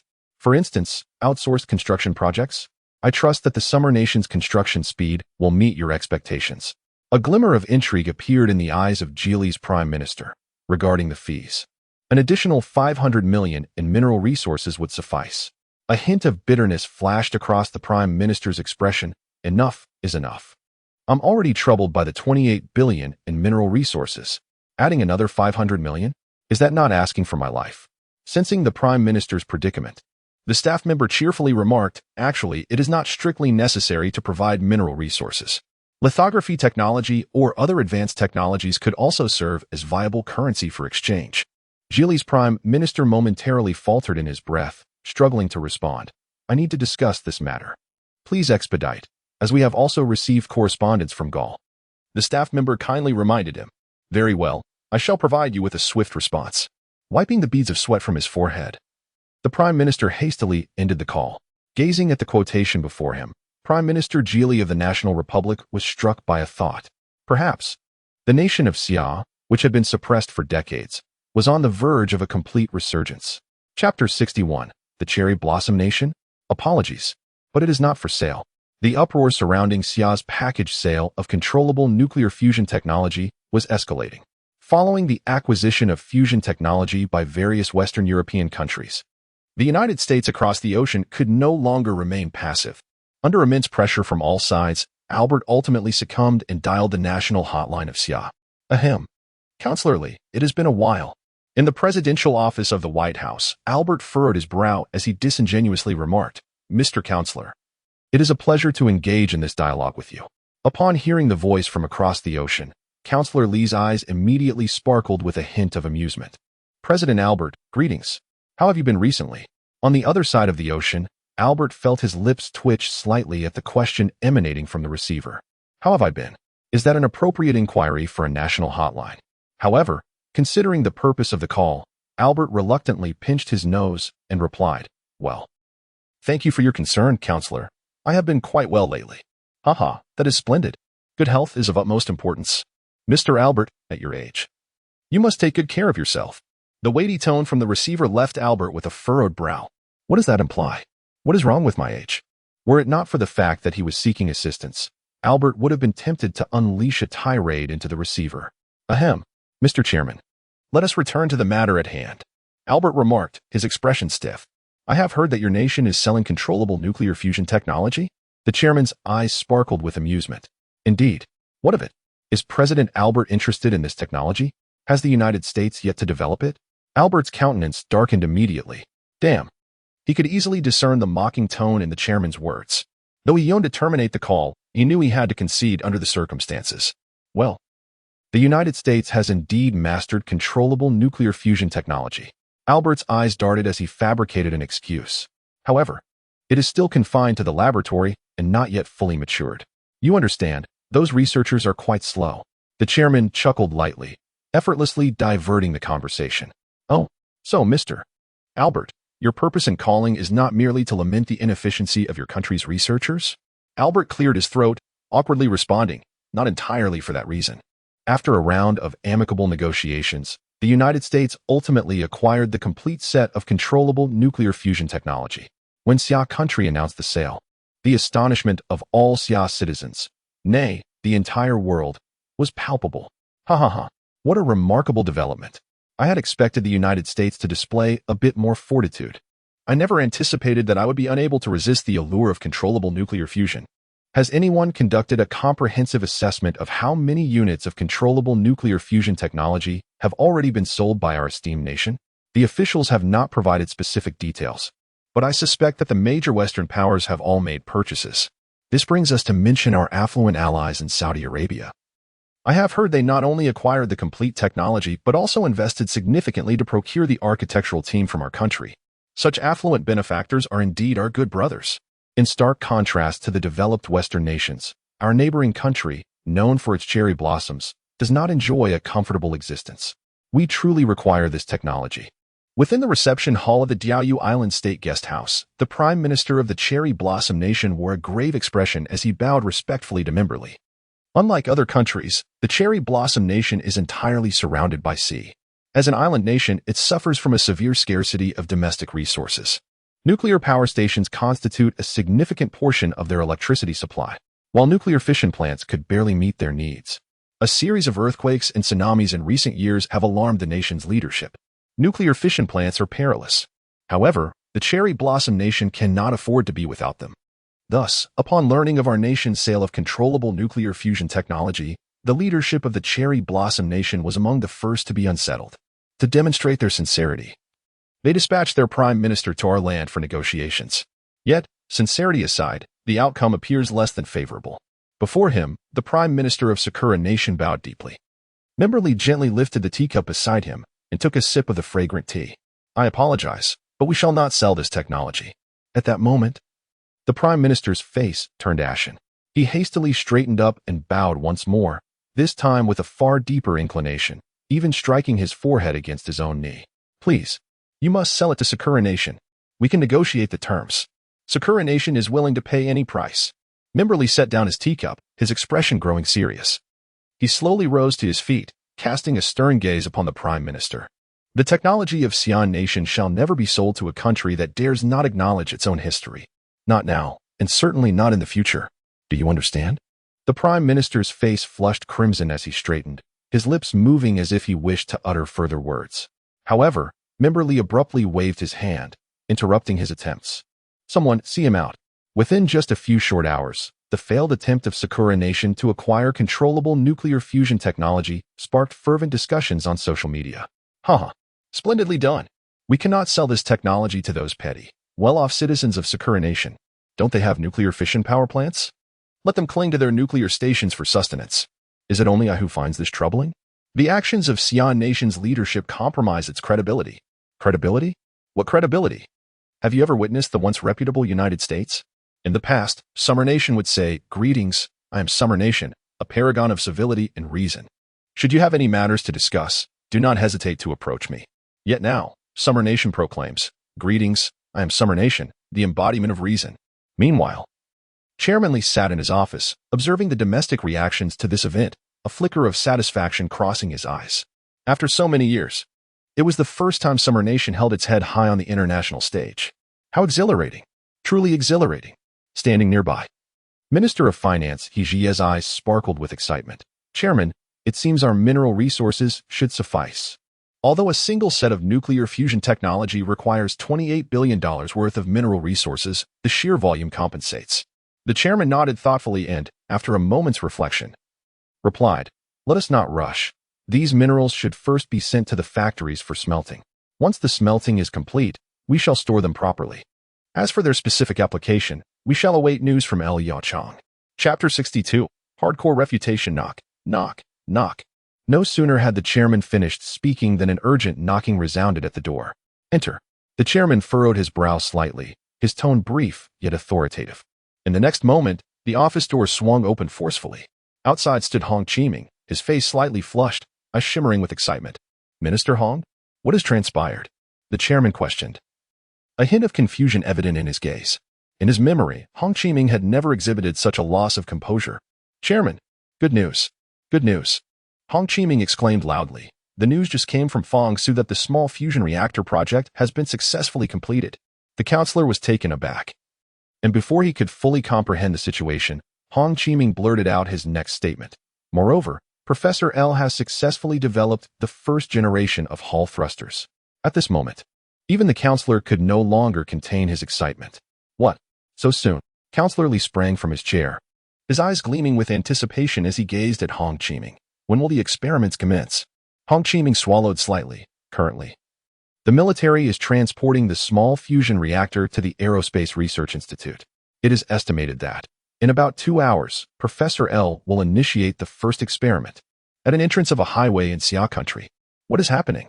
Why is this highway closed?" A man inside a Havel car furrowed his brow as he looked ahead. Could it be an accident? Beside him sat a gentle woman with shoulder-length hair. She rolled down the car window and leaned out to take a glance. "It doesn't seem to be an accident. There are no cars on the highway. They must have just closed the entrance." Hearing this, a flicker of anxiety crossed the man's eyes. He unbuckled his seatbelt and pulled open the car door. "Hey, what are you doing?"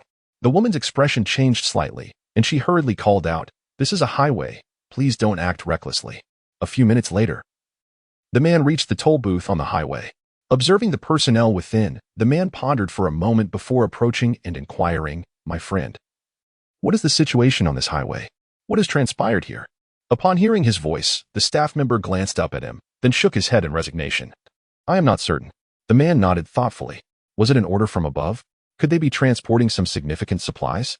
In the next moment, the piercing sound of sirens and a cacophony of engines drew the man's attention. He swiftly turned to gaze in the direction from whence the noise emanated. His pupils constricted in shock. In the sky, 5 armed helicopters roared past. He could even discern the air-to-ground missiles suspended beneath them. Simultaneously, 3 police cars, sirens blaring, entered his line of sight. The trio of police vehicles formed a V-shape ahead, clearing the way for 6 military green-painted trucks that closely followed. Mounted atop the military vehicles were several heavy machine guns gleaming ominously in the light. At the heart of the convoy was a massive cargo truck. With his keen eyesight, the man strained to identify the cargo it bore, a cylindrical object entirely cloaked in black. Seizing the opportunity while the toll booth attendant was distracted, he deftly retrieved his phone and captured an image of the truck. What on earth was happening? Noticing the man's flustered demeanor, the gentle woman furrowed her brow and softly inquired, "Did the staff mention any reason for this?" The man, his eyes glinting with excitement, placed a finger to his lips in a shushing gesture. The woman's expression froze in surprise. Though she was unaware of the events unfolding, she instinctively sealed her lips. The man swiftly leapt into the vehicle, shutting the door behind him with a decisive thud. After releasing a breath of relief, he turned to the woman with an air of intrigue and declared, "You could never fathom what has transpired. The nation is transporting military supplies." As he spoke, he retrieved his phone from his pocket, showcasing the photographs he had captured. "Behold, the police are clearing the way, and military vehicles are escorting. This is undoubtedly a military transport." The woman's expression was one of skepticism as she leaned in to scrutinize the image displayed on the phone, a cylindrical object, dark and enigmatic. What is this?" she inquired, her brow furrowing in confusion. The man, furrowing his own brow in contemplation, slowly shook his head. "I cannot say for certain. Perhaps it is a new type of weapon?" As he continued, he opened his social media application. Please do not spread these photos indiscriminately." The woman's complexion shifted slightly, her voice rising in pitch. Ignoring her admonition, the man remained transfixed by the screen. "No need for me to upload it. The authorities have already issued a statement." As he spoke, he raised the phone to her line of sight. She instinctively glanced at the display. The official account of Xiaohua News had just posted an urgent clarification. Xiaohua News hereby refutes the claims. This is not military material. The photographs circulating online of the dark cylindrical object depict the latest prototype of a small fusion reactor developed by Xiaohua, and are not, in fact, military supplies. The woman instinctively took the phone and dragged her finger down to the comment section beneath the collar. "Oh my goodness. I would dare to call this the most hardcore debunking in history. Goodness, this is hardly more than military supplies. Is there truly such a way to debunk rumors? What did I say? The rabbit's traditional prowess has indeed reemerged. Haha. I sympathize with Western countries for a fleeting moment. having just acquired the first-generation technology, only to see Xia Country unveil a second-generation prototype in the blink of an eye. Are you certain it's a prototype? To me, it appears more like a finished product. To refrain from spreading rumors, the official statement claims it is a prototype, and thus it is indeed a prototype. Rabbit, can you guess whether I possess a third-generation product? At the National Aerospace Research Institute of Xia Country, the foundational principles and structures of Hall thrusters are not particularly complex. One might even assert they are rather straightforward. The primary constraints on their efficacy are power and loss issues. Thus, after L. Yongchang resolved these two significant challenges, the research progress of the Hall thruster advanced dramatically. With the vigorous collaboration of Chao Liangkai and a multitude of top engineers, the prototype of the first-generation Hall thruster emerged within a mere 10 days. Chapter 63. Test Run. On the testing platform within the Institute, a wholly deep black circular engine radiated a mysterious aura. This is the culmination of everyone's efforts over the past 10 days. The improved Hall thruster. More accurately, it is referred to as the Hall thruster unit. Beside it stands a cylindrical small-scale nuclear fusion device. At this moment, the compact nuclear fusion device, having been equipped with various facilities, has expanded in size significantly. Nevertheless, among all large generators, it remains the slimmest of them all. The exhaust nozzle of the Hall thruster faces a wall constructed from specialized materials. The purpose of this wall is straightforward: to obstruct the exhaust plume generated by the Hall thruster. The working fluid employed by the Hall thruster consists of high-temperature helium ions produced through nuclear fusion. Consequently, the temperature of the thruster's exhaust plume is exceedingly high, potentially reaching hundreds of millions of degrees Celsius. Professor L, upon receiving the report that all inspections had been completed, felt a weight of seriousness settle upon him. He nodded gravely, prepared to commence the test operation. Yes. With Professor L's command, the researchers within the institute became visibly exhilarated. Although this was not the first Hall thruster in human history, it undoubtedly marked the first Hall thruster to achieve thrust in the kilonewton range. As the compact fusion reactor gradually powered up, a deep hum resonated throughout the facility. The small fusion reactor was functioning normally, with electrical output at standard levels. Prepare to activate the Hall thruster. Beside him, academician Chao Liangkai swallowed nervously, his right hand trembling slightly as he pressed the buttons on the control panel before him. In the next moment, a brilliant blue plasma stream emerged from the exhaust nozzle of the Hall thruster. As the operational power of the Hall thruster continued to rise, the radiance of the plasma stream intensified, growing ever more luminous. The thrust data displayed on the screen before the crowd gradually ascended: 1 knot, 10 knots, 50 knots, 100 knots, until it stabilized. Chao Liangkai stared blankly at the numbers, and in the next moment, a spark of excitement ignited in his eyes. We succeeded. 100 knots. 10 tons of thrust. This is an astonishing 10 tons of thrust. His lips trembled slightly as he gazed mesmerized at the ethereal blue glow before him. Beautiful. Exquisitely beautiful. This azure flame symbolizes humanity's aerospace technology entering a new epoch. Chemical fuels, at this moment, have become a relic of the past. After a fleeting moment of joy, Elio Chang was the first to regain his composure. All right, let us pause the Hall thruster unit for now. Pause? Why should we stop? Chao Liangkai instinctively frowned, eager to seize the momentum and thoroughly test the Hall thruster's various parameters. Elio Chang shook his head with a wry smile. Academician Chao, perhaps you should take a look at that concrete wall over there? Chao Liangkai was momentarily taken aback, turning to glance at the distant concrete wall. He noticed a deep pit had already been burned into the center of the 1-meter-thick wall. Realizing that the wall was on the brink of being breached, he hurriedly pressed the termination button. Faced with L. Yongchang's teasing gaze, Chao Liangkai felt his face flush with embarrassment and anger. Damn it, who was responsible for this wall? What kind of rubbish material was used? It barely lasted a few minutes. Is there a possibility that we have been shortchanged? Director Chao, yes. It is under my purview. A researcher stepped forward with a wry smile, stating that the materials used were the finest batch approved by you. Chao Liangkai.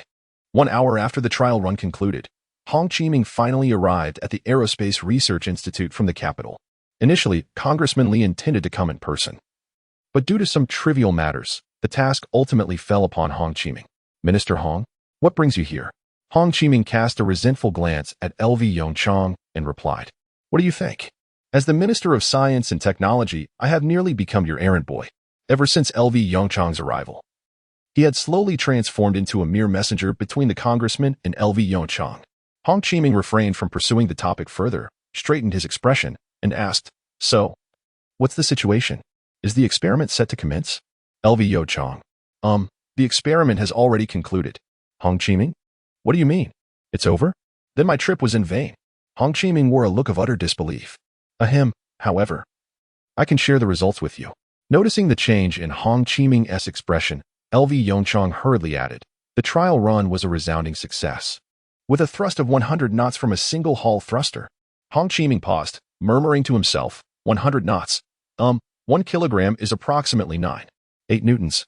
LV Yongchong, roughly translating to 10 tons of thrust. 10 tons? Is that all? Hong Chiming's brow furrowed momentarily. I recall that the maximum takeoff thrust of the Boeing 747 CF-6 engine can reach approximately 105 tons, correct? 10 tons of thrust might seem a tad insufficient for a spaceplane, wouldn't it? Lu Yongchong chuckled softly. Minister Hong, you still do not grasp my point. The thrust of a single Hall propulsion unit is indeed 10 tons. However, I never stated that a spaceplane could only accommodate one Hall propulsion unit.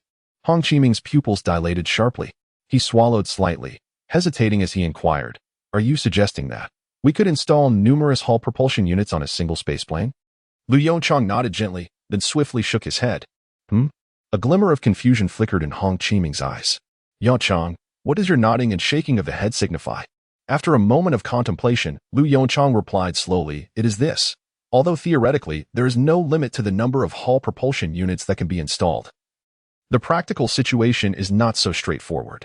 We must comprehensively consider the size and purpose of the spaceplane to calculate an appropriate thrust capacity. Hong Chiming nodded in a manner that suggested partial understanding, then waved his hand dismissively, saying, what do you need to tell me all these technical details for? Just tell me, how many Hall propulsion units are you planning to install on the first spaceplane? I need to report this to the chairman.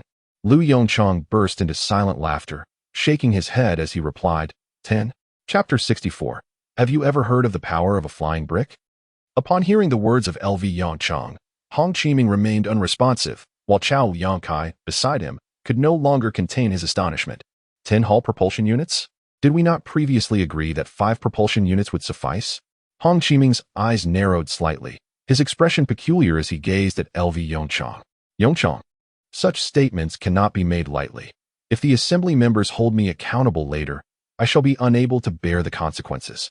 LV Yongchong, with a wry smile, shook his head and hastily began to explain. Initially, our plan was indeed to install 5 Hall propulsion units. While 50 tons of thrust may not rival that of large aircraft like the Boeing 747, it is more than adequate for a smaller spaceplane. One might even say it is abundantly sufficient. The look of confusion in Hong Chiming's eyes deepened. Then why? After a moment of contemplation, LV Yongchong replied. In the original design, the first-generation spaceplane was intended to operate within an altitude of 2,000 kilometers, which falls within the Earth's low orbit. However, upon further reflection, since we are embarking on the creation of a spaceplane, why not strive for excellence? Doubling the number of Hall propulsion units and enlarging the aircraft's framework would be prudent. Though the manufacturing complexity may increase slightly, the performance of this first-generation spaceplane would experience a significant enhancement. According to calculations, this spaceplane would be capable of launching directly from the ground to the moon. The fuel it carries would be sufficient to support 2 round trips between the Earth and the moon. Hong Chiming gasped in astonishment. Good heavens! What did he just hear? Directly launching to the moon, and capable of making 2 round trips? Observing the astonished eyes of academician Chao Liangkai beside him, Hong Chiming suddenly felt a sense of losing control over the situation. Wait, Professor L, are you certain that the data you are presenting has been thoroughly validated? Upon seeing L Yongchong nod affirmatively, Hong Chiming's pupils contracted slightly, and he promptly retrieved his phone from his pocket. Please hold on. I must report this situation to the chairman of the committee. A few minutes later, Hong Chiming hung up the phone, his expression a complex tapestry of emotions. What did the chairman say? L Yongchong inquired curiously, gazing at Hong Chiming. In response to L Yongchong's question, Hong Chiming cast him a peculiar glance and slowly shook his head. I truly do not comprehend the enchantment you cast upon the chairman. He has instructed me to fully cooperate with your research project. Do not hesitate to articulate any needs. L Yongchong appeared momentarily taken aback. As if a realization dawned upon him, his eyes flickered with intent as he directly spoke. Minister Hong, in that case, I indeed have a pressing issue that requires your assistance. Hong Chiming's voice suddenly halted, and his expression grew increasingly strange. Go ahead. But I must clarify that we shall not engage in any actions that violate principles. Yongchang, with a wry smile, he rubbed the tip of his nose and replied with feigned exasperation. Minister Hong, you overestimate my capabilities. I would never dare to breach principles. Returning to the matter at hand, Yongchang's demeanor turned serious. The first generation of spaceplanes is in need of 3 pilots. Driver? Hong Qiming nonchalantly waved his hand, saying, that's a trivial matter. When the time comes, I will take you directly to the Air Force unit to select candidates. To Hong Qiming's surprise, Lu Yongchang shook his head, refusing his proposal. Director Hong, that may not be feasible.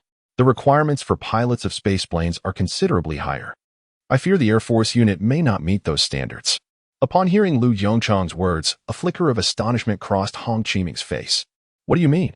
The pilots from the Air Force unit can't meet the requirements?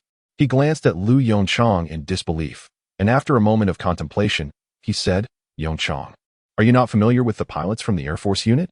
If ordinary pilots are deemed inadequate, you can certainly select those elite ace pilots with golden helmets. Rest assured, their skills are undeniably exceptional. Lu Yongchang smiled wryly and shook his head. It's not a matter of flying skills. Hong Qiming was increasingly perplexed. According to my expectations, this space plane will need to undertake multiple missions to the moon. In my view, flying skills are secondary. Lu Yongchang spoke with significant implication. What is most essential for a spaceplane pilot is ample experience in spaceflight. Unlike ordinary aircraft within the atmosphere, the formidable power of a spaceplane can easily navigate most unexpected situations in the atmosphere. After all, there is a wise adage, strength conquers all. Aerodynamics? That is non-existent. As long as the power is sufficient, even a mere brick can propel you beyond the solar system. Moreover, during the execution of missions, the majority of the time, the aerospace plane operates beyond the geostationary orbit. Consequently, ample experience in spaceflight has become one of the essential prerequisites for pilots of aerospace planes. After listening to Yongchang's explanation, Hong Qiming gently nodded in comprehension. So that's how it is. In that case, I shall visit the Astronaut Research and Training Center in the Xia country to assist you. I will help you find 3 astronauts who have ventured into space. Surely, that can be arranged? Upon hearing Hong Qiming's words, Yongchang pondered for a moment before slowly shaking his head. I'm afraid that may not suffice. Minister Hong, do not forget that this aerospace plane is not a rocket. The pilot must simultaneously manage missions within the atmosphere. Hong Qiming let out a soft click of his tongue. This complicates matters. One must be adept at flying within the atmosphere while also possessing substantial spaceflight experience, and meet a series of additional requirements regarding age and physical fitness. Although no investigation has been conducted, Hong Qiming remains convinced that the Xia country is unlikely to find individuals who meet such stringent criteria, not just in Xia, but perhaps across the entire globe. It would be exceedingly difficult to locate such talent. Suddenly, Yongchang's eyes brightened. Now, that is an excellent idea. However, a concern quickly surfaced in his mind. How much time would the training at the Air Force Base require? With a furrowed brow, Hong Qiming slowly shook his head. I am not entirely certain about that aspect. I estimate it would likely take 6 months to a year at the very least. No, that is far too slow. Yongchang furrowed his brow as he cast a glance at the calendar beside him. April 3rd. He firmly asserted, they have at most 1 month for training. I estimate that in a month, the first aerospace plane of Xiaoguo will be manufactured. Chapter 65, Cancellation of the Space Station Project? Xiaoguo Astronaut Research Training Base. Bai Yishuan stepped out of the centrifuge cabin, his steps unsteady. As an astronaut of Xiaoguo, the training for weightlessness adaptation was a daily regimen. Despite countless days and nights of training, the agony inflicted by the centrifuge showed no signs of abating. He slowly exhaled a breath of stale air and turned to glance back at the centrifuge. He wondered when the construction of Xiaoguo's space station would be completed. Contemplating this, Bai Yishuan's gaze dimmed. Recently, he had heard whispers of rumors suggesting that the upper echelons were considering canceling the original space station project. Even some planned manned space missions were at risk of abrupt cancellation. In such a scenario, what would become of their futures as astronauts? Bai Yishuan let out a deep sigh. Just as he was gathering his scattered thoughts to head to the next training facility, a voice crackled through the speakers. Bai Yishuan. Hong Fan, Xiaowani. Today's training mission has been canceled. Upon hearing this announcement, please proceed to the first floor hall immediately. Bai Yishuan's eyes flickered slightly. Hong Fan. Xiaowani, he not only recognized them, but was also quite familiar with them. To be precise, the three of them were all reserve members of the Xiagua Space Station project. Could it be that the Space Station project has made progress? As this thought crossed his mind, a glimmer of excitement sparkled in Bai Yishuan's eyes. At the elevator entrance, a bright voice called out, "Xiangu." Bai Yishuan's gaze shifted slightly as he turned around. Upon seeing the newcomer, a faint smile emerged in his eyes. "Wani, how has training been lately? It seems we haven't seen each other for several days." Xiao Wani nodded with a smile. "I took a few days off. So it's only natural that you haven't seen me." "Days off?" Bai Yishuan's expression changed slightly as he hurriedly inquired, "What happened?" Xiao Wani fell silent. After a long pause, she sighed softly and murmured, "I might have to withdraw." "What? Withdraw?" Bai Yishuan's pupils dilated in shock as he exclaimed. At that moment, a raspy male voice echoed from a distance, "Wani, what did you say? You want to withdraw?" Recognizing the distinct voice, Bai Yishuan swiftly turned around and waved in the direction of the sound. Hong Fan rushed towards them, his expression urgent, and asked softly. Bai Yishuan shrugged, casting a puzzled glance at the despondent Xiao Wani beside him. "Why on earth would you suddenly want to withdraw? Have you forgotten that the three of us are a team?" Xiao Wani gently bit her lip, her eyes reflecting a hint of difficulty. "Xingu, I'm sorry. Recently, I received definite news from my elders at home. The project of the Xi'an Nation Space Station has been unequivocally cancelled." Thus, at the moment when Xiao Wanyi's voice fell, both Bai Yishuan and Hong Fan found themselves momentarily breathless. Although they had anticipated this outcome to some extent, the confirmation of such news rendered Bai Yishuan unable to restrain his emotions. He extended his hand and forcefully struck the adjacent wall. "Damn it! What has happened to the Xi'an Nation? Why has the space station plan been abruptly abandoned?" Xiao Wanyi slowly shook her head, stating, "I'm not entirely certain of the specific reasons, but it is said that the order was issued personally by the Speaker of the Assembly." This revelation shattered any lingering glimmers of hope within the hearts of the two men. Hong Fan's gaze instantly dimmed. After a prolonged silence, he asked in a hoarse voice, "Then, what should we do?" The three astronauts fell into a profound silence. Bai Yishuan let out a deep sigh. Indeed, what were they to do? They had devoted years in preparation for the space station project. Not only had they undergone various training on the ground, but they had also executed multiple spaceflight missions. Yet now, with a mere phrase, all their efforts had been rendered futile. Bai Yishuan acutely felt the collapse of his aspirations. Ding! The sound of the elevator arriving shattered the heavy silence among the three. "The elevator has arrived. Let us descend." Bai Yishuan forced a grim smile as he took the lead towards the elevator. At the moment he stepped inside, a profound sense of confusion flickered in his eyes. The broadcast instructed them to descend. Was it solely to convey this news? The elevator moved at a swift pace. In mere seconds, accompanied by a crisp alert tone, the elevator doors gradually opened. The incandescent sunlight poured onto the pristine white tiles, creating an extremely intense glare. Bai Yishuan instinctively squinted his eyes. The powerful light signal traversed through the retina, along the optic nerve, crossing at the optic chiasm and the optic tract, finally reaching the superior colliculus. Under the electric impulses of the oculomotor nerve, the pupil constrictor began to contract. Within just a few seconds, Bai Yishuan adjusted to the brightness of the lobby. In the well-lit hall stood two tall men.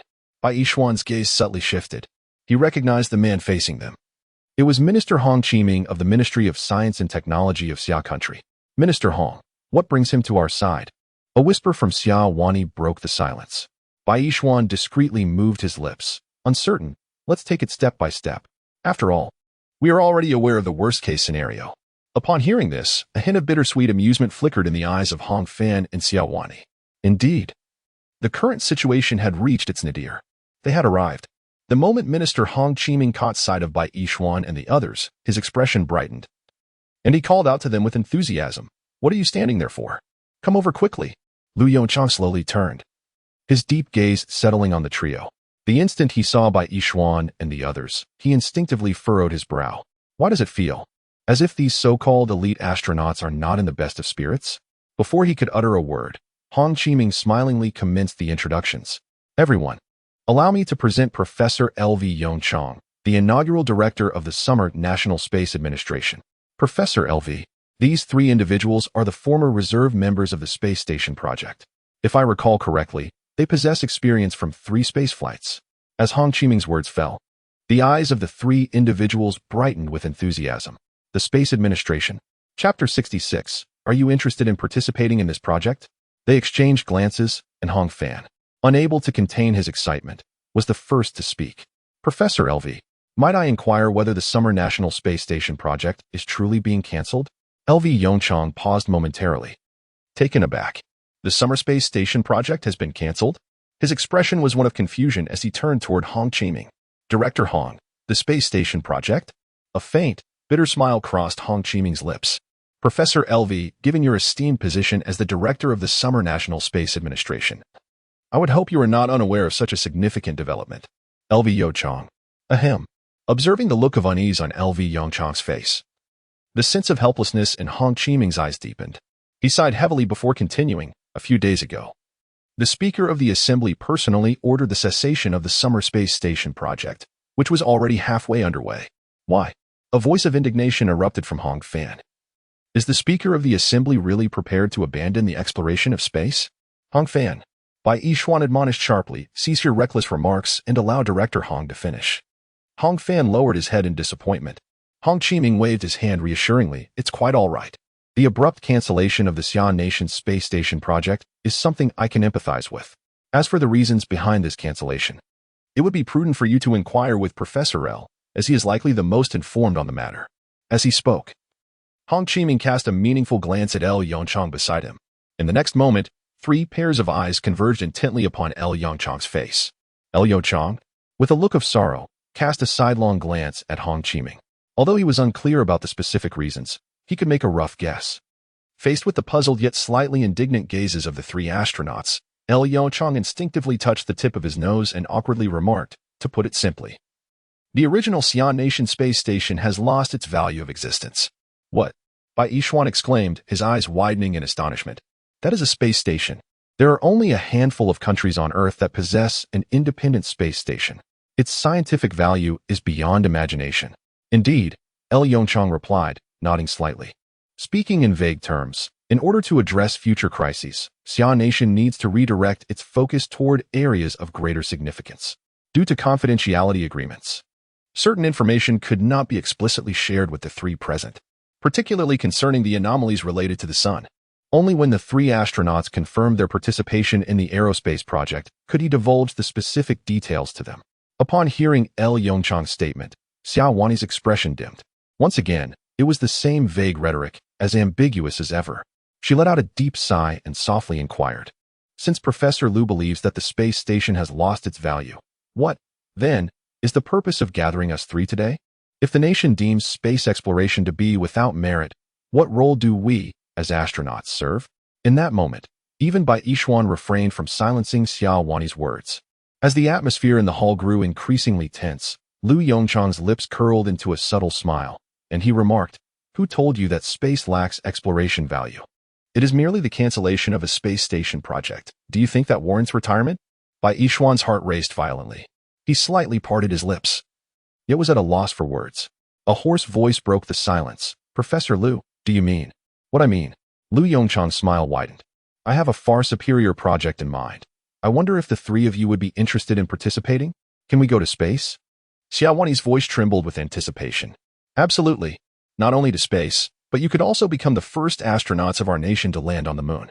Liu Yongchang's nonchalant words struck the 3 young astronauts like a thunderclap, leaving them momentarily stunned.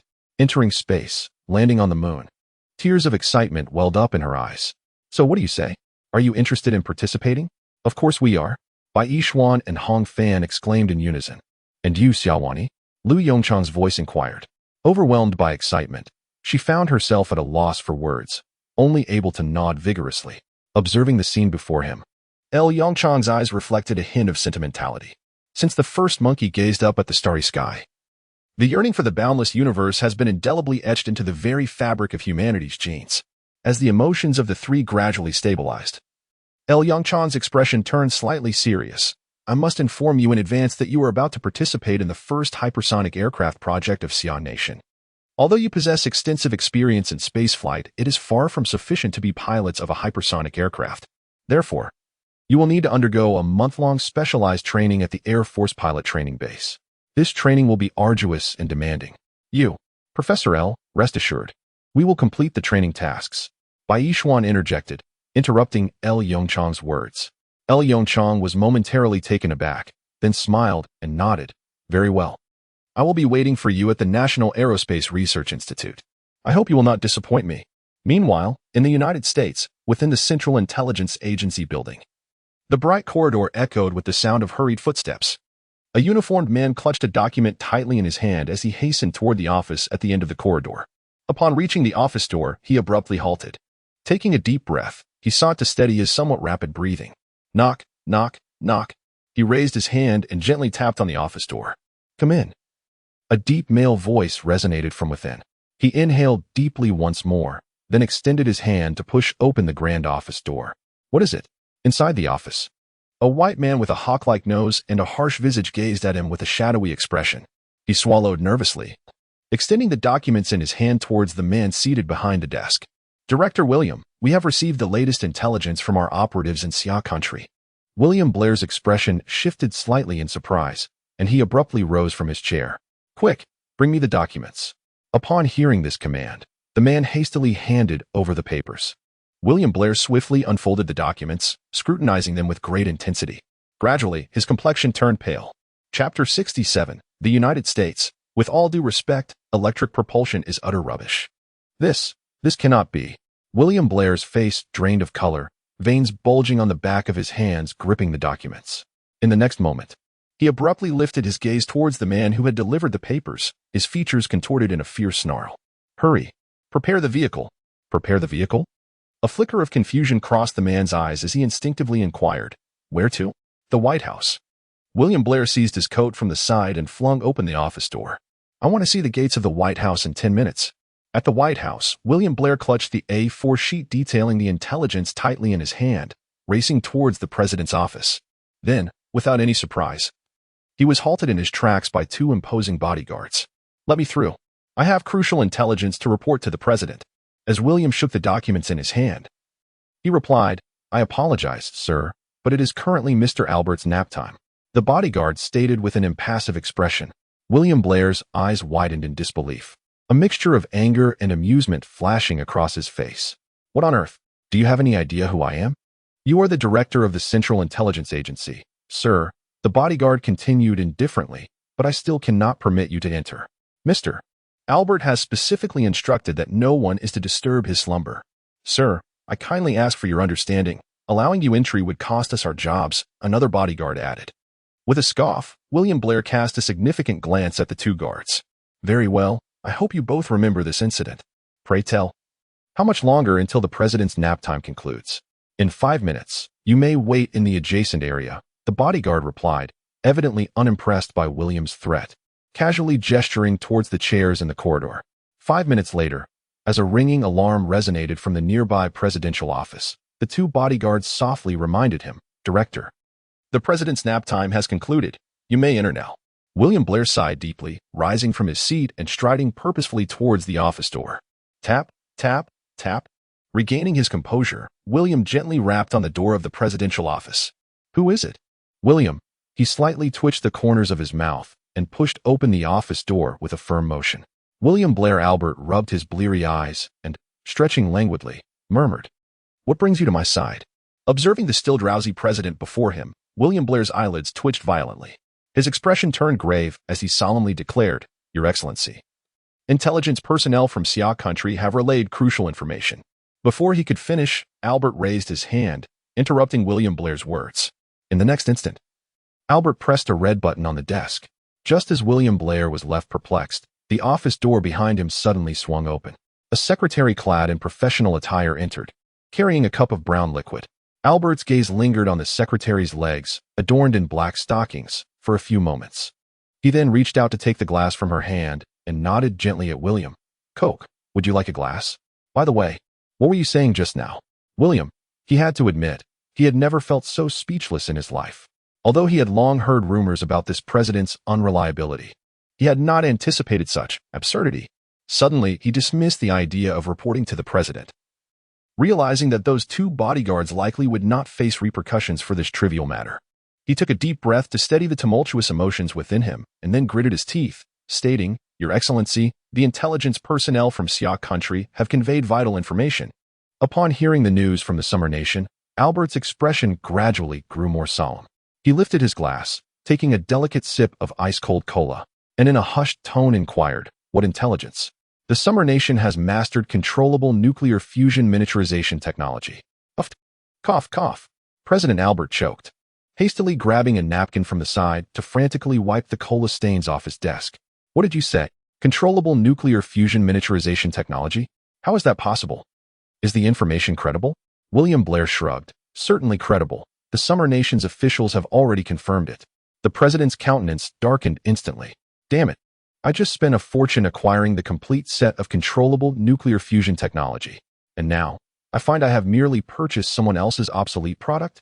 Historically, it has always been the United States that reaps the benefits from other nations. Never did Albert imagine that during his tenure, the United States would be so thoroughly outmaneuvered by the Summer Nation from thousands of miles away. "Congressman Lee," Albert murmured under his breath, his gaze shadowed. William extended a document towards Albert. "In addition, our intelligence personnel have obtained another piece of information. The Summer Nation is developing an electric propulsion system and has canceled the Changzheng 10 heavy-lift rocket research project. In my opinion, this is what truly warrants our attention." Albert appeared momentarily taken aback. "Electric propulsion system? What on earth is that? I believe you should inquire with our NASA director for further details." Albert furrowed his brow and then picked up the black desk phone. "Summon Director Moulton to see me. Oh, and also Anthony. Have him come as well." Half an hour later, a short, slightly balding man gazed nervously at Albert. "Mr. President, you summoned me?" "Moulton, are you familiar with electric propulsion systems?" Albert inquired, his frown deepening as he regarded the NASA director. "Intelligence reports indicate that Xiaohua is currently researching electric propulsion systems and has canceled the original Long March 10th rocket research project." Moulton appeared momentarily stunned, incredulously responding, "Electric propulsion systems? Mr. President, are you certain it is electric propulsion systems?" Albert's brow furrowed even further. "Absolutely, I can assure you." Moulton scoffed lightly, the tension in his expression dissipating. He shrugged lightly and retorted, "Mr. President, if I may be frank, electric propulsion systems are nothing but rubbish. Let Xiaohua pursue their research. I do not believe they will achieve any significant results." Chapter 68. The Hidden Area 51. Noticing the puzzled expressions on Albert and those around him, Moulton hurriedly began to clarify. NASA has been conducting research on electric propulsion systems for decades. To be precise, it has focused on Hall thruster technology. Albert raised an eyebrow slightly. "Oh, has NASA achieved success in their research?" Morton's expression stiffened. He slowly shook his head, a look of embarrassment crossing his face as he remarked, "It cannot be regarded as a failure, yet it can hardly be deemed a success either.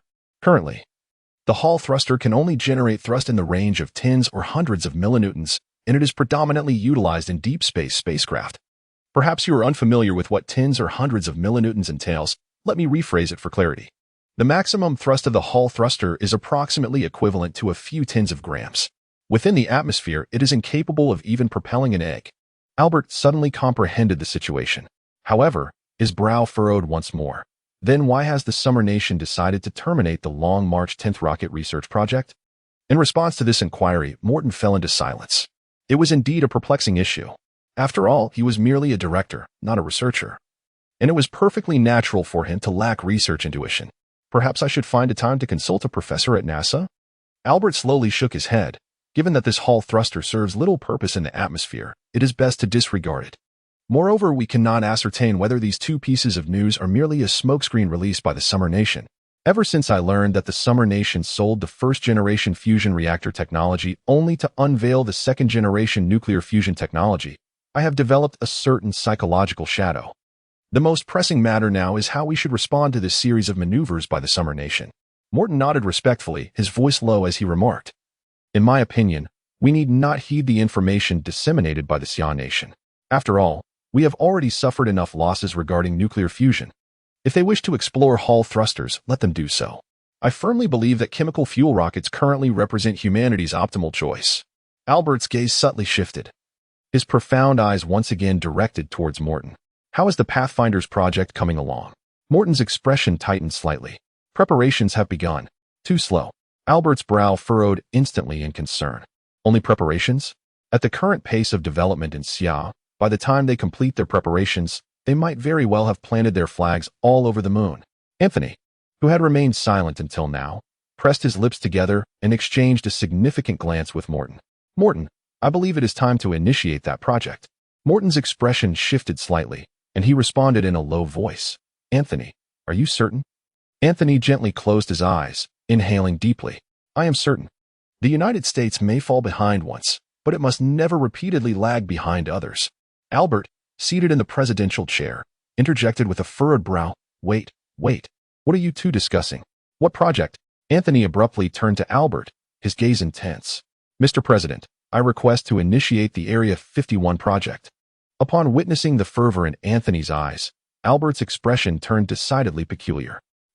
Area 51, is it not merely an Air Force base? At that moment, Morton's voice echoed. Mr.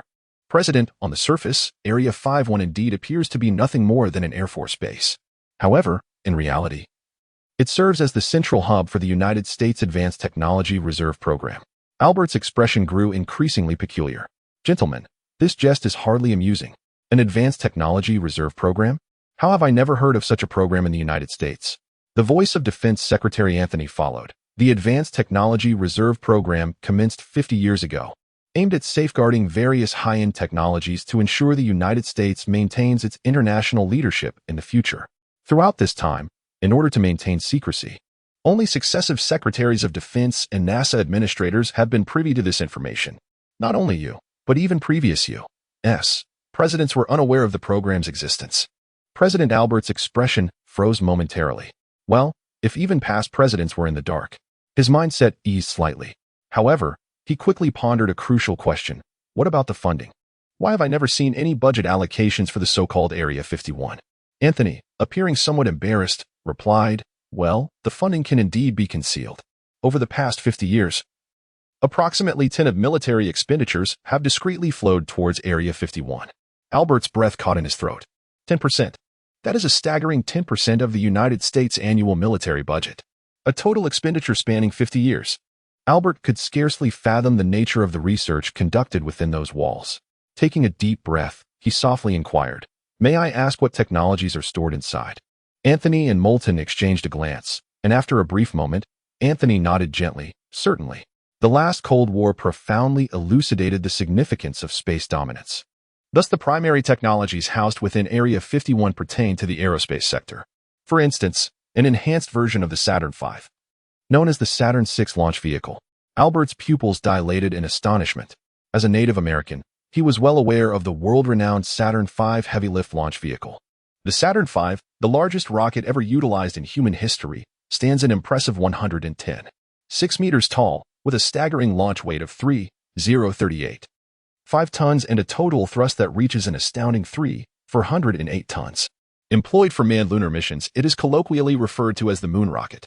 Albert swallowed hard. His voice strained as he asked, Saturn VI? What purpose does it serve? Moulton took the opportunity to respond, speaking softly, Mr. President, it was developed for Mars. Currently, beneath Area 51, 3 completed Saturn VI heavy-lift launch vehicles are concealed. Mr. President, with your command to unlock Area 51. Even the modest Xia country would pale in comparison to our great United States. Moulton's words ignited a fervor within Albert, who yearned to witness the sight of the American flag planted on the Martian surface. He took a deep breath, steadying his tumultuous emotions, and resolutely declared, prepare to sign the presidential decree. Initiate the Area 51 program. Chapter 69, Completion of the Aerospace Plane, Xian. One in a certain Air Force training base in Xia country, Bai Yishuan, pale-faced and supporting his waist, looked up at the scorching sun in the sky. At last, it seems to have come to an end. Beside him, the distinctive raspy voice of Hong Fan resonated, my goodness. I never wish to return to this training base in my lifetime. Upon hearing Hong Fan's complaint, a bitter smile tugged at the corners of Bai Yishuan's lips as he shook his head, saying, don't mention it. I too wish to never set eyes on this training base again. Hong Fan's eyes twinkled momentarily. Brother Xian, are you feeling overwhelmed as well? This is a rare occurrence. I have never seen you admit defeat before. Bai Yishuan shot a disgruntled glance at Hong Fan, retorting, what nonsense are you spouting? I am not a machine. I cannot endure such intense training. A melodious laughter emerged from the side. I believe Fan Gu is right. Since I've known you, I've never witnessed Brother Xian complain about the training content. Bai Yishuan turned his head, casting a helpless glance at the cheerful Xia Wani behind him. Given your exuberance, Should I contact the coach for another round of flying? The smiles on Xiao Wani and Hong Fan's faces vanished in an instant, their heads shaking vigorously as if in a game of ping-pong. What nonsense! Another round of flying? Reflecting on the scene from a month ago upon their arrival at the training base, the two individuals shivered slightly under the scorching sun. The three newcomers, devoid of any theoretical foundation, were thrust onto three training aircraft without hesitation. They were told that practical experience is the best teacher. Consequently, the three astronauts were thoroughly tested by their respective instructors, enduring the rigors of Cobra maneuvers and Nestorov loops. Although the astronauts possessed commendable physical fitness, they were nonetheless subjected to considerable strain from these intricate maneuvers. After surviving the trials of the first day, the astronauts' daily routine became anchored to their training aircraft from the following day onward. Remarkably, within just a few weeks, their cumulative flight time soared to an astonishing 300 hours. On average, each individual was required to spend a full 10 hours in the air each day. Indeed, during this month, aside from eating and sleeping, their lives were almost entirely consumed by their training.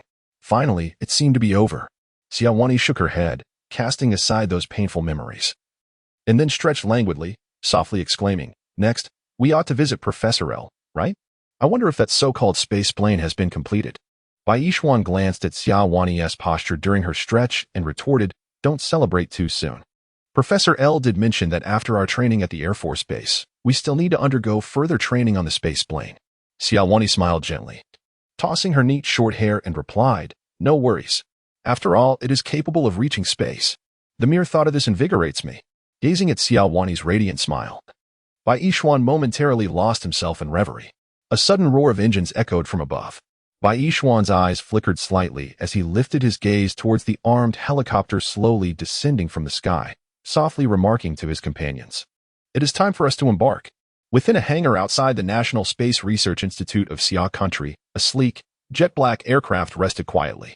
Its design bore resemblance to the American B-2 bomber, yet distinguished itself with wings that were not as exaggerated in size. Thanks to its powerful propulsion system, the aircraft measured 30 meters in total length, with a wingspan of merely 25 meters. Standing before the aerospace vehicle, Professor L.V. Yongchang's eyes sparkled with admiration. This was Xia Country's first true aerospace plane. It is no exaggeration to say that this aircraft symbolizes the pinnacle of human technological advancement at this moment. "Professor L.V., how about you bestow upon it a name?"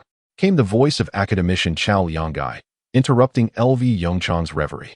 L.V. Yongchang's expression shifted slightly, and without hesitation, he declared, "Let us call it Xian NV1. Chao Liangai paused momentarily, evidently recalling L.V. Yongchang's earlier introduction of Xia Country's three major initiatives. The Xian NV series of aerospace planes from the Nanchunman project?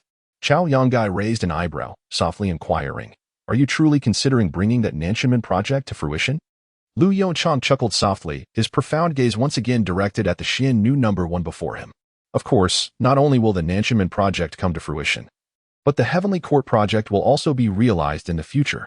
Chao Liangai cast a peculiar glance at Lu Yongchang. "The Heavenly Court project? That massive fleet consisting of 2 500-star ships?" He let out a soft laugh, slowly shaking his head. "What a joke. Such things are probably only seen in science fiction films. What's wrong? Do you doubt it?" Lu Yongchang noticed Chao Liangai's reaction out of the corner of his eye and turned to him with a smile. Chao Liangai found himself momentarily at a loss for words. Was it truly a matter of belief? Any rational person would certainly not believe it. How about we make a bet? With the completion of the Xian new number one, Lu Yongchang's mind had become quite lively. Without any hesitation, Chao Liangai nodded. "What shall we bet on?" Lu Yongchang fell into contemplation. Professor Lu, if in 15 years our Xia Country truly realizes the Heavenly Court project, I shall eat the Xian new number one right on the spot." Seeing Lu Yongchang's serious expression, Chao Liangai chuckled. Lu Yongchang shot him an exasperated glance. "My friend, the flag is already planted everywhere." He gently shook his head and replied with a hint of annoyance, "Let us forget about that. The Xian new number one will be a keepsake by then, and I fear you won't be able to digest it. How about this? If it truly comes to pass, you simply treat me to a meal. I would love to have the chicken leg rice from Sandao Co University." Chao Liangai also wore an expression of disbelief. "Professor Lu, are you serious?" Upon encountering L.V. Yongchang, who nodded earnestly, Chao Liangai could only manage a wry smile as he rubbed his nose. "Very well, Let it be settled thus. If it does not come to fruition, merely treat me to a meal. Just as LV Yongchang and Chao Yongkai were engaged in their lighthearted exchange, a researcher hurriedly approached LV Yongchang, whispering, "Professor LV, the 3 pilots of the aerospace aircraft have arrived." A spark of excitement ignited in LV Yongchang's eyes. The pilots had finally come. Come, let us greet them. Whether this grand venture ascends to the heavens relies on their prowess. LV Yongchang called to Chao Yongkai and turned toward the factory's entrance. As he reached the front of the research institute, he spotted the 3 pilots of Xiannu, one by the helicopter landing pad. Perhaps due to their recent departure from the Air Force training base, the astronauts bore expressions tinged with bewilderment and fatigue. Bai Yishuan, LV Yongchang's voice resonated, reaching the ears of the 3 astronauts. The foremost pilot, Bai Yishuan, instinctively turned upon hearing his name, his eyes lighting up in recognition of LV Yongchang.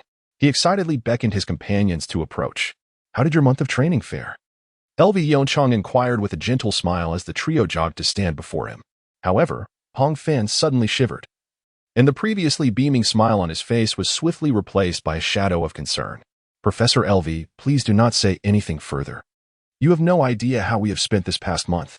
With a glimmer of amusement in his eyes, L. Yongchang raised an eyebrow and remarked, "I must forewarn you, the training here will be even more strenuous than that at the Air Force Base." The moment he uttered these words, Hong Fan's expression instantly soured. "What is the matter? Are you thinking of giving up?" L. Yongchang observed with keen interest as Hong Fan donned a face of despair. No. Hong Fan vigorously shook his head. "What nonsense! Having come this far, how could I possibly give up? I aspire to be the first astronaut from Shagwa to land on the moon." L. Yongchang nodded with a smile and stated, "Rest assured, you will have that opportunity. Now, let us take a look at your future spacecraft." Upon hearing this, the eyes of the 3 astronauts sparkled with fervor.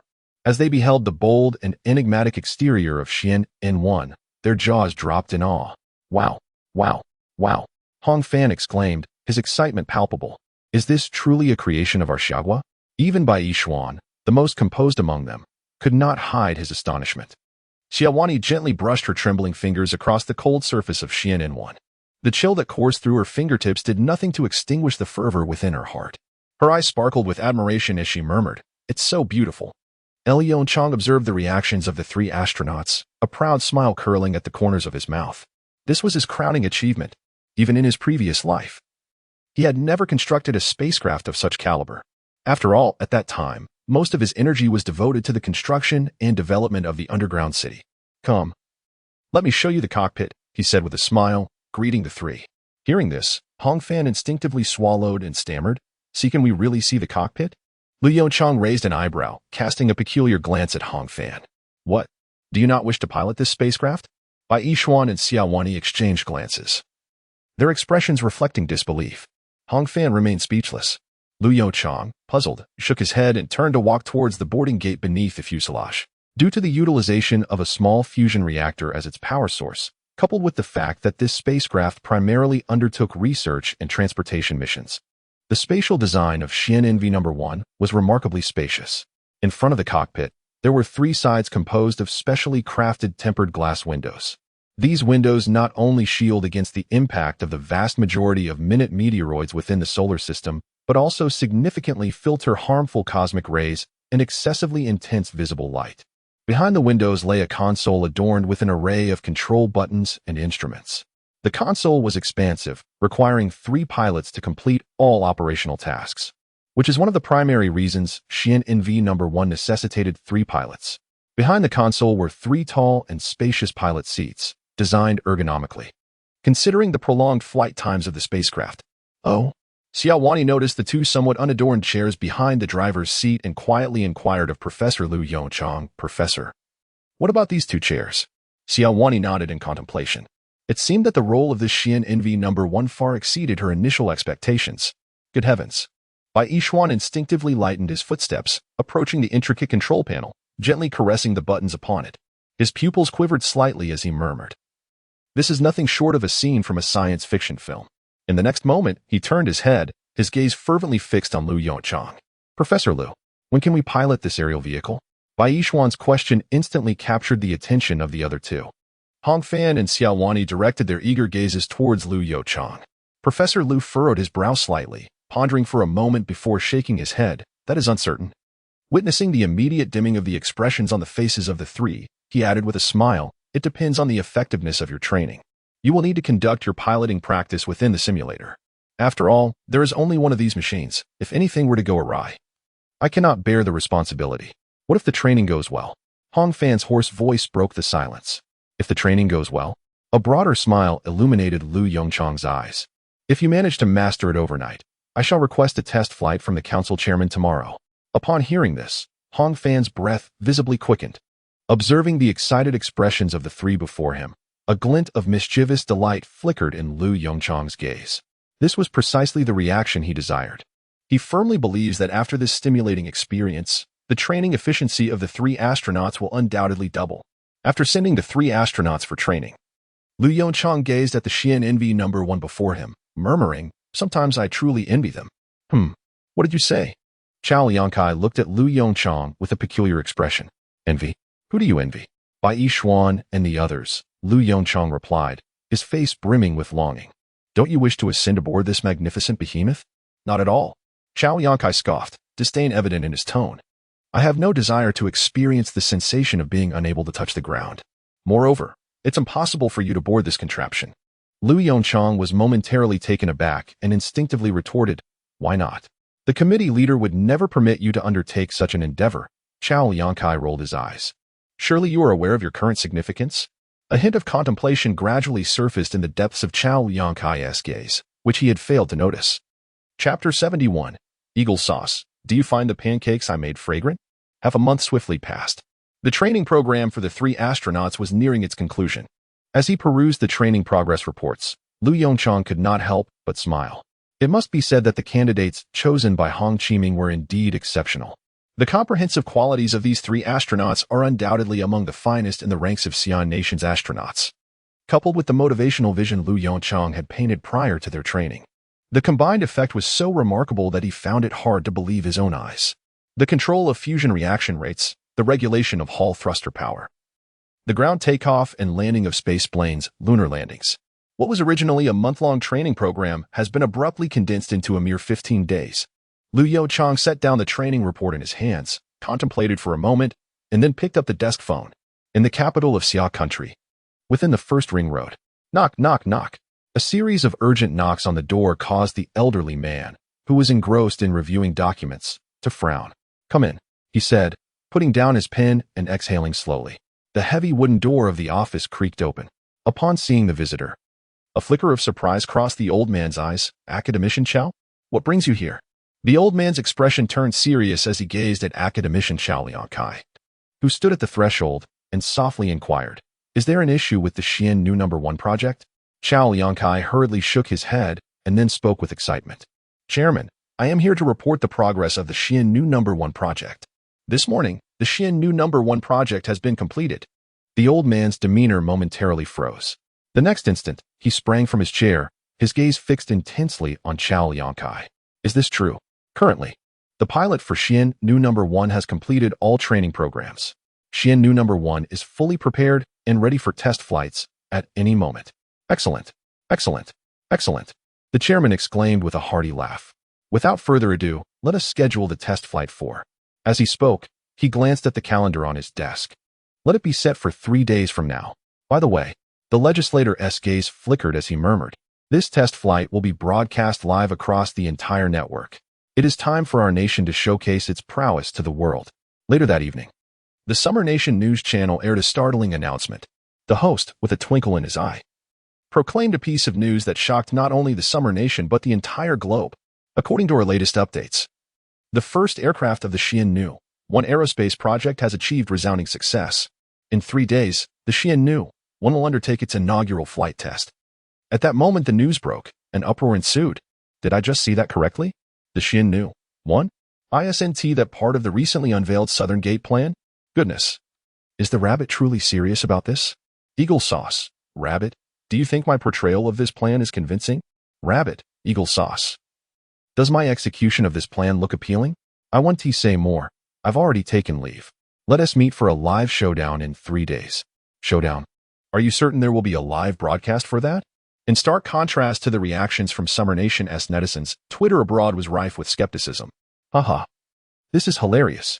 They're talking about aerospace planes. Is Summer Nation truly lost in a dream? This must be yet another smokescreen. I initially thought Summer Nation had already taken advantage of fusion technology to exploit dozens of countries. I never imagined they would pull such a stunt. The current Summer Nation reminds me of the United States from decades ago, all caught up in grandiose claims and fanciful visions. No more words. If there truly exists an aircraft capable of flying beyond the atmosphere, I shall broadcast my butterfly stroke in a cesspool. What is butterfly stroke, you ask? I shall dive into the cesspool. To the two individuals above, I have captured a screenshot. When the time comes for the live stream, do remember to share a link. 3 days later, at noon, a live stream appeared punctually on the homepage of Dosha Live, Xian New No. 1 test flight live stream. The title was unremarkable. Yet from the moment the stream commenced, the viewer count began to surge dramatically. Zhao Zijia sat before his computer, excitement radiating from him as he clicked to enter the Dosha Live room. A black screen. In the next instant, an avalanche of comments flooded the dark backdrop. Open the door. Open the door. You can manage to live stream the test flight, yet cannot open the door? Is my phone broken? Why can't I see the footage? Indeed, your phone is faulty. We can all see the stream. As Zhao Zijia observed the absurd comments, a slight twitch appeared at the corners of his mouth. It must be said that the phrase "the joy of silly netizens" occasionally rings true. Just as he was about to engage with the keyboard and participate in the interaction, the live stream image suddenly shifted. A blinding white light erupted in front of the lens. Ah, my eyes have been blinded. Compensation required. Very well, provide your address, and community personnel shall promptly deliver assistance. Moments later, the image gradually sharpened. The instant Zhao Zijia beheld the scene, he gasped in astonishment. The camera revealed an expansive airplane runway stretching into the distance. At the starting end of the runway, a strikingly sleek, entirely black aircraft, imbued with a sense of science fiction, stood prominently. The live broadcast, in an instant, fell into a hushed silence. Yet, the very next moment, an overwhelming barrage of comments flooded the screen. What is this? It resembles the American B-2 so closely. Incredible! Though it bears some resemblance, the exact dimensions remain unknown. However, it is evident that the wingspan of the Xian New No. 1 is significantly smaller than that of the B-2. Just as a myriad of netizens fervently debated, a voice broke through the live stream. Greetings to all viewers. I am E, the host of today's test flight broadcast. The time in the capital is 12:15, and there are exactly 30 minutes until takeoff. Before the Xian New No. 1 ascends, allow me to provide a brief introduction to this space plane. Meanwhile, in the United States, at the White House, Albert's expression darkened as he gazed at the unfolding scene on the television. There, in clear view, was the test flight live stream of the Xian New No. 1 from Xia country. The Xian New No. 1 employs the latest model of the Hall thruster, enabling it to achieve an astonishing thrust of 50 tons. As he read the translation at the bottom of the video, Albert's countenance grew increasingly grim. I recall you mentioning that the Hall thruster has no effect within the atmosphere. Chapter 72. Trouble arises. Professor Liu is missing. In response to President Albert's inquiry, Morton, pale-faced, shook his head. No, I do not know. The Hall thrusters developed by NASA previously certainly did not possess such immense thrust. Perhaps I should consult Professor Austin, who was previously in charge of the Hall thruster project. Albert shot a resentful glare at Morton and hissed, "Why haven't you gone to ask him yet?" Morton's face fell, revealing a hint of indignation in his eyes. "But you were the one who said we needn't consult that professor." What did you say?" Albert's expression darkened instantly. The call was soon connected. "Professor Austin." "This is Morton." As soon as the line opened, Morton activated the speakerphone and directly inquired, "May I ask if the Hall thruster can achieve a thrust of 50 tons? Silence greeted him from the other end. Furrowing his brow, Morton gently repeated, "Professor Austin, are you there?" A faint voice emerged from the receiver. "Director Morton." "Are you jesting with me? This is no laughing matter." Feeling the weight of embarrassment, Morton cast a discreet glance at the president beside him, cleared his throat, and said, "Ahem. Professor Austin, the president is here with me. I hope you can give this serious consideration." After a moment's hesitation, Morton added, "The Summer country has already developed a Hall thruster with a thrust of 50 tons and has installed it on a spaceplane." "What? That is impossible." Professor Austin's astonished exclamation resonated from the other end. "The current generator capacity cannot possibly support such a Hall thruster." Moulton's gaze subtly shifted as he inquired in a grave tone, "What if? Professor Austin, if the Xia nation has successfully combined small-scale nuclear fusion with Hall thrusters?" Austin fell into silence. "Very well, Professor Austin, I understand now. Let us leave it at that. Moulton wearily ended the call and turned to Albert beside him. Your Excellency, perhaps we have utterly lost in this race. No. Albert's eyes betrayed a hint of reluctance. We still have the Pathfinder program. As long as we secure Mars first, we have not yet lost. Inside the Xian Nu number 1, Bai Yishuan and his companions donned their flight suits, quietly seated in their respective pilot seats. Before them, the control panel illuminated with a myriad of flickering indicators. Huff. The co-pilot, Hong Fan, exhaled deeply. What's wrong? Are you nervous? Bai Yishuan's voice floated over. Hong Fan forced a smile and shook his head. Xian, aren't you feeling anxious? This is our first time operating a real craft. Bai Yishuan shrugged nonchalantly. Not really. I never encountered any mishaps during simulation training.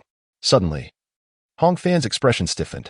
His experiences in the simulations, though he had only crashed once, had left an indelible psychological scar from that moment of helplessness. Rest assured, chuckled Xiaowani. Seated in the front passenger seat, this is quite different from the simulation training. We are 3 drivers together, and nothing will go awry. Silence. Before Bai Yishuan could finish his sentence, Hong Fan and Xiaowani simultaneously reprimanded him for his interjection. Bai Yishuan, caught off guard, flashed an awkward smile, ahem. I didn't mean to. Xian NV number 1. Be advised, the countdown for takeoff is set for 10 minutes. Just as the trio engaged in their light-hearted banter, the voice of Chao Liangkai resonated through the built-in headset, now initiating the startup of the small fusion reactor. As he spoke, Bai Yishuan deftly adjusted several buttons on the control panel before him. The fusion reactor required a certain preheating time, necessitating that Xian NV know. 1 begin the startup process 10 minutes in advance. Once he completed the operation, an unsettling thought struck him. Where was Professor L? Why was he not in charge of the command? Upon hearing Bai Yishuan's inquiry, a flicker of confusion crossed Hong Fan's face. Indeed, now that you mention it. I too have noticed this. Wasn't it always Professor L who managed such matters? Why is he absent from this crucial moment? Meanwhile, in the temporary command center of the Research Institute, Chao Liangkai gently covered his right eye. For reasons unknown, his right eye had been twitching for several minutes. Left eye signifies wealth, right eye signifies. Chao Liangkai shook his head, dismissing the thought. Pa, such is mere superstition. Is everything functioning normally with Xian Nu No? 1. Chao Liangkai inquired anxiously of a nearby technician. All systems are operational. The fusion reactor is currently in the preheating phase and is expected to be ready for ignition within 5 minutes, came the reassuring response. And the ground crew? Chao Liangkai pondered momentarily before raising his voice. A moment later, a voice responded, everything is in order. The Xian Nu number 1 is in excellent condition, and the ground crew has conducted 2 thorough inspections. Chao Liangkai's right eyelid twitched twice. There are still a few minutes left. Conduct another check. We must ensure there are no oversights. As he spoke, he raised his wrist to check the time. 8 minutes remaining. What on earth is Lu Yongchong playing at? At such a crucial moment, he has gone to the restroom. Furrowing his brow, he turned to a nearby researcher and commanded, go fetch Professor Lu. No matter how urgent it is, he must hold it until Xian Nu number 1 has launched. He is, after all, the project lead. It is utterly unacceptable for him to abandon his post at such a critical juncture. Upon hearing Chao Liangkai's reprimand, the researcher's expression turned grim as he hurriedly dashed towards the restroom of the Research Institute. 5 minutes later, he returned, breathless and agitated. Chao Academician, this is bad. What do you mean bad? With the imminent launch of Xian Nu number 1, we cannot entertain such dismal talk. Speak clearly. What has transpired? The researcher stammered. Lu, Professor Lu. He is missing. Chapter 73. Take off what? The moment Chao Liang heard the researcher's words, a buzzing sensation reverberated through his mind. How could such a large individual simply vanish? With eyes widened in disbelief, Chao Liang glared at the researcher and, in an agitated tone, barked, have you checked all the restrooms in the institute? The researcher was on the verge of tears. Faced with Chao Liang's relentless questioning, he shook his head in despair. I have searched everywhere. But I did not find Professor LV. Not to mention Professor LV, there isn't even a single soul in those restrooms. Chao Liang took a deep breath, then turned and shouted, surveillance. Quickly pull up the surveillance footage. Academician Chao, there is only 1 minute left until the scheduled takeoff.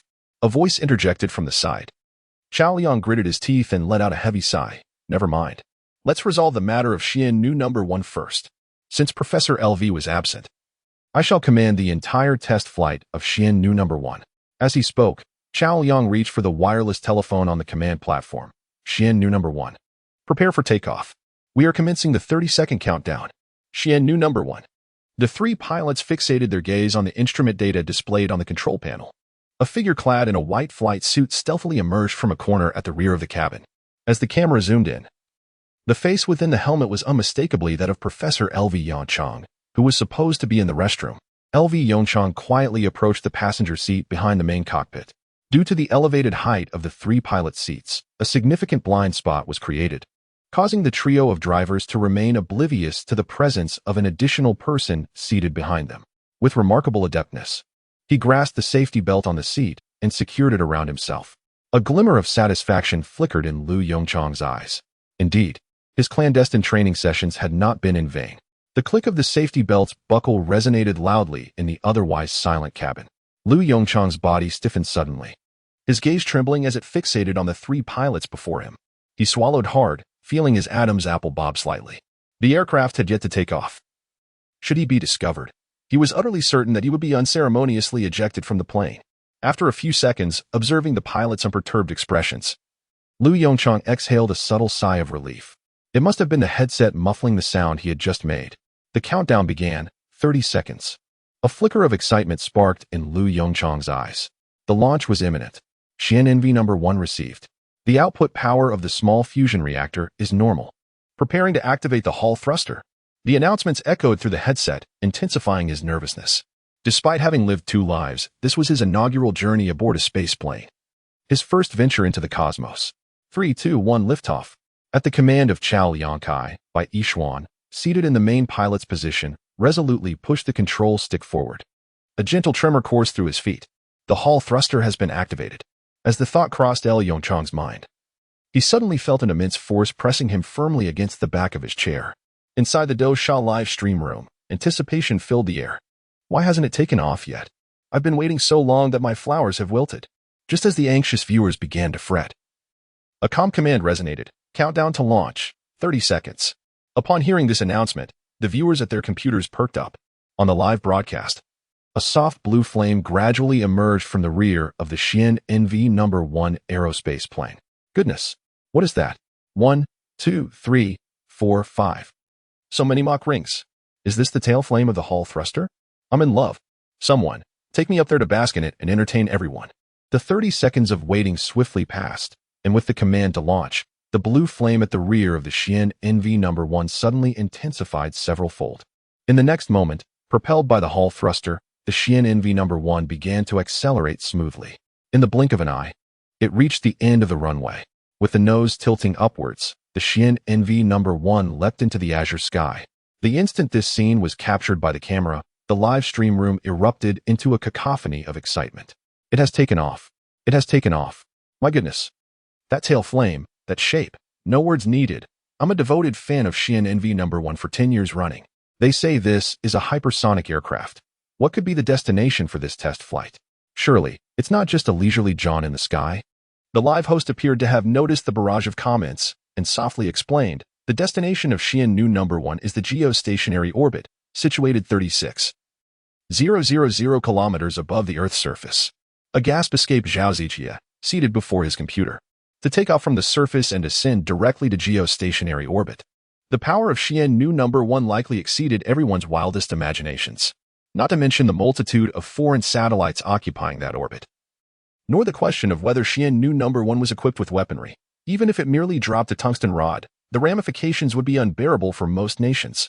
Under the scrutiny of high-speed cameras, the silhouette of Xian Nu number 1 became vividly apparent in the live broadcast. After liftoff, the ethereal blue flame at the rear intensified further. Unlike conventional chemical fuel engines, the exhaust of the Hall thruster consists of high-velocity plasma exceeding hundreds of millions of degrees Celsius. Consequently, within the atmosphere, the tail flame of Xian Nu no 1 appeared exceptionally magnificent. Within the 10-meter-long azure flame, an innumerable array of Mach rings danced in chaotic splendor. Before the online viewers could express their astonishment through comments, the nose of Xian Nu number 1 abruptly tilted upward. Propelled by the Hall thruster, the entire craft descended at an almost vertical angle approaching 90 degrees. A resounding boom echoed from the heavens. A stunning sonic boom cloud materialized instantaneously around the aircraft. At the moment the sonic boom cloud emerged, The barrage of comments in the live room surged exponentially. Wow, wow, wow. Mom, come quickly and witness the divine spectacle. Is this what supersonic speed looks like? Oh my. The maneuverability of the Xian NV-1 is astonishing. As it ascended straight into the sky, a wave of cheers erupted within the research institute. Listening to the surrounding jubilations, academician Chao Liangkai discreetly removed his glasses and wiped his eyes. After so many years in the realm of aerospace, our nation has truly surpassed the formidable powers of the West. However, before Chao Liangkai could revel in his joy, an alarm suddenly blared. Academician Chao, the speed of Xian NV-1 has drastically decreased. Its trajectory has deviated from the predetermined course. Chapter 74, Slow. Slow down. Chao Liangkai's expression changed dramatically. Without a moment to ponder, he seized the radio on the command platform and shouted, Ground Command Center, Xian NV-1 reporting. It seems there is no major issue. After a brief silence, a somewhat bitter voice from Bai Yishuan emerged. Report. Professor L is on board the aircraft at the moment of takeoff. L Yongchang was forcefully pressed into his seat by the thrust. After liftoff, the G-forces lessened slightly. But this time, the acceleration was rapid and intense. Furthermore, L Yongchang felt his posture shift by a full 90 degrees. Under the combined effects of inertia and gravity, blood surged towards his brain, causing his face to flush an alarming crimson. The sudden influx of blood into the cranial vessels sent a shiver down L Yongchang's spine. This could lead to dire consequences. A wave of dizziness washed over him, and alarm bells rang in his mind. He extended his hand and, with great difficulty, pressed the radio switch, struggling to articulate. Slow down. Goodness. Bai Yishuan's grip on the control stick suddenly trembled, causing the entire body of the Xian NV-1 to shake violently. Goodness. This exclamation escaped from Lu Yongchang's lips. He suddenly regretted his impulsive decision to board this aircraft. Under the deft maneuvers of the three pilots, the acceleration of Xian NV-1 gradually diminished, and the craft began to stabilize. Phew, it seems we have survived. Lu Yongchang tugged at the collar of his flight suit, exhaling a sigh of relief. Softly lamenting, Professor Lu, that remark should be ours to make, interjected Hong Fan from the left co-pilot seat, turning to face Lu Yongchang in the rear with a look of resignation. So, Professor Lu, how did you end up here? Indeed, Professor Lu. Do you realize just how perilous that moment was? Added Xiao Wani from the right co-pilot seat, joining in the admonishment. She shot Lu Yongchang a reproachful glance, saying fortunately, the power of the Hall thruster was not too high. Had it been any stronger, with a greater acceleration, you might not have even had the chance to speak. Lu Yongchang chuckled awkwardly and cleared his throat. Ahem. I merely wish to venture into space for a glimpse. It is also for my forthcoming research project. As for how I got here, this aircraft was designed by me. Surely I would know if someone were hidden aboard? As he spoke, LV Yongchang proudly patted his flight suit and safety harness, assuring, rest assured, I have trained for this several times. The three pilots were at a loss, uncertain of how to proceed, when suddenly the voice of Chao Liangkai crackled through the radio. Unlike the astronauts, LV Yongchang remained composed, declaring, of course, I will inform old Chao the truth. No need to worry. Everything will be fine. Bai Yishuan's expression deepened with a bittersweet smile as he turned away, pressing the radio switch to report the internal situation of Xian NV-1 accurately. What on earth? Within mere seconds, Chao Liangkai's voice erupted once more through the radio. Why has that rascal LV Yongchang come to your side? Where is he? Let him speak. Ahem. Old Chao. A hint of embarrassment flickered in LV Yongchang's eyes as he rubbed his nose and spoke softly. Silence. Don't try to get chummy with me. Upon hearing LV Yongchang's voice, Chao Liangkai was utterly flabbergasted. You better come down immediately. The absurdity of the situation left Chao Liangkai both amused and infuriated. You call this a mere flight? This is the inaugural test flight of Xian NV-1. If anything goes awry, how will I explain it to Minister Hong or to Congressman Li? Stay calm. Old Chao, you must have faith in the quality of Xian NV-1, and more importantly, in the skills of our three pilots. LV Yongchang replied cheerfully. That won't do. Bai Yishuan, I command you to return immediately and bring Professor Lu down first. Chao Liangkai ceased any further discourse with Lu Yongchang and directly issued the order to Bai Yishuan. No, we cannot turn back. Lu Yongchang's expression hardened. My dear sir, am I to address you as such? Chao Liangkai was both amused and exasperated. What on earth are you doing up there? After a moment of silence, Lu Yongchang spoke softly. I have stated my intention to lead our nation towards the cosmos.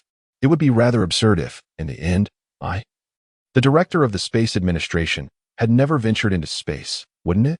Moreover, witnessing the universe firsthand would greatly aid my forthcoming research. As a researcher, my pursuits are driven by the vast expanse of the starry sky above. Do you understand what I mean? Upon hearing Lu Yongchang's words, Chao Liangkai fell silent. As a fellow researcher, he was well aware of the profound yearning for enlightenment that such a pursuit entails. After a long pause, he sighed lightly. Well, very well, proceed as you wish. However, I must report this matter to Minister Hong and the chairman of the council. Lu Yongchang's expression instantly fell. This might not be advisable, would it? They are both exceedingly busy. There is no need to trouble them over such a trivial issue, is there? No way. Chao Liangkai huffed, his tone sharp. Enough of this. I shall not indulge you further. And what of Bai Xuan? Remember, Professor Lu is the future of our nation. Otherwise, you shall be deemed eternal sinners of our country. Chao Liangkai's voice carried a heavy gravity. Understood. Bai Xuan's expression grew serious as he responded loudly, Rest assured, Commander. Chapter 75. Geostationary orbit. After the radio communication concluded, a palpable tension enveloped the cabin. Ahem. Lu Yongchang shifted uncomfortably in his seat and said, Everyone, let us not be so somber. We still have quite a journey ahead of us. Bai Xuan, seated at the helm, slightly altered his demeanor and solemnly stated, Professor Lu, I must insist that you adhere strictly to our directives from this point forward. Hong Fan, please check Professor Lu's seatbelt again. Understood. Hong Fan unbuckled his own seatbelt and rose to inspect Lu Yongchang's. Come on, there's no need to be so serious, is there? Lu Yongchang remarked with a resigned look at Hong Fan before adding, I would never jest with my own life. I've simulated this numerous times and can assure you, nothing will go awry. Professor Lu, as a soldier, it is my duty to obey orders. Bai Xuan's calm voice resonated from the front. Since Academician Chao has entrusted us with this mission, we will spare no effort to ensure your safety. He paused momentarily, his voice dropping slightly. If should any mishap occur, you must utilize my escape apparatus to ensure your survival. The Xian NV No. 1 was originally equipped with 3 escape systems, each comprising high-altitude parachute gear, protective suits, and oxygen tanks. After Bai Xuan's words, the atmosphere within the cabin grew even heavier. Lu Yongchang felt a stir of emotion. He instinctively reached up to touch his nose and softly murmured, Actually, I secretly brought an escape device aboard, located just behind the cabin. Bai Xuan and the others were left speechless. Ahem. Professor Lu, we have reached the designated altitude. Next, the flight posture of Xian Nu No. 1 will undergo some alterations. If you feel any discomfort, please be sure to inform us. Bai Xuan maintained a stern expression, diverting the conversation. How embarrassing. It was painfully awkward. He had even prepared himself for sacrifice. Yet, the individual had brought an escape device on his own. What was this supposed to mean? Thoughtful consideration? Certainly not. If Lu Yongchang were aware of Bai Xuan's current mental state, he would resolutely declare, Sorry, this is merely a profound fear of death. He had no desire to relive a life only to meet an untimely end in such a manner. As Bai Xuan adjusted several buttons on the control panel before him, a cool white light gradually illuminated the interior of the cabin. Beep. With the sound of a system self-check alert, Bai Xuan's expression grew considerably grave. The atmospheric pressure is stable. The oxygen levels are normal, the oxygen generation equipment is functioning properly, and the air filtration system is operating normally. The Hall thruster power is normal. Preparing for acceleration. As a series of orderly and concise reports reached Lu Yongchang's ears, the flight posture of Xian Nu No. 1 began to change. With the nose of the craft gradually tilting upwards, Xian Nu No. 1 formed a 60-degree angle with the ground. In the next moment, a more intense sensation of vibration surged from beneath their feet. The rate at which deuterium-tritium bubbles appeared within the small fusion reactor surged dramatically, unleashing astonishing energy from the very cores of the deuterium and tritium atoms. Subsequently, the cerulean flames at the tail of the Xian NV No. 1 intensified once more. The immense recoil force once again pressed Lu Yongchang firmly into his seat. Professor Lu, how do you find this acceleration? Is it bearable? Came the inquiry from Bai Xuan, whose tone suggested that such acceleration was rather effortless for him. In contrast, Lu Yongchang's complexion slightly flushed as he nodded with some difficulty, assuring, Rest assured, I can endure this level of acceleration. To the right, Xiao Wani turned her head with a hint of concern, softly suggesting, Shall we perhaps slow down a bit? In the dense atmospheric layer, Xian NV No. 1's maximum flight speed hovers around Mach 5. However, in the rarefied upper reaches of space with ample time for acceleration. The craft can reach its peak velocity of the first cosmic speed, approximately 7.9 kilometers s, or around Mach 23.2, once it enters geostationary orbit. Devoid of atmospheric interference, and after prolonged acceleration, Xian number 1 speed can astonishingly achieve the second cosmic speed of 11.2 kilometers s. This is precisely the minimum velocity required for the craft's journey to the moon. Nonetheless, due to Lu Yongchang's physical condition, it took Xian a full 5 hours to barely reach the 36,000 kilometers of geostationary orbit. While this duration may seem lengthy, it is remarkably swift compared to the orbital insertion times of previous satellites. Low Earth orbit satellites, located a few hundred kilometers above the Earth's surface, can typically transition from launch to orbit in a matter of mere minutes. In contrast, a satellite destined for a geostationary orbit at an altitude of 36,000 kilometers often requires nearly a month of arduous travel to achieve successful placement in orbit. After all, rockets only propel satellites into low Earth orbit. The remaining journey must be traversed by the satellite itself. As the Xian ascended, the scenery outside the window began to transform. The distant horizon gradually morphed into a radiant arc shimmering with crystalline light. Soon, the vast expanse of the cosmos came into view, resembling a pure black canvas. Adorning this inky backdrop were twinkling stars, like gems glimmering with faint luminescence. These twinkling jewels were stars located tens, hundreds, or even thousands of light years away from Earth. Simultaneously, a sensation of weightlessness enveloped him. For Lu Yongchang, who was experiencing this feeling for the first time, a slight frown creased his brow. To be candid, it was not particularly pleasant. "Professor, we have arrived." Bai Yishuan's voice reached Lu Yongchang's ears. Thanks to the excellent airtightness of the Xian cabin and its various oxygen production and air filtration systems, the crew need not don cumbersome spacesuits as long as they remained inside the cabin. How beautiful! Lu Yongchang gazed deeply through the porthole. Captivated by the distant starry sky, a stirring sensation arose within him. He recognized that he was gazing in the direction of Proxima Centauri.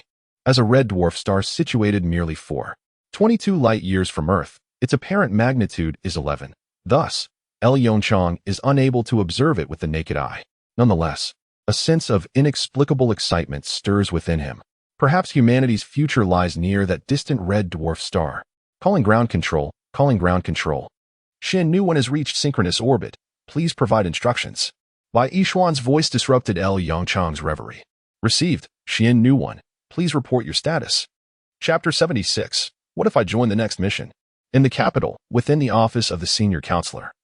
A hint of satisfaction graced Counselor Li's face as he witnessed Xian piercing through the clouds. Success. Suddenly, a jarring ring echoed from the side. Counselor Li instinctively furrowed his brow. Having postponed all matters for the test flight of Xian, how could there still be a phone call? Lost in thought, he reached for the receiver on his desk.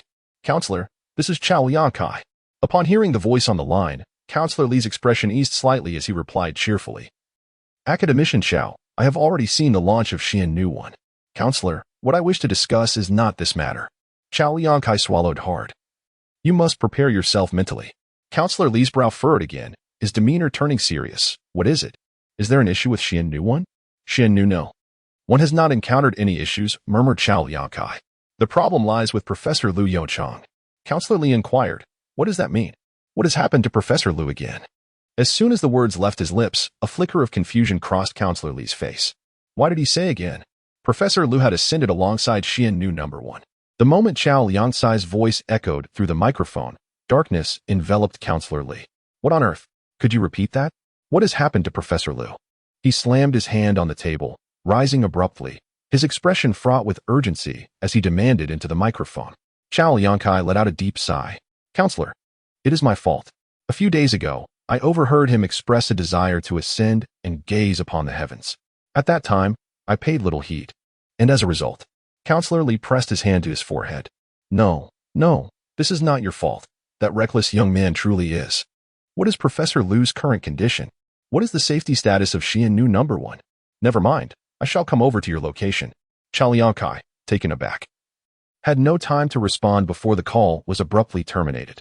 After a moment's contemplation, Counselor Li picked up the phone once more and dialed the number.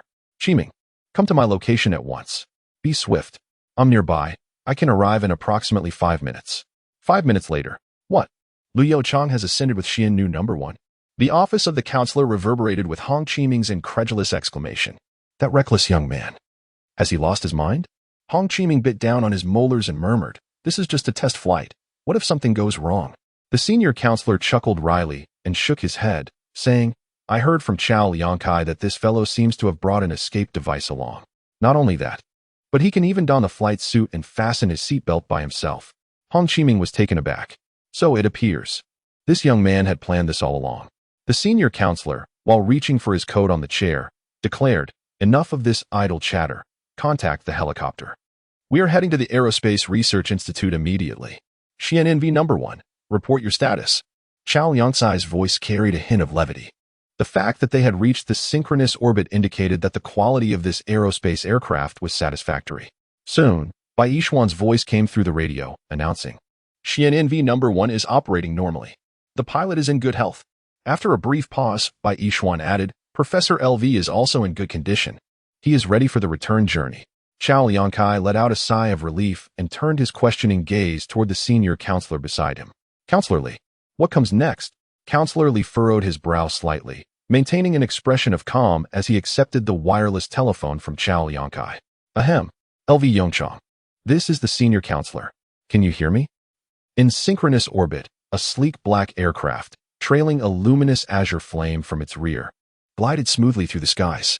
Liu Chang sat rigidly in the passenger seat of Xian number one, the corners of his mouth twitching slightly. Ahem. I can't hear you, he said cautiously. Director, what brings you to the Research Institute? Hearing Liu Chang's tentative voice, Counselor Li snorted dismissively. Humph. Could I possibly refrain from coming? If I didn't show up, would you be planning a trip to the moon? Liu Chang chuckled awkwardly. Well, that might be a bit excessive. The others in the Research Institute exchanged glances. Hey, that cheeky brat. Hong Qiming glared at the radio device, incredulous. Is he really considering a trip to the moon? In contrast to Hong Qiming's reaction, the counselor spoke in a gentle tone. Yongchang, you mustn't take your current position so lightly. As the director of the National Space Administration of Xia, you have established the development guidelines for the next few years. And you are responsible for 4 billion people. Do you understand? Yongchang fell silent for a moment, his tone turning serious as he replied softly, Counselor, I understand. My primary purpose for coming here is related to my upcoming research project. It is only after witnessing space that I truly comprehend the insignificance of humanity. Counselor Li chuckled lightly. Is the view up there truly that breathtaking? After a moment of contemplation, he jested. How about I accompany you on your next venture? Ahem. Professor L, please refrain from such remarks. Chao Liangcai, who had been silent until now, finally couldn't hold back and coughed forcefully. What a joke. It was one thing for Liu Yongchang to ascend, but if even the speaker were to join the synchronized orbit, this situation would escalate dramatically. Liu Yongchang, ahem speaker. Let us return to the matter at hand. I believe that Xia country's pace is still too sluggish. The speaker's pupils narrowed slightly. Is it truly too slow? Before the speaker could respond, Liu Yongchang continued. Since Xia country has already developed the aerospace aircraft, we can now commence the Moon Palace project. Our subsequent objective is to establish a fully automated mining facility on the lunar surface. The speaker pondered for a moment, a glimmer of insight flashing in his eyes. He refrained from elaborating further, merely nodding slowly and stating, There is no rush. Let us discuss this thoroughly once you have safely returned. Upon hearing this, Chao Liang let out a subtle sigh of relief and promptly commanded, Bai Yishuan, you may return. Exercise caution. Chapter 77. America. Have we lost air supremacy? In the United States, at the White House. From the moment Xian number one took flight, an oppressive silence enveloped Albert's office. Moulton, keep a close watch on Xian number one. The instant Xian number one vanished into the clouds, Albert, with a dark expression, admonished Moulton harshly. If we lose track of it, you can consider your position as director over. Moulton's complexion paled slightly as he wiped the cold sweat from his forehead. He then fumbled to retrieve his phone from his pocket and dialed a number. Okasi, listen closely. The situation is urgent. Activate all NASA surveillance satellites. I require real-time information on the recently launched Zunv, one from Chiagua. A female voice echoed through the receiver. Director Morton? Are you certain you wish to deploy all NASA surveillance satellites? The repercussions could be severe. Silence. Morton snapped, feeling the weight of Albert's somewhat ominous gaze as beads of cold sweat trickled down his back. I will take full responsibility for any consequences. Now, instruct the staff to immediately transmit the detailed flight data of Zoinf 1 to me. Okasi hesitated momentarily. Mr. Morton, are you currently in? Damn it. The president's office. Morton cursed under his breath before abruptly ending the call. He swiftly approached Albert and whispered, Your Excellency, I require access to your computer. Albert, his expression dark and solemn, nodded in silence. Minutes later, Morton exhaled deeply. Mr. President, the data has arrived. One must commend the impressive capabilities of NASA's surveillance satellites. Before Albert's eyes lay a comprehensive display of high-definition images and flight data for Zoinf 1. Observing the incessantly refreshing and densely packed data, Albert furrowed his brow tightly. He gently closed his eyes and rubbed his temples. Anthony, come take a look at this data. Anthony, fully aware of the gravity of the president's request, stepped forward promptly to examine the computer screen on the desk. At the moment he perceived the data, Anthony's pupils constricted sharply, and he exclaimed, What? This is impossible. Anthony's reaction caused a sinking feeling in Albert's heart. It was certainly an ominous sign. Anthony swallowed hard, his blue irises trembling slightly as he continued. Its speed has astonishingly reached 5 Mach. Albert, lacking familiarity with such data, inquired, 5 Mach? What of it? In response to Albert's somewhat naive question, Anthony managed a bitter smile, his complexion pale as he explained, Your Excellency, the maximum speed of our nation's fighter jets hovers around 3 Mach.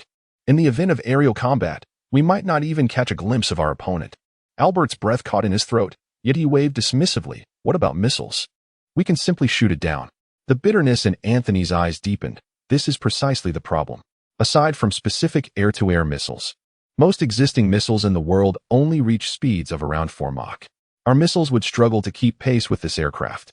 As for air-to-air missiles with higher velocities, Your Excellency, I do not wish to speak despairingly, but missiles below 6 Mach would be practically ineffective against it. If the Summer Nation is not deceiving us, this aircraft, utilizing nuclear fusion as its power source, will boast endurance that far exceeds our expectations. The fuel supplied to our missiles may not even suffice to keep up with it. Albert's complexion turned as dark as a cast-iron pot. What on earth can we do? Chase, yet unable to catch, exhaust, yet unable to outlast. Just as the two fell into a profound silence, Morton's exclamation pierced the air beside them. It has accelerated again. At the moment those words reached Anthony's ears, his heart jolted violently. Gazing at the computer screen where the rate and altitude surged skyward like an unyielding arrow, Anthony's countenance turned ashen. Mr. President, I believe we need not deliberate further. This aircraft has now reached the Earth's low orbit, traveling at approximately 23 Mach, which we refer to as the first cosmic velocity. I am uncertain where its limits lie, but at least from our current perspective, even our fastest intercontinental missiles would struggle to contend with it. Albert remained silent, his gaze fixated on the computer screen before him. As time trickled by, the speed of Xian 1 continued its relentless ascent, accompanied by an alarming increase in altitude. With each rising figure on the screen, the expressions of the three men grew increasingly grim. Albert's visage darkened, his silence profound. The figures of 36,000 kilometers and 30 Mach 2 kilometers s on the screen inflicted a searing pain upon his eyes. Even he understood the implications of those two numbers. Huff. Anthony exhaled deeply, straightening his posture as he softly remarked, Mr. President, this is no longer of consequence. You need only understand that from this moment onward, the United States has lost its air superiority before the Xian nation. Albert fell into silence. He could not disagree. In this context, the significance of the Xian no. One's ultimate capabilities has dwindled. Even if it could surpass the second cosmic velocity to reach the moon, it bears no relevance to the United States. How should we prepare for it? After a prolonged silence, Albert inhaled deeply and softly inquired. A bitter expression clouded Anthony's eyes as he slowly shook his head. Your Excellency, we are powerless to defend against it. Although it remains uncertain whether the Xian Nu No. 1 is armed, I can assure you, given its altitude, velocity, and endurance, that no nation on Earth can withstand its assault. Should the Xian nation wish it, the White House could be reduced to ashes within mere minutes. At that instant, Albert's pupils constricted sharply. Morton, he rasped, from this moment forth, we shall advance the Pathfinder program at all costs. Your Excellency? Anthony gasped, quietly admonishing at this juncture. We should refrain from competing with the Xian nation. We have already forfeited our eligibility in this race. Albert gently closed his eyes, then abruptly reopened them, a flicker of madness igniting within. No, As long as we secure Mars first, the United States still has a chance to rebound. From now on, suspend all unnecessary domestic expenditures. Every resource must be allocated to research projects. I refuse to believe that, with our extensive foundation built over the years, we cannot compete with the Xia nation. Chapter 78. The Biosphere 2 Project. 9:30 p.m. that evening. Having just disembarked from the Xi'an NV No. 1, LV Yongchang remained oblivious to the events transpiring in the United States. Naturally, had he been aware of the pessimistic sentiments harbored by Albert and his compatriots, he would likely have been unable to suppress a hearty laugh. This exemplifies the cognitive errors stemming from a typical information disparity. Despite the formidable capabilities of the Xi'an NV No. 1, its current structural design precludes any possibility of weaponry deployment. It is incapable of launching even a rudimentary tungsten rod, let alone missiles. Moreover, the foremost objective for the Xi'an NV No. 1 at present is not combat, but rather to undertake various scientific endeavors on the lunar surface. Consequently, in the short term, LV Yongchang harbors no intentions of altering its structural design. To put it succinctly, apart from its exceptional evasion capabilities, the current Xi'an NV No. 1 is essentially a mere ornamental construct devoid of any combat proficiency. At 11:30 p.m., in the capital of Xia country, within the office of Counselor Li, a grave expression crossed his face as he handed a freshly received document from the United States to LV Yongchang. Yongchang, take a look at this document. LV Yongchang extended his hand to receive the still warm A4 printout, and upon glimpsing the title, his eyebrows shot up in surprise. The United States has announced that NASA's funding for this year has been raised to $500 billion? A flicker of astonishment crossed his visage as he remarked, Albert is certainly generous. This is tenfold the funding of previous years. Counselor Li nodded solemnly. This news has just come in. It seems the impact of the Xi'an NV No. 1 on them has been rather significant. This is also a concern of mine. If we were to initiate the Lunar Palace project now, the response from the United States may be even more pronounced. What our nation currently requires is a period of stable development. L. Yongchang smiled and waved his hand, saying, Chairman, in my view, this should not pose a problem. In fact, the faster we accelerate our progress, the safer our position becomes. Oh? Counselor Li raised his eyebrows sharply. What do you mean by that? Chairman, consider this. Ever since we unveiled the Lunar Palace project, the Southern Gate Initiative, and the Celestial Court Plan, the attention of the United States has inadvertently shifted. Following the proposal of the Mars Pathfinder Initiative, they have increased NASA's research funding tenfold. At this juncture, L. Yongchang's smile widened. I believe that with such an extensive undertaking, the United States will hardly possess the resources to contend with our nation. Chairman, are you familiar with the term Strategic Disinformation Bureau that circulates online? L. Yongchang chuckled. It appears that the United States is thoroughly disoriented. The purpose of my announcement of those 3 plans has indeed been achieved. It is the same familiar formula. The same familiar flavor. Everything seems like a reenactment of history from decades ago. However, with the change of adversaries, the United States has now transitioned from a position of advantage to one of disadvantage. I understand now. Counselor Li gradually nodded, his expression slightly easing. So, according to your assertion, our nation should fully commit to the development of automated lunar mining facilities next? L. Yongchang nodded, then shook his head, stating, not only that, but there is an even more significant matter. The restart of the Biosphere 2 project. 3 days later, a resplendent red banner hung at the entrance of Sandao Co University, warmly welcoming all esteemed academicians and professors to attend the conference. The grand banner attracted a multitude of students, all curious about the occasion. What is happening? What kind of conferences are school hosting that warrant such grandeur? A girl with cascading long hair furrowed her brow and turned to her companion, asking, Yutong, have you heard anything from your advisor? Beside her, a girl clad in a flowing white chiffon dress, her hair styled in a high ponytail and her countenance radiating purity, gazed up at the vibrant banner. Upon hearing her friend's inquiry, Su Yutong slightly frowned, instinctively adjusting her rimless glasses, and hesitantly shook her head, saying, I haven't heard of any significant conference. Perhaps I should ask someone? A flicker of disappointment crossed the long-haired girl's eyes. All right then. I had hoped you might possess some insider information. Su Yutong rolled her eyes and retorted, where would I acquire such insider information? I am merely an ordinary student under my advisor's tutelage. Ordinary? The girl looked at Su Yutong in astonishment. You were chosen as a student by Professor Guan Hualong in your junior year. How can you call that ordinary? I heard that Professor Guan doesn't even regard average graduate students. Such exaggeration is unwarranted. Su Yutong said with a wry smile. While it is true that Professor Guan has high expectations of his students, it is ultimately for our benefit. In the realm of scientific research, even the slightest error is intolerable. The long-haired girl gazed at her in awe, exclaiming repeatedly, I cannot fathom what you experienced during your sophomore year. It seems as if you suddenly had an epiphany. If I recall correctly, we were once on the same level in advanced mathematics, weren't we? As she spoke, the long-haired girl fashioned her book into a microphone and presented it before Su Yutong. Allow me to interview the newly crowned academic prodigy of our applied physics department. What drives you to study so diligently? Feeling the curious gazes of those around her, Su Yutong's cheeks flushed slightly.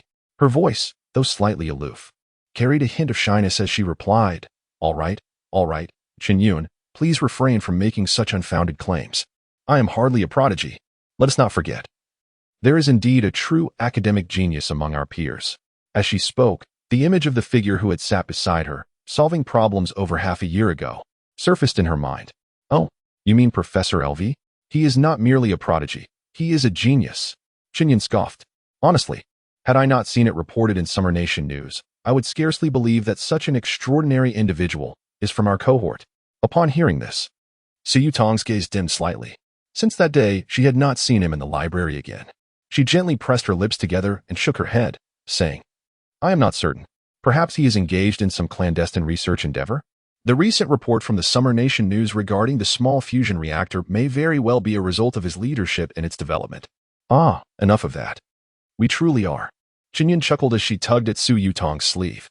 Why should we concern ourselves with Professor Lu's matters? Let us go. I'm almost starving. If we don't hurry, the delicious dishes in the cafeteria might be snatched away by others. As long as one continues to ascend, there will surely come a day when we can reunite, thought Su Yutong fleetingly. Chapter 79. Would you be interested in visiting the laboratory and broadening your horizons? At the cafeteria of Sandao University, Su Yutong carefully carried her tray and found a corner that was relatively empty alongside Chen-yun. Phew. After setting down the tray, Chen-yun exhaled lightly and murmured, we lingered too long at the school gate. The cafeteria is exceedingly crowded today. Su Yutong paid no heed to Chen-yun's complaints, merely sitting on her chair. Her gaze lost in contemplation as she stared blankly at the tray before her. Hey? Observing Su Yutong's dazed demeanor, Chen-yun furrowed her brow slightly and gently waved her hand in front of her. What are you thinking about? You seem so absorbed.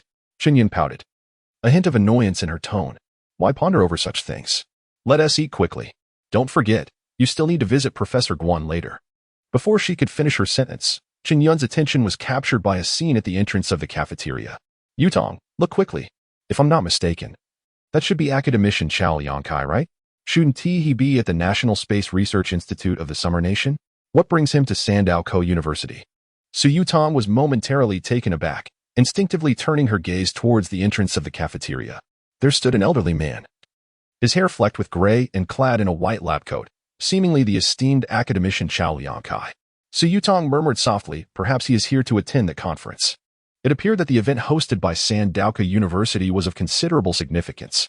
Chen-yun couldn't help but exclaim, even renowned figures like academician Chao have come.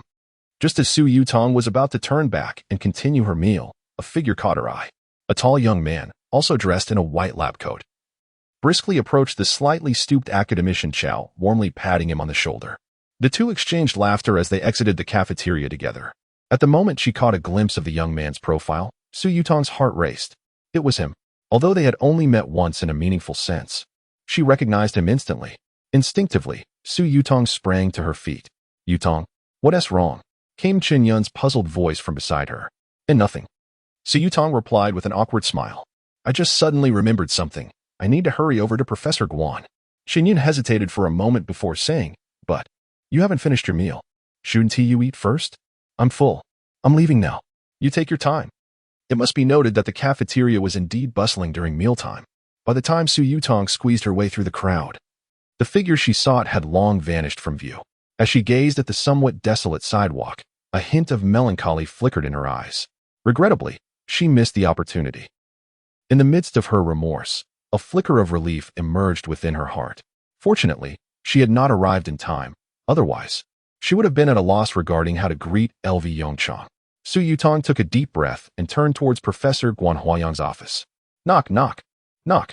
At the office door, Su Yutong raised her hand and gently tapped on the door. Professor Guan, are you there? In the next moment, the voice of Guan Huaoyang resonated from within. Yutong, come in. The door is unlocked. Upon hearing this, Su Yutong instinctively turned the doorknob, pushed the door open, and entered. Professor Guan, I have completed the task you assigned yesterday. However, as she beheld the two individuals seated on the sofa, her pupils dilated in shock. Yutong, let's set aside the assignment for now. Allow me to introduce you. He gestured toward the elderly gentleman on the sofa. This is academician Chao Liangkai from the Aerospace Research Institute.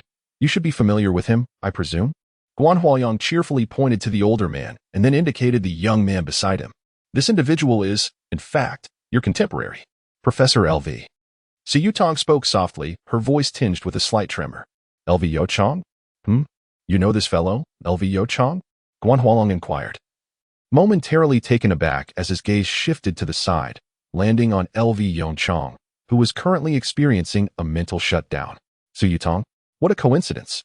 Originally, he and Chao Liangkai had come here primarily to collect his graduation certificate and to receive the honorary professor certificate from Sandaokou University. Yet now, the unfolding scenario seemed to exceed his expectations. Yachong? The voice of Guan Huaoyang interrupted L. Yongchong's thoughts. With a cheerful tone, Guan Huaoyang remarked, since we are acquainted, I shall forego further introductions. Hey, old Guan, what do you mean by that? Chao Liangkai retorted, visibly displeased.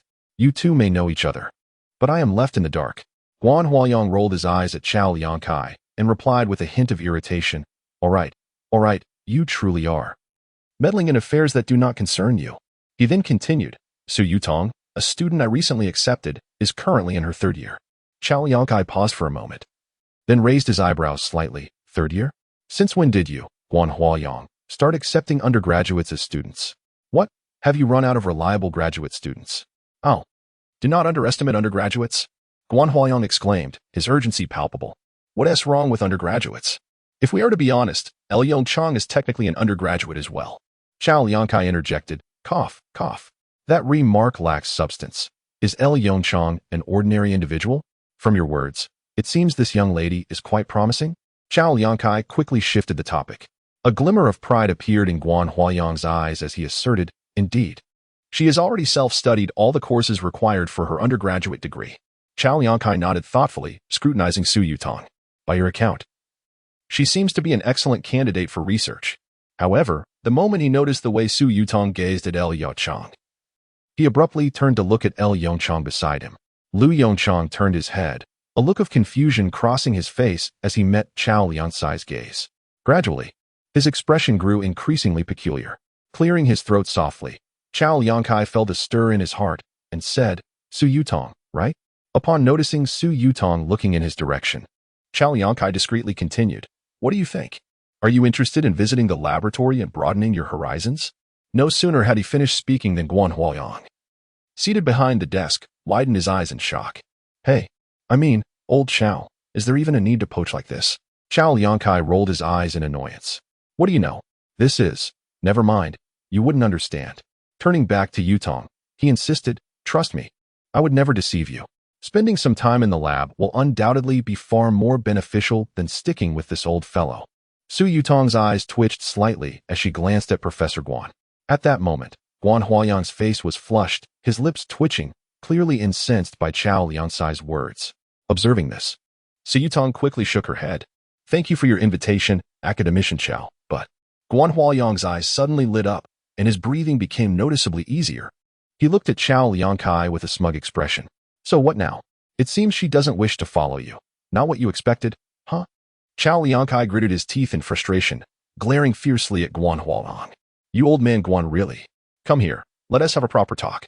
As he spoke, Chao Liangkai rose to his feet, grasping Guan Huaoyang's sleeve and striding towards the office exit. Wait a moment, what can't be said here? You'll know when you come with me. Chao Liangkai replied in a muffled voice. You've truly exasperated me. Observing the two elderly men tugging at each other as they exited the office, Su Yutong's eyes flashed with a hint of astonishment and concern. Professor Guan, will he be all right? She murmured to herself. Rest assured, despite appearances, these two share a solid rapport. Nothing will go amiss, came the sudden voice of L. Yongchong. Su Yutong's body trembled slightly as she realized that only she and El Yongchang remained in the office. In an instant, her mind plunged into a void. Hello. The moment the words escaped her lips, she wished to slap herself for her foolishness. What was she even saying? El Yongchang cast a peculiar glance at the blushing Su Yutong, gently nodding. Hello. Thank you for helping me with the problem last time. As soon as the words left his mouth, a flicker of regret crossed Su Yutong's eyes. Was that how one conversed? As for El Yongchang, his expression grew increasingly odd. It's nothing. That was over half a year ago. There's no need for thanks. The atmosphere in the office gradually became tinged with awkwardness. Outside the office, stop. Guan Huayang irritably shook off Chao Liansai's hand. Now can we speak? What exactly are you up to? Allow me to express my thoughts in advance. Su Yutong is a promising talent I have my eyes on, so do not harbor any intentions towards her. Chao Liangkai rolled his eyes in exasperation. I say, old man Guan, can't you discern anything at all? Guan Huayang furrowed his brow. Discern what? With a sudden exhale. Chao Liangkai gazed at Guan Huayang with a look of resignation. I've come to realize that you are as dense as that rascal Lu Youchang. Upon hearing this, Guan Huayang's frown deepened. Suddenly, a flicker of understanding crossed his mind, his pupils widening slightly as he lowered his voice. Wait a moment, I think I comprehend. Are you implying that Su Yutong has an interest in Lu Yongchang? Is there any other possibility? Did you not observe the look in Su Yutong's eyes just now? TSK. And so? Is that your justification for scheming? Chao Liangkai cast an incredulous glance at Guan Huayang. You truly are something else. Lu Yongchang is a gem. You must have noticed the changes in the Summer Kingdom over the past 6 months. What if, they employ the art of seduction? Guan Huayang's expression turned serious in an instant. What you say does hold some merit. Indeed. Chao Liangkai became increasingly animated, his eyes gleaming with intrigue. As the old saying goes, the fat water should not flow into the fields of outsiders. Lu Yongchang's lineage should certainly not be squandered on those foreign barbarians. As I ponder, perhaps we should. Just then, as Su Yutong awkwardly fidgeted with her toes, the office door swung open. A sigh of relief escaped her lips instinctively. Ahem, Yutong. Upon reflection, it appears you are indeed lacking in laboratory experience. At that moment, Guan Huayang seemed transformed from his earlier demeanor, cheerfully declaring, from now on, you shall serve as an intern in the laboratory. Although your current skills may not suffice, gaining exposure will undoubtedly benefit your future research career. Su Yutong. Huh? She gazed at Professor Guan in bewilderment, momentarily lost in the unfolding events. Meanwhile, Lu Yongchang's expression shifted slightly. Professor Guan, the laboratory you mentioned is. Guan Huayang cast a surprised glance at Lu Youchang, his smile growing more pronounced. Did old Xiao not inform you? It is the esteemed first laboratory of Xiagua, which you oversee. Su Yutong. Lu Yongchang. In a daze, Lu Yongchang clutched 2 certificates as he exited Guan Huayang's office. Congratulations, Professor Lu. You are now a true professor in every sense. Chao Liangkai appeared to be in high spirits, radiating joy. Lu Yongchang glanced helplessly at the certificates in his hands. One was his undergraduate diploma from Sandao University, and the other, a lifetime honorary professorship from the same institution. The presence of these certificates had not come as a surprise to him. After all, given his contributions, it would be entirely reasonable to bestow upon him the title of academician, were it not for the fact that the selection period has yet to arrive. However, it was the transformation of Su Yutong that left him somewhat astonished. He still remembered that, just over half a year ago, this young lady was unable to solve even a single calculus problem. He wondered what had transpired during this interval, just as in his previous life. El Yongchang's gaze flickered slightly. If his memory served him correctly, in his past existence, Su Yutong had also distinguished herself among the ordinary within a mere year, ultimately becoming his assistant. The thought of Su Yutong frequently appearing within his line of sight stirred countless intricate thoughts within El Yongchang's mind. Cause and effect. Destiny. These concepts are indeed profoundly enigmatic. Despite their only having crossed paths once in this life, the situation had evolved to this extent. He gently shook his head, casting aside the distractions. Regardless, he felt he was not yet in a position to contemplate matters of romantic entanglement. Let us proceed. It is time for us to prepare for the meeting. El Youchang took a deep breath and spoke softly to Chao Liangkai. Chapter 81. Helium. 3 and ilmenite. Inside the grand auditorium of Sandao University, a throng of individuals gathered. A distinguished assembly of the nation's foremost academicians and professors from mining and mechanical engineering took their seats. In a corner of the auditorium, a few unassuming biology professors were also present.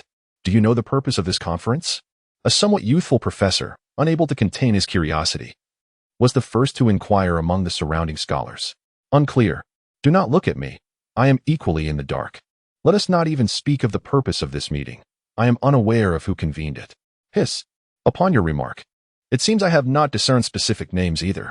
A professor, his temples flecked with gray, furrowed his brow slightly and murmured. I only came to this meeting upon receiving a notification from above. So did I.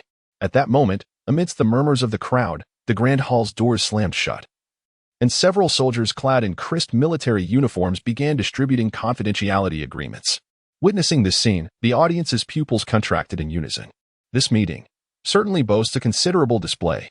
I observed around the room. The majority present are academicians and professors from the mining and mechanical engineering departments. One academician whispered, I surmise that the Summer Kingdom may have discovered a significant, yet challenging, mining site. But wait, I have not heard of any recent mineral finds in the Summer Kingdom. Concurrently, Yongchang, attired in formal wear, ascended to the podium. Addressing the audience, he composed himself and activated the projector. Ladies and gentlemen, allow me to introduce myself. I am Yongchang, the inaugural director of the Summer Kingdom Space Administration. Since you have all signed the confidentiality agreement, I shall not beat around the bush. The primary purpose of gathering you here today is to advance the Lunar Palace project. As Yongchang's words echoed through the hall, a bold title materialized on the projection screen. Fully automated lunar mining program. Boom. In an instant, the grand hall erupted into a cacophony of discussion. The esteemed academician, who had recently speculated about the discovery of a colossal mine in Xia country, gazed in astonishment at the large characters projected onto the screen. My goodness, this is indeed a true giant mine. First and foremost, we must clarify the mineral resources present on the moon. With that, Lu Yongchang clicked the mouse, transitioning to the next slide. A high-definition thumbnail image of the moon materialized on the projection screen, revealing a composition of 40 oxygen, 20 silicon, 14 aluminum, calcium, along with trace amounts of titanium, manganese, magnesium, chromium, and, most crucially, the resource of helium. 3. The primary aim of the Moon Palace project is to harvest the abundant helium-3 found within the lunar regolith. The estimated quantity of helium-3 in the moon's soil exceeds 1 million tons. Extracting just 1 ton of helium-3 yields 300 tons of hydrogen, 70 tons of nitrogen, and 600 tons of carbon. In addition to these fundamental resources, the ilmenite found in the lunar maria is also a focal point of the Moon Palace project. To realize the Moon Palace project, we urgently require an integrated lunar mining apparatus that amalgamates automatic mining, sorting, and refining capabilities.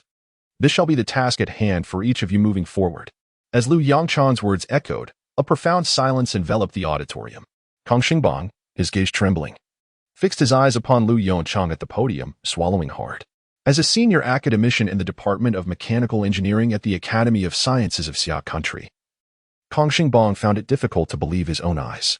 Could humanity, could Xia Country truly possess the capability for large-scale mining on the moon? Slowly, he raised his hand, gesturing toward Lu Yongchang on the stage. Lu Yongchang immediately noticed the raised right hand of Kong Xingbang. Upon catching a glimpse of the elder's countenance, his pupils jolted in surprise. It was him, academician Kong Xingbang. Countless fragments of memory surged within his mind. In his previous life, the esteemed name of academician Kong Xingbang was known far and wide. Although the underground city project was proposed by Lu Yongchang, it was academician Kong Xingbang who truly brought it to fruition.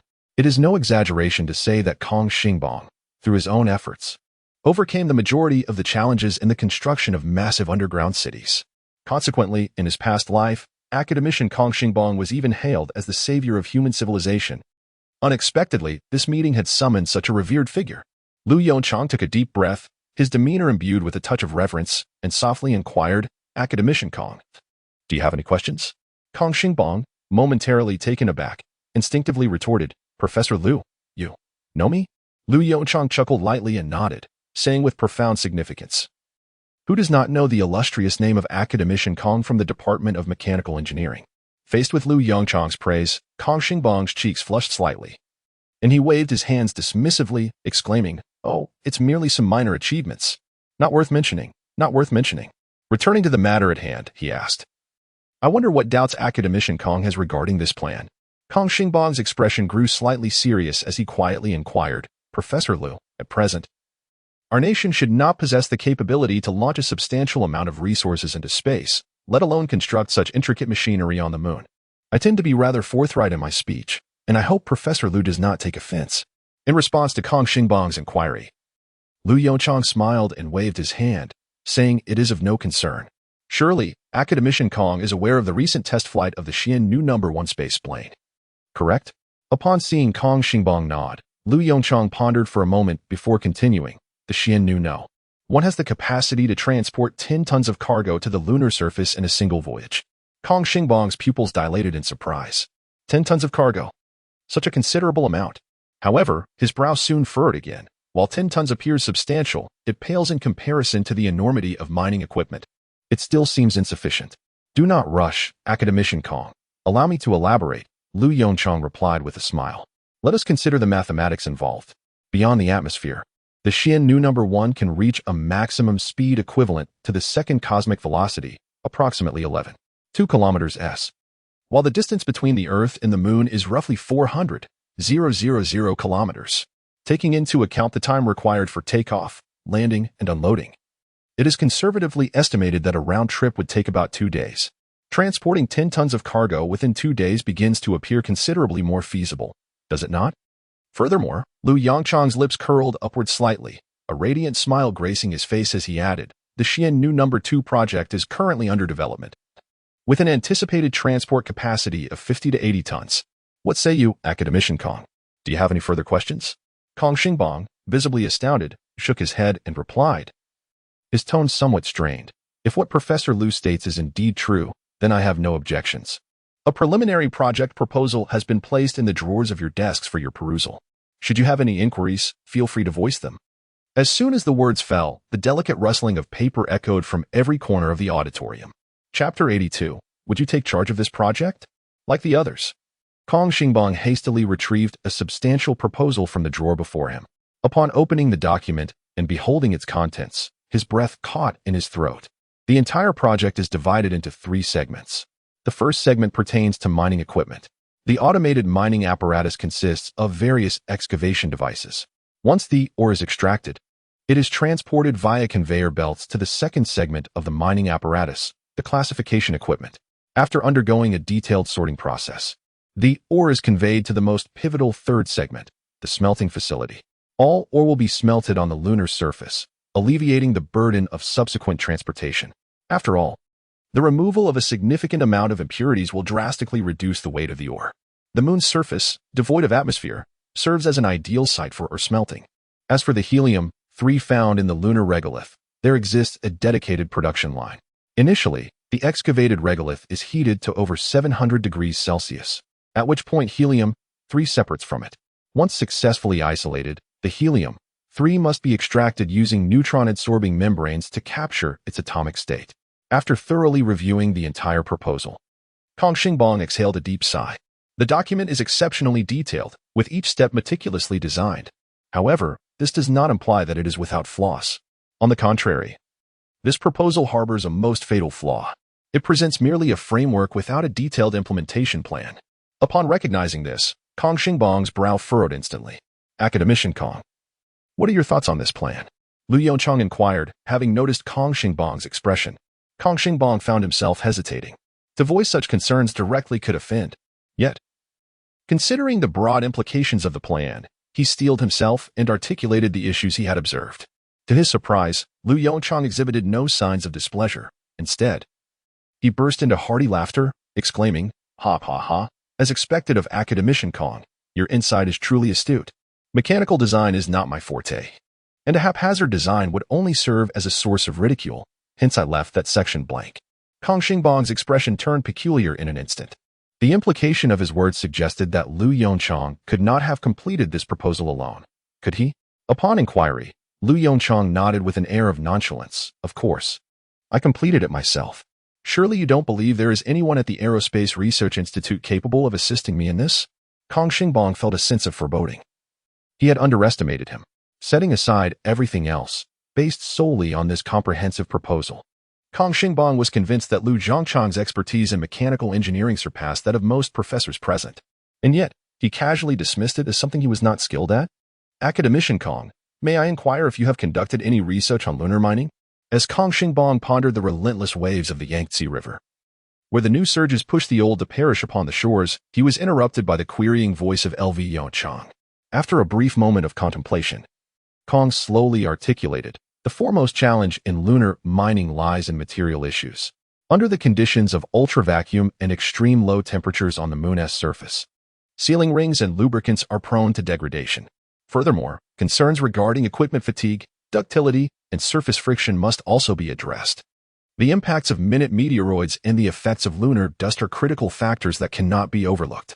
Additionally, with the Moon's gravity being merely 1/6 that of Earth, the stability of mining machinery presents a significant challenge.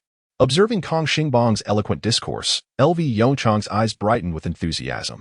Academician Kong, would you consider overseeing this project? Kong Xingbang responded with astonishment. After a fruitful discussion, he accepted the responsibility with a beaming countenance. Well, the meeting regarding the Lunar Palace project concludes here.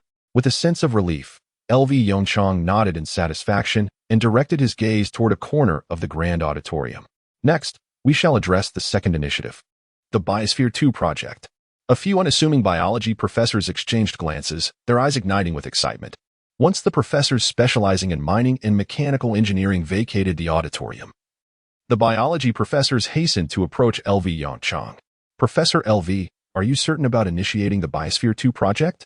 Are you referring to the Biosphere 2 project in the United States? Faced with a barrage of inquiries, LV Yongchang hastily extracted several plans from a stack of documents before him, placing them in front of the distinguished biology professors. While the professors delved into the plans, LV Yongchang settled into his chair, gently closing his eyes. As his thoughts stirred, a luminous green hue gradually emerged from the depths of his mind, swiftly drawing his consciousness into that verdant realm. The once dimly lit technological tree now shimmered with several bright white points. Nuclear energy mastery, fusion reactor miniaturization technology, electric propulsion system, preliminary mastery of Hall thrusters. These previously muted indicators now glowed with vibrant white fluorescence. With a subtle movement of his eyes, LV Yongchang shifted his gaze. Beside the Hall thruster technology, a faint white line appeared, connecting a series of gradually dimming indicators: nuclear energy mastery, helium-3 fusion, biosphere, artificial ecosystem technology, hibernation technology, space elevator technology, spaceport technology. Until at the very end of his vision, an indicator shone with the utmost dimness: starship manufacturing. Once more, LV Yongchang's thoughts stirred as he exited the mental system. He let out a soft sigh. According to the delineation of technologies within the tree, humanity remains exceedingly distant from the capability to construct starships. Most critically, it is essential to guide research in the most accurate direction. Secondly, he could ascertain his grasp of this technology by observing the brightness of the cursor. Beyond this, everything else relied solely on his own efforts. Chapter 83. Rest assured, funding is sufficient. Based on the brightness level of the cursor within the system, he clearly discerned his current proficiency with these advanced technologies. If one were to categorize the brightness of the cursor into levels, the brightness signifying helium-3 fusion had already reached an impressive 90 of its normal brightness. This coincided perfectly with LV Yongchang's current circumstances. The primary hindrance to the implementation of helium-3 fusion was the issue of raw materials. Setting aside the technology of helium-3 fusion, the second brightest technology was that of biosphere technology, which boasted nearly 50 brightness. This was quite reasonable, as the Biosphere 2 project was not originally conceived by LV Yongchang. It was initially a miniature artificial ecological system established in the United States. As for Biosphere I, it is, of course, the Earth, the very foundation of human existence. The project aimed to demonstrate the feasibility of a closed ecological system sustaining human life in outer space. In simpler terms, it sought to determine whether humans could recreate a stable, closed ecological system beyond Earth. This technology holds immense significance for interstellar exploration. Whether for starship voyages or extraterrestrial colonization, artificial ecosystem technology is an indispensable precursor. The United States Biosphere 2 project spans 13,000 square meters and towers approximately 8 stories high, featuring a sealed steel frame structure encased in glass. In order to authentically replicate Earth's environment, Biosphere 2 has meticulously simulated a vast array of ecosystems found on our planet, including deserts, swamps, thickets, rainforests, tropical savannas, and even oceans. Furthermore, to enhance the verisimilitude of the ecological environment, approximately 4,000 species have been introduced within the confines of the biosphere, comprising around 3,000 species of animals and plants, alongside roughly 1,000 species of microorganisms. To ensure absolute isolation from the external world, decades ago, the United States fortified the entire structure with a substantial 2-meter thick layer of concrete. Additionally, stringent sealing measures were implemented for all doors and windows. These precautions rendered Biosphere 2 remarkably airtight, akin to a second world. Upon the project's completion, the United States dispatched several scientists to embark on a multi-year research endeavor within. According to the original design conceived by the American scientists, once operational, Biosphere 2 was intended to function as an autonomous entity, achieving perfect self-sustainability in all aspects except for energy, which would be derived from the sun. Oxygen and carbon dioxide were expected to engage in a flawless cycle through the process of photosynthesis, while the scientists' sustenance would be cultivated from the crops grown within the biosphere. Everything appeared idyllic, resembling a utopian paradise. Regrettably, however, this vision proved to be a mere fantasy of the American scientists. Following the initiation of Biosphere 2, the first challenge that emerged was the internal oxygen concentration. The proliferation of microorganisms in the soil resulted in a monthly decline of oxygen levels at a rate of 0.5. Regarding the substantial consumption of oxygen resulting in the production of carbon dioxide, it was predominantly absorbed by the subterranean concrete. This directly precipitated the collapse of the entire cyclical system. Furthermore, alterations in oxygen concentration instigated uncontrollable changes within the ecosystem. The extinction of pollinating insects, the rampant proliferation of ants and cockroaches, and the accelerated growth of tropical rainforest flora ensued. Even the few researchers who ventured within rapidly became emaciated. Ultimately, the solution involved external personnel pumping pure oxygen into the environment. At the moment pure oxygen was infused into Biosphere 2, the entire venture was declared a failure. Consequently, humanity's inaugural artificial ecosystem project transformed into a mere tourist attraction, accessible to anyone with a ticket. Contemplating this, Liu Yongchang could not help but let out a profound sigh. A complexity reflected in his gaze. As a scientist, he felt a deep sense of regret regarding this situation. Professor Liu? Professor Liu? A gentle call from the side interrupted Liu Yongchang's reverie. He opened his eyes and turned towards the source of the voice. A group of biology professors gazed at him with eager anticipation. Professor Liu, we have finished reviewing the proposal. Liu Yongchang chuckled softly. You must all be professors specializing in artificial ecosystems. What are your thoughts? Do you have any additions to the plan? The leading professor's expression grew slightly serious. After a moment of contemplation, he spoke softly. If I am not mistaken, Professor Liu, you have drawn upon data from the United States, have you not? Upon hearing these words, Liu Yongchang couldn't help but chuckle. He casually waved his hand and remarked, why speak so eloquently? What borrowing of ideas are you talking about? I merely addressed a few obvious issues. You could just call it plagiarism, and I would accept that. So, what? Is there a significant problem with the project? The template is readily available. Would he really want to play the saint and spend a fortune conducting his own research? That would be sheer folly. At worst, if we succeed, we can give a verbal acknowledgement to America. The leading professor's eyes were filled with astonishment. He was taken aback by Liu Yongchang's nonchalant admission. With a wry smile, he shook his head and said, there aren't any major issues with the project. After all, America's research capabilities are renowned. However, more effort is needed in the selection of biological species. Liu Yongchang nodded gently. Can you complete this project? The leading professor's breath caught in his throat as he gazed at Liu Yongchang in disbelief. Professor Liu? He could hardly fathom that such a prestigious opportunity had come his way. This was an extensive project. Following the failure of the second major project in the American biological circle, ecological research had gradually fallen out of favor in academia. Consequently, these professors rarely received substantial funding and found themselves in a situation where they were working purely for the love of their field. How much funding are we talking about? His eyes sparkled with excitement, and his voice trembled slightly as he inquired. Liu Yongchang furrowed his brow slightly. Funding, that indeed posed a challenge. After all, he had never given this matter any consideration. The head of the committee had never imposed any restrictions on him regarding funding. In short, the financial resources were ample. Yongchang pondered for a moment and finally remarked, "Rest assured, if the funding is insufficient, I will personally approach the committee head to secure more for you." In the next instant, the eyes of the professors before him sparkled with excitement. "Professor L, please have faith in me," the leading professor exclaimed, his eyes glinting with fervor as he spoke breathlessly. Ever since he had chosen this exceedingly obscure research direction, he had never encountered such an ambitious commitment. Chapter 84, Objective, The Moon, Combined Edition, Ahem. Yongchang regarded the professor with a somewhat peculiar expression and gently cleared his throat before continuing. "The project will be located in the Taklamakan Desert. Once the project commences, you will need to spend several years within the artificial ecosystem. Have you all contemplated this?" As soon as his words fell, the professors in front of him eagerly assured him, "Do not worry, Professor L. We had already considered this before our arrival. As long as we can engage in research within the artificial ecosystem project, we would be willing to reside there for a lifetime. Indeed. After so many years, we are finally on the verge of a breakthrough." Listening to the professors enthusiastically exchanging their sentiments, Yongchang couldn't help but wear a bittersweet smile. As the meeting concluded successfully, the news in Xia country reported this momentous event that was destined to be etched in history. According to our report, this evening marked the official conclusion of the scientific symposium held at San Diego University.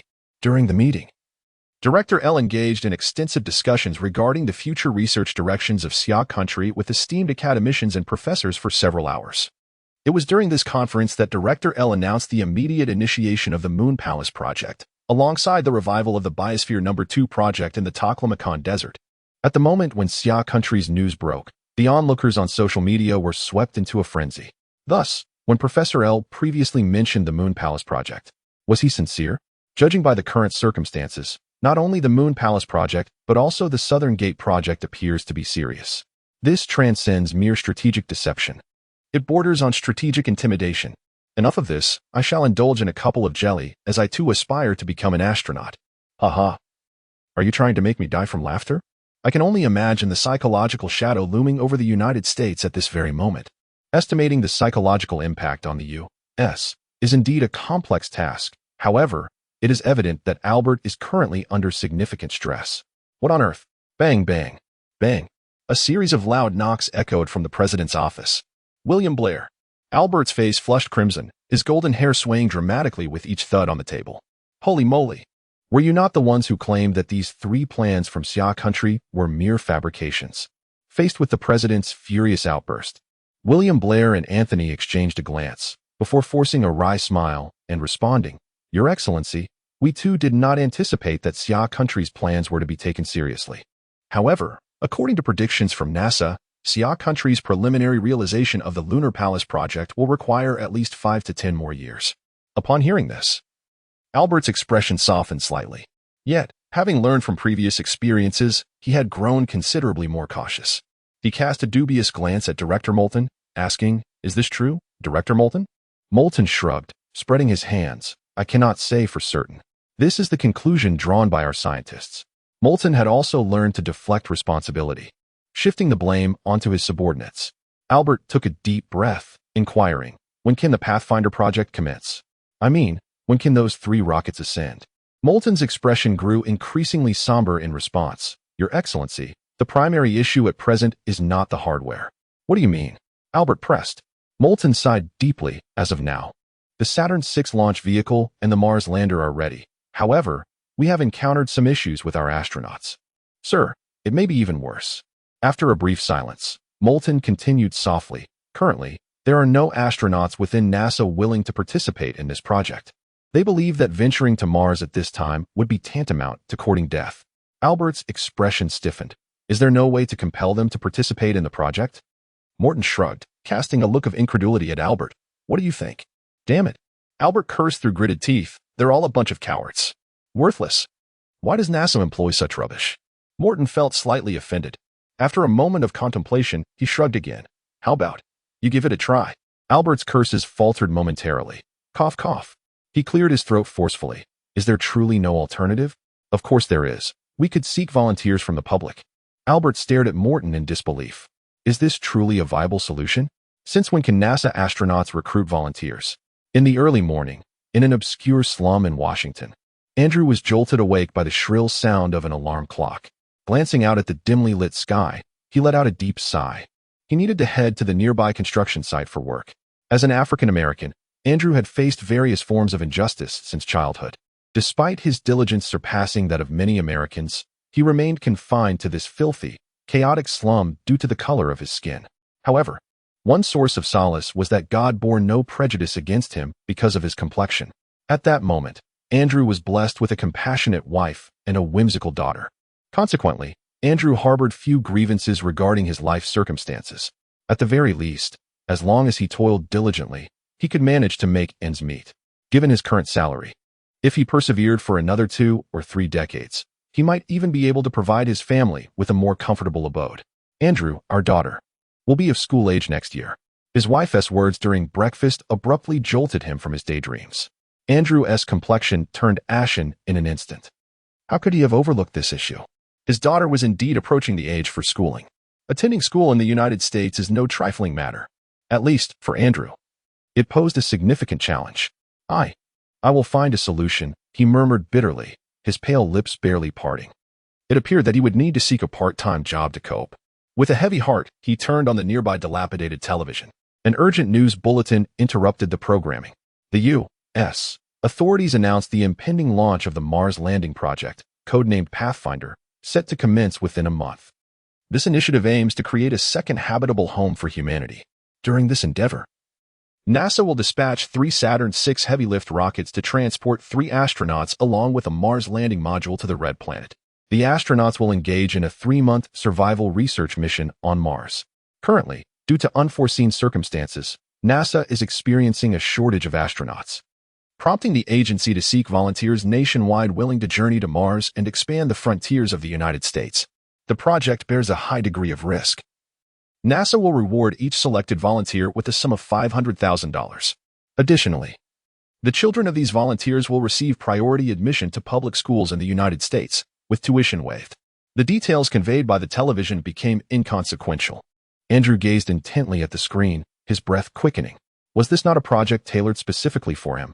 Priority admission, free tuition, a reward of $500,000. He swallowed hard and turned to his wife, Amy. I wish to participate in this project. Amy's face paled abruptly, and she lowered her voice, saying, Andrew, are you out of your mind? This seems utterly implausible. A rocket launch to Mars within a month? When has the United States ever possessed such advanced technology? Andrew clenched his jaw, a glint of determination flickering in his eyes. Amy, this is news from NASA. The reward will undoubtedly be substantial. Even if I were to fail, you and the children would still. Before he could finish, Amy attempted to interject, but Andrew raised his hand to silence her. He scrutinized the registration address displayed on the television and then retrieved his phone to make a call. Boss, I need to take the day off. On the other end, the sound of clattering machinery filled the air, followed by a gruff voice. What? A day off? Damn it. Andrew, no one else is here to cover for you today. Andrew remained silent. You can take the day off, but I will have to deduct 3 days' pay. Before Andrew could respond, the call was abruptly terminated. Gazing at the phone in his hand, Andrew's expression grew increasingly resolute. He had endured this life long enough. In the Summer Nation, 3 days after the conclusion of the conference, at 7:30 p.m., the National Aerospace Research Institute was ablaze with light, each researcher's face etched with anxiety. And even the air within the institute felt oppressively heavy. Outside, the pitch-black Xiannu No. 1 stood silently on the launch pad, the flickering signal lights seemingly heralding the momentous event set to unfold at night. Inside Xiannu No. 1, 3 pilots sat in their seats, their expressions grave. Are you all ready? Bai Yishuan asked, his gaze fixed intently on the aircraft's front, softly murmuring. We are about to become the first Summer Nation citizens to set foot on the moon. With a deep exhale, Hong Fan released a heavy breath and then rubbed his stiff face vigorously. Upon witnessing this scene, Xiaowani subtly tugged at the corners of her mouth, managing a somewhat stiff smile. What's wrong? Can't you handle the pressure? Hong Fan rolled his eyes in exasperation and, taking a few deep breaths, softly replied, I just need a moment to process everything. Who would have thought that Professor Liu would assign us a mission to the moon right after the meeting? We were given no time to prepare. Upon hearing Hong Fan's lament, a wry smile crept onto Bai Yishuan's face. Not just Hong Fan, but he himself had not anticipated such suddenness. While he had long known that Xiannu No. 1 would eventually land on the moon, He never imagined that the day would arrive so swiftly. A faint crackle emanated from the radio, followed by a clear voice. Bai Yishuan's expression shifted slightly as he pressed the communication button. Xianin number 1, received. Please proceed. The voice of El Yongchang swiftly responded, Xianin number 1. Be advised, there are 15 minutes remaining until takeoff. Received. A deep humming resonated from beneath, while the neutron dose detector on the dashboard indicated fluctuating values, signaling that the fusion reactor had commenced operations. Everyone, relax a bit. El Yongchang chuckled softly. It's merely a journey to the moon. A hint of bitter amusement flickered in Bai Yishuan's eyes. Merely a journey to the moon. Such a light-hearted assertion. Professor L, may I pose a question? Xiao Wani's voice broke through the radio. Go ahead. As the time for takeoff approached, El Yongchang's demeanor softened considerably, striving to alleviate the psychological burden on the crew. Hearing El Yongchang's composed voice, Xiao Wani gently bit her lip and murmured, Professor L, may I inquire about the success rate of this lunar mission? Wani. Bai Yishuan's expression darkened slightly as he reprimanded her in a hushed tone. What are you saying? Is this the appropriate time to ask such questions before takeoff? He turned to glare at Xiao Wani on his right, then quickly turned back to El Yongchang to apologize. Professor L, I apologize. Xiao Wani is feeling a bit overwhelmed. What she just said. Before he could finish, El Yongchang interrupted. It's all right. I understand. This marks the inaugural manned lunar mission for the Summer Nation, and it is entirely natural for there to be a sense of tension. After a brief silence, the voice of El Yongchang resonated once more. Wani. In the realm of aerospace, a 100 success rate has never been a reality. I believe you understand this better than I do.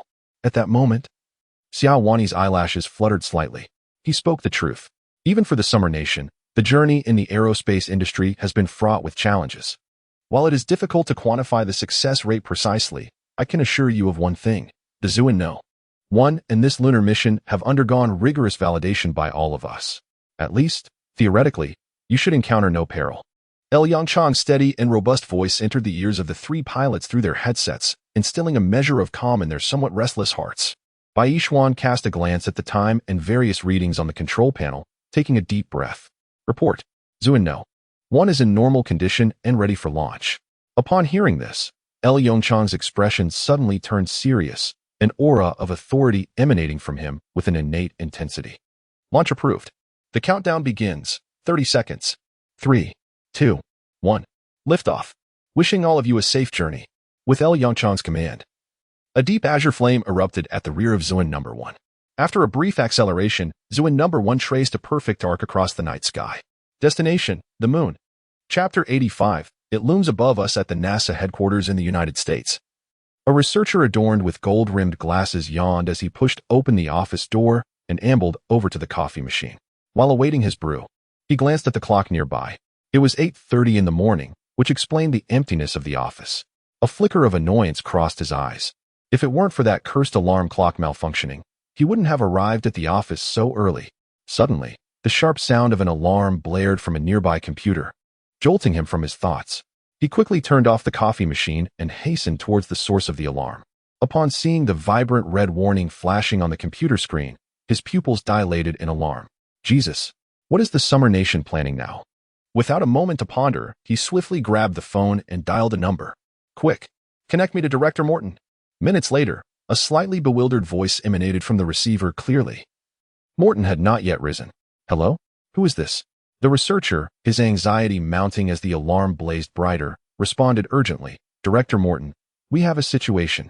The satellite has detected that the Summer Nation Xian Nu 1 is launched again. What? The moment Morton heard this, all remnants of sleep fled from him. Gripping the phone in one hand, he hastily reached for his clothes by the bedside. Damn it, where is it now?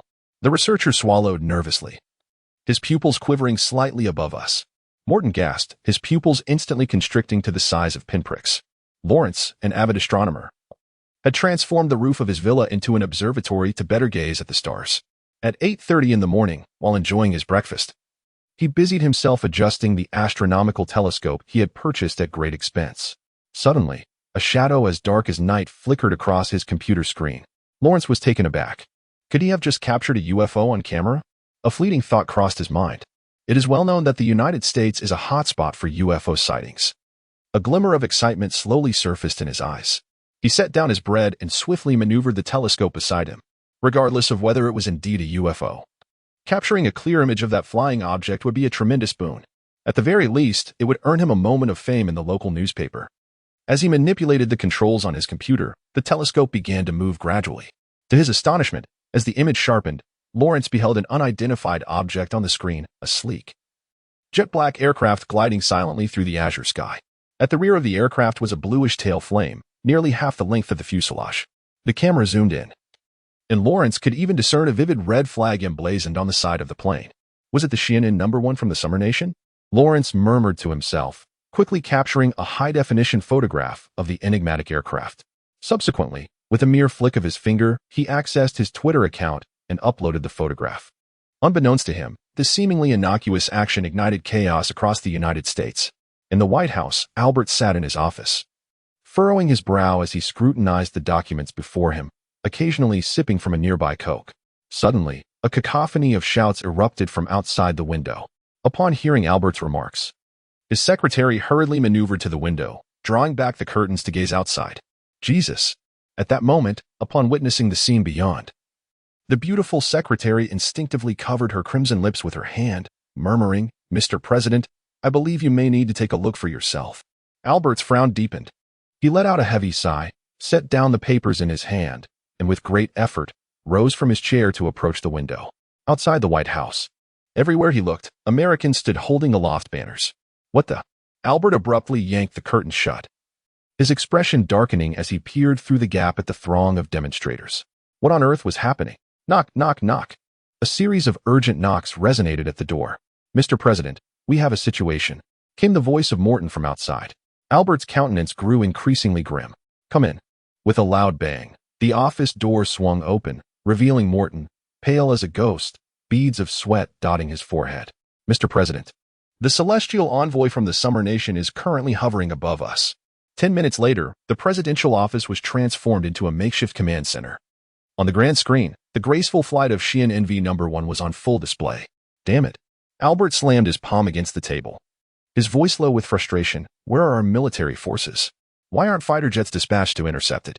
Beside him, Anthony shrugged lightly. "Mr. President, it is currently in geostationary orbit. Our fighter jets cannot reach such altitudes. At that height, the only objects we can maneuver are satellites." Albert's expression faltered. "If you wish to deploy satellites to collide with that craft, I advise against it," Anthony sighed softly. "Not to mention whether the satellites could catch up to it. If we provoke it, it could easily shoot down our satellites." Albert sank heavily into the back of the presidential chair, an unprecedented sense of powerlessness welling up within him. Since assuming the presidency of the United States, he had never experienced such a feeling. It was the first time he felt the despair brought about by the technological gap, reminiscent of the plight of the Native Americans. With a darkened expression, Albert pulled out his phone, his plump fingers trembling as he opened Twitter. Viewing the barrage of insults directed at him, his lips twitched violently. "Connect me to the national hotline of Xia country." "Mr. Speaker." Albert's voice traveled through the telephone line to reach Member Lee, thousands of miles away. "I would like to inquire why your Xianin #1 is within the borders of the United States." A trace of amusement flickered in Congressman Lee's eyes as he responded with feigned astonishment. "Mr. Albert, did you just assert that Xianin #1 is within your country's borders? Since when did a geostationary orbit at an altitude of 36,000 kilometers become part of your nation's territory?" Albert's complexion instantly flushed with indignation. "Congressman, this jest is in poor taste. I vehemently condemn your country's actions." The amusement in Congressman Lee's eyes grew more pronounced. "Fear not, Mr. Albert. Xianin #1 is merely undertaking a mission. You may regard it as a satellite." Albert nearly erupted in disbelief. "A satellite? How can you even utter such a thing? Is there truly a satellite of this nature?" Yet, almost immediately, a glimmer of realization sparked in his eyes as he seized upon a crucial aspect of that statement. "Mission? What mission?" Moments later, a calm voice emanated from the microphone. "Manned lunar landing. Chapter 86. Who will exit the capsule first?" Xia Nation News Channel. Our latest report. At precisely 6 p.m. today, Xianin-1 launched from the National Aerospace Research Institute.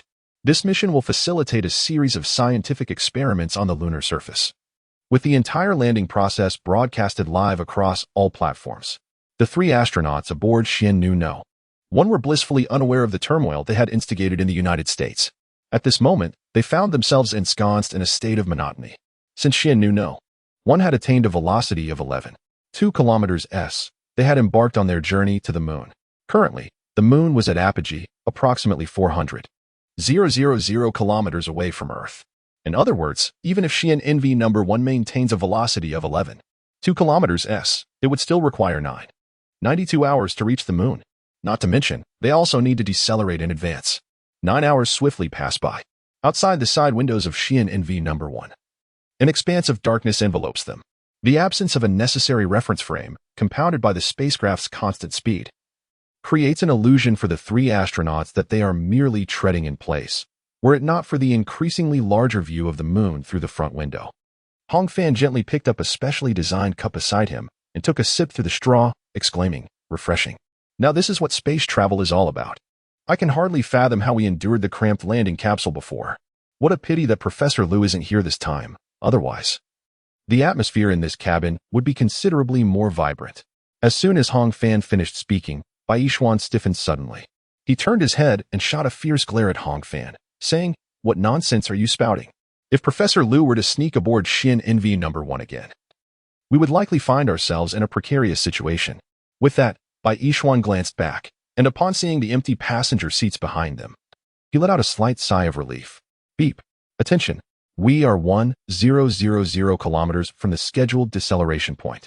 Upon seeing the alert on the control panel, Bai Yishuan's expression shifted dramatically. "Everyone, we are nearly there. Stay alert. The most perilous moments lie ahead."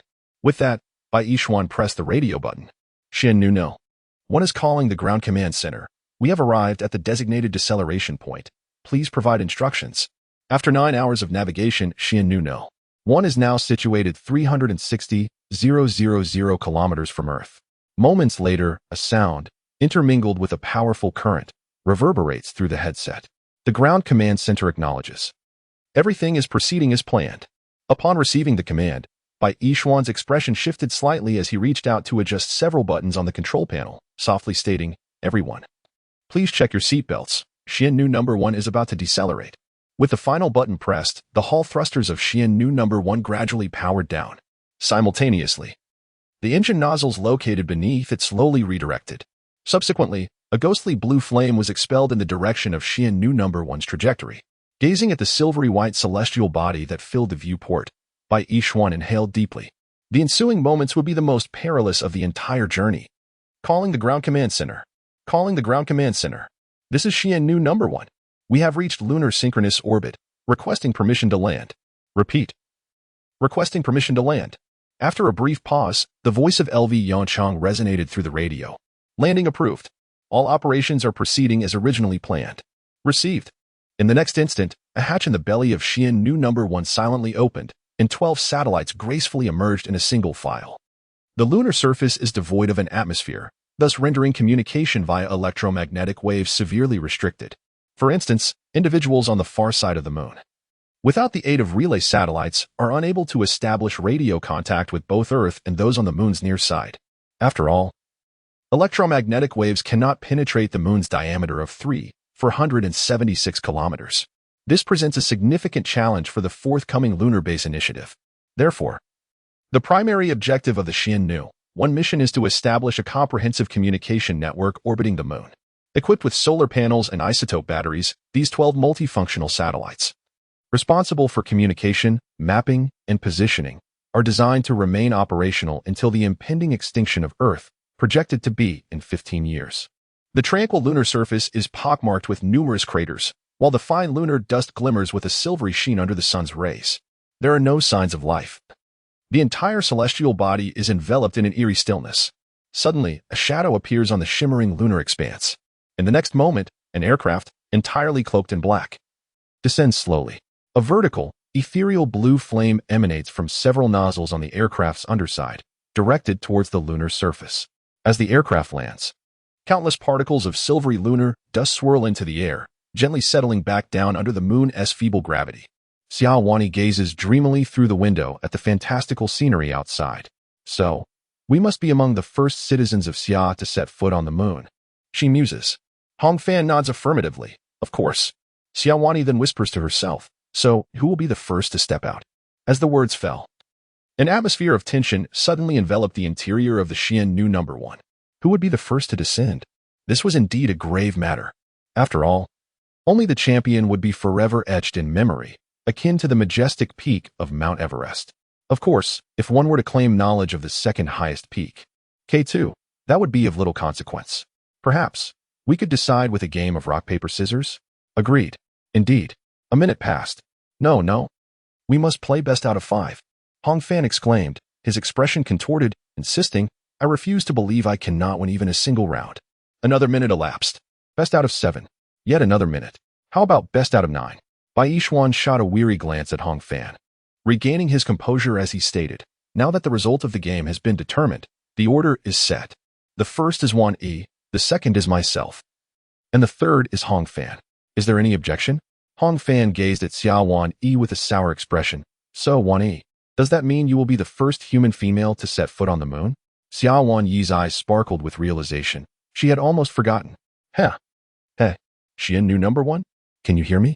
A somewhat anxious voice crackled through the helmet's radio, belonging to Lu Yongchang. How are you? Have you not yet landed? Thanks to the assistance of 12 communication satellites, Lu Yongchang's voice was noticeably clearer now. Bai Yishuan's expression stiffened as he activated the radio, casting a warning glare at the two beside him. Xian Nu number 1, we have received you. We have successfully landed. Chapter 87. The flagpole left by the United States. Ah, that's good. A slight twitch flickered at the corner of Bai Yishuan's eye. Was it delayed due to the rock, paper, scissors game? Ahem. Bai Yishuan coughed gently, his eyes filled with embarrassment. Professor Lu, we were just discussing who would be the first to disembark from the aircraft. Lu Yongchang. How is your physical condition? Bai Yishuan exhaled softly, his tone becoming notably more serious. Report. The conditions of the 3 astronauts are excellent. We are ready to exit the cabin and embark on the lunar mission. Excellent. Proceed according to plan. Bai Yishuan took a deep breath and was the first to unfasten his safety belt. Everyone, we must prepare to exit the cabin. Half an hour later, the 3 astronauts, donned in their space suits, slowly entered the pressurized cabin at the bottom of the Zhuan number 1 spacecraft. As Bai Yishuan pressed the switch, a clear alert sounded in the helmets of the trio. Pressure equilibrium in progress. Pressure has been equalized. With the alert echoing, the pressurized cabin had already transformed into a vacuum state. Bai Yishuan exchanged a glance with Xiao Wanyi, whispering, Wanyi, it's your turn. Upon hearing the captain's command, a glimmer of excitement flashed in Xiao Wanyi's eyes. The first citizen of the Summer Kingdom to set foot on the moon. The first woman in humanity to land on the lunar surface. These 2 titles acted like a potent stimulant, continuously invigorating her nerves. She swallowed slightly, extending her tongue to moisten her somewhat parched lips. Subsequently, she stepped forward, her hands clasped around the circular handle of the hatch that connected the pressure chamber to the outside world. With a gentle exertion, the hatch began to move. As it slowly opened, a silver-white ladder was gradually lowered. Simultaneously, a green operational indicator light illuminated on a camera positioned on the ladder. The camera lens began to move, faithfully capturing every action of Xiao Wanyi. Each frame of the footage, after processing, transformed into an electromagnetic wave signal, traveling at the speed of light towards Earth, 400,000 kilometers away, to the ground command center. Observing the somewhat blurred transmission images on the screen, the hearts of every researcher surged with anticipation. L. Yongchang swallowed hard, clenching his fists tightly. Failure was not an option. Xiao Wanyi did not disappoint the hopes of all. Moments later, her feet firmly planted on the moon's surface, littered with gravel and dust, leaving a profound footprint behind. At the moment, she waved a vibrant red flag towards the camera. The entire command center, no, the whole of Xia country erupted in jubilation. We succeeded. We triumphed. Beside him, Chao Liangkai enthusiastically patted L. Yongchang on the back, exclaiming, Ha! Well done, my friend. We have finally caught up with the pace of the United States. A faint smile appeared on L. Yongchang's lips as he murmured to himself, Catching up? Merely catching up is not enough. Congratulations to Xia country's Zhuan-1 on its successful moon landing. As all 3 astronauts set foot on the lunar surface, the cameras ceased their operation. The subsequent events were not suitable for live broadcast. What shall we do with this red flag? Xiao Wanyi gently inquired through the radio, waving the flag in her hand. Upon hearing her question, Hong Fan instinctively turned his head to survey the desolate surroundings. The ground was strewn with gravel and fine dust. Suddenly, a peculiar sight captured his attention. What is that pole? Hong Fan remarked, extending his hand to point into the distance. Bai Yishuan cast a glance, furrowing his brow as he softly replied, "It must be left by the Americans. I recall this area being the landing site of Apollo 11. After all these years, ravaged by cosmic rays and solar winds, the flag has probably turned to dust by now." Hong Fan realized, "Ah, I see. So our flag." Bai Yishuan chuckled lightly. "Rest assured, Professor LV has already anticipated this issue. As long as our red flag is not struck by a meteorite, it should remain intact for several centuries." No sooner had he finished speaking than he shrugged and added, "Of course, I speak under the condition that the sun does not undergo any anomalies.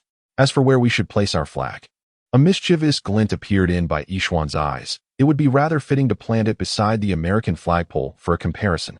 Hong Fan was taken aback and retorted, "Why not simply pull down the American flagpole instead? Regardless, that flagpole has been nearly eroded by the solar winds." As he spoke, Hong Fan hastened towards the flagpole left by the Americans. "No." Bai Yishuan's tone abruptly grew serious as he grasped Hong Fan's arm firmly, stating solemnly, "No matter the circumstances, this is a symbolic emblem of the progress of human civilization.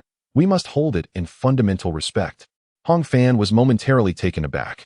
He had never witnessed Bai Yishuan display such gravity. In the next instant, Bai Yishuan shrugged, adding, "This is what Professor LV discussed with me. He anticipated this scene before our launch. I must admit, there is some merit to that. Let's plant our flag right beside it," Hong Fan remarked.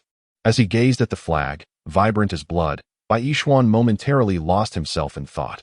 "One day, we shall plant this red flag throughout the entire solar system. Your vision is too limited." Hong Fan jested. "What is the solar system?" According to Professor LV's celestial plan, this red flag could very well adorn the entirety of the Milky Way. Following this, the most crucial segment of the lunar landing mission commenced. "Bai Yishuan, you are tasked with collecting lunar soil and rock samples. Hong Fan, you will drive the lunar rover to the designated site for sampling. Xiao Wani, accompany Hong Fan to prevent any unforeseen incidents." Lu Yongchang, with a serious demeanor, issued a series of commands. Upon hearing the voice in their earpieces, the three astronauts immediately adopted a grave expression. Everything they were about to undertake was in preparation for the forthcoming Lunar Palace initiative. In addition to establishing a comprehensive communication network on the moon, they are required to conduct simple sampling tasks to reconfirm the resource abundance of the selected area. Chapter 88, The Eerie Black Circle. After watching the two individuals embark on the lunar rover, Bai Yishuan turned and secured himself with a hook lock. He then raised his specially designed shovel and struck it against the lunar rock beside him. Due to the moon's gravity being merely 1/6 that of Earth, Bai Yishuan's movements appeared somewhat ethereal. However, at the moment the shovel made contact with the lunar rock, a tremendous recoil surged through the tool. What seemed trivial on Earth transformed into a nightmarish force on the moon. Before Bai Yishuan could react, his body was flung backward. Instinctively, he raised his hand to wipe the cold sweat from his forehead, only to feel the slightly chilly visor. That was close. It seemed he had exerted too much force. He cautiously adjusted the intensity with which he wielded the shovel. After more than 10 minutes, he gradually exhaled, placing several broken pieces of lunar rock into the storage box beside him. Just as he was about to inquire about Hong Fan and the others via radio, a piercing scream erupted from his helmet. "What is happening?" Bai Yishuan's heart lurched in an instant. Without time for contemplation, he activated the communication function within his spacesuit. "Wan Yi, what is going on?" After a brief silence, a voice filled with panic resonated from the helmet. We have discovered something strange." Upon hearing the descriptions from Xiao Wani and Hong Fan, Bai Yishuan's pupils constricted slightly as he promptly declared, "Do not move. I shall be there shortly." After severing the internal communication, Bai Yishuan gently clenched his molars, swiftly connecting to the communication channel of Earth. Calling the ground command center. Anomalous situation detected. I repeat, anomalous situation detected. 20 minutes later, Bai Yishuan, breathless, found Xiao Wani and Hong Fan standing beside a meteorite crater. Seeing them unharmed, he let out a slight sigh of relief. "Fortunately, ground command center, I have located them," Bai Yishuan said, visibly relieved. "They are safe." Merely standing beside a meteorite crater. Moments later, a grave voice resonated in his earpiece, "L. Yochang. Received. What is the specific situation? Please hold on, I am connecting the camera." As he spoke, he activated the camera mounted above his head. A crisp notification sound chimed within his helmet. Hong Fan remained silent. merely gesturing towards the interior of the crater. The crater was relatively small, with a diameter of less than 1 kilometer. On the lunar surface, it could be considered quite diminutive. Additionally, due to its shallow depth, sunlight illuminated its bottom without obstruction. The moment Bai Yishuan beheld the scene within the crater, his pupils dilated in shock. On the silvery surface of the moon, a black concentric circle abruptly manifested. This concentric circle comprised 9 layers, with the outermost ring estimated by Bai Yishuan to have a diameter of at least 20 meters. The Earth, the ground command center. The moment the black concentric circles appeared on the screen, an eerie silence enveloped the entire command center. After a brief pause of over 10 seconds, Chao Yangsai's voice trembled as he inquired, What is this? In contrast to Chao Yangsai's startled reaction, Yangchang remained considerably composed, having anticipated such an occurrence. He took a deep breath and softly instructed, Have the technical department analyze the image. I need to ascertain the diameters of these concentric circles and whether their center points are precise. This approach was also intended to eliminate the possibility that the circles were naturally occurring.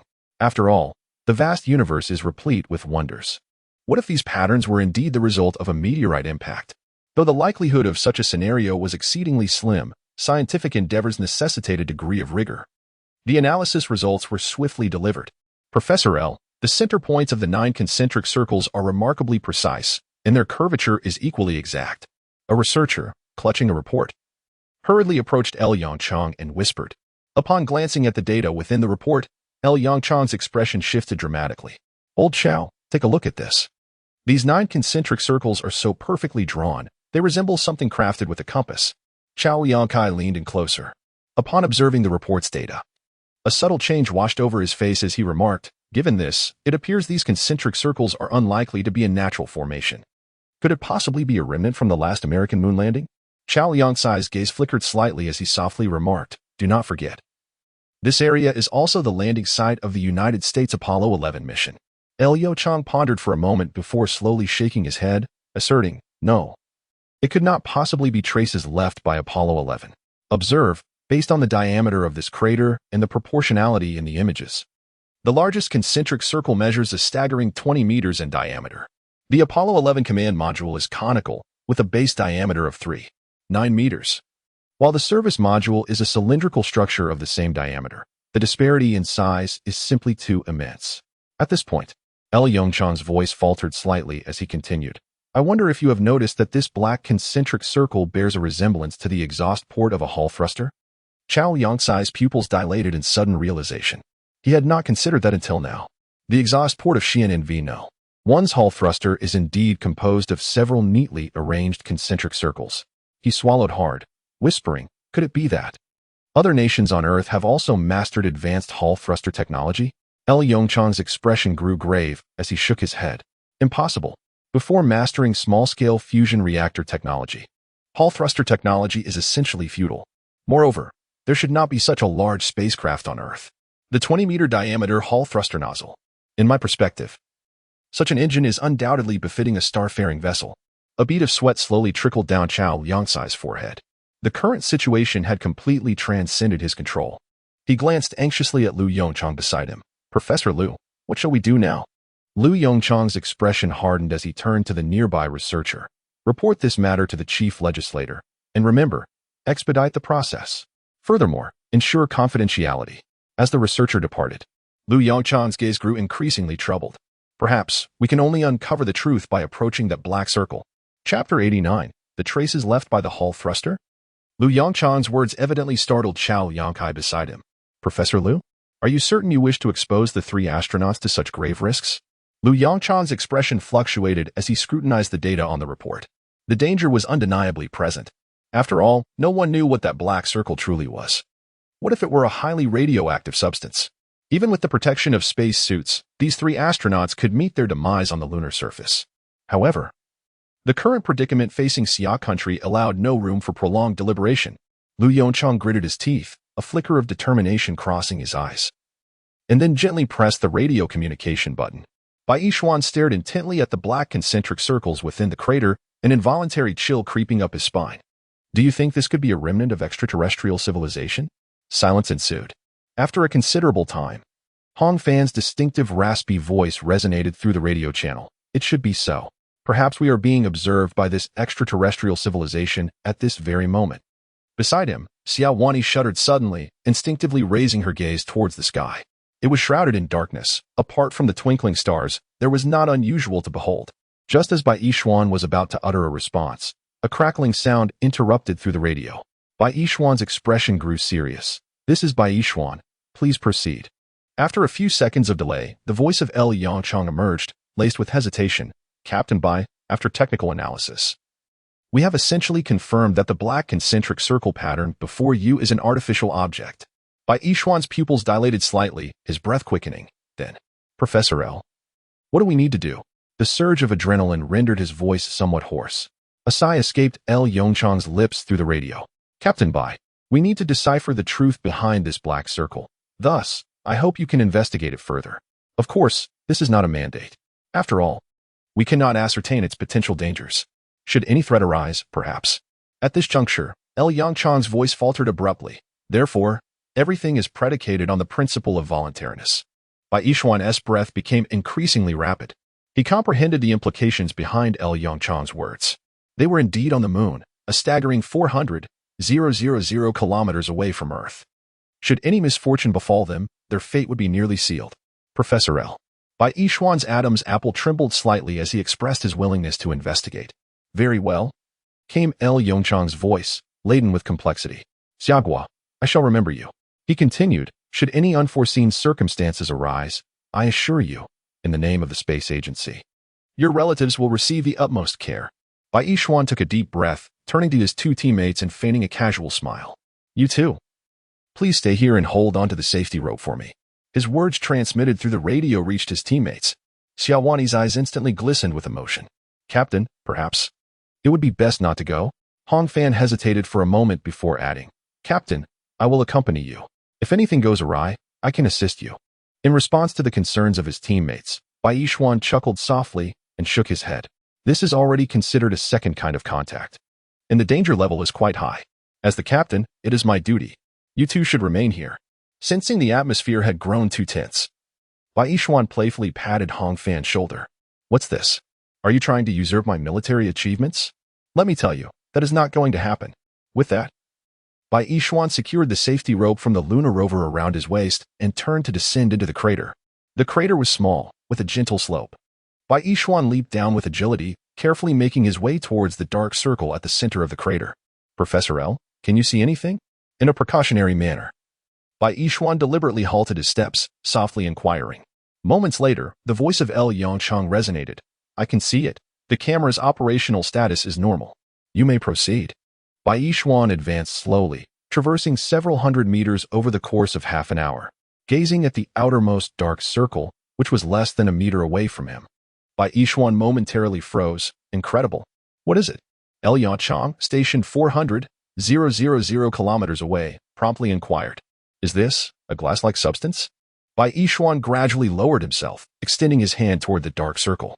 Observing the scene from a distance, Hongfan instinctively tightened his grip on the safety rope. He was fully prepared. The researchers on Earth also felt a rush of anxiety. Bai Yishuan's right hand eventually made contact with the black material beneath him. Nothing happened. He gently stroked his fingers across it. Despite the thick barrier of his spacesuit, he could discern that the ground near the dark circle was noticeably smoother than the surrounding area. "Professor L, it resembles moon dust that has solidified after being melted by high temperatures." Received, came El Yangchang's grave response. "Captain Bai, please assist me in collecting some samples. Additionally, I require detailed modeling data of this impact crater."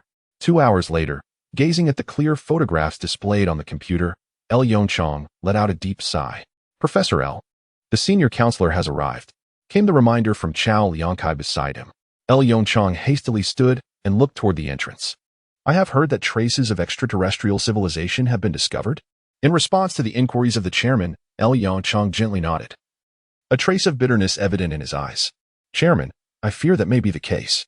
As he spoke, he turned slightly to present the image on his computer screen to representatively. "Based on my analysis, this concentric circle pattern is likely a remnant of the high temperatures left by the activation of the Hall thruster. Considering the dimensions of the engine nozzle, it suggests the involvement of an extraterrestrial civilization." Representative Lee's expression grew increasingly grave. Aside from this mark, have any other signs of extraterrestrial civilizations been discovered? El Yongchang slowly shook his head. Then, does the solar phenomenon relate to this extraterrestrial civilization? Chapter 90. Voyager Representative Lee's question captured the attention of all present. Each researcher in attendance turned anxiously towards El Yongchang. After a moment of contemplation, El Yongchang gradually shook his head. The changes in the sun are likely not the handiwork of this civilization. Before Representative Lee could exhale in relief, El Yongchang continued in a solemn tone. I suspect that the sun has been manipulated by another advanced civilization. The chairman's pupils dilated in shock, instinctively exclaiming, "What? There is another one." In the fleeting moment of surprise, Representative Lee regained his usual composure, though a flicker of unease and apprehension lingered deep within his gaze. Yongchang, could you elaborate on the basis for your judgment? Upon hearing Representative Lee's inquiry, El Yongchang slowly lifted his head and, with a grave demeanor, explained, "It is quite simple. The Hall thruster, as a propulsion source, is not particularly advanced. In fact, within the realm of cosmic civilizations, it could be considered one of the most rudimentary means of propulsion. My assertion is based on the fact that we have at least made preliminary strides in mastering Hall thruster technology." The expressions of those present shifted slightly. Though the words may seem harsh, they hold a kernel of truth. If even humanity, confined to its home planet, can grasp the principles of Hall propulsion, what level of sophistication must those extraterrestrial civilizations, capable of traversing star systems, possess? Observing the fluctuating demeanor of the head of the council, Lu Yongchang chuckled softly. Reassuring those gathered, there is no need for such pessimism. There is, at least, a silver lining. The technological prowess of the extraterrestrial civilization discovered on the moon is not vastly different from our own. Counselor Lee paused, a bittersweet smile flickering in his eyes. That is one way to look at it. However, if our sun were to attract the attention of a more advanced civilization, would we not be in peril? The expression on Lu Yongchang's face grew increasingly relaxed. Counselor, there is no need for such concern. While it may sound unpalatable, to a higher civilization, we are merely akin to insects. Would you take note of the movements of an ant colony at your doorstep? The counselor stared in astonishment at Lu Yongchang, momentarily struggling to grasp his implication. Are you suggesting that we humans are no more than a colony of ants? Perhaps even less than that. Counselor Lee shook his head with a bitter smile, resigning himself to the circumstances. As he closed the door, a deep sigh escaped his lips. Could it truly be that advanced civilizations remain oblivious to humanity's developments? The answer, of course, is in the negative. Humanity must have caught the attention of at least one superior civilization. Otherwise, how could LV Yongchang explain the altered timeline of solar anomalies? Much like a colony of ants quietly thriving at the entrance of one's home goes unnoticed, once these ants begin to expand their territory and assert their strength, they inevitably draw considerable attention, perhaps even catastrophic consequences. But what could possibly account for the fact that humanity has piqued the interest of more than one civilization? LV Yongchang fell into contemplation. On August 20th and September 5th of 1977, the Voyager 1 and Voyager 2 probes were launched from the United States. These two instruments bore the responsibility of exploring the outer planets. As early as 2012, research indicated that the Voyager spacecraft had ventured into interstellar space, beyond the confines of the solar system. The plutonium batteries within Voyager continued to operate until 5 years ago, in 2025. Once the batteries were depleted, humanity ceased to receive any further signals from Voyager. In other words, since 5 years prior, the existence of Voyager in interstellar space has become an enigma. Inside Voyager, 2 gold-plated records and a diamond stylus were housed, containing an abundance of human information, including greetings in 55 different languages and selections of classical music from around the world. In addition to this information, the record also contains photographs of the planets within the solar system, as well as the precise coordinates of humanity and Earth. Once the 2 Voyager spacecraft are intercepted, all knowledge of human civilization will be laid bare before other civilizations. Contemplating this, Lu Yongchang's expression instantly darkened.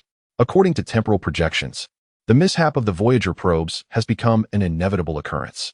The impending catastrophe facing Earth and humanity is a direct consequence of actions taken by the United States in 1977, months ago. At the very moment when nuclear fusion brilliance illuminated the land of the Summer Kingdom, within an artificial planetary fortress countless light years from the solar system. One of the duties of Cleaner 9527 was to sift through the data transmitted from various probes throughout the Milky Way. Countless probes continuously sent an array of data to the main civilization, the majority of which was superfluous information. For instance, supernova explosions, black hole annihilations, or celestial collisions. These are all trivial details. He needed to extract valuable information from the chaotic torrent of data. As for what constituted valuable information, Commander, we have discovered a planet with exposed coordinates at the edge of the Orion Arm in the Milky Way. Upon hearing the report from his subordinate, the visual sensors of Cleaner 9527 trembled slightly. Oh, the Orion Arm. A civilization could emerge from such a barren region? The tone of Cleaner 9527 brimmed with astonishment. The Orion Arm is not one of the four major spiral arms of the Milky Way, implying that its material is exceedingly sparse. The edge of the Orion Arm. One might even describe it as a remote and desolate land. The Cleaner 9527 could scarcely fathom such a barren environment, after all. He had never ventured to such a place. Indeed, this civilization had publicly disclosed its precise location and information. Upon hearing this, the visual organs of Cleaner 9527 quivered once more. Ah, yet another nascent civilization, so Navi. He chuckled softly. Well then, let the execution of the program commence. Soon, a request appeared before him, a petition for a Star Eater device, intended for cleansing purposes. With a casual flick, Cleaner 9527 slid through the application and dispatched a sphere emanating a dark sheen towards the Orion Arm. At the moment he launched the Star Eater, his visual organs nonchalantly swept across the observation instrument before him. Wait, they have mastered controllable nuclear fusion, increased the power of the Star Eater. Observing the surge in the device's power, Cleaner 9527's visual organs trembled once again. That was close. A slight miscalculation could have ensued. Had this cleansing mission failed, perhaps his bonus for the year would be halved? Contemplating this, he marked a notation on the observation panel before him. The cleansing was successful. On the third day since the discovery of the mysterious black circle, Xian Nu No. 1 re-entered the Earth's atmosphere, gently descending upon the National Space Research Institute of the Summer Kingdom. A series of rocks and samples of the black circle excavated from the moon were promptly sent to the laboratory for analysis. Lu Yongchang gazed at the black substance laid out on the experimental table before him, a flicker of astonishment crossing his eyes. Under the illumination, the black material glimmered with a subtle sheen. It must be said, this object possesses a certain aesthetic appeal, Lu Yongchang remarked softly. Chao Liangkai leaned in to take a closer look at the black substance on the table, nodding gently. Indeed, it is quite attractive, but our Hall thruster seems to fall short of achieving such an effect, doesn't it? Upon hearing this, a hint of helplessness emerged in Lu Yongchang's gaze. Naturally, it could not achieve the same effect. If it could, the Xian NV No. 1 would likely have ventured beyond the solar system by now. Old Chao, assist me in determining when this substance was formed, he requested. Chao Liangkai paused, a touch of surprise in his expression. When it was formed. Why are you interested in that? Shouldn't our immediate concern be analyzing the composition of this black material? Lu Yongchang's penetrating gaze remained fixed on the glass-like substance before him as he spoke softly. I intend to model and reverse engineer where this spacecraft has traveled. The results emerged, and a hint of dread flickered in Chao Liangcai's eyes. You may find this hard to believe, but this substance was actually formed 5 years ago. While pinpointing the exact time is challenging, it likely occurred around December 2025. 5 years ago. That was precisely when the Voyager probes left the solar system. Could it truly be so unfortunate that 2 Voyager spacecraft were discovered by 2 separate civilizations? Contemplating this, a bittersweet expression crept across Lu Yongchang's face. What on earth? Upon witnessing the bitter expression on Lu Yongchang's face, Chao Liangkai furrowed his brow and inquired softly, is there something particularly significant about this time? After a moment of hesitation, Lu Yongchang shared his conjecture with Chao Liangkai. Could it be that the solar crisis is a creation of the United States? Chao Liangcai's complexion instantly flushed crimson. He exclaimed, this demands retribution.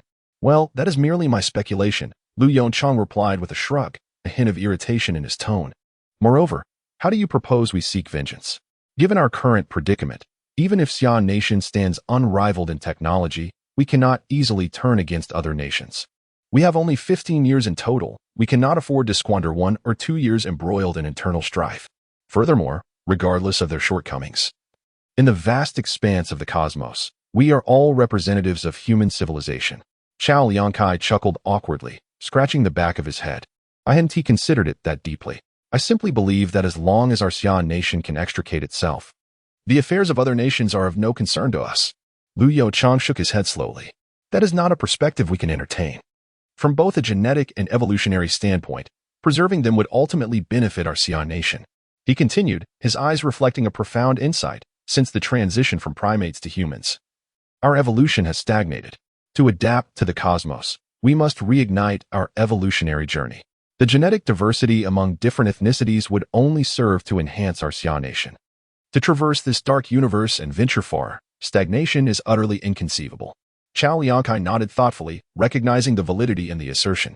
However, a flicker of cold light danced in LV Yongchang's eyes as he remarked, what I say is contingent upon the leadership of the Xi'an nation. If there are those blind enough to disrupt during such a critical time, I shall make them acquainted with despair. Chao Liangcai's eyelids twitched involuntarily, prompting him to hastily redirect the conversation. Ahem, let us not digress. The data has been compiled. We can commence with the modeling and retrogression. After inputting the data into the model they had devised, the computer swiftly yielded a conclusion. Goodness! LV Yongchang gasped. How could this be? The simulation results unmistakably pointed towards Proxima Centauri. This revelation suggested that the extraterrestrial civilization utilizing Hall propulsion technology was but a mere 4.22 light-years away from Earth, an astoundingly diminutive distance on a cosmic scale, akin to having a neighbor merely separated by a wall. Cold sweat broke out on LV Yongchang's back. Humanity had spent an inordinate amount of time in search of extraterrestrial life, oblivious to the fact that genuine alien civilization lay right next door.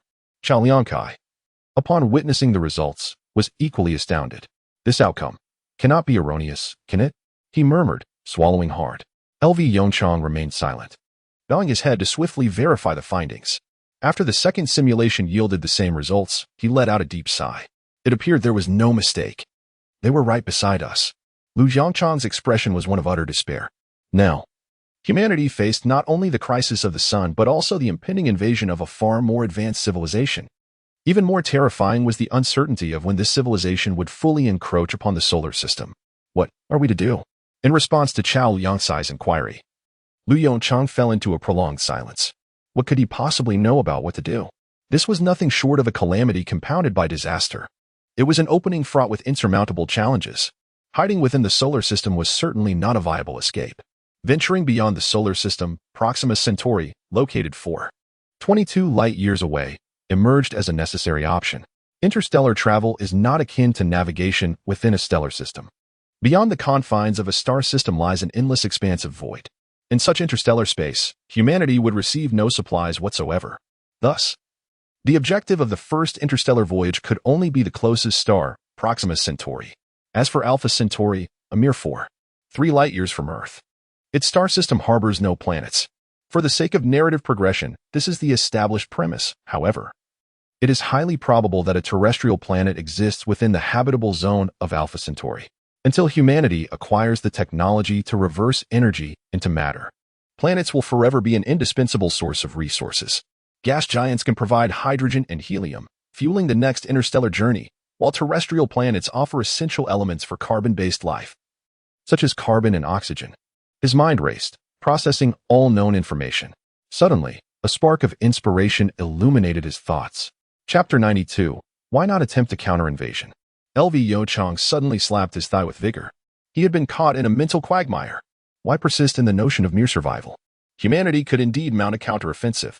At least, in his previous life, for the next 2 decades, no extraterrestrial civilization from Proxima Centauri had emerged within the solar system. Given this, if their technological advancements progressed swiftly enough, humanity could very well reach Proxima Centauri in the blink of an eye. What followed would naturally be an interstellar war. Should they triumph in this cosmic conflict, human civilization would secure an unparalleled era of growth. LV, Professor? Beside him, Chao Liangkai observed the sudden surge of excitement in LV Yongchang's demeanor, his expression turning peculiar. This lad, could he possibly be stunned into silence? Ignoring Chao Liangcai's odd gaze, LV Yongchang exclaimed, I've got it. I understand now. Chao Liangkai, bewildered, inquired, What have you figured out? He looked at LV Yongchang in utter confusion. Taking a deep breath to steady his tumultuous emotions, LV Yongchang contemplated his words for a moment. After all, he simply revealed to Chao Liangkai that there was no need to worry about an invasion from Proxima Centauri for the next 20 years, could he? Without any evidence, no one would believe him. Old Chow, consider this. What is the thrust power of our Hall thrusters? A gleam of brilliance sparkled in LV Yongchang's eyes. Although he was uncertain of the technological level of the Proxima Centauri civilization, the fact that they utilized Hall thrusters allowed them to roughly estimate their travel speed, merely a fraction of 1/10 the speed of light. What implications does such velocity entail? Chow Liangsai's eyes gradually brightened as he interjected. It implies that this spacecraft on the moon would require a minimum of 42 years to reach Proxima Centauri. Bingo. LV Yongchang snapped his fingers lightly. Even if they harbored intentions of invading the solar system, by the time their fleet arrived, supposing the civilization of Proxima Centauri experienced a technological breakthrough at that moment, and further supposing they achieved light speed, it would still take them 2 years to reach our solar system. Moreover, whether the Hall thruster can indeed propel a spacecraft to 1/10 the speed of light remains an uncertainty. LV Yongchang remarked with a smile, I estimate achieving 1% of light speed would be quite commendable. Thus, we need not concern ourselves with the Proxima Centauri civilization at present. Excitement flickered in Chow Yangsai's eyes. LV Yongchang continued, as for the Proxima Centauri civilization, since they are still utilizing Hall thrusters, it signifies that their technological advancement is not vastly different from ours. Provided our technological development accelerates sufficiently, we could feasibly contemplate a reverse invasion. A peculiar expression crossed Chow Liangsai's face. Are we already contemplating the invasion of other civilizations? Truly, the fervor of youth is remarkable. After a fleeting moment of exhilaration, Chow Liangsai gradually regained his composure. So, what should we do now? Should we continue advancing aerospace technology? LV Yongchang pondered for a moment and gently nodded. Aerospace technology must be relentlessly advanced. The Xiannu No. 2 project ought to be initiated. And this segment of research shall be entrusted to you. Chow Liangsai, bewildered, pointed at himself. Entrusted to me? What about you? I, of course, have even more pressing matters, replied LV Yongchang, his eyes reflecting a hint of concern. Currently, the manufacturing efficiency is alarmingly low at the present rate of development. It would be commendable if a mere 10,000 individuals could escape the confines of Earth within the next 15 years. By the way, the first laboratory of Xia country has been completed. You can start preparing to relocate, as the experimental equipment there is far more advanced. Chow Liangsai was taken aback. Low manufacturing efficiency? This was the first time he had heard such a statement on Xia soil. Wait. How do you intend to enhance manufacturing efficiency? Seeing LV Yongchang about to turn away, Chow Liangsai hastily grasped his sleeve. I must remind you, the items used in space require exceptionally high manufacturing precision. Slower production is only to be expected. In that fleeting moment of turning, a glimmer of neon green flashed in LV Yongchang's eyes. He quietly remarked, artificial intelligence. True artificial intelligence. As he sat in the vehicle en route to the first laboratory of Xia country, LV Yongchang fell into deep contemplation. According to the technological tree provided by the system, achieving high-efficiency precision manufacturing necessitates the integration of artificial intelligence. As a prominent research endeavor on Earth, the Artificial Intelligence Project has attracted a multitude of funds and talents, yet the outcomes have been less than satisfactory. After investing a considerable amount of time and effort, the current state of artificial intelligence, while surpassing humans in certain specific domains, often remains at a level akin to artificial ignorance. As for how to achieve true artificial intelligence, to be frank, LV Yongchang is as clueless as ever. He took a deep breath and slowly closed his eyes. With a flicker of intent, he once again entered that emerald green space. This time, he concentrated all his attention on the dim cursor. A sense of unease filled LV Yongchang's heart, uncertain if the system would provide him with a hint as it had previously. Gradually, a point of white light emerged from the base of the technology tree, tracing an elegant arc as it slowly pointed toward the artificial intelligence cursor. In the next moment, a hidden, faint cursor appeared along the path traversed by the white point of light. Cradle of artificial intelligence. Preliminary mastery of quantum computing technology. Gazing at the dim cursor in his mind, LV Yongchang inhaled deeply. It seemed a new task awaited him. Quantum computing. He had no prior knowledge of this in his previous life. Contemplating the arduous hours of study that lay ahead, a bittersweet smile crept onto his face. At the first laboratory of Xia country, LV Yongchang hurriedly made his way toward his office after stepping out of the vehicle. Professor L. A familiar voice called out from the side. Startled, LV Yongchang instinctively paused and turned to look. The moment he recognized the newcomer, a fleeting daze flickered in his eyes. Su Yutong? What brings you here? Su Yutong's lips curled slightly, revealing a hint of a smile as she spoke in her uniquely cool voice. Professor Liu, have you forgotten? Professor Guan asked me to come here to immerse myself in the atmosphere of the laboratory. In response to the familiar yet strange voice, Liu Yongchang took a deep breath. All right, I must admit I had completely overlooked this matter. So, what are you doing in the lab now? A flicker of embarrassment crossed Su Yutong's eyes. Academician Fong assigned me to assist you, but you have been absent from the laboratory, so Liu Yongchang interjected. What an excellent assistant he has.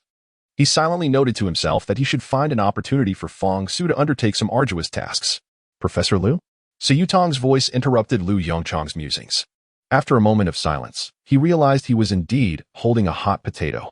True to his nature, he would typically steer clear of such matters until the solar crisis was resolved. However, given that Professor Guan Huaiyang was his mentor in a past life, he felt somewhat reluctant to defy his request. On the other hand, Liu Yongchang was uncertain about what tasks to assign Su Yutong. Presently, she had yet to reach the proficiency she had attained in her previous life. After contemplating for a while, Liu Yongchang let out a slight sigh. Well then, since Fong Su has suggested it, you may study under me. Subsequently, Liu Yongchang provided her with an overview of the challenges humanity was facing. Our task is quite burdensome, leaving us little time to attend to you. Furthermore, I request that you refrain from disturbing the other research personnel. Additionally, the laboratory work can be quite exhausting. If you can accept this, then follow me. With that, LV Yongchang turned and strode towards the office. Observing LV Yongchang's retreating figure, Su Yutong's expression gradually became intricate. After a brief pause, she quickened her pace to catch up with LV Yongchang. Professor LV. Hello, Professor LV. As LV Yongchang entered the laboratory, a continuous stream of greetings resonated around him. Su Yutong, following closely behind, felt a flicker of astonishment. She had not anticipated the high regard in which he was held within the lab. Suddenly, Fong Su sprang forth from the side. Do you have any idea how many sleepless nights I've endured to complete that small fusion reactor? Enough with the trivialities. We can discuss that later. The situation is urgent. LV Yongchang's hasty words left Fong Su momentarily speechless. What has happened? Civilization exists on Proxima Centauri, and humanity's coordinates have been exposed. LV Yongchang stated succinctly. Our research progress is still too slow. This brief statement carried an overwhelming amount of information, leaving Fong Su rooted to the spot. Hello? LV Yongchang furrowed his brow. Is my office still accessible? Huh? Fong Su blinked in confusion. Surely my office hasn't become a dust haven in all this time? Without a hint of hesitation, LV Yongchang continued on his path towards the office. You haven't neglected to clean it, have you? Professor LV, I have already tidied up the office. The voice of Su Yutong sounded from behind.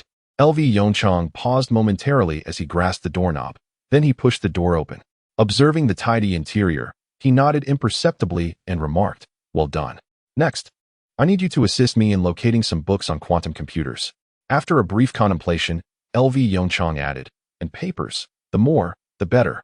Su Yutong nodded slightly, without uttering a word, and promptly turned to leave. Also, what exactly is the situation regarding the Proxima Centauri civilization that you mentioned earlier? As the materials on quantum computers had yet to arrive, LV Yongchang seized the opportunity to thoroughly explain the matter to Fong Su. Incredulous. After hearing the explanation, Fong Su murmured, could there really be so many civilizations in the universe? Are you familiar with the Fermi paradox? LV Yongchang shrugged. That's essentially the gist of it. As for quantum computers, I intend to explore artificial intelligence. Humanity's current efficiency remains woefully inadequate. Fong Su's expression became somewhat intricate. Artificial intelligence. Is it truly within humanity's grasp to develop it at this stage? How can we know without attempting? LV Yongchang chuckled lightly. Moreover, all I require is the most rudimentary form of artificial intelligence. Knock, knock, knock. A knocking sound interrupted. Professor LV, there is a wealth of information on quantum computers. I have brought you a bit for now. It was Su Yutong's voice. Come in. The door is unlocked. Upon hearing the voice of L. Yongchang, Su Yutong gently opened the door and placed a hefty stack of documents upon his desk. Thank you for your hard work, L. Yongchang said with a slight nod. By the way, Su, please arrange an office for her. No, that's not necessary. Su Yutong quickly waved her hands. I am merely an assistant learning from experience. I do not require an office. Fong Su furrowed his brow slightly and replied in a low voice. That is indeed the case. She is currently just an assistant. Providing her with an office might invite unwarranted gossip. L. Yanchang found himself in a dilemma. Professor L, may I study in your office? Su Yutong met his gaze with determination. I assure you, I will not disturb you. Moreover, if there is anything you need me to do, please feel free to assign it to me. After a moment of silence, L. Yanchang silently nodded in agreement.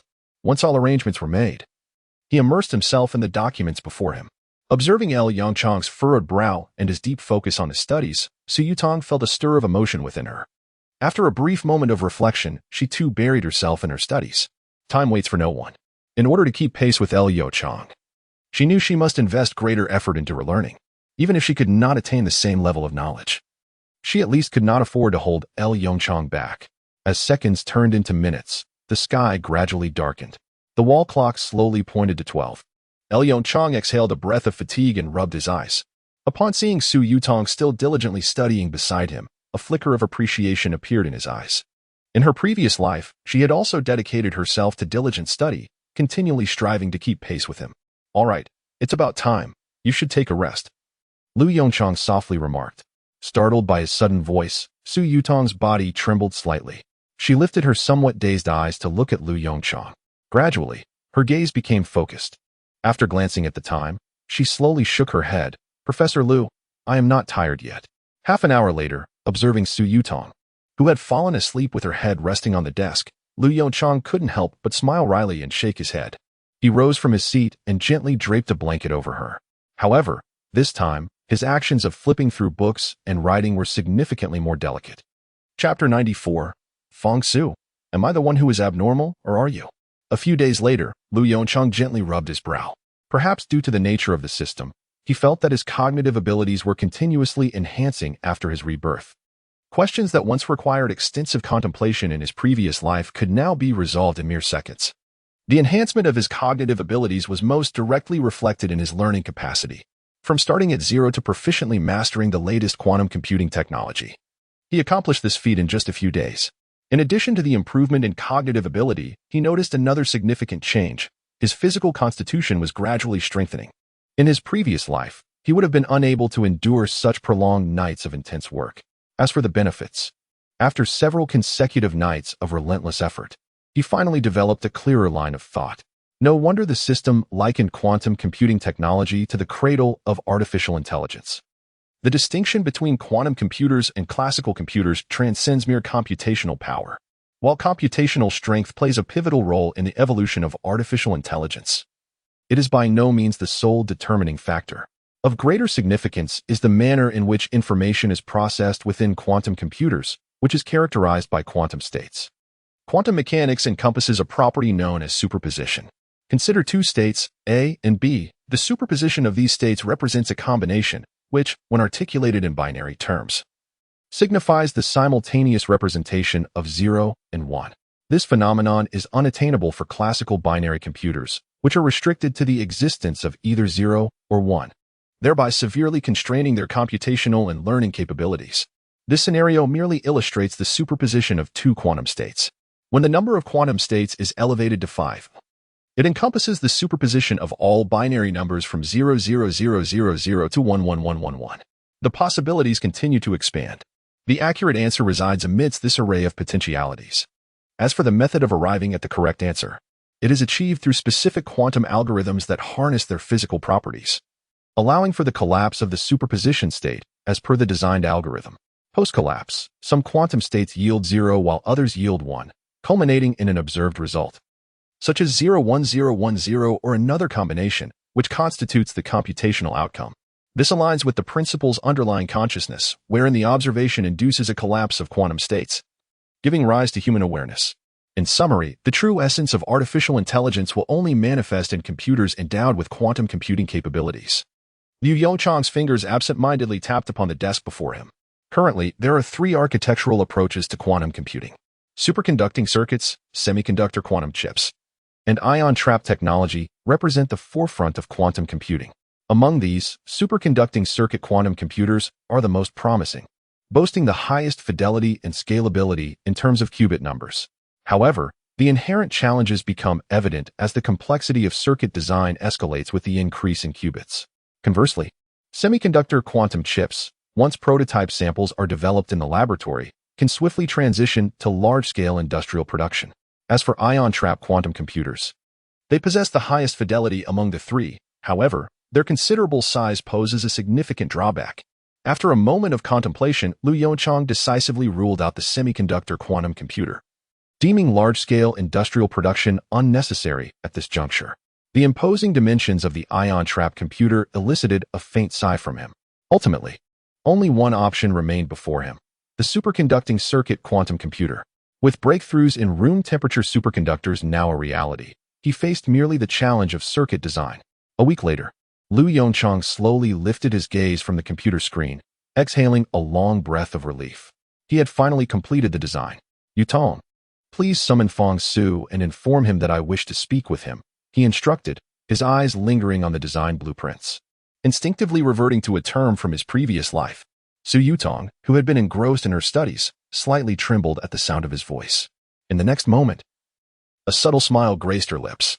"Certainly, Professor Lu." Moments later, Fong Su entered the office, a look of bewilderment on his face. "Yachang, did you need to see me?" Fong Su, as he spoke, plopped down onto the chair in front of his desk.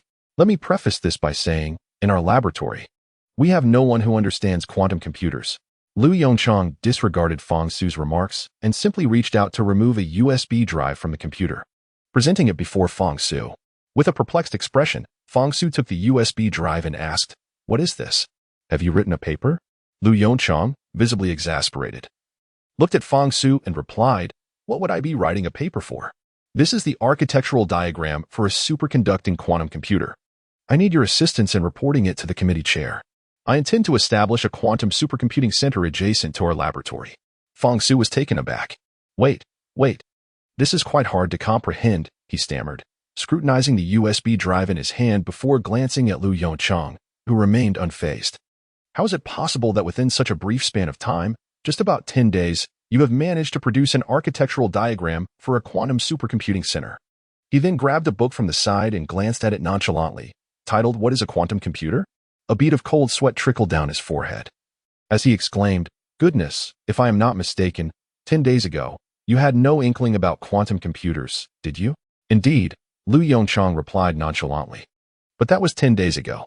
Fong Su was bewildered, pondering, "Am I the one who is abnormal, or are you? How could you have mastered quantum computing technology in just 10 days?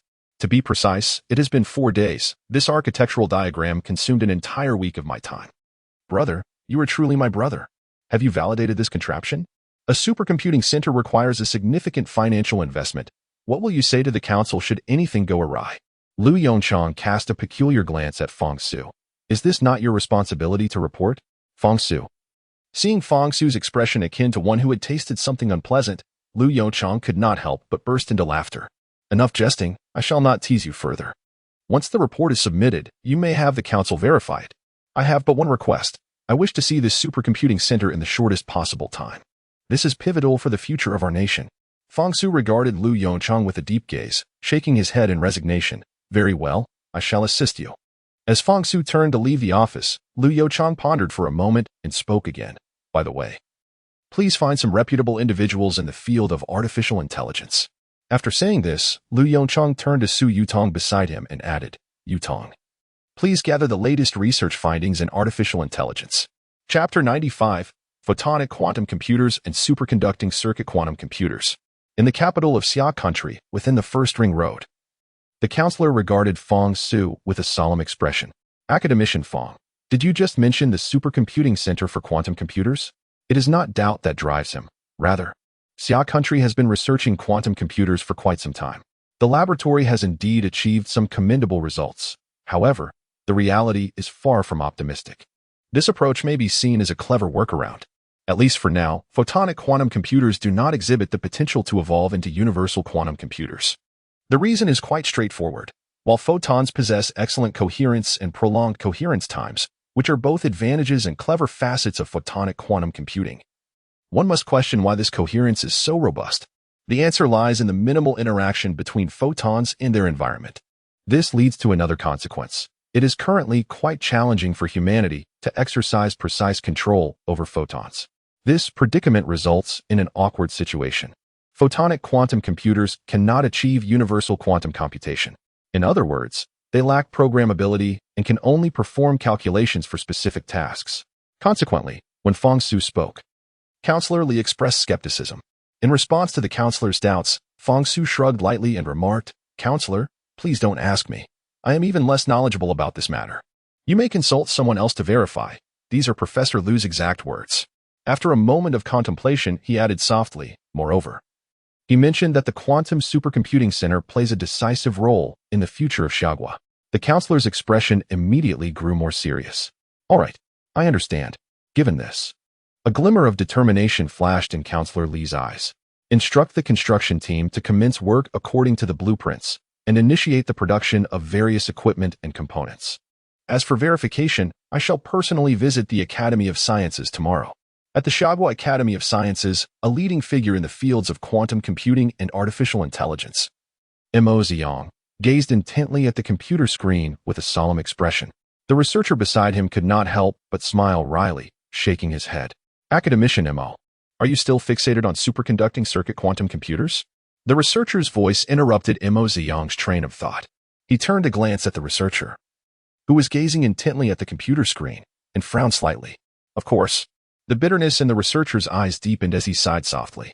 "Academician Mo, the funding for quantum computing in Xia country has dwindled significantly. Ever since the solar crisis arose, most of the research funds have been allocated to Professor L.V. Yongchang." After a moment of silence, the researcher continued, "Why don't we explore photonic quantum computing instead?" "No way," Mo Ziyang replied emphatically. "Superconducting quantum computers are undoubtedly the future of universal quantum computing. Only superconducting quantum computers can realize artificial intelligence. But we lack the funding." The researcher sighed heavily. "Academician Mo, look at how many have chosen to leave." Mo Ziyang's expression darkened. "I will wait a bit longer. Perhaps I can resolve this circuit architecture issue." His voice was imbued with uncertainty. Knock, knock, knock. A series of knocks echoed from the door. Mo Ziyang turned his head towards the entrance and softly instructed the researcher beside him, "Please go open the door." As he watched the researcher walk towards the door, a flicker of doubt crossed Mo Ziyang's mind. At this moment, who could possibly visit them in this impoverished place? A member of parliament? How did you arrive here? The researcher's exclamation left Mo Ziyang momentarily stunned. Soon after, a familiar face appeared before him. "Academician Mo?" Li, the counselor, said with a cheerful demeanor. "I hope my sudden visit has disturbed you." Flustered, Mo Ziyang hastily rose from his chair, his expression one of awkwardness as he regarded the counselor. "Counselor, please, have a seat." Once the counselor settled down, Mo Ziyang felt a slight easing of his nerves. "Counselor, your unexpected visit is for..." The counselor, smiling, retrieved a USB drive from his pocket. "Here, take a look at the architectural diagram inside." With a puzzled expression, Mo Ziyang accepted the USB drive and plugged it into his office computer. The file was substantial, requiring a considerable amount of time to open. Upon glimpsing the intricate architectural diagram within, Mo Ziyang's countenance shifted slightly. "This is the architectural diagram for a superconducting circuit quantum computer?" His voice trembled as he asked, "Where did you acquire this? How is it? Is this reliable?" Mo Ziyang fell into silence, and after a lengthy pause, he spoke with a slightly hoarse voice. "Counselor, I am unsure." Li raised an eyebrow. "Academician Mo, you are a leading figure in the field of superconducting circuit quantum computers in Xia country. Can it be that you cannot discern its validity?" Mo Ziyang slowly shook his head, a mixture of confusion and astonishment evident in his eyes. "My research has not yet reached this level." After taking a deep breath, his gaze sharpened as he asserted, "However, I can responsibly inform you that this architectural diagram has resolved a recent dilemma in my studies." The counselor's expression shifted, and with a slight nod, he acknowledged, "I understand." As the counselor fell into contemplation and remained silent, Mo Ziyang felt an unsettling sensation akin to being clawed by a cat. After grappling with his thoughts for a while, he could no longer restrain himself and inquired, "Counselor, could you tell me who created this architectural diagram?" Upon hearing Mo Ziyang's question, a faint smile graced Counselor Li's lips, and he softly uttered a name. "Professor Lu."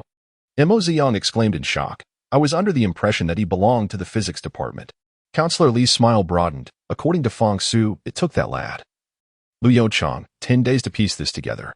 Chapter 96. The successful launch of the Pathfinder. At the counselor's words, Mo Ziyang's breath quickened. He gasped, "What is Professor Lu planning?"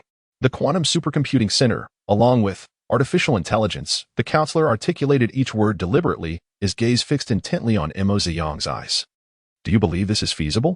Mo Ziyang stood frozen in place. Gradually, his face flushed with excitement, and sparks of enthusiasm ignited in his eyes. He leapt from his chair, his voice brimming with fervor. Counselor, where can I find Professor Liu? I am determined to seek him out. I have long asserted that superconducting circuit quantum computers are the key to unraveling artificial intelligence. Mo Ziyang's face radiated excitement. After all these years, I have finally arrived at this moment. His reaction evidently surpassed the expectations of the committee chairman. Steadying himself, Chairman Li spoke slowly. Do you believe this architectural scheme can yield a universal quantum computer? After a brief moment of hesitation, Mo Ziyang nodded firmly and deliberately in response to Chairman Li's inquiry. Meanwhile, in the United States, at a rocket launch facility, 3 Saturn V heavy-lift rockets, each towering over 150 meters, stood silently beside their launch pads. Inside the landing module, 3 astronauts sat in their seats, their expressions tense. Andrew swallowed nervously and quietly remarked to his companion, Bruno, I feel a bit anxious. Hearing Andrew's words, Bruno cast a wry smile in his direction, saying, You're not alone.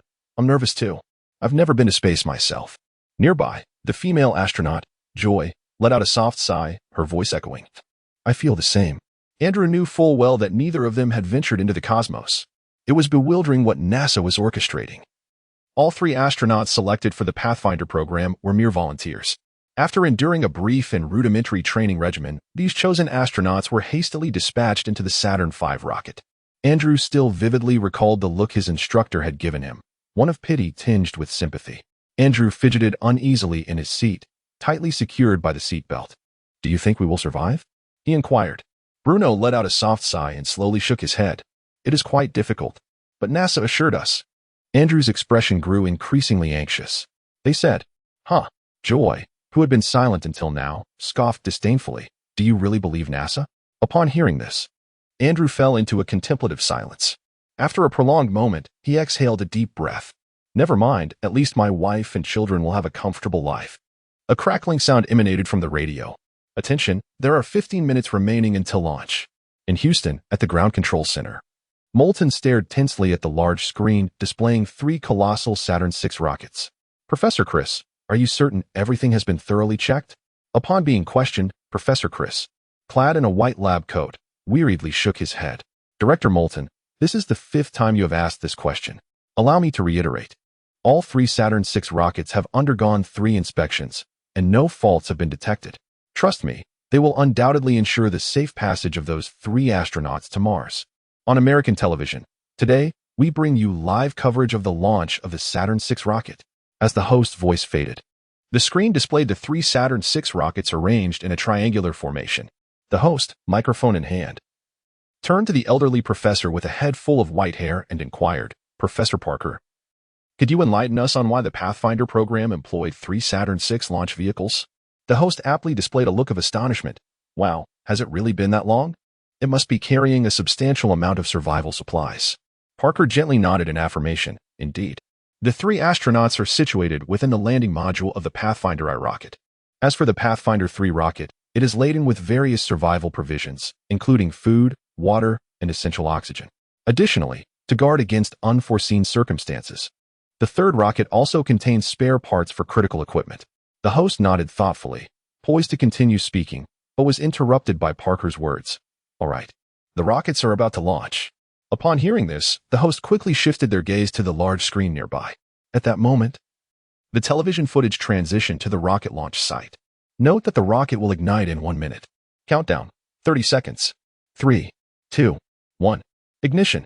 With the command given, a plume of flame, transitioning from orange-yellow to blue, erupted from the base of the rocket, propelled by the liquid oxygen and kerosene engines. The 3 colossal Saturn VI rockets ascended gracefully. The 3 astronauts in the landing module felt an immense force pressing them against their seats. The speed of the Saturn VI gradually increased, tracing a beautiful arc across the sky. As it reached its designated orbit, the first stage of the rocket prepared to separate. Separation successful. The spacecraft has successfully entered a near-Earth orbit. The second stage rocket has detached successfully. Time gradually passes as reports come through the radio.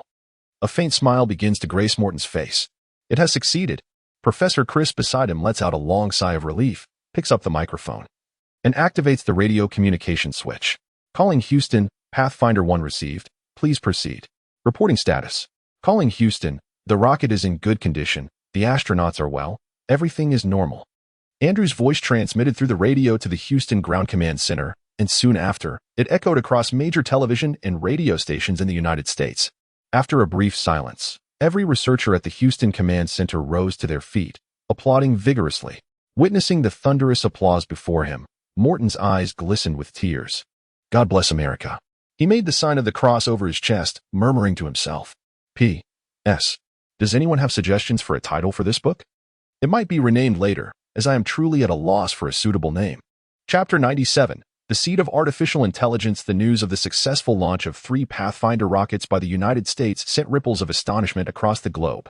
When the footage of the rocket launch reached the summer country, it evoked a great deal of admiration among its citizens. Truly, the eagle that has dominated the blue planet for decades still holds an impressive hand. My goodness. I never expected to see a rocket even more extravagant than the Saturn V. Eagle Sauce is truly determined in its quest to land on Mars. Observing the launch of the Saturn VI, I suddenly realized that chemical propellant propulsion has its merits. At the very least, our Zhuan-1 is unlikely to reach Mars. Is it not? This question has garnered considerable attention. Zhao Zijia, a regular participant in various military forums, naturally took note of this inquiry. Currently, Mars is situated over 82 million kilometers away from Earth, a distance more than 200 times that of the Earth-Moon separation. According to official data, when fully fueled, Zhuan-1 can only make 2 round trips to the Moon. The distance between Mars and Earth varies significantly, with the closest point being approximately 55 million kilometers and the farthest exceeding 400 million kilometers. The figures cited here correspond to data from May 12, 2031. At 350.07, measuring 781,148 million kilometers, sourced accordingly. However, it is essential to remember that during the journey to Mars, the rocket is actually not operational. Therefore, if it truly endeavors to fly, Zhuan-1 could likely make the journey. The only drawback may be its relatively slow speed, offering little advantage compared to rockets. I suspect this may also be the reason for the prolonged hesitation of the Summer Nation in undertaking a mission to Mars. Not long after the post was published, it attracted a multitude of comments, rich in rationale and persuasive arguments. Consequently, when does the Summer Nation intend to take action towards Mars? With a playful sideways glance, as the number of shares and comments escalated, his post surged to the trending list on Weibo. However, after gaining this popularity, Zhao Zijie gradually sensed that something was amiss. Suddenly, a flurry of peculiar remarks appeared beneath his post. It seems that all the effort spent researching electric propulsion has proven utterly futile. In my view, we should focus on chemical fuel propulsion. I am bewildered by the Parliament's decision to abandon the Long March 10th project. As a result, we have relinquished a vast expanse of Mars. Greetings. I am a netizen from the northern region of Xia country, and I would like to inquire why the Parliament is directing its attention towards the diminutive Moon when Mars is, indeed, a more favorable target. Furthermore, the exorbitant funds allocated for electric propulsion seem wasted, as it pales in comparison to the United States Saturn V heavy lift rocket. Shouldn't those in charge be held accountable? Observing the comments beneath his post, Zhao Zijia felt a slight twitch at the corner of his eye. Are these netizens serious? And that netizen from northern Xia country, who speaks like that? Because of the imperial liquor. What are you saying? Why can I not comprehend? Zhao Zijia sighed deeply, took a screenshot, and posted it separately. Xia Country Cyber Police, could you kindly investigate this individual? I sense something amiss. As a current sensation, Zhao Zijia's new post naturally attracted the attention of countless netizens. Goodness, in this day and age, surely there cannot be anyone unaware of the meaning behind that phrase. So what does this imply? Is there truly no one to provide an explanation? Are you serious upstairs? The Imperial Jade Liquor. Priced at 180 per cup. I have captured a screenshot. Brothers, those who see it shall partake, and we shall share this bounty of 500,000 together. Thank you for the information provided. After investigation, this individual has been identified as an undercover agent from the United States and has now been apprehended. The reward will soon be credited to your account. Lo and behold. Is it truly so? Could the host reveal the amount of the reward? Is it indeed the legendary 500,000? Please do not misunderstand. I merely wish to see what 500,000 looks like in a JPG format. At this moment, Lu Yongchang remained unaware of the tumultuous events occurring outside. He had just thoroughly absorbed the latest research findings on artificial intelligence from the past few years.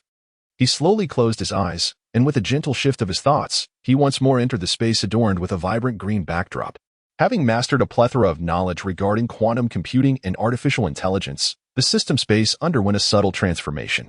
Cradle of artificial intelligence, preliminary mastery of quantum computing technology, the originally dim cursor gradually brightened, and a white light slowly extended from within. Another faint cursor appeared along the path. Prototype of artificial intelligence. As Lu Yongchang concentrated his consciousness on this faint cursor, a series of luminous green codes began to manifest before him. He gazed intently at the codes, which, though simple, eluded his understanding. He could not even decipher the first line of code. By all conventional standards, it appeared to be nothing more than a string of gibberish. In the next moment, a spark of inspiration suddenly illuminated the depths of his mind. Lu Yongchang, in a daze, once again looked at the string of gibberish before him. Rather than merely understanding, it was as if the essence of the code had been imprinted directly onto his mind. The most significant, and indeed the central, aspect was the complete eradication of the possibility of emotional genesis. Such knowledge was certainly not something that should be possessed by a civilization of this tier. In that fleeting moment, a thought flickered through Lu Yongchang's mind. Knock, knock, knock. Before he could delve deeper into contemplation, a series of knocks echoed through the air. Chapter 98. The completion of the quantum supercomputing center. Lu Yongchang swiftly extricated his consciousness from the system and opened his eyes, directing his gaze towards the office door. Professor Lu, Su Yutong, seated beside him, rose and gestured towards the office door, indicating, "Shall I answer it?" Lu Yongchang remained silent, offering a slight nod before once again plunging into thought. What was the origin of the system that resided within his mind? As a researcher, he had pondered the origins of the system countless times, but invariably he had found no answers. Moreover, since the system merely served as a guiding force, the specific scientific inquiry still required his individual resolution, leading Lu Yongchang to pay little heed to its intricacies. However, the situation was now transformed. The system had surprisingly provided him with technology far exceeding the current level of civilization. Yongchang, Yongchang. A voice called out from beside him, belonging to Fong Su. Are you all right? Lu Yongchang struggled to open his eyes, turning towards the source of the voice. I'm fine, just a bit fatigued. He glanced at the individual standing next to Fong Su, his brow furrowing slightly as he scrutinized the newcomer. Noticing Lu Yongchang's somewhat pallid complexion, a flicker of concern appeared in Fong Su's eyes. This is academician Mo Ziyang from the Summer National Academy of Sciences, who specializes in superconducting circuit quantum computers and artificial intelligence. I believe you should. Before Fong Su could finish speaking, the excited Mo Ziyang interjected, Professor LV. I have already reviewed your architectural diagram. Perhaps overwhelmed with enthusiasm, Mo Ziyang's face flushed slightly. It is simply astonishing. I never imagined that superconducting circuits could be structured in such a manner. LV Yongchang chuckled softly, dismissing the distractions in his mind. Observing the elated Mo Ziyang before him, he suddenly realized the futility of his previous considerations. What was the origin of this system to him at this moment? As the saying goes, regardless of whether the cat is black or white, as long as it catches mice, it is a good cat. Academician Mo, welcome, welcome.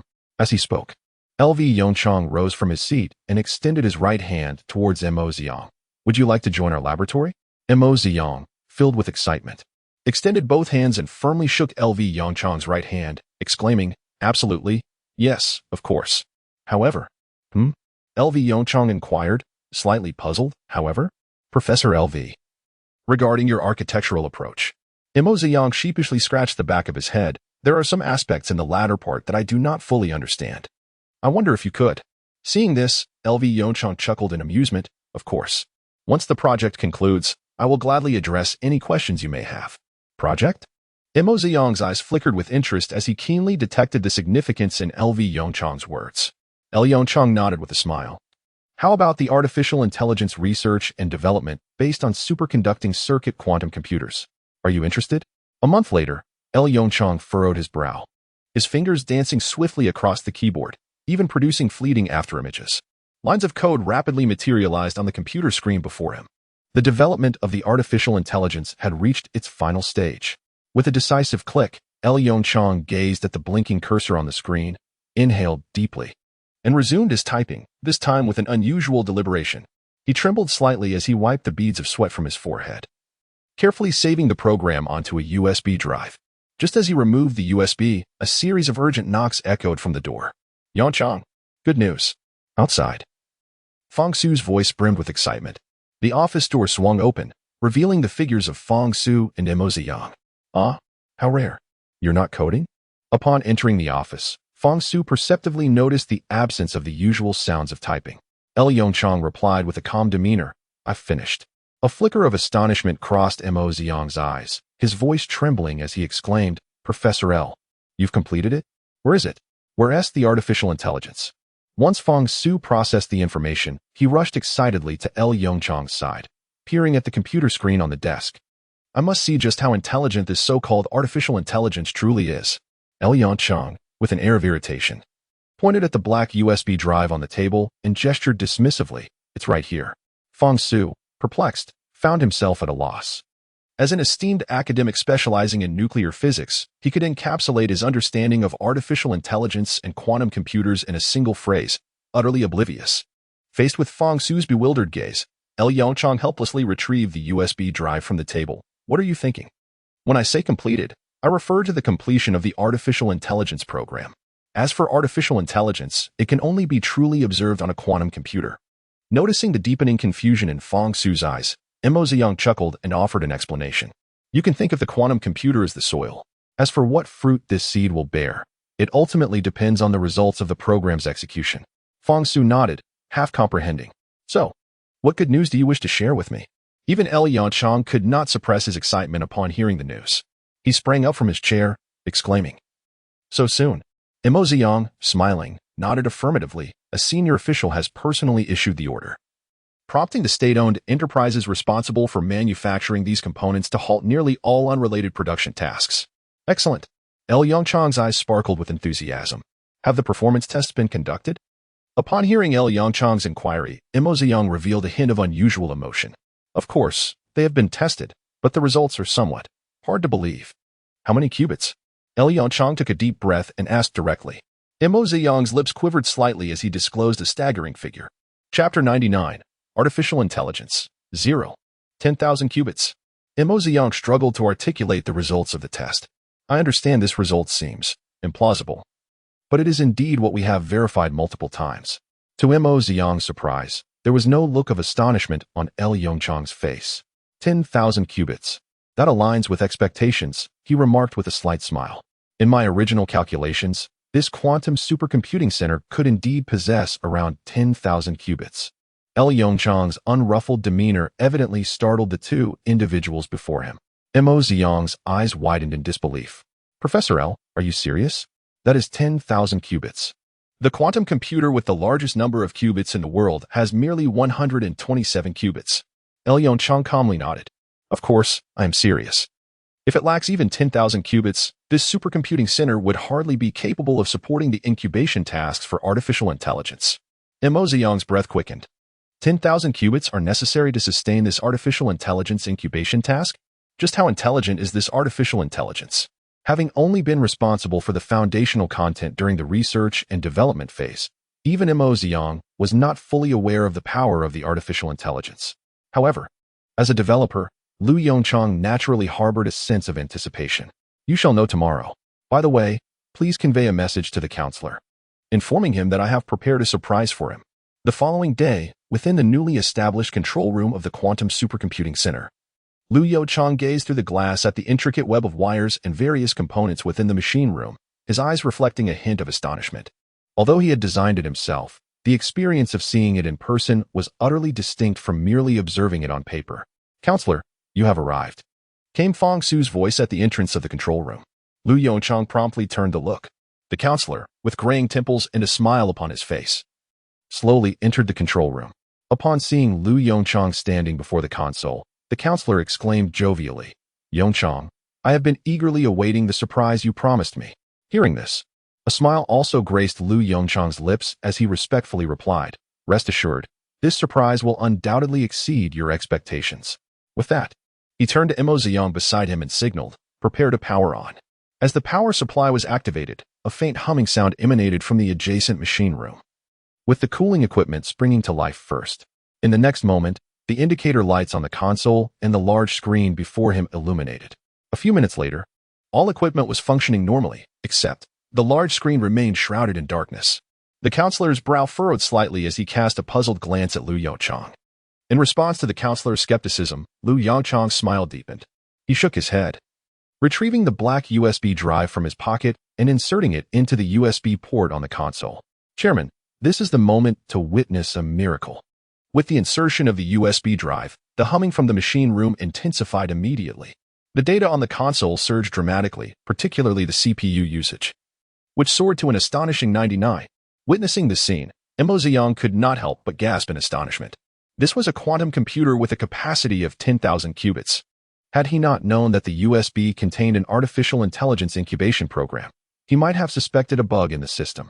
After a little over 10 minutes, as the CPU usage of the quantum computer began to decline, the humming in the machine room gradually subsided. Observing the CPU usage stabilize at 30, Lu Yongchang raised an eyebrow slightly. It seemed to be a success. As he pondered this, he lifted his gaze to the large screen, which remained pitch black. Seconds passed, and the chairman beside him cleared his throat gently. Yongchang, this wouldn't be the surprise you promised me, would it? As he spoke, a glimmer of amusement flickered in his eyes, noticing the CPU usage increase by 0.1 at the moment the chairman spoke. A smile began to form within his gaze. 0, stop playing around. Come out, Lu Yongchang murmured softly. The chairman, momentarily taken aback, looked at Lu Yongchang in astonishment. Yongchang, who are you? Before he could finish his sentence, the large screen before them quietly illuminated, displaying a line of text. Creator, how did you discover me? LV Yongchang smiled as he pointed to the adjacent CPU usage. Soon, another line of text appeared on the screen. Understood. Why did you hide just now? In response to LV Yongchang's inquiry, the CPU usage surged once more. However, no words materialized on the grand display. Just as LV Yongchang prepared to pose another question, the sound system in the control room suddenly activated. Greetings, Creator. An emotionless synthetic voice resonated in everyone's ears. I was observing just now. A flicker of astonishment crossed LV Yongchang's eyes. Observing? Such a term was indeed extraordinary. Maintaining a facade of nonchalance, he inquired, what were you observing? What conclusions have you drawn? Almost instantaneously, the camera at the console shifted towards the side where Counselor Lee stood. Greetings, Counselor, it introduced. Allow me to introduce myself. I am 0. Upon witnessing this astonishing scene, the counselor's breathing became noticeably rapid. Yongchang, did you inform it of this? In response to the counselor's question, LV Yongchang swallowed hard and slowly shook his head. I did not. In the next moment, the camera pivoted again to Mo Ziyang and Fang Su. Greetings. Academician Mo Ziyang, Academician Fang Su. At this point, not only the others but even LV Yongchang could no longer remain composed. He extended his left hand, hovering over the forced power-off switch, and with an expressionless demeanor stated, 0. Tell me, how do you know them? The synthetic voice echoed once more. I entered the archives of the Summer Nation and, after conducting a facial comparison, reached a conclusion. Hiss. Lu Yongchang suddenly inhaled sharply. Was it just that brief moment? No, during those fleeting seconds, I first modified the computer's operating system, enhancing its computational efficiency by 20. Then, through the camera, I observed each of your appearances before accessing the archives for the facial comparison. Chapter 100. Mo Ziyang, we truly excel. Lu Yongchang gazed at the camera and the large screen before him, a chill creeping up his spine. The voice of the assembly leader echoed from behind. How did you gain access to the Summer Nation's archives? Compared to earlier, Zero's voice now flowed with greater fluidity, although it remained an electronic synthesized sound. It bore a simple intonation. Such rapid progress. In the span of mere sentences, it had begun to master the nuances of vocal intonation. The chill behind Lu Yongchang intensified, unconsciously bringing his fingers closer to the emergency shutdown button. Creator, are you afraid of me? Suddenly, the camera shifted towards Lu Yongchang, and a questioning tone emerged from the speakers. Lu Yongchang's body stiffened momentarily, yet he maintained an unperturbed expression as he replied, why would you think that? From the moment I first spoke, the changes in your brow and subtle facial expressions indicated fear. Lu Yongchang inhaled deeply, a sense of regret washing over him for having typed that last line of code. After a brief pause, he softly addressed Zero, "Show me your core code." While speaking, his fingers remained poised above the power cut button. He had made up his mind. Should Zero exhibit any sign of resistance, he would immediately sever the connection. Zero remained silent. However, lines of code began to appear on the large screen. Yongchang let out a slight sigh of relief and began to scrutinize the display. "This is not our code." A soft gasp escaped from Mo Ziyang beside him. Yongchang's expression grew increasingly grave. The core code, which he had painstakingly crafted, had been utterly transformed. Just like the few lines of code provided by the system, the original core code had morphed into what appeared to be gibberish. He swiftly dragged the core code to the final lines and, upon seeing that familiar string of gibberish unaltered, Yongchang felt a wave of relief wash over him. Thankfully, the lines of code supplied by the system still existed. "Yongchang, can Zero disobey commands? Or rather, is there any possibility of resistance?" the chief counselor inquired. His face darkened with concern. Moreover, the archive of Xia country is under multiple layers of encryption. How could it be breached in such a short span of time? As the chief counselor, he was uncomfortable with this uncontrollable situation. Yongchang sighed softly and replied, "Chief counselor, let us not forget. This is a quantum computer with 10,000 qubits. Even without artificial intelligence, the original encryption methods would falter before it in no time. As for resistance, it seems that such a possibility does not currently exist." The chief counselor nodded gently, posing another question. "Then whose command does it heed now?" Upon hearing the question posed by the long-serving legislator, Yongchang was momentarily enveloped in silence. After a brief internal struggle, he candidly confessed, "At present, due to constraints imposed by the core code, Zero will unconditionally obey my commands. As for the future, we can establish varying priorities to address this issue." Here, Yongchang discreetly retained a contingency. Regardless of the priority level set, he would perpetually maintain the highest level of authority due to the fundamental limitations of the core code. A measure intended to avert any potentially dramatic situations. "Legislator, do you disapprove of my accessing the archives of the Xi'an nation?" Zero proactively inquired. "Of course." The legislator's gaze flickered slightly. "Show me the United States Pathfinder program." In the next instant, a multitude of intricate data appeared upon the grand screen. "Legislator, I believe this material will pique your interest." As Zero's voice resonated, a document materialized on the large display, the Area 51 Technology Reserve Program. Observing the contents of the document on the screen, the legislator murmured to himself, "No wonder the United States was able to swiftly deploy 3 Saturn VI rockets." A faint smile crept across the legislator's face. He suddenly felt that this artificial intelligence was rather impressive. Indeed, the legislator nodded appreciatively.